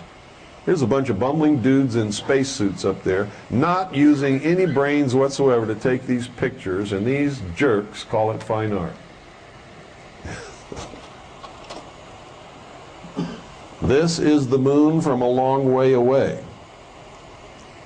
they tell us. If you look real closely, though, you don't see any stars in the background, do you? No. You won't see any stars in the background of any NASA photographs taken of any of the Apollo moon landings.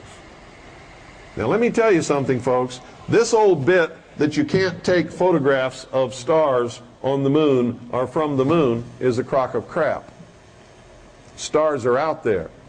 Without an atmosphere to filter the light and diffuse the light of the stars and the sun are extremely bright in space where there's a vacuum. They were using Hasselblads.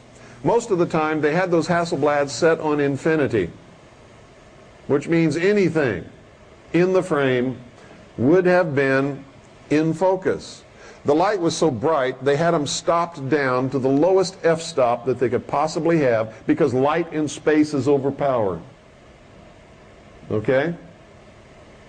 How come, if they were using the finest cameras, the finest lenses known to man, stopped down to the lowest f-stop that provides you with an unlimited depth of field,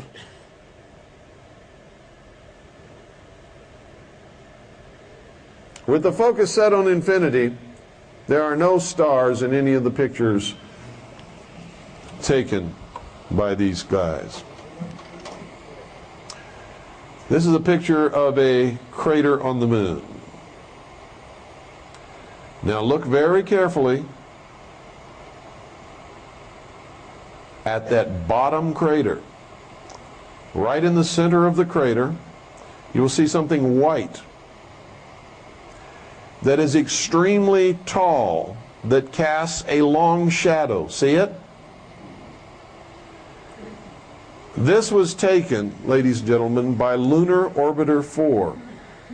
Lunar Orbiter 4 had cameras with a resolving power of 1 mile only. If it was less than 1 mile in size, the camera could not even photograph it. So everything you see here is at least 1 mile or more in size. So whatever that is in that crater is over 1 mile high. Can you imagine that? We're using NASA's own statistics that they have given us. They told us, when we asked them, what is the resolving power of the lenses and the camera on Lunar Orbiter 4, which took this photograph? They said nothing less than 1 mile.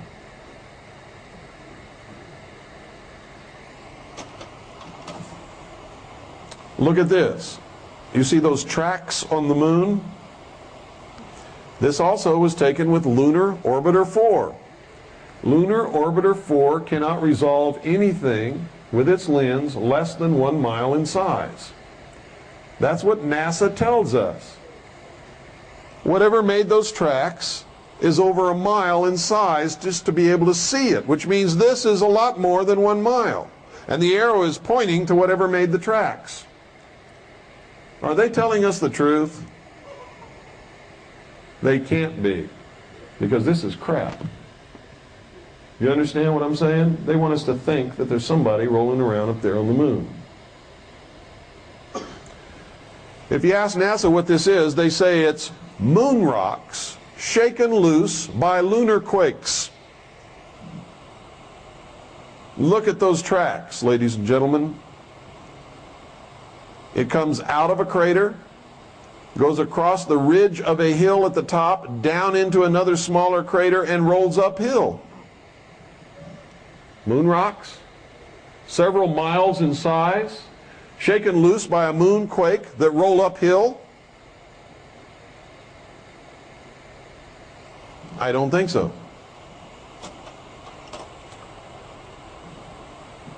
Here you see a crater on the moon, and on the close edge, the edge nearest to us, we see something that is anomalous on the edge of that crater. You can't tell what it is, but it doesn't belong there. Now you see this all over the moon. Things that should not be there are there. There's nothing that could put itself on the inside rim of a crater like that was made by the impact of a meteorite or something striking the moon. And you can tell that it's a solid object that is raised above the crater floor on that rim by looking at the shadows in comparison to the shadows in the crater. Can you all see it? Where's my little, I've lost my little laser thing. Let me see if I can find it. Oh, where's my laser thing?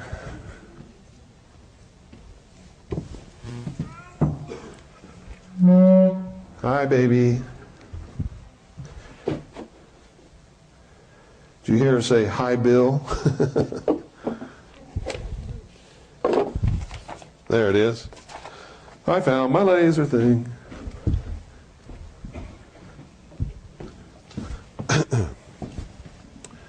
Okay, right there. See that? Now, here's how you determine whether something is a hole or whether it's a bump. If you look at the crater, the sun is coming from over there somewhere, the sunlight. It's falling like this. So the inside of the crater on that side is dark, and on this side it's illuminated. The outside of the crater rim is dark over here. Over here it's illuminated. But this sticks up, and so it's struck by the sun on this side, and there's shadow on the other. Can everybody see that?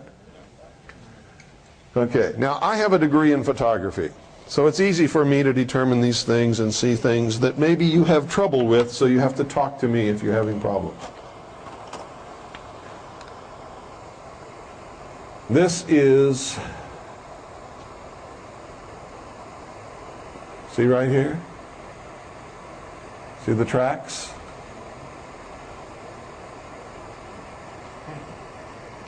Lunar rocks shaken loose by lunar quakes. Look at the path of the tracks. It goes in and out of holes, up and down hills. Do you think that's possible? No. Of course not. Here we are again. Lunar tracks on the moon. Where does it end? Right here, with something that throws a shadow, which is what? An obelisk. That is an obelisk. We have found obelisks all over the moon. All over the moon. Now, who do you think put those obelisks there? Huh? Are they on the moon? Or are they in these phony photographs? They're in these phony photos, folks. There are no obelisks on the moon. These are fake photographs. Lunar Orbiter 4 could only resolve things that are 1 mile in size. Now, how tall do you think that obelisk is if Lunar Orbiter 4 could only resolve things 1 mile in size? Which means just to be able to see the thing in its tiniest form, it's got to be 1 mile in size. Do you believe there are obelisks several miles tall on the surface of the moon? Well, I don't either.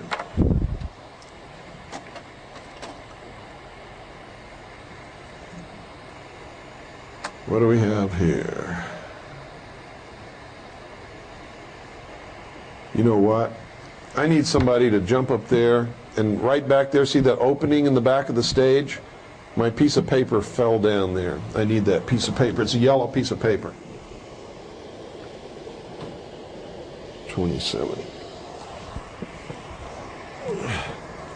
Right here on this photograph, you can see some things that don't belong on the moon. Can anybody pick it out? Can anybody see it? Talk up loud.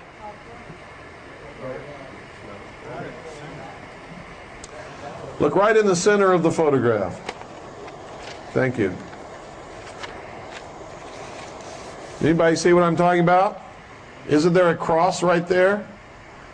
Flanked on both sides by rectangular and square objects right here. Can everybody see it? What are the odds against a perfect 90-degree right angle occurring in nature?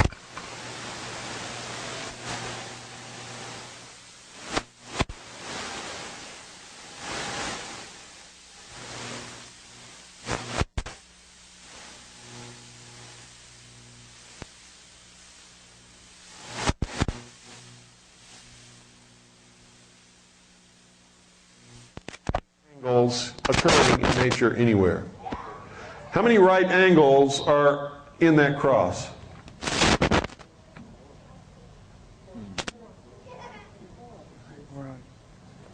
There are 12 that I can see, and that's only if it's a two-dimensional object. If it's a three-dimensional object, there are at least 24.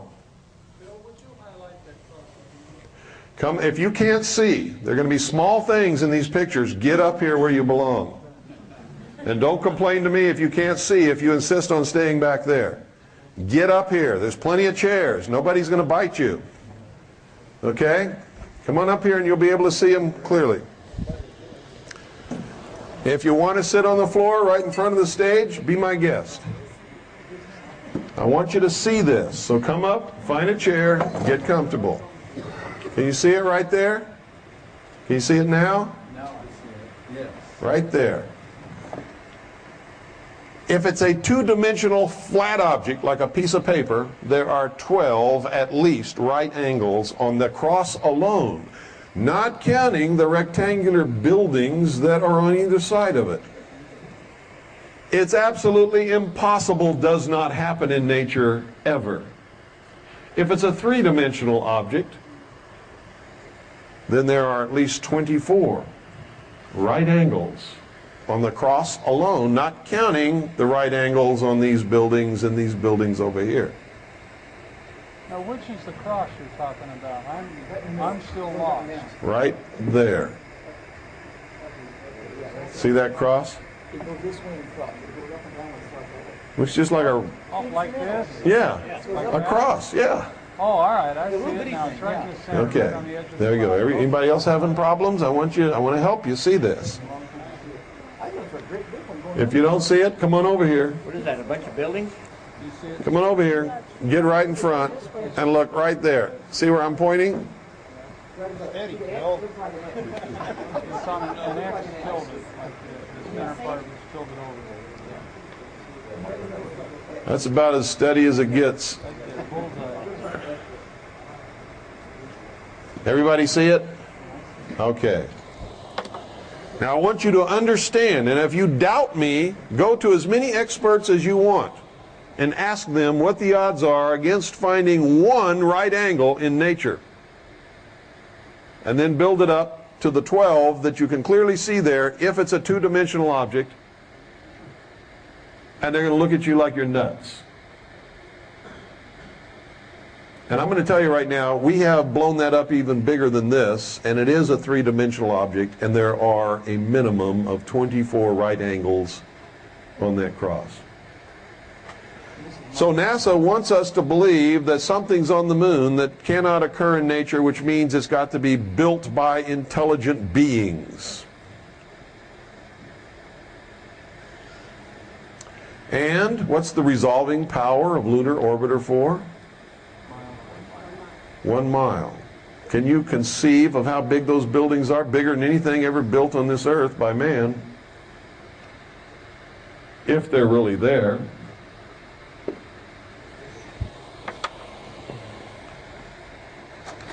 This the front side or the back side? Near side. Yeah.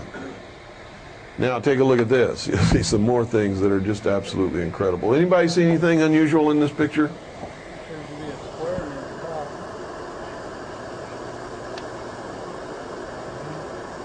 What do you see?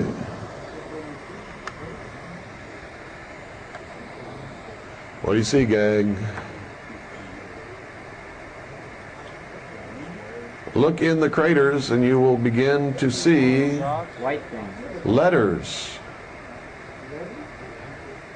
Yeah, there's letters in some of those craters.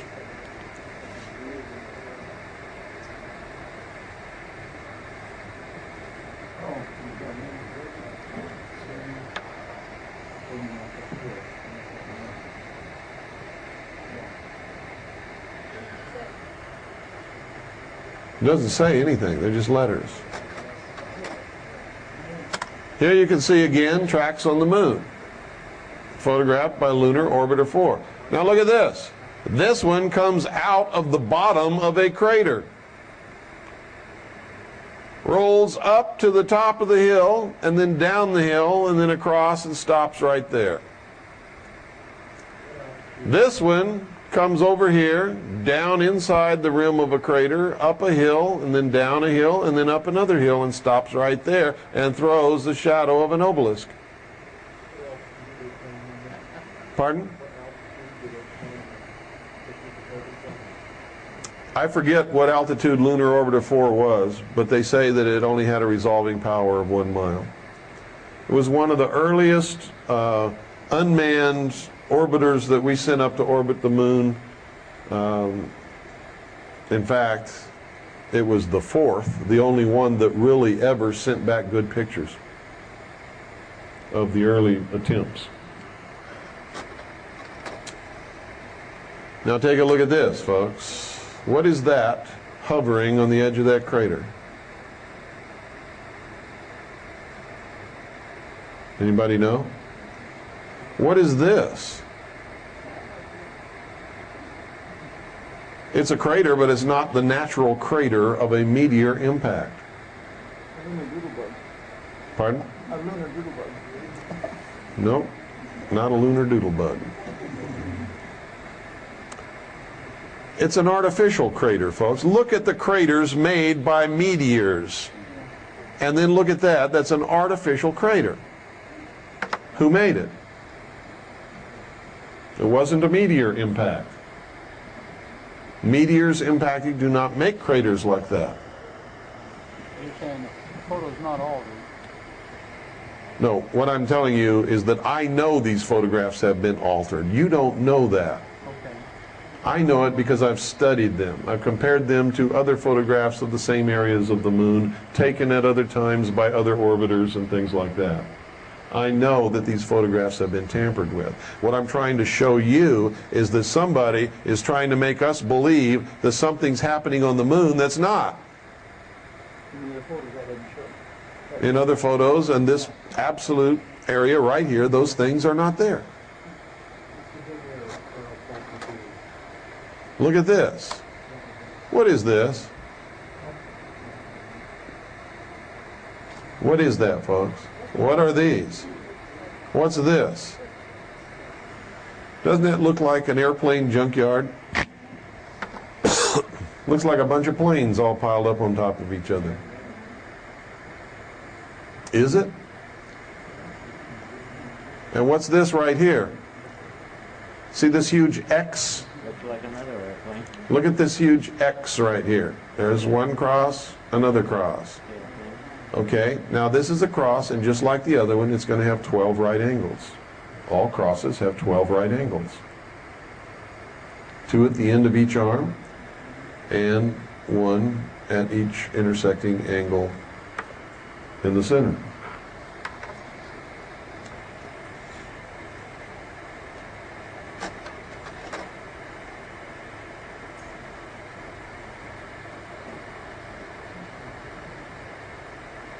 Now I got to try to remember what this is.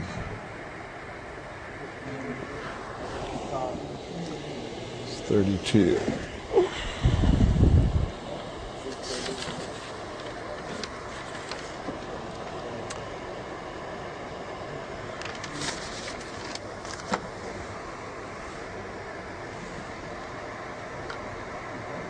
that 32? Can't be. Yes, 32. This is mislabeled. Well, I don't remember what this is now.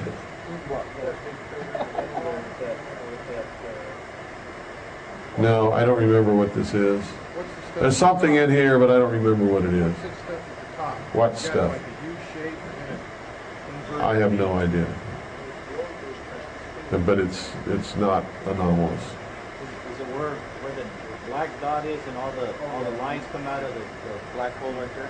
No, I've forgotten what's on here. There's something on here. Some of these sometimes. It's not the monkey face in white that's in the middle of the bottom. Pardon? It's not the monkey face. Are you having fun? Do you want to stay here? You keep screwing around with me, you won't be here. Okay? Do you hear what I said?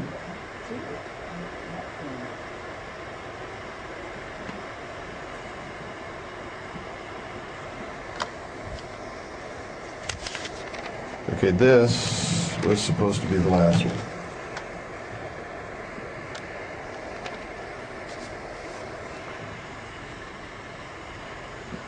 What you're seeing here is something very strange. Whatever made these tracks here entered the crater here and gouged out a portion of the crater's rim. Moved down while it was gouging out the crater's surface, came back, crossed its own track, went up and gouged out another portion there.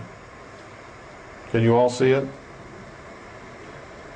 Now this would not be significant, and you wouldn't be able to tell that this was artificial if it had not crossed its own track. Does everybody see that?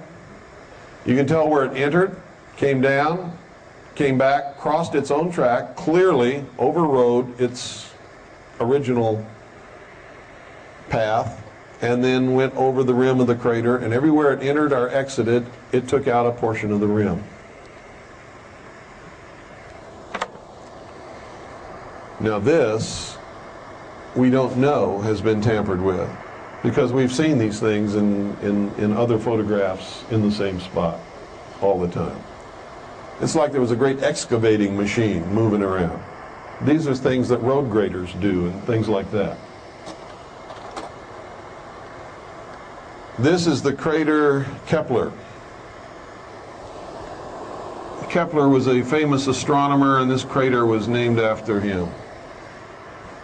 You can see that this is anomalous. It is not a natural crater that was made by a meteorite. When something impacts the surface of the moon, moving at tremendous speeds, it vaporizes everything and throws material out away from it and leaves a perfectly round crater.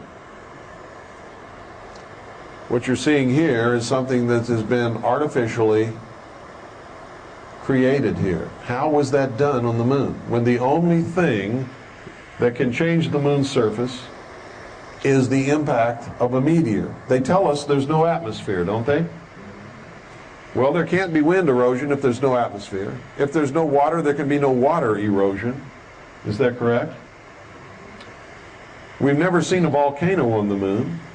There's no evidence that there's ever been a volcano on the moon that we can find. So the only other thing would be moon quakes, and this does not look like the production of a quake. This row here, when you examine it under high magnification, are 4 round somethings directly in a row. This comes down here, and there is what appears to be a wall or an abutment here. There's no proof that it's made as a wall intentionally. You just can't tell. It's just not normal. It's not natural.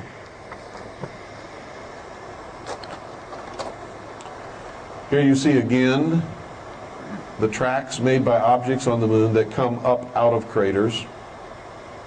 Everybody see that? You have even illumination from the sun on the moon. So that deep shadow area is inside a crater. They came up out of a crater. So they're not rocks broken loose by moonquakes. What are they? I don't know. Again, and we do this so that you can see that it came out of the NASA publication, Lunar Orbiter 4, Page 73, I think that is. And you can go get that book and find this same photograph on that same page. And it's official NASA photograph. Why do we insist on doing this? Because when I first started, I wasn't that careful, and people told me I faked the photographs. So I have to do this, so that you can go get those same photographs out of those same books and make sure that I'm telling the truth, because that's what you need to do, because I could be lying to you. Oh, wow.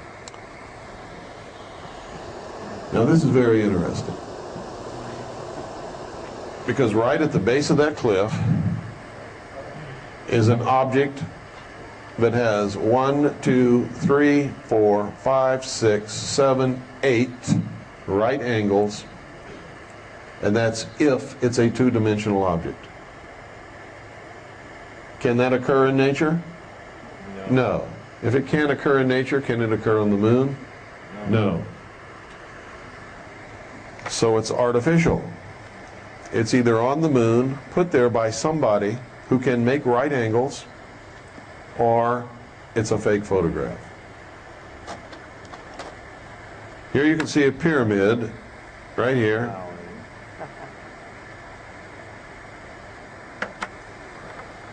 And it's not too far from what I just showed you, which is right there. These are in the crater Copernicus. Oh, I forgot to show you something else. Right over here, you see that? It's a huge cross, like a Christian cross. There's a tall spire, and right at the top there's a cross. Over here is a tower. These were all taken by Lunar Orbiter 4. See that tower right there? Miles high. Miles. This is Kepler up here that I showed you. These are the tracks. This is nothing. I mean, it's something, but we're not concerned with it. There's a close-up macro photography of whatever it is that makes the tracks.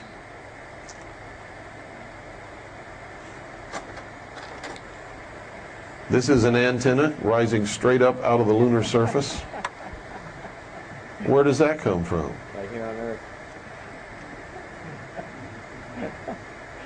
How do you like that? Just think how many miles that's got to be. But we don't know that this was taken with Lunar Orbiter 4. This came out of Space Images, which is the art book, that these people took official NASA photographs and published them in that book as art. Anybody see anything artistic about this?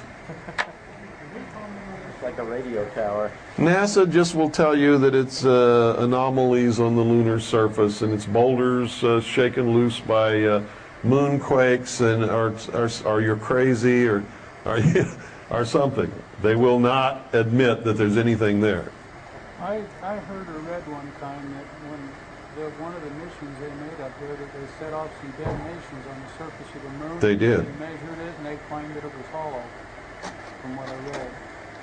Well, I never heard that NASA claimed that it was hollow. I've heard other people say that it was hollow based upon those explosions, but NASA has never said that. What is this?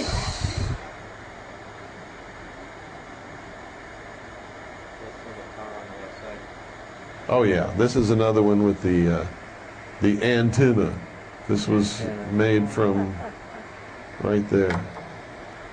What appears to be an antenna. I don't know that it's an antenna. It just looks like an antenna. This is really interesting. You know what this is, folks? It's like a choo-choo train. It looks like a choo-choo train, doesn't it? Because those are puffs of smoke or vapor coming out of vents in the moon's surface. Every place there's a vent there, and there. And what's coming out of these vents is some kind of smoke or vapor. Now, is it possible to have vents in a straight line like that in nature? Yes, it is, as a matter of fact. If the Earth's crust is moving over an active volcano zone, you will get a line of craters that are in a straight line. That can occur. But If we're talking about the moon and there's no atmosphere on the moon, can you have clouds of vapor like that? Can you? No. Because the vacuum of space would suck that vapor out of that hole and dissipate it. Immediately there would be no cloud, no puff, and these have to be tremendous in size, don't they? Yeah, they got to be several miles. So, if those are really on the moon, then there has to be an atmosphere on the moon, doesn't there? What would be proof of an atmosphere on the moon? Water. If you find water on the moon, that means there has to be an atmosphere, or water could not stay there. It would dissipate into the vastness of space. It would just dissipate and become a part of space. Didn't they just recently announce that there's water on the moon? That they found water on the moon? Didn't NASA publicly release that just recently? The answer is yes, that they did. They said that they have found water on the moon and ice on the moon. And I'm telling you right now, there cannot be water or ice on the moon unless there's an atmosphere on the moon. If there's an atmosphere on the moon, then what we're looking at could be actually on the moon. Pardon? No, that was the moon, the Earth's moon. They've always known for many, many years that there is water on the moon of Jupiter known as Europa. They have to control themselves.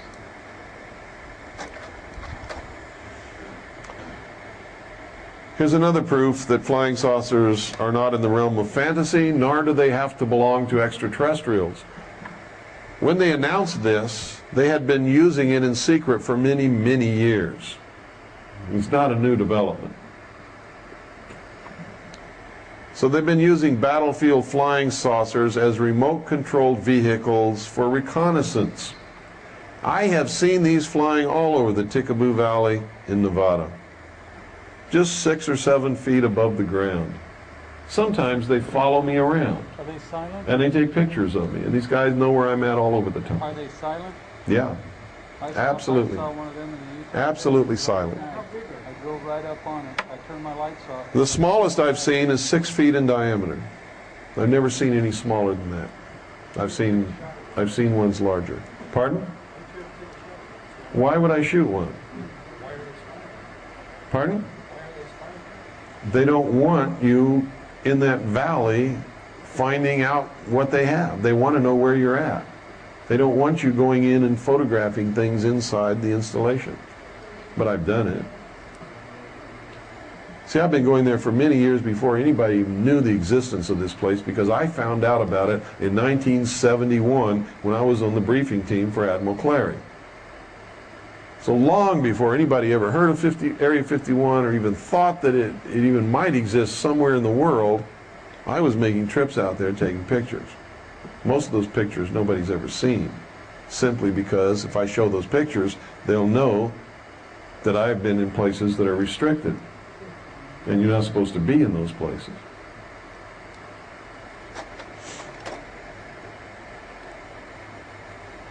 That's just an extension of that same article. Whoa! 1961, they said they found water geysers on the moon. Houston. NASA, press release. 10 miles of water clouds around the Apollo instrument.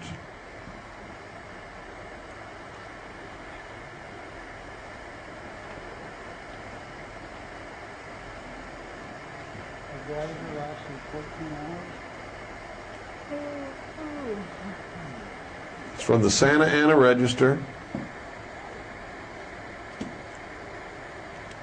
October 16th, 1971. NASA press release.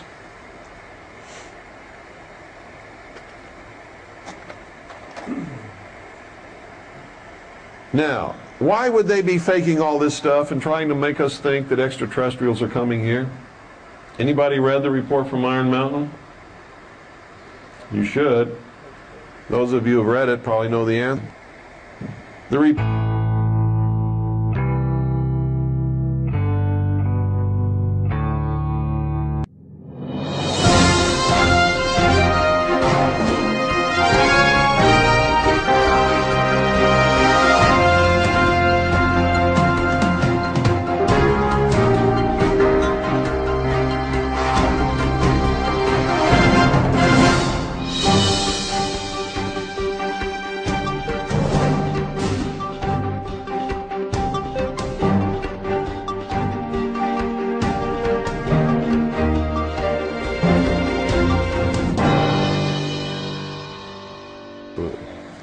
Space research can be viewed as the nearest modern equivalent yet devised to the pyramid building and similar ritualistic enterprises of ancient societies.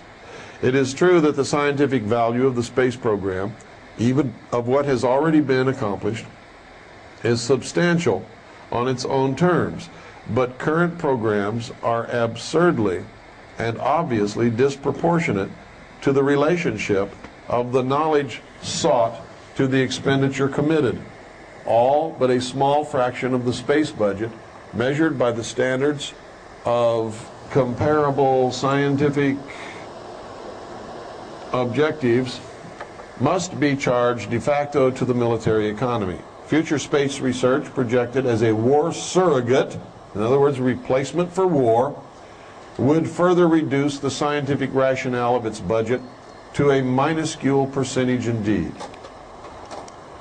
Here you'll see credibility, in fact, lies at the heart of the problem of developing a political substitute for war. This is where the space race proposals, in many ways so well suited to economic substitutes for war, fall short. The most ambitious and unrealistic space project cannot of itself generate a believable external menace. It has been hotly argued that such a menace would offer the last best hope of peace, etc., by uniting mankind against the danger of destruction by creatures from other planets or from outer space. Experiments have been proposed to test the credibility of an out-of-our-world invasion threat. It is possible that a few of the more difficult to explain flying saucer incidents of recent years were in fact early experiments of this kind. I'm telling you right now, that's exactly what they are, were, and are going to be in the near future. Where was Roswell at? 509th Bomber Wing. What was the 509th Bomb Wing? The people in the Air Force who had the highest security clearances in the nation had dropped the bomb on Japan, felt tremendously guilty about all of the people that they had killed,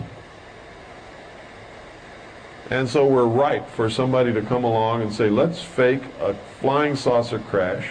We'll get some monkeys and shave their hair off, chop off their ears and their nose, do a little surgical intervention, sprinkle their bodies on the desert, and let some people take a quick glimpse, and then we'll say the whole thing never happened. And at that exact same time, what was the government trying to do? They had created the United Nations in 1945. The headlines of all the papers across the country were blaring about the United Nations becoming a world government, debating whether it should have its own armed forces and police force. And the American people weren't going to buy it. They needed an external threat. So they invented one. And it wasn't hard to produce UFOs from outer space from the super secret technology that they were developing out in the deserts of the West. All they had to do was take off and fly around so people could see it. The face on Mars. There it is, folks. And just to the left of the face on Mars, over here, you see a whole bunch of pyramids. Now, if we know NASA's faking photographs, why in the world should we believe what they tell us is on Mars? You show me one fake photograph and tell me it's your family, and I find out it's some woman living in Hoboken, New Jersey and never heard of you before. What makes you think I'm going to believe it when you show me a picture of your grandma and grandpa?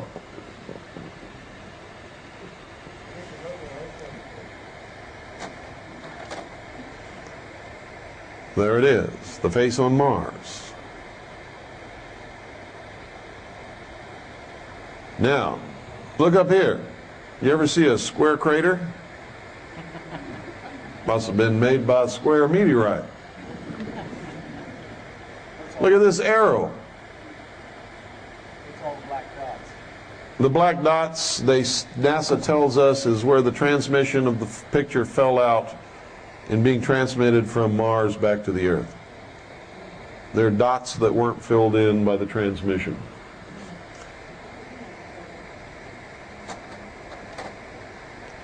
NASA tells us that the atmosphere on Mars exists, but it's only 2% of the Earth's atmosphere.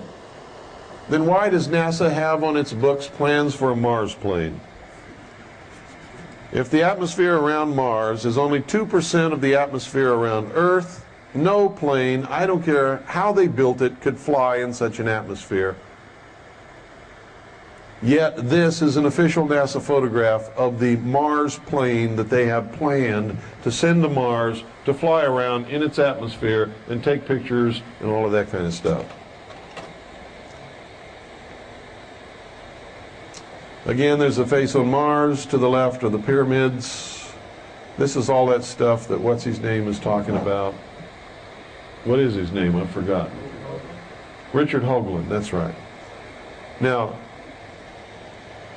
if all of these pictures are real, then all of his theories could be valid. But if these are fake pictures, then everything he says is based upon a lie. Is he a part of it? I don't know. Don't even care.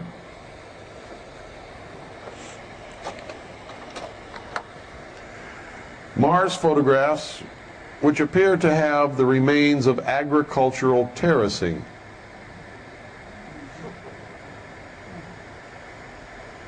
This is supposed to make us believe that at one time on Mars there was a tremendously successful civilization that had developed to the stage where they perfected agricultural terracing in order to feed the populations of their civilization.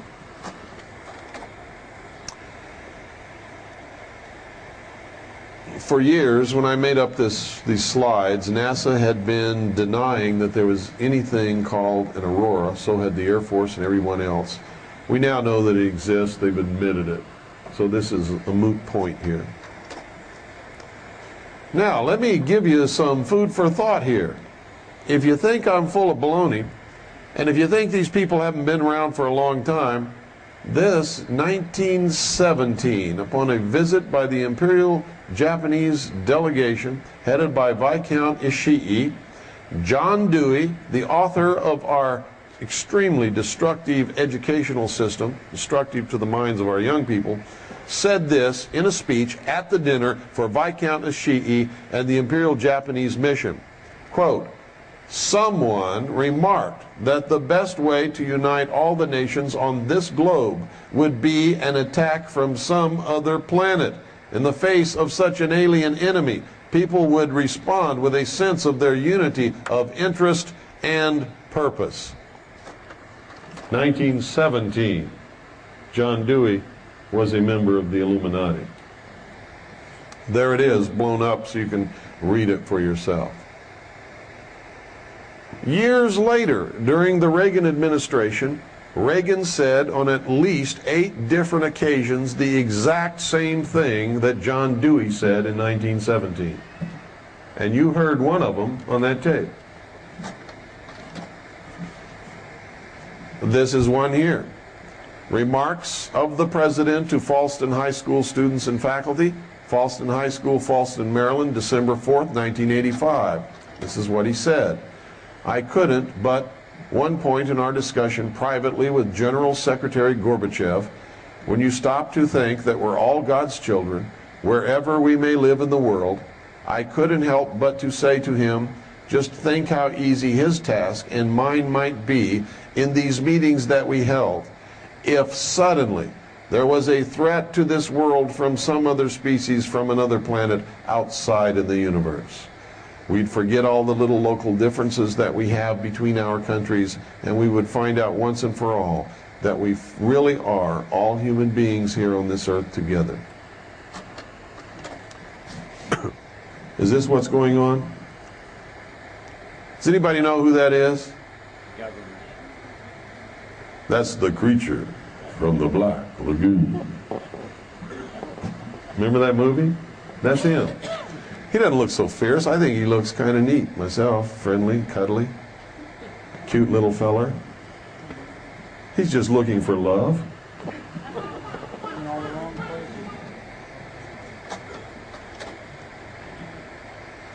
This is up in the upper left is the city of Tonopah, Nevada. To the right and down are portions of the desert where some of this testing takes place, and at the lower right corner you'll see part of the Nellis test range.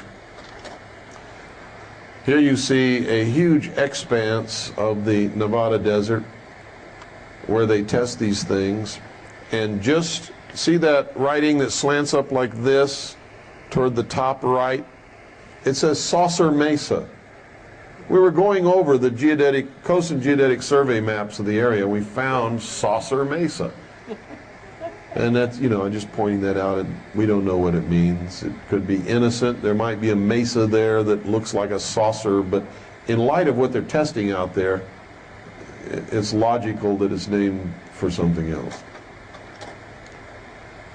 This is a letter sent to me by someone who worked out there, who saw crates labeled Project Red Light, and who saw the craft fly. Another one, same stuff. If you read it, they're telling me. And you see, I go by things that they say in their letter and dates that they give me that I can cross-check from other sources and determine whether or not they're telling me the truth. These people are telling the truth. They really did work out there. They really did see these things fly. They really knew what they were talking about. It was ultimately based upon these letters. A couple of years later, I went out there, snuck into the test site, and actually took photographs of these things hovering in daylight above the flight line. This is the Nevada test site, and you can see, where is it now? I believe it's right out. That's Groom Dry Lake right there. Down here is Papoose Lake. You can read all you want from Bob Lazar. Bob Lazar is full of crap. He never worked in Area 51. He never worked in Papoose Lake. He never was a physicist at Alamogordo at all.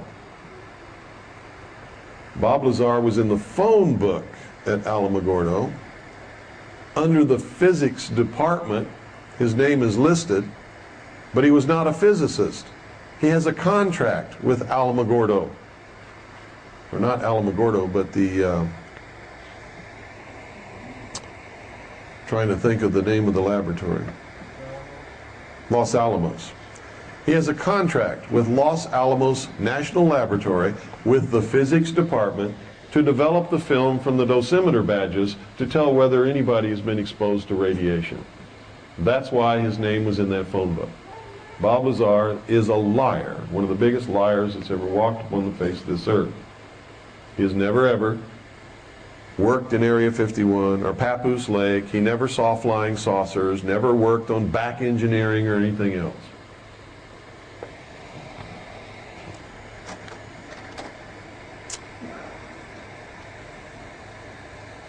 This is, what is, oh yeah, this is Highway 93. Take a little jog here, go over Hancock Summit down to, this is Highway 375. Zip across here. This is the Tickaboo Valley. This is Groom Dry Lake. Everything takes place over here, over this valley, and up in this area up here, if you go out there.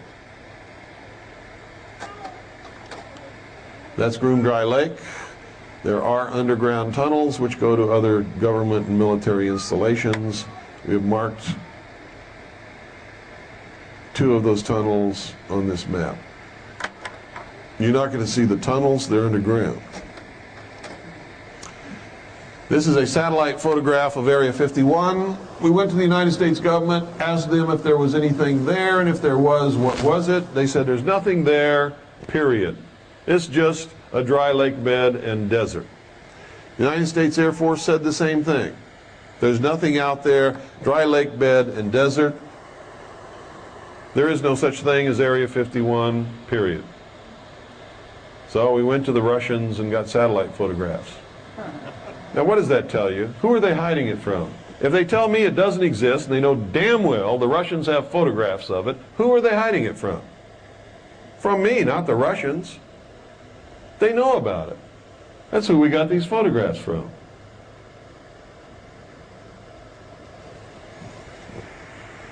This is the Groom Dry Lake Area 51 facility, taken by Russian satellite.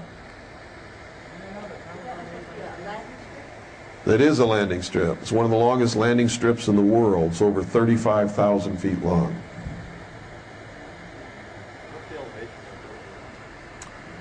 I used to know, I don't remember. Again, satellite photograph.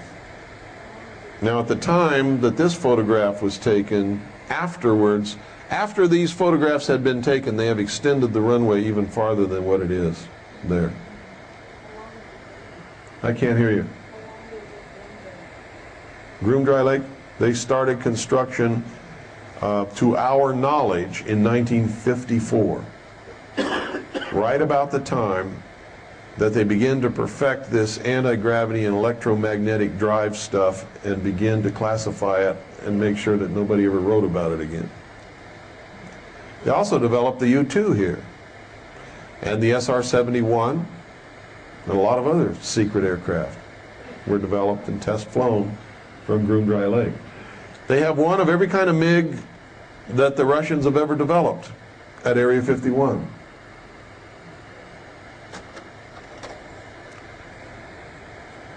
It's another photograph from satellite.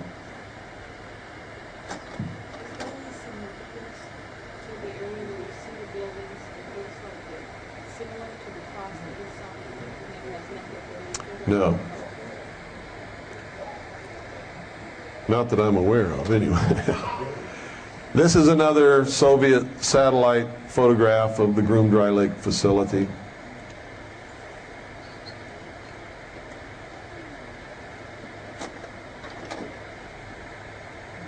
Does that run away? Pardon? Yeah, they're gigantic tunnels. Yeah, they have huge tunnel boring machines that the American public is generally not aware of, yeah. These are some of the facilities and what they actually are that we've been able to identify. Is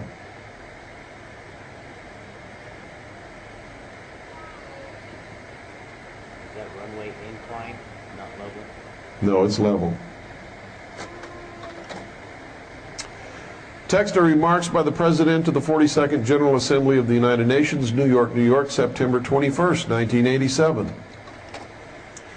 In our obsession with the antagonisms of the moment, we often forget how much unites all the members of humanity. Perhaps we need some outside, listen to what he says, perhaps, and he's talking to the United Nations, remember this. Perhaps we need some outside universal threat to make us recognize this common bond. I occasionally think how quickly our differences worldwide would vanish if we were facing an alien threat from outside this world. Is this what's happening? You start reading New Age publications and they tell you that the benevolent space brothers are here to help us.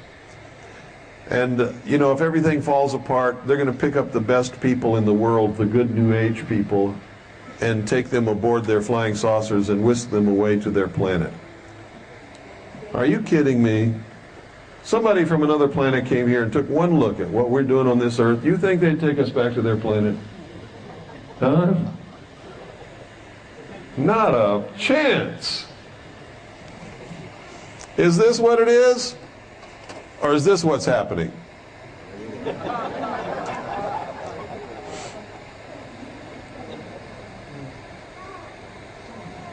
Are those aliens a decoy for something much more terrible? You better bet your life they are. I don't know. I found this in a magazine and decided to take a picture of it. I thought it was great. I don't even remember what magazine it was. It was a long, long time ago. And that's the end of that tray. We just got a few more slides to go here. Okay, lights again. Here's one of the best photographs of a UFO, flying saucer type craft that I've ever seen. The guy who took this was on vacation in Hawaii. Do you think he was looking at the UFO? No, he was looking at those beautiful hula dancers, and that's all he cared about. He didn't even know that he'd taken a picture of a UFO until months later when he was going through his pictures and just happened to look away from the girls and see it. He never knew it was there. This is what it is. That is a genuine photograph of a real UFO. It is not a fake. And the guy didn't even know he had it. Yeah, his wife was there too. She really was there. Pardon? I don't know if they showed it on the news or not. Now, here's something extremely interesting. Don't they tell us that Venus, the planet Venus, is covered with huge, miles thick, dense clouds of chemicals and acid and all kinds of vapors, and that the surface of Venus is extremely hot, no life could live on it? Don't they tell us that? Well, this is a cloud-penetrating radar map of Venus. That's what they tell us. They sent an orbiter up there that had cloud-penetrating radar, and they tell us this is what the surface of Venus looks like. And look how they try to perpetuate the hole at the pole theory with that silly little dimple up there. My father's flown across the poles, folks. He's a pilot. He's brought out pictures of the North Pole and the South Pole from his flights. He was at one time with the United States Air Force Weather Service, and that was his job, was to fly into the places of the world with the worst weather and make scientific recordings of temperature and wind and all that kind of stuff.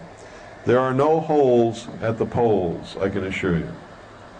So all that hollow earth stuff is a bunch of bunk. Also mentioned his star That's in the there. way that the pole's right, because it can cover it, the scanning can cover it. Yeah, that's what it says. But that's not what the lunatic fringe picks up. What they pick up is that there's a hole in the pole of Venus, and they're trying to hide it by saying that they couldn't scan it. I'm not kidding you. That's what they say. I've heard them. I get letters from them. Bill, this is proof that there's a hole at the pole in Venus, so the hollow earth theory is correct. I write back and say, no, the orbiter couldn't cover that area of the planet. And it's just a place where they didn't map. No, they're just saying that because they don't want us to know there's a hole at the pole. You notice in that article they mentioned Ishtar Carol? No. Now look at this.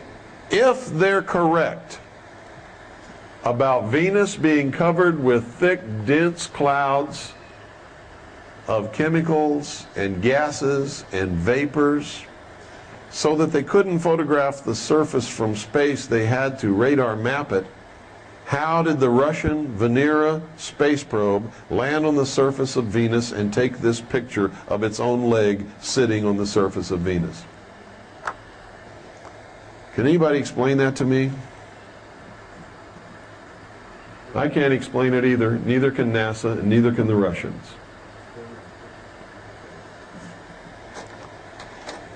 Here's another, two views. The surface and portions of the lander taken by the lander on the surface, and the radar mapped image of the supposed surface of Venus. This is Neil Armstrong stepping down upon the lunar surface for the first time. Anybody tell me who took that picture? Anybody here? Tell me who took this picture? Official NASA photograph. Nobody was on the moon. Who took this picture? Official NASA photographer. Well, you were right. It's an official NASA photographer who took this picture in a studio somewhere in the Mercury test site of Nevada, where they made all of the damn pictures. Also goes back to the theory of the compression of his body weight. The more oxygen water. Check this out, folks. This is really hilarious. Folks, all of the light on the moon comes from one source, doesn't it? The sun, right? How come the whole surface of the moon isn't equally illuminated? This is a studio photograph made with spots. Look at the shadow where the guy's taking the picture. Now look again, look here. Look directly in the center of his faceplate, you'll see the other astronaut. There was only two of them.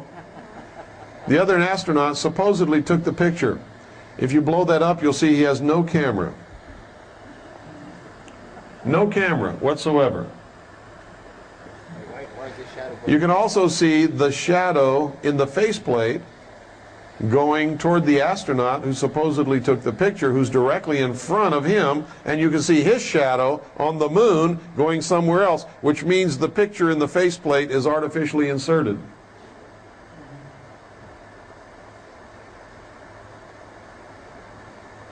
This is as fake as it comes, folks. And you don't have to have a photography degree to see it. I'll tell you something else about the moon.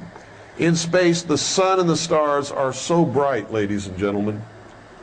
Illumination is even over everything. There are no dark and light except in shadow. When they did this, they had no latitude in the best film that we could produce. Exposure had to be perfect.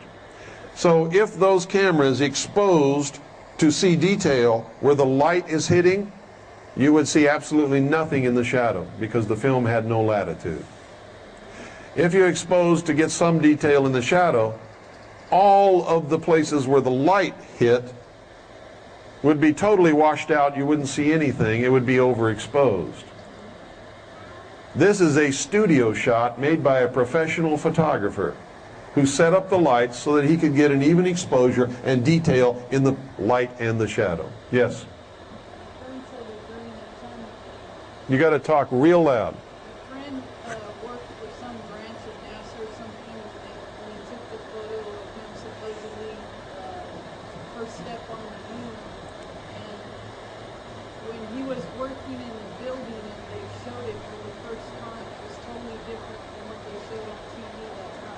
Yeah. Something about you could see a building in the background. It's all fake. The Apollo moon landings were faked. All of the film, video, and pictures that they have shown the public are fake. They're phony. And it's easy to find out. Look at the shadows. Look at the difference between the light and the dark areas. Could not possibly capture that on film. Not only that, folks, but look at the shadow that he's casting on the surface of the moon. How come you can't see anything there? Because somebody is standing over here with a fill card. If you're a photographer, you know what that is. It's just a white sheet of cardboard that reflects some of the light back into the shadows of the astronaut, but they're not bothering to reflect any down under the shadow that he's casting from the spotlight behind him onto the artificial ground that they've got there. What do you think is the most that has really been accomplished in terms of spaceflight? I have no idea.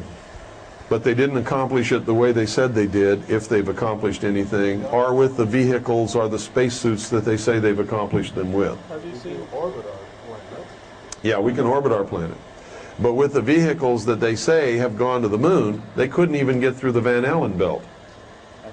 The Van Allen belt is so radioactive that those craft that they say they went to the moon in do not have enough protection to shield them from that radiation. Period. Besides the temperature up there is hot. You better believe it. 2,500 degrees.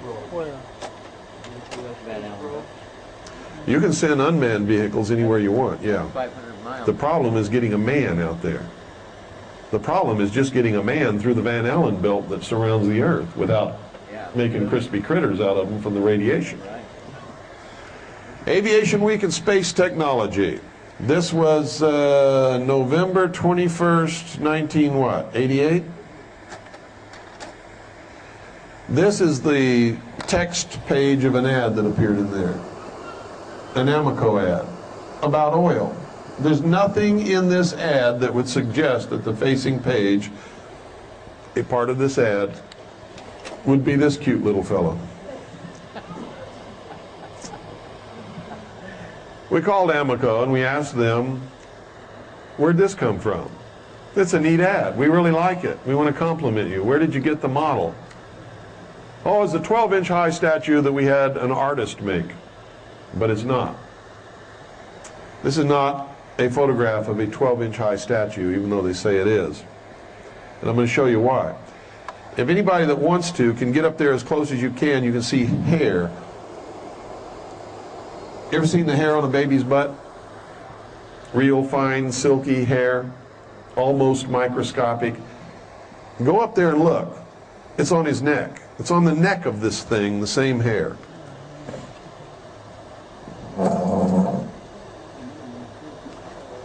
You see it? Yeah, it's there. This is not a 12-inch high model of anything. Whatever this is much more complicated than any model. You see it? Barely, but it's there, right? There. Yeah. Yeah, to be smooth. Anybody back here want to come up and look before I switch the slide? If you do, come and look now. Get up close, Seth. Right on the neck, where it's sunny, where it's lit up. See it? Is it there? See, folks, I wouldn't lie to you. I'm telling you the truth.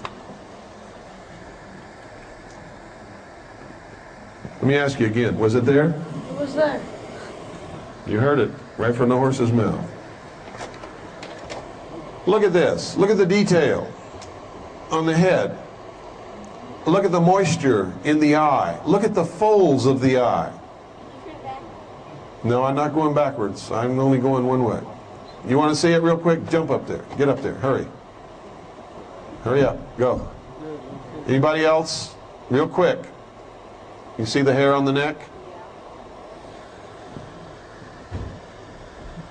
You think an artist could produce hair like that on a 12-inch high model? No, they lied to us. Could they produce hair like that on a 12-foot model? Maybe. Maybe. But you're going to see there's not much phony about this. Look at the moisture in the eye. Look at the little folds around the eye. Look at the detail in the skin, the lips.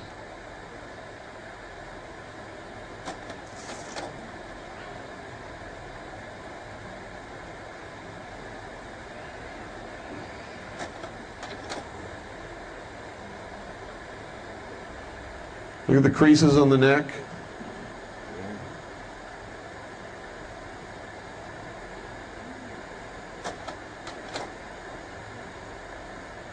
Well, why would they put that in the magazine and tell you that it was a I don't know. photograph of a model? That's the question. Why would they do it?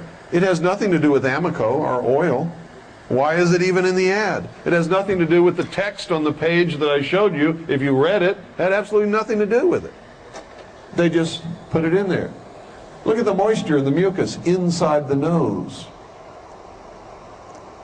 Look at the lines and the bags under the eyes.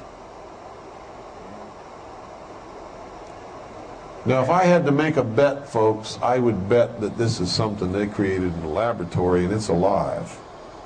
If I had to make a bet. I don't think in 1988 they could make anything this realistic that wasn't. I just don't believe it. I've never seen a monster in any movie that looked real to me. This looks real to me. They can do some fantastic things in movies, can't they? But I've never seen one, ever, that looked real like this looks. Now, I'm not telling you that this is alive or this is real. I am telling you that they have genetic laboratories across this country where they are experimenting on cloning and on creating life different from life as we know it, and where they have been experimenting on the human genome to identify all the genes, I also know that all over this country there have been mysterious cattle mutilations where portions of cattle have been taken in the middle of the night, mysteriously, and some of the things that have been taken have been cows' eyes. Does that look like a human eye? No. Does it look like a cow's eye? Sure looks like a cow's eye to me. Is it? I don't know. And I'm not saying that it is. I'm just saying this is really weird.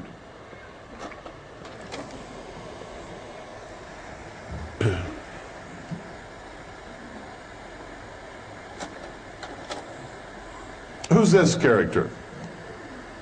Jacques Vallée. How many of you have heard of Jacques Vallée? One of the great wizards of ufology. I call it ufology. He's identifying himself here as a member of the Illuminati. As his portrait was taken, he put his eye in the triangle. He's saying, I am one of the elect few. I am Illuminati.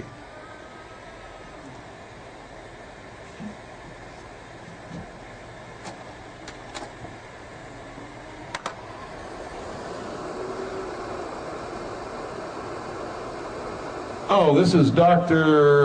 Kurzweil, Stephen Kurzweil. He called me up one time and said, Bill, you're never going to believe this. I said, well, first place, tell me who are you? I don't even know who you are. He said, I'm a dentist, or excuse me, a doctor in New York City. And I was recruited by Bud Hopkins, who's one of the so-called well-known abductee researchers who writes books about this stuff, to be a member of a research team to record the progression of mind control experiments on people to make them think they've been abducted by aliens. And the guy that recruited me is Bud Hopkins, who's identified himself to me and shown me his identification as being an agent of the Central Intelligence Agency. And I said, well, are you going to do it? He said, well, I already did it. And when I saw how these people were being treated and then just dumped out in the street, not knowing what happened to them, and having their minds all screwed up by these people, I objected, and now they're trying to take my medical license away. So he sent me all the paperwork for the Medical Board of New York City and all this kind of stuff, and the testimony and everything. And I investigated it, and I sent a whole stack of research that I had to the medical board and sent them a copy of my book. And we managed to save this man's license and prove that Bud Hopkins is a member of the Central Intelligence Agency. And there's Stephen Kurzweil's affidavit. And this is all on record in the state of New York for anybody who wants to investigate it. Read that. It's incredible. And it just verifies what I wrote in my book, that everybody at the top of the pyramid in the ufology movement are all Central Intelligence Agency operatives, including Stanton T. Friedman, Bruce Maccabee, who has already admitted after I named him as a CIA agent, and everybody said, Bill Cooper's full of crap, he's calling everybody CIA. Bruce Maccabee then admitted that on a regular basis he gave briefings to the higher echelon of the Central Intelligence Agency on what's happening in the UFO movement. John Lear has admitted that he has been a member of the Central Intelligence Agency for most of his life, flew drugs for Air America in and out of the Golden Triangle in Southeast Asia, and still works for a CIA proprietary airlines based out of Las Vegas, Nevada. And on and on and on and on and on. I could go on and on and on. It's incredible.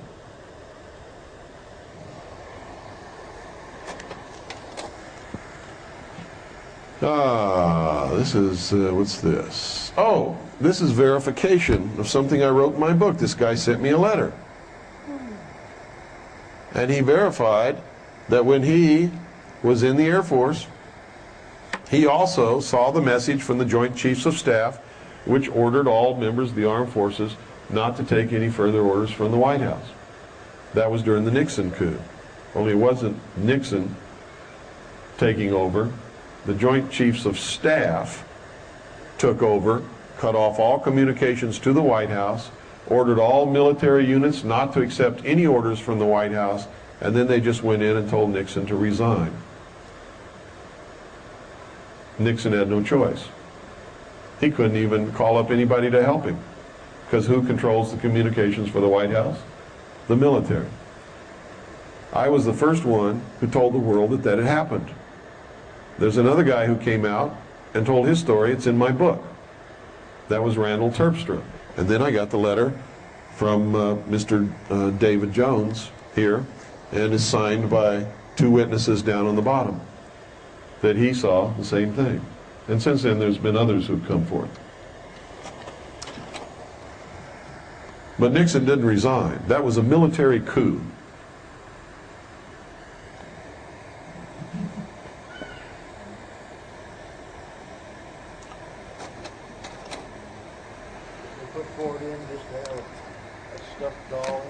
Yeah. Ford's a 33rd degree Freemason. You all know that, right? If you didn't, you do now. Not that we can't find any proof that Nixon was a Freemason. We can find proof that he was CFR and all this other stuff. I threw this in here because I keep hearing this stuff, that I'm just one lonely, helpless human being. There's nothing I can do. I don't have any money. I got to support my family. And then I have other people who come up and say, Bill, do you have any heroes? There's my hero. It's my hero. My hero. I love that man. He is an example of what a hero really is. That's Tiananmen Square. One lonely, solitary, helpless, broke, enslaved individual had the guts to stop 17 of the biggest, most terrifying, most dangerous killing machines that have ever been built in the history of the world by himself. Can you imagine how lonely and how scared he is standing there? He's my hero. He's not even an American. He's a Chinese boy. Pardon? Who knows? But they didn't. Maybe they were as impressed by him as I am. Of course. You think they would let him get away with that? They threw him in prison. Why did they stop and not run over him and squish him? Same claim. They were probably embarrassed and just as impressed by his bravery as I am. Warriors are impressed by bravery. I was impressed by the bravery of the Viet Cong when I fought in Vietnam. I couldn't believe that they were doing what they were doing when we had the weapons that we had. And they're running around with a little pouch of rice on their belt and sandals made out of tires with a little pith helmet on their head when they had it. And most of the times they didn't, unless they were North Vietnamese regular army. And an AK-47 and a few bullets in a pouch. They impressed the hell out of me. I was impressed. I'm still impressed by what they did. God, I had a $500,000 patrol boat under me. I had 350 caliber machine guns, a 3.5-inch rocket launcher. I had an 81 millimeter mortar. I had Honeywell grenade launchers, shotguns, M16s. We had so many guns, we never used half of them. And these guys are running on, taking us on at close range on a riverbank with no protection whatsoever. Because they believed in what they were doing. That's why I know we can win the war that's coming. Because you can't beat someone who's not afraid to die and believes in what they're doing. And we're going to be facing troops that are only doing it for a paycheck and the promise of a retirement. Mercenaries. Mercenaries don't fight when they start to experience casualties, and the casualties outweigh the value of the paycheck and the promised retirement that will never come. If I get lucky. And I'm a damn good shot, so I know I'm going to be lucky a lot of times before they get me. I don't have any illusions that they won't get me. But I'm going to get enough of them that they're going to wish that I was never born before they do get me. Yes? Do you think Ho Chi Minh, I've always kind of admired him, but do you think he's part of the plan too? You think he was a game player, or you think he was really someone who was squeezed out? Ho Chi Minh would have been on our side if we had not snubbed our nose at Ho Chi Minh and had not done what we promised him. See, we promised Ho Chi Minh during World War II. He fought with us against the Japanese. We promised him that we would help him liberate his country and that they would be a free country, have their own elections and their own government. We double-crossed him and gave it back to the French. And he said, screw you, I'll get help from wherever I can get it, and I'll be whatever gives me that help. And Russia said, we're yours. What do you need? No, he didn't ask for much. He wanted to be free, just like me. Just like me. That's something we never understood. What the hell were we doing there? Had nothing to do with the Constitution or freedom or this country. Nothing at all. Had to do with big business and world politics between nations and deals we knew nothing about. We were just cannon fodder. That's all. Cannon fodder. And some Vietnam vets get mad at me about that. But you see, I'm a Vietnam vet. I can say whatever the hell I want. I was there. I fought. I earned my right to talk about it. We were lied to, misused, and abused. If you want to pretend that what we did was heroic and wonderful, you go ahead and do that. Me, I don't like lying to myself. It's just not true. Most soldiers who ever fought in the history of the world were used, abused, and were cannon fodder, thinking they were doing the right thing. We all thought we were doing the right thing. We had noble aspirations when we went. Like I told you before, nobody sets out to do wrong. They believe in what they're doing, and they wouldn't be doing it. That's right, we were all young boys, stupid young boys. Me, about as stupid as they get. Yeah.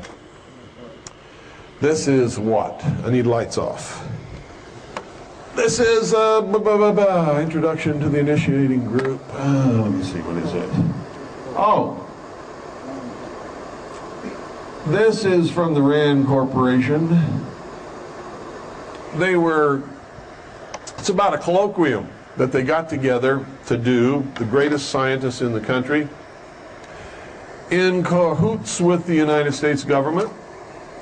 And they put together from May 13th, 1958 to April 25th, 1959, the proceedings of the Lunar and Planetary Exploration Colloquium. It lasted for a year. And it was sort of organized and overseen by the RAND Corporation. Proceedings of Lunar and Planetary Exploration Colloquium, this is from October 20-something, 1958, Volume 1, Number 2. I have stacks and stacks of volumes from this. I just want to show you a few things. Isn't it strange that they tell us that they're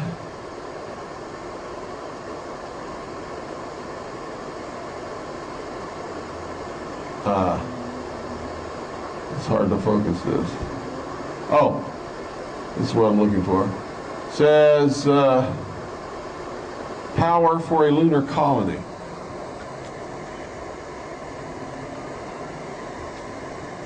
Where to land on the moon. Observation on Mars and Venus. I didn't even know we had any observations up there on Mars and Venus at that time. But apparently they did. Program of lunar and planetary experiments. And for some reason they consider the crater Linnae to be extremely important.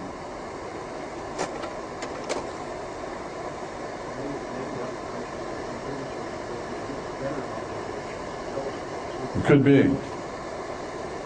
And this is just another thing from that flying saucer article. And that's it. One of the strange things I thought I had it in this slide tray, but I didn't. On one of the contents of one of these colloquium proceedings, they talk about the atmosphere on the moon, which is something they've always denied.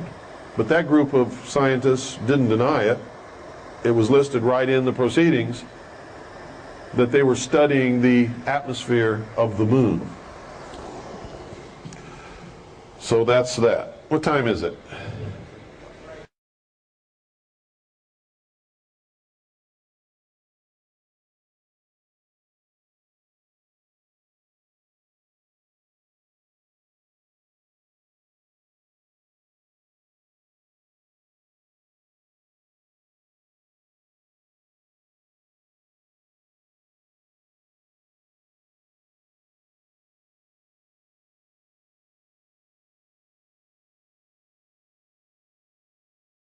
So we all need a break at this time, I think. Toast. The damn glue. Glue? The glue that viewed. Oh, yeah, yeah.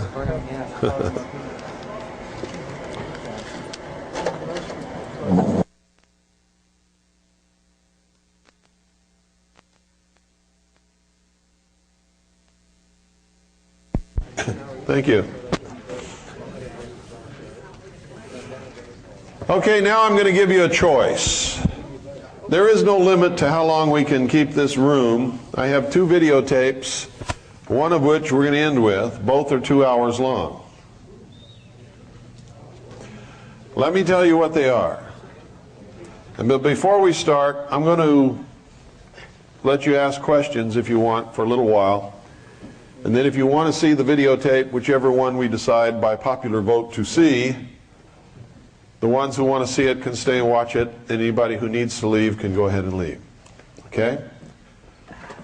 So, we'll take the vote now, and then we'll have a short question and answer session for any of you who may have any questions on anything that we've talked about today or yesterday that I might be able to answer for you. And I can't answer everything. I don't know everything, but I'll try. Okay? We have 2 videotapes. One is a 2-hour tape that I made for researchers. It's not an entertainment tape. At some parts it sort of drags out because it's to give information to researchers who want information about Area 51. It's called Project Red Light 2. You saw a part of Project Red Light. Not the whole thing, but Project Red Light 2 is the second one that I made about Groom Lake and has an awful lot of essential footage in it for people who are just interested in researching Groom Dry Lake. Has a lot of videotape of the craft in flight, both at night and at the end, one huge craft that you saw at the beginning of Project Red Light 1, hovering over the desert and actually moving off into a cloud. It's a different filming of the same craft at a different time, under different circumstances, but it's the only footage like it of its kind. And you'll see the whole area. You'll even see Groom Dry Lake. Yes, baby. You'll even see Groom Dry Lake filmed from the top of what we call Whitesides Mountain, which the Air Force has now... Yes, baby. Hi. Want to say something?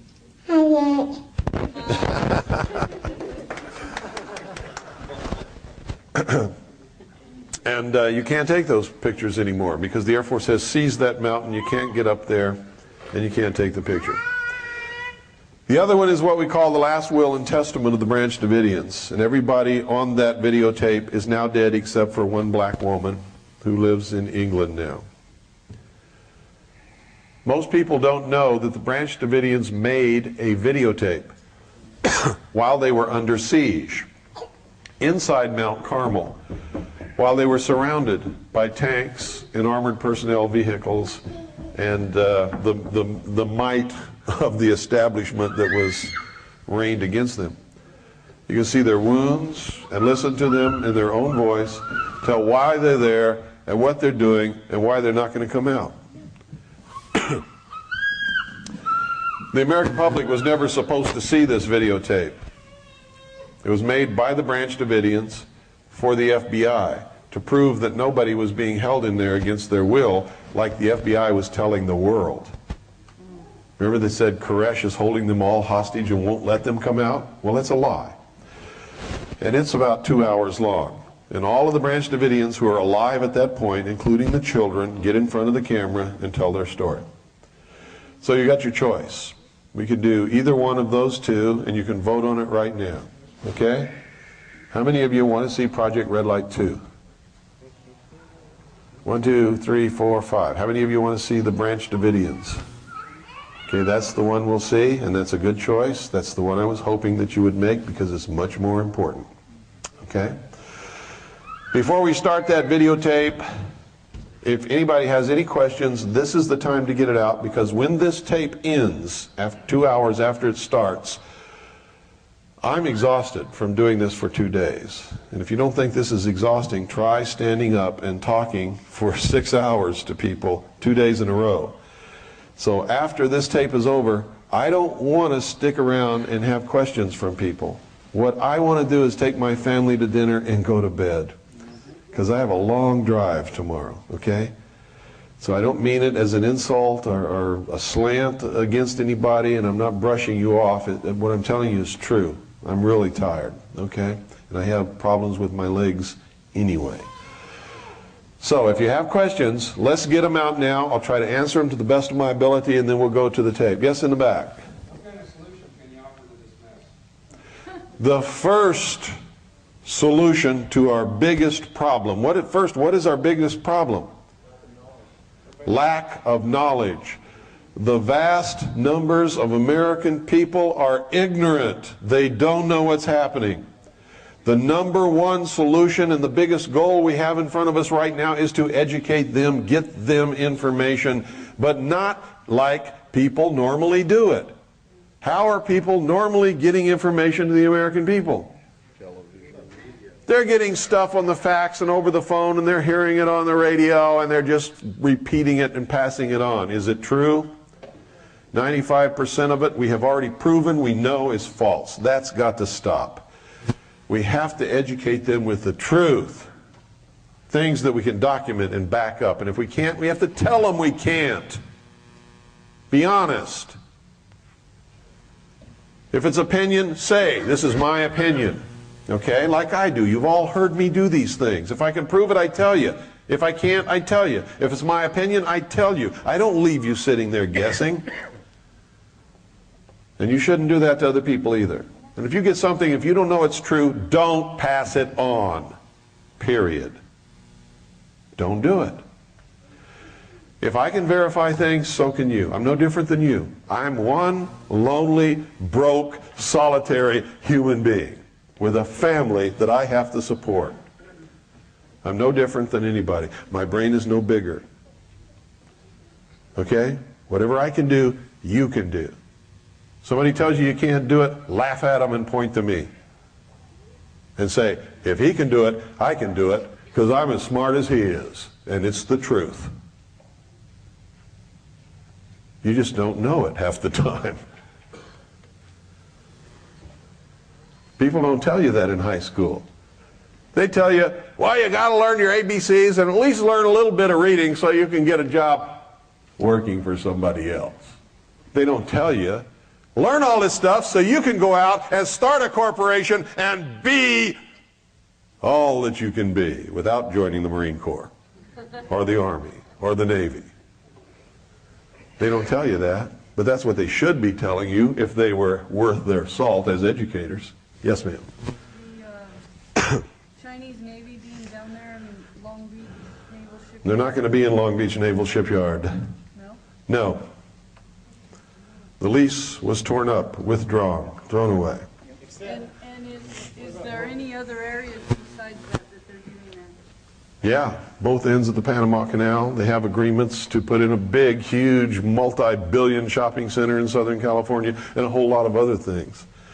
Clinton is a communist. He's opening this country to communism because that's his job. Yes? Where did the religions concerning ISIS and Osiris originate from, and what geographic region? Well, if you're talking about Osiris and Isis, that's Egyptian. But they didn't originate it. It originated somewhere else under a different name. Babylon. And what was it called there? Nimrod. And Semiramis. And who was the child? Tammuz. And it's the exact same story. Exactly the same. They have them all over the world. Same exact story. Different names. Same story. Yes, ma'am. The disappearance of that A-10 bomber. The bomber's been found and the body of the pilot has been found. They can't bring it out yet. So they say. Pardon? So they say. Unless I can prove otherwise, they've said that they found it, and I have no reason to believe otherwise. Yes? Don't you think now the Chinese, though, can take this canceled deal to the World Trade Organization? The World Trade Organization is going to say, you can't renege on a lease, give China back to foot. Well, I wish they would, because that would be proof positive that the United States is not a sovereign nation. And I've been waiting for that proof to flash in front of the American people so that they can't laugh at me when I tell them that. I think that's what they'll do. We're not sovereign, folks. But until they do something overtly that can be seen and understood by the American people, I can show them all the treaties and charters and documents and laws and everything else that say that we're not sovereign anymore, but they're not going to believe it until it actually happens. If we're a sovereign nation, the World Trade Organization can't tell us what to do, can they? But they can. And if you studied NAFTA and GATT, you know that they can. Yes? Are you saying that we are not a sovereign nation, or that we now, because of trade or treaty, or that are you saying that we never were? We have not been a sovereign nation for a long, long time. We ceased being a sovereign nation when we signed the United Nations Charter, and it became the supreme law of the land. Well, we didn't ratify that till Reagan, right? Pardon? The United Nations Charter? Certainly we did. We didn't ratify that till Reagan. Yes, we did. Yes, we did. Before Reagan? Yes. The United States created the United Nations, in case you didn't know that. Well, I remember when under his administration, I remember discussions in the newspaper that No, you're talking about United Nations resolutions. The United Nations Charter was ratified in the 50s by the United States Senate. Yes, sir. Do you have any knowledge of the process which levitates the flying saucers and what fuel they're using to power them? No. All I know is it's something to do with electromagnetic force, whatever that is. And probably has an awful lot to do with an awful lot of patents that Nikola Tesla applied for and obtained many, many years ago. Yes, sir. In one of the last chapters, the last chapter of 2001, about Lucifer's star rising. Uh-huh.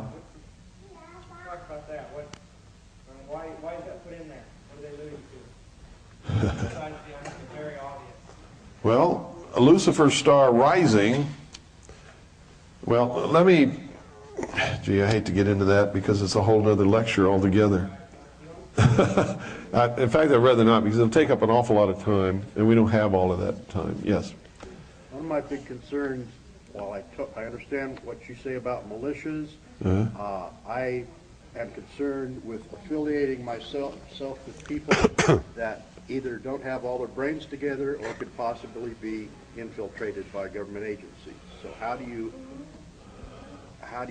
organize yourself with people who are wise enough to follow your advice about militias?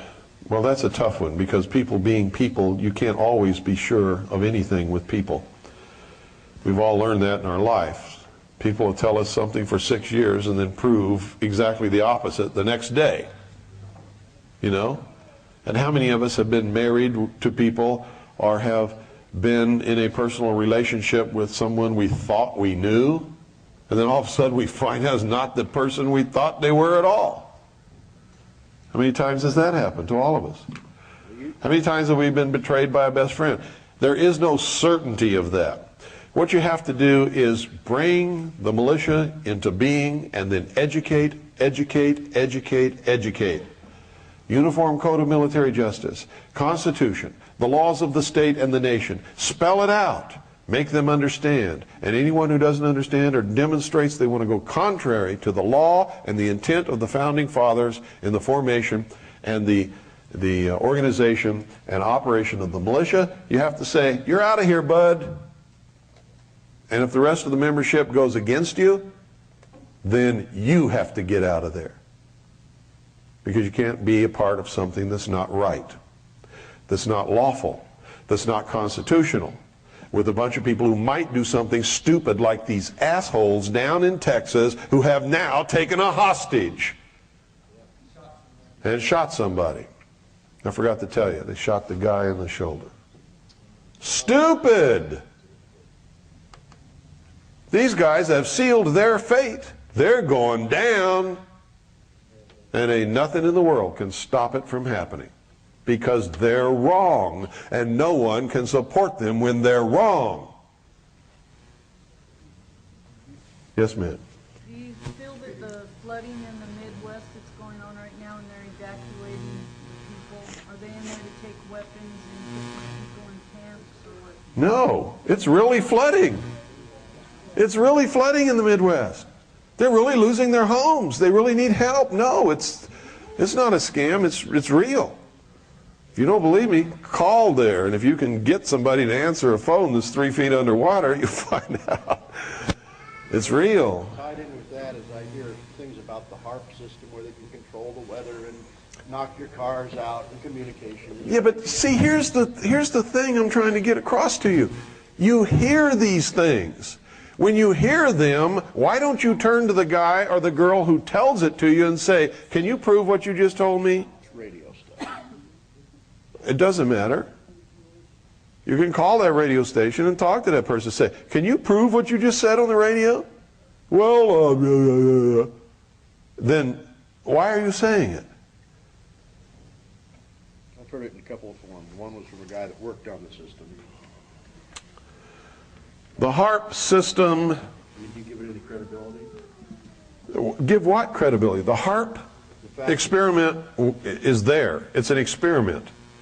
Nobody knows what it can do because it's just started. They've only turned it on twice that I know of to conduct atmospheric tests with people who have ham radios to see if they could receive the signals that they were transmitting from the Alaska HARP site. HARP is designed to heat up the ionosphere and create a lens effect. They don't even know what it will do. They have some theories. They have told us what their theories are. If they're telling us the truth, it won't do anything harmful. But they don't know what it will really do, and neither do we. We know that they're fooling around with Mother Nature, and they're changing the nature of a layer in the atmosphere by heating it up to create a lens effect whereby they can transmit radio signals and other things to places where they normally couldn't do it much easier. This is what they tell us. But if you heat up the atmosphere, what are you affecting automatically, whether you want to or not? You're affecting the weather. So we know that whether they intend to or not, whether it's their purpose or not, they're going to have an effect on the weather. That's scientific fact, and you don't have to be a genius to figure it out. If they heat up the atmosphere, it's going to change or affect the weather. Is it going to be a big change, a big effect, or is it going to be minor? We don't know, and neither do they, because the experiment has just started. And all this stuff you're hearing people say is bullshit. They don't know what they're talking about. They're the fear mongers. They're the people who want to sell you some book or something. It's crazy. Somebody asked me, not somebody, counting yesterday and today, about 50 people have asked me about Val Valerian. How many of you have heard of Val Valerian? How many of you have heard of the Matrix? Well, somebody is in here because somebody in here asked me about it. I got the answer I was looking for. Okay. Val Valerian, when he wrote The Matrix, was a captain in the United States Air Force Office of Special Investigation Counterintelligence Division. He is a close buddy of John Lear, who is an operative of the Central Intelligence Agency. Together, they wrote The Matrix. Now, what does that tell you? What does it tell you? Disinformation. What was the subject about? Oh, man. What a question that is. And then they wrote a whole bunch of other ones. Val Valerian was transferred from Nellis Air Force Base to Washington State, where he still publishes The Matrix 2, Matrix 3, Matrix 4, and all that kind of stuff. And it's full of crap. The rule is this: don't hear something and go ask somebody else if it's true. You do the research and find out. If you're too lazy to do the research, quit listening to the crap. Or else become a Looney Tunes, listen to it, believe it, and do whatever you want, but don't come to my seminars. Yes, sir. One thing I think was in Tex Meyer's... And folks, when I say this, I don't mean anything personal. I'm not trying to hurt your feelings. I'm trying to get us into reality. That's all. Yes. And one of Tex Meyer's newsletters, I believe it was, he talked about a little look at plutonium on a satellite that's headed for Jupiter. And some scientists think that the plutonium could ignite the atmosphere and create a new sun. I said that years ago. I believe it also. He said that too. And that's roughly what, year 2000 when it should hit. When they talk about Lucifer's star rising, they're talking about the possible ignition of Jupiter by an experiment called Project Galileo, which is the Galileo spacecraft, which is already there. Its first mission is to photograph all the moons of Jupiter so that they'll have a record before, and then they'll be able to go back and see what happens afterward. Galileo is carrying 2 opposing banks of plutonium in the spacecraft with a hollow place in between. And it's built structurally sound so that it will not implode until it plunges deep into the atmosphere of Jupiter. When it plunges deep enough into that atmosphere, the tremendous pressures of that atmosphere will collapse that spacecraft with an implosion. The same thing that triggers the atomic bomb. Do you know how an atomic bomb is made? 2 opposing banks of plutonium with an explosive around it. Hi, baby. Ignited to implode with equal pressure from all points.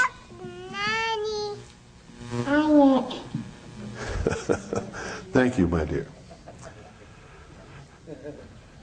So that's the same thing that's going to happen with the Galileo spacecraft. And NASA will admit to you. They've admitted it to me and many other people who've asked them. What's going to happen to it? Well, after it photographs the final moon, which is Io, closest to Jupiter's surface, it will go into a decaying orbit around Jupiter.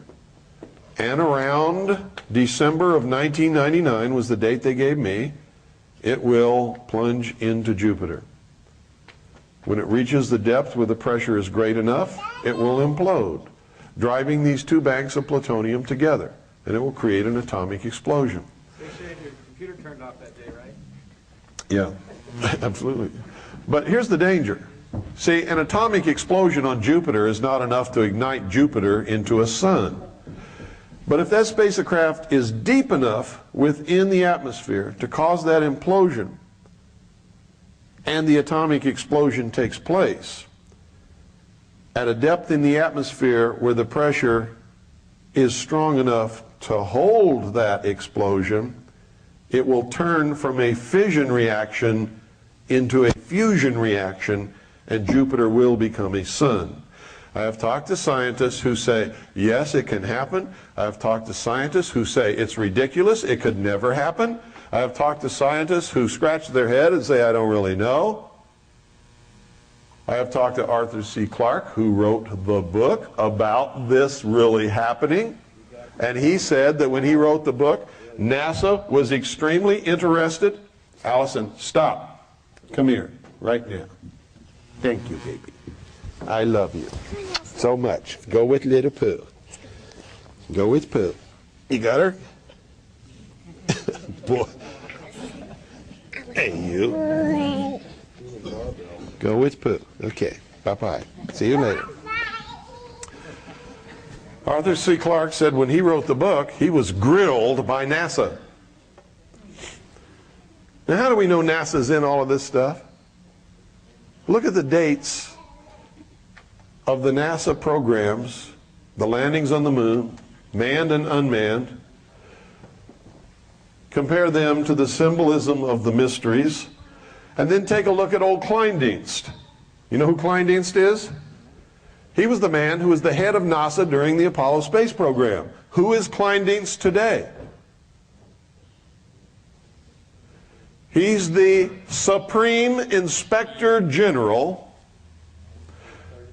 of the 33rd degree of the Scottish Rite of Freemasonry in the House of the Temple in Washington, D.C. How's that for a kick in the butt? Does that mean he's top dog in there? Or? Yeah. He's the big cheese. Yes, sir. Yes, concerning the people who are dealing with the obelisk and the reflecting pools, are these people behind this actually enslaved to this religion, or are they just using the symbology as a way to communicate? They're not enslaved to it. They believe in it. They believe that what they're doing is the best thing for all of humanity. It's their religion. And what is that religion? All of these things, the symbols, are just a way of expressing a metaphor. And the metaphor is this, that man was held prisoner in the Garden of Eden by an unjust, vindictive God. He was set free by Lucifer through his agent Satan with the gift of intellect, the use of which mankind will conquer nature and the universe, and man will become God. So it is secular humanism. It is the religion of Marxist socialism and communism, and has always been that religion and nothing else. The enemies of freedom hide behind many different veils and occupations and names and organizations, but when you come right down to the very bottom of it, they are always socialist, communist, secular humanists. That is their religion. Always. The obelisk is the symbol of the generative force, the intellect. Thought, desire, action. Remember what I taught you? Okay. Any other questions? Yes. Okay, when we had the Apollo 13 disaster and the Challenger disaster, how widespread was the knowledge of being something was going? I don't know, to tell you the truth, but it would have been in the upper echelon. The very number of the mission would have told the initiates what was happening. It was the death of the space program, wasn't it? Never went to the moon again, or anywhere else for that matter.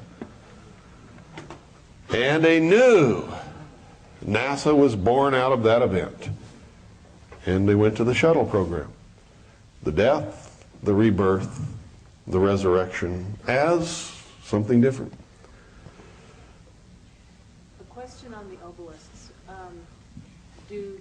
Do they all work in concert? People in South America talk with people in Yes. North America, et cetera, et cetera. Absolutely. In all the great cities in big cities of the world, there Yes. are obelisks. So do they all mean exactly the same? Exactly the same thing.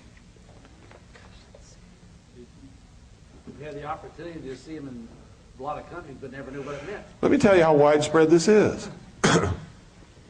How many of you know about the Gorbachev Foundation? What is the flag of the Gorbachev Foundation? A green cross on a white field.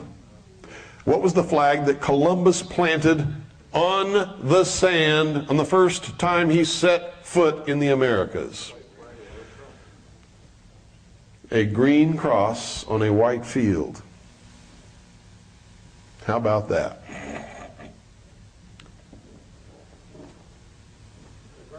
Why did he do that?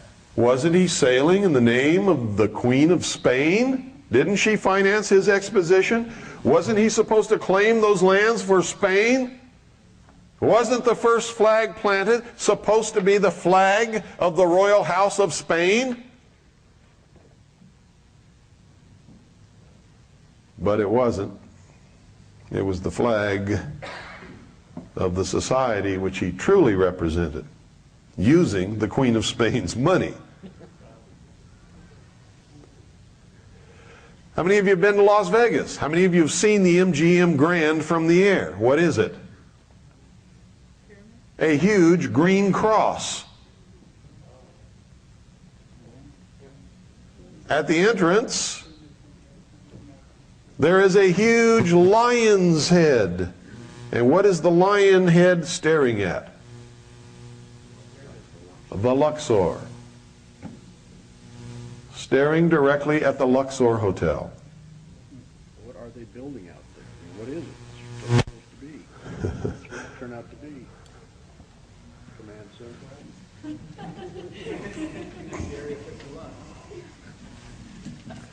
Yes, sir. What's your views on Borda killing himself? Admiral Borda was murdered. I mean, have you heard any more? Do you have any more information than that? I've got lots of information. We published the whole story in our newspaper. It might be over there. He shot himself in the heart twice. That's tough anyway, isn't it? Oh, it's really tough. And a military man would never shoot himself in the chest with anything, and especially a .38. Admiral Borda, if he was going to shoot himself, would have shot himself in the head with a .45. And he wouldn't have gone out on the lawn to do it. And he left supposedly 2 letters, which they won't let us see because they weren't signed. You'll leave a letter for your wife. Are you not going to sign it? Huh? You leave a letter for anybody. Are you not going to sign it? You're going to type it up and leave it laying around? And then go outside, shoot yourself in the chest twice with a .38 caliber pistol? A career, lifetime military man?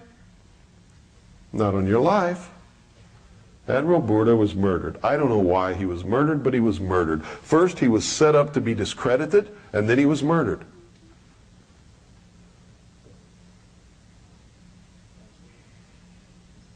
Yes? I'm just Me too. I'm thoroughly confused. Do the people behind this, did they truly believe that there was a man of Osiris? No, these are metaphors. You're getting the symbology mixed up with the message. These are, you know what a metaphor is? There's your problem. Where's a dictionary? Your homework is to look up the word metaphor. Okay? But are all these obelisks just truly only symbols of the stages of mankind, and they're not, they don't... No, the obelisk is the symbol of the generative force, the phallus. Okay? You know what a phallus is? When you go home tonight, take off your clothes, look in the mirror. We're dealing with a young man over here. I'm not making fun of you. I know you have questions. I think he's doing great. I think he's doing wonderful. And I commend him for being here because the future belongs to him. But these are some things that you're going to have to look up. Your problem is not with what you're hearing. Your problem is that you don't know the meaning of some of the words that we're talking about. If you knew the meanings of those words, you wouldn't be having a problem. But we're beyond the point where I can spend any more time on that. Otherwise, I certainly would. But if you'll write me a personal letter, I'll make sure you get enough material to keep you busy for a long time, okay? So if you'll do that, I'll take care of you. Yes, sir? Could you give us some kind of an idea of what your future is as far as the radio, satellite, or whatever's going on? Because I've listened to you. I did yesterday, spent over an hour on it. Can you give me a brief, like... All I can tell you is I'm on satellite GE1, transponder 7, 7.56 audio right now, where we have a worldwide freedom radio network. We are putting together a network of low-power FM stations across the country, which are rebroadcasting our programming and other programming, and even programming of their own. And we're on WRMI, Worldwide Shortwave Radio out of Miami, Florida. That's 9955 kilohertz.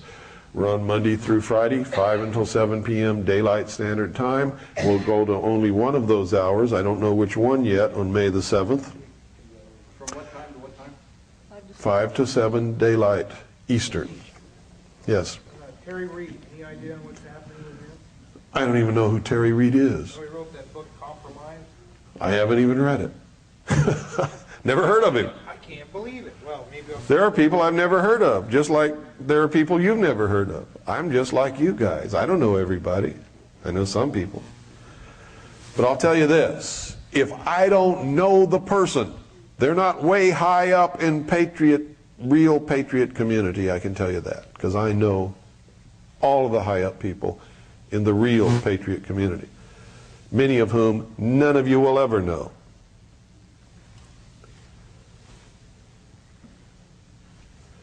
Okay? But that doesn't mean he's not a good person or he shouldn't read his book. I don't know who he is, never read the book. Any other questions? Then we're going to start the video. One more, yes. What kind of support are you willing to accept, or what kind of support, how can you be supported from our community? What kind of support are you talking about? Whatever it takes. I mean, it's not cheap to run a radio station. No, it's not. If anybody wants to make a donation, they can make it out to the Independence Foundation Trust, which is the only trust that we have that can accept any kind of a charitable donation. And then the purpose of the trust is to save the country. Every penny that goes into that trust goes toward doing that, educating the American people. Okay? If you want to contribute to the phone uplink fund, to the satellite uplink for the Worldwide Freedom Radio Network, you can make those donations out to Harvest Trust. Those are different kinds of donations from the listenership of the network. If you want to contribute information, just send it. Don't ever call me and ask me if I want something. The answer is always yes. And I don't even care what it is. If it's information, I want it. If it's a book, I want it. If it's a newspaper article, I want it. If it's something that came off the Patriot Facts Network, I don't ever want it. Never. Okay? Yes, sir. Is this entire program going to be on audio or video? It's on video. You can order it right back there. It's $45 a day. It's 2 tapes, 6 hours each day. And I think there's $5 postage and handling. If you want both days, it's $100, including postage and handling. I didn't set it up. I didn't do it. I'm just telling you what it is because you want it. See Doyle, he's the guy handling all that stuff. I came here by invitation.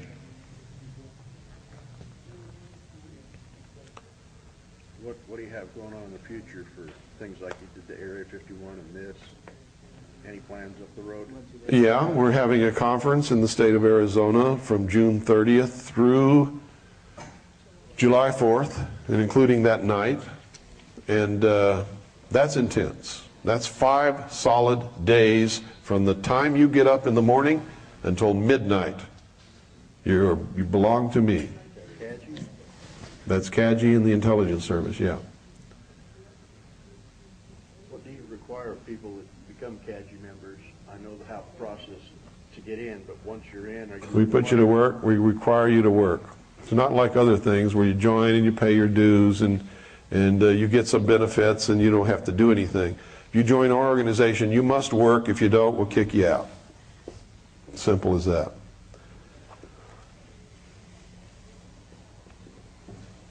Our focus is something different. We want to save this country. We don't want to mess around. If you don't want to be a part of us, we don't want to mess with you. We don't, at the same time, mean that you're a bad person or anything else. We just don't have time for it. We want people who are committed, want to work, want to produce, want to do something. Who had a question back there? Yes, sir. Are the Native Americans being involved? Yes, I'm one. You're looking at one. I mean, all of tribes. Not all the tribes, no. You'll find on every reservation, amongst the Native American communities, there are two types of Native Americans. One is the traditionalist that loves freedom just like me and has been fighting forever to gain it back and keep it. Okay? Those of you who have read about some of those battles, you know. The other is the hang around the fort Indians. The hang around the fort Indians have been bought and paid for. They're socialists. They want their blanket from the government every week. They want their little paychecks so that they can go to Indian heaven, which is Walmart. And they want the government to take care of them.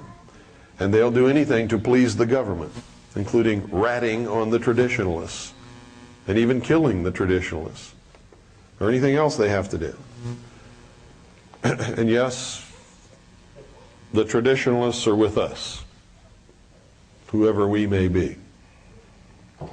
The hang around the fort Indians, no.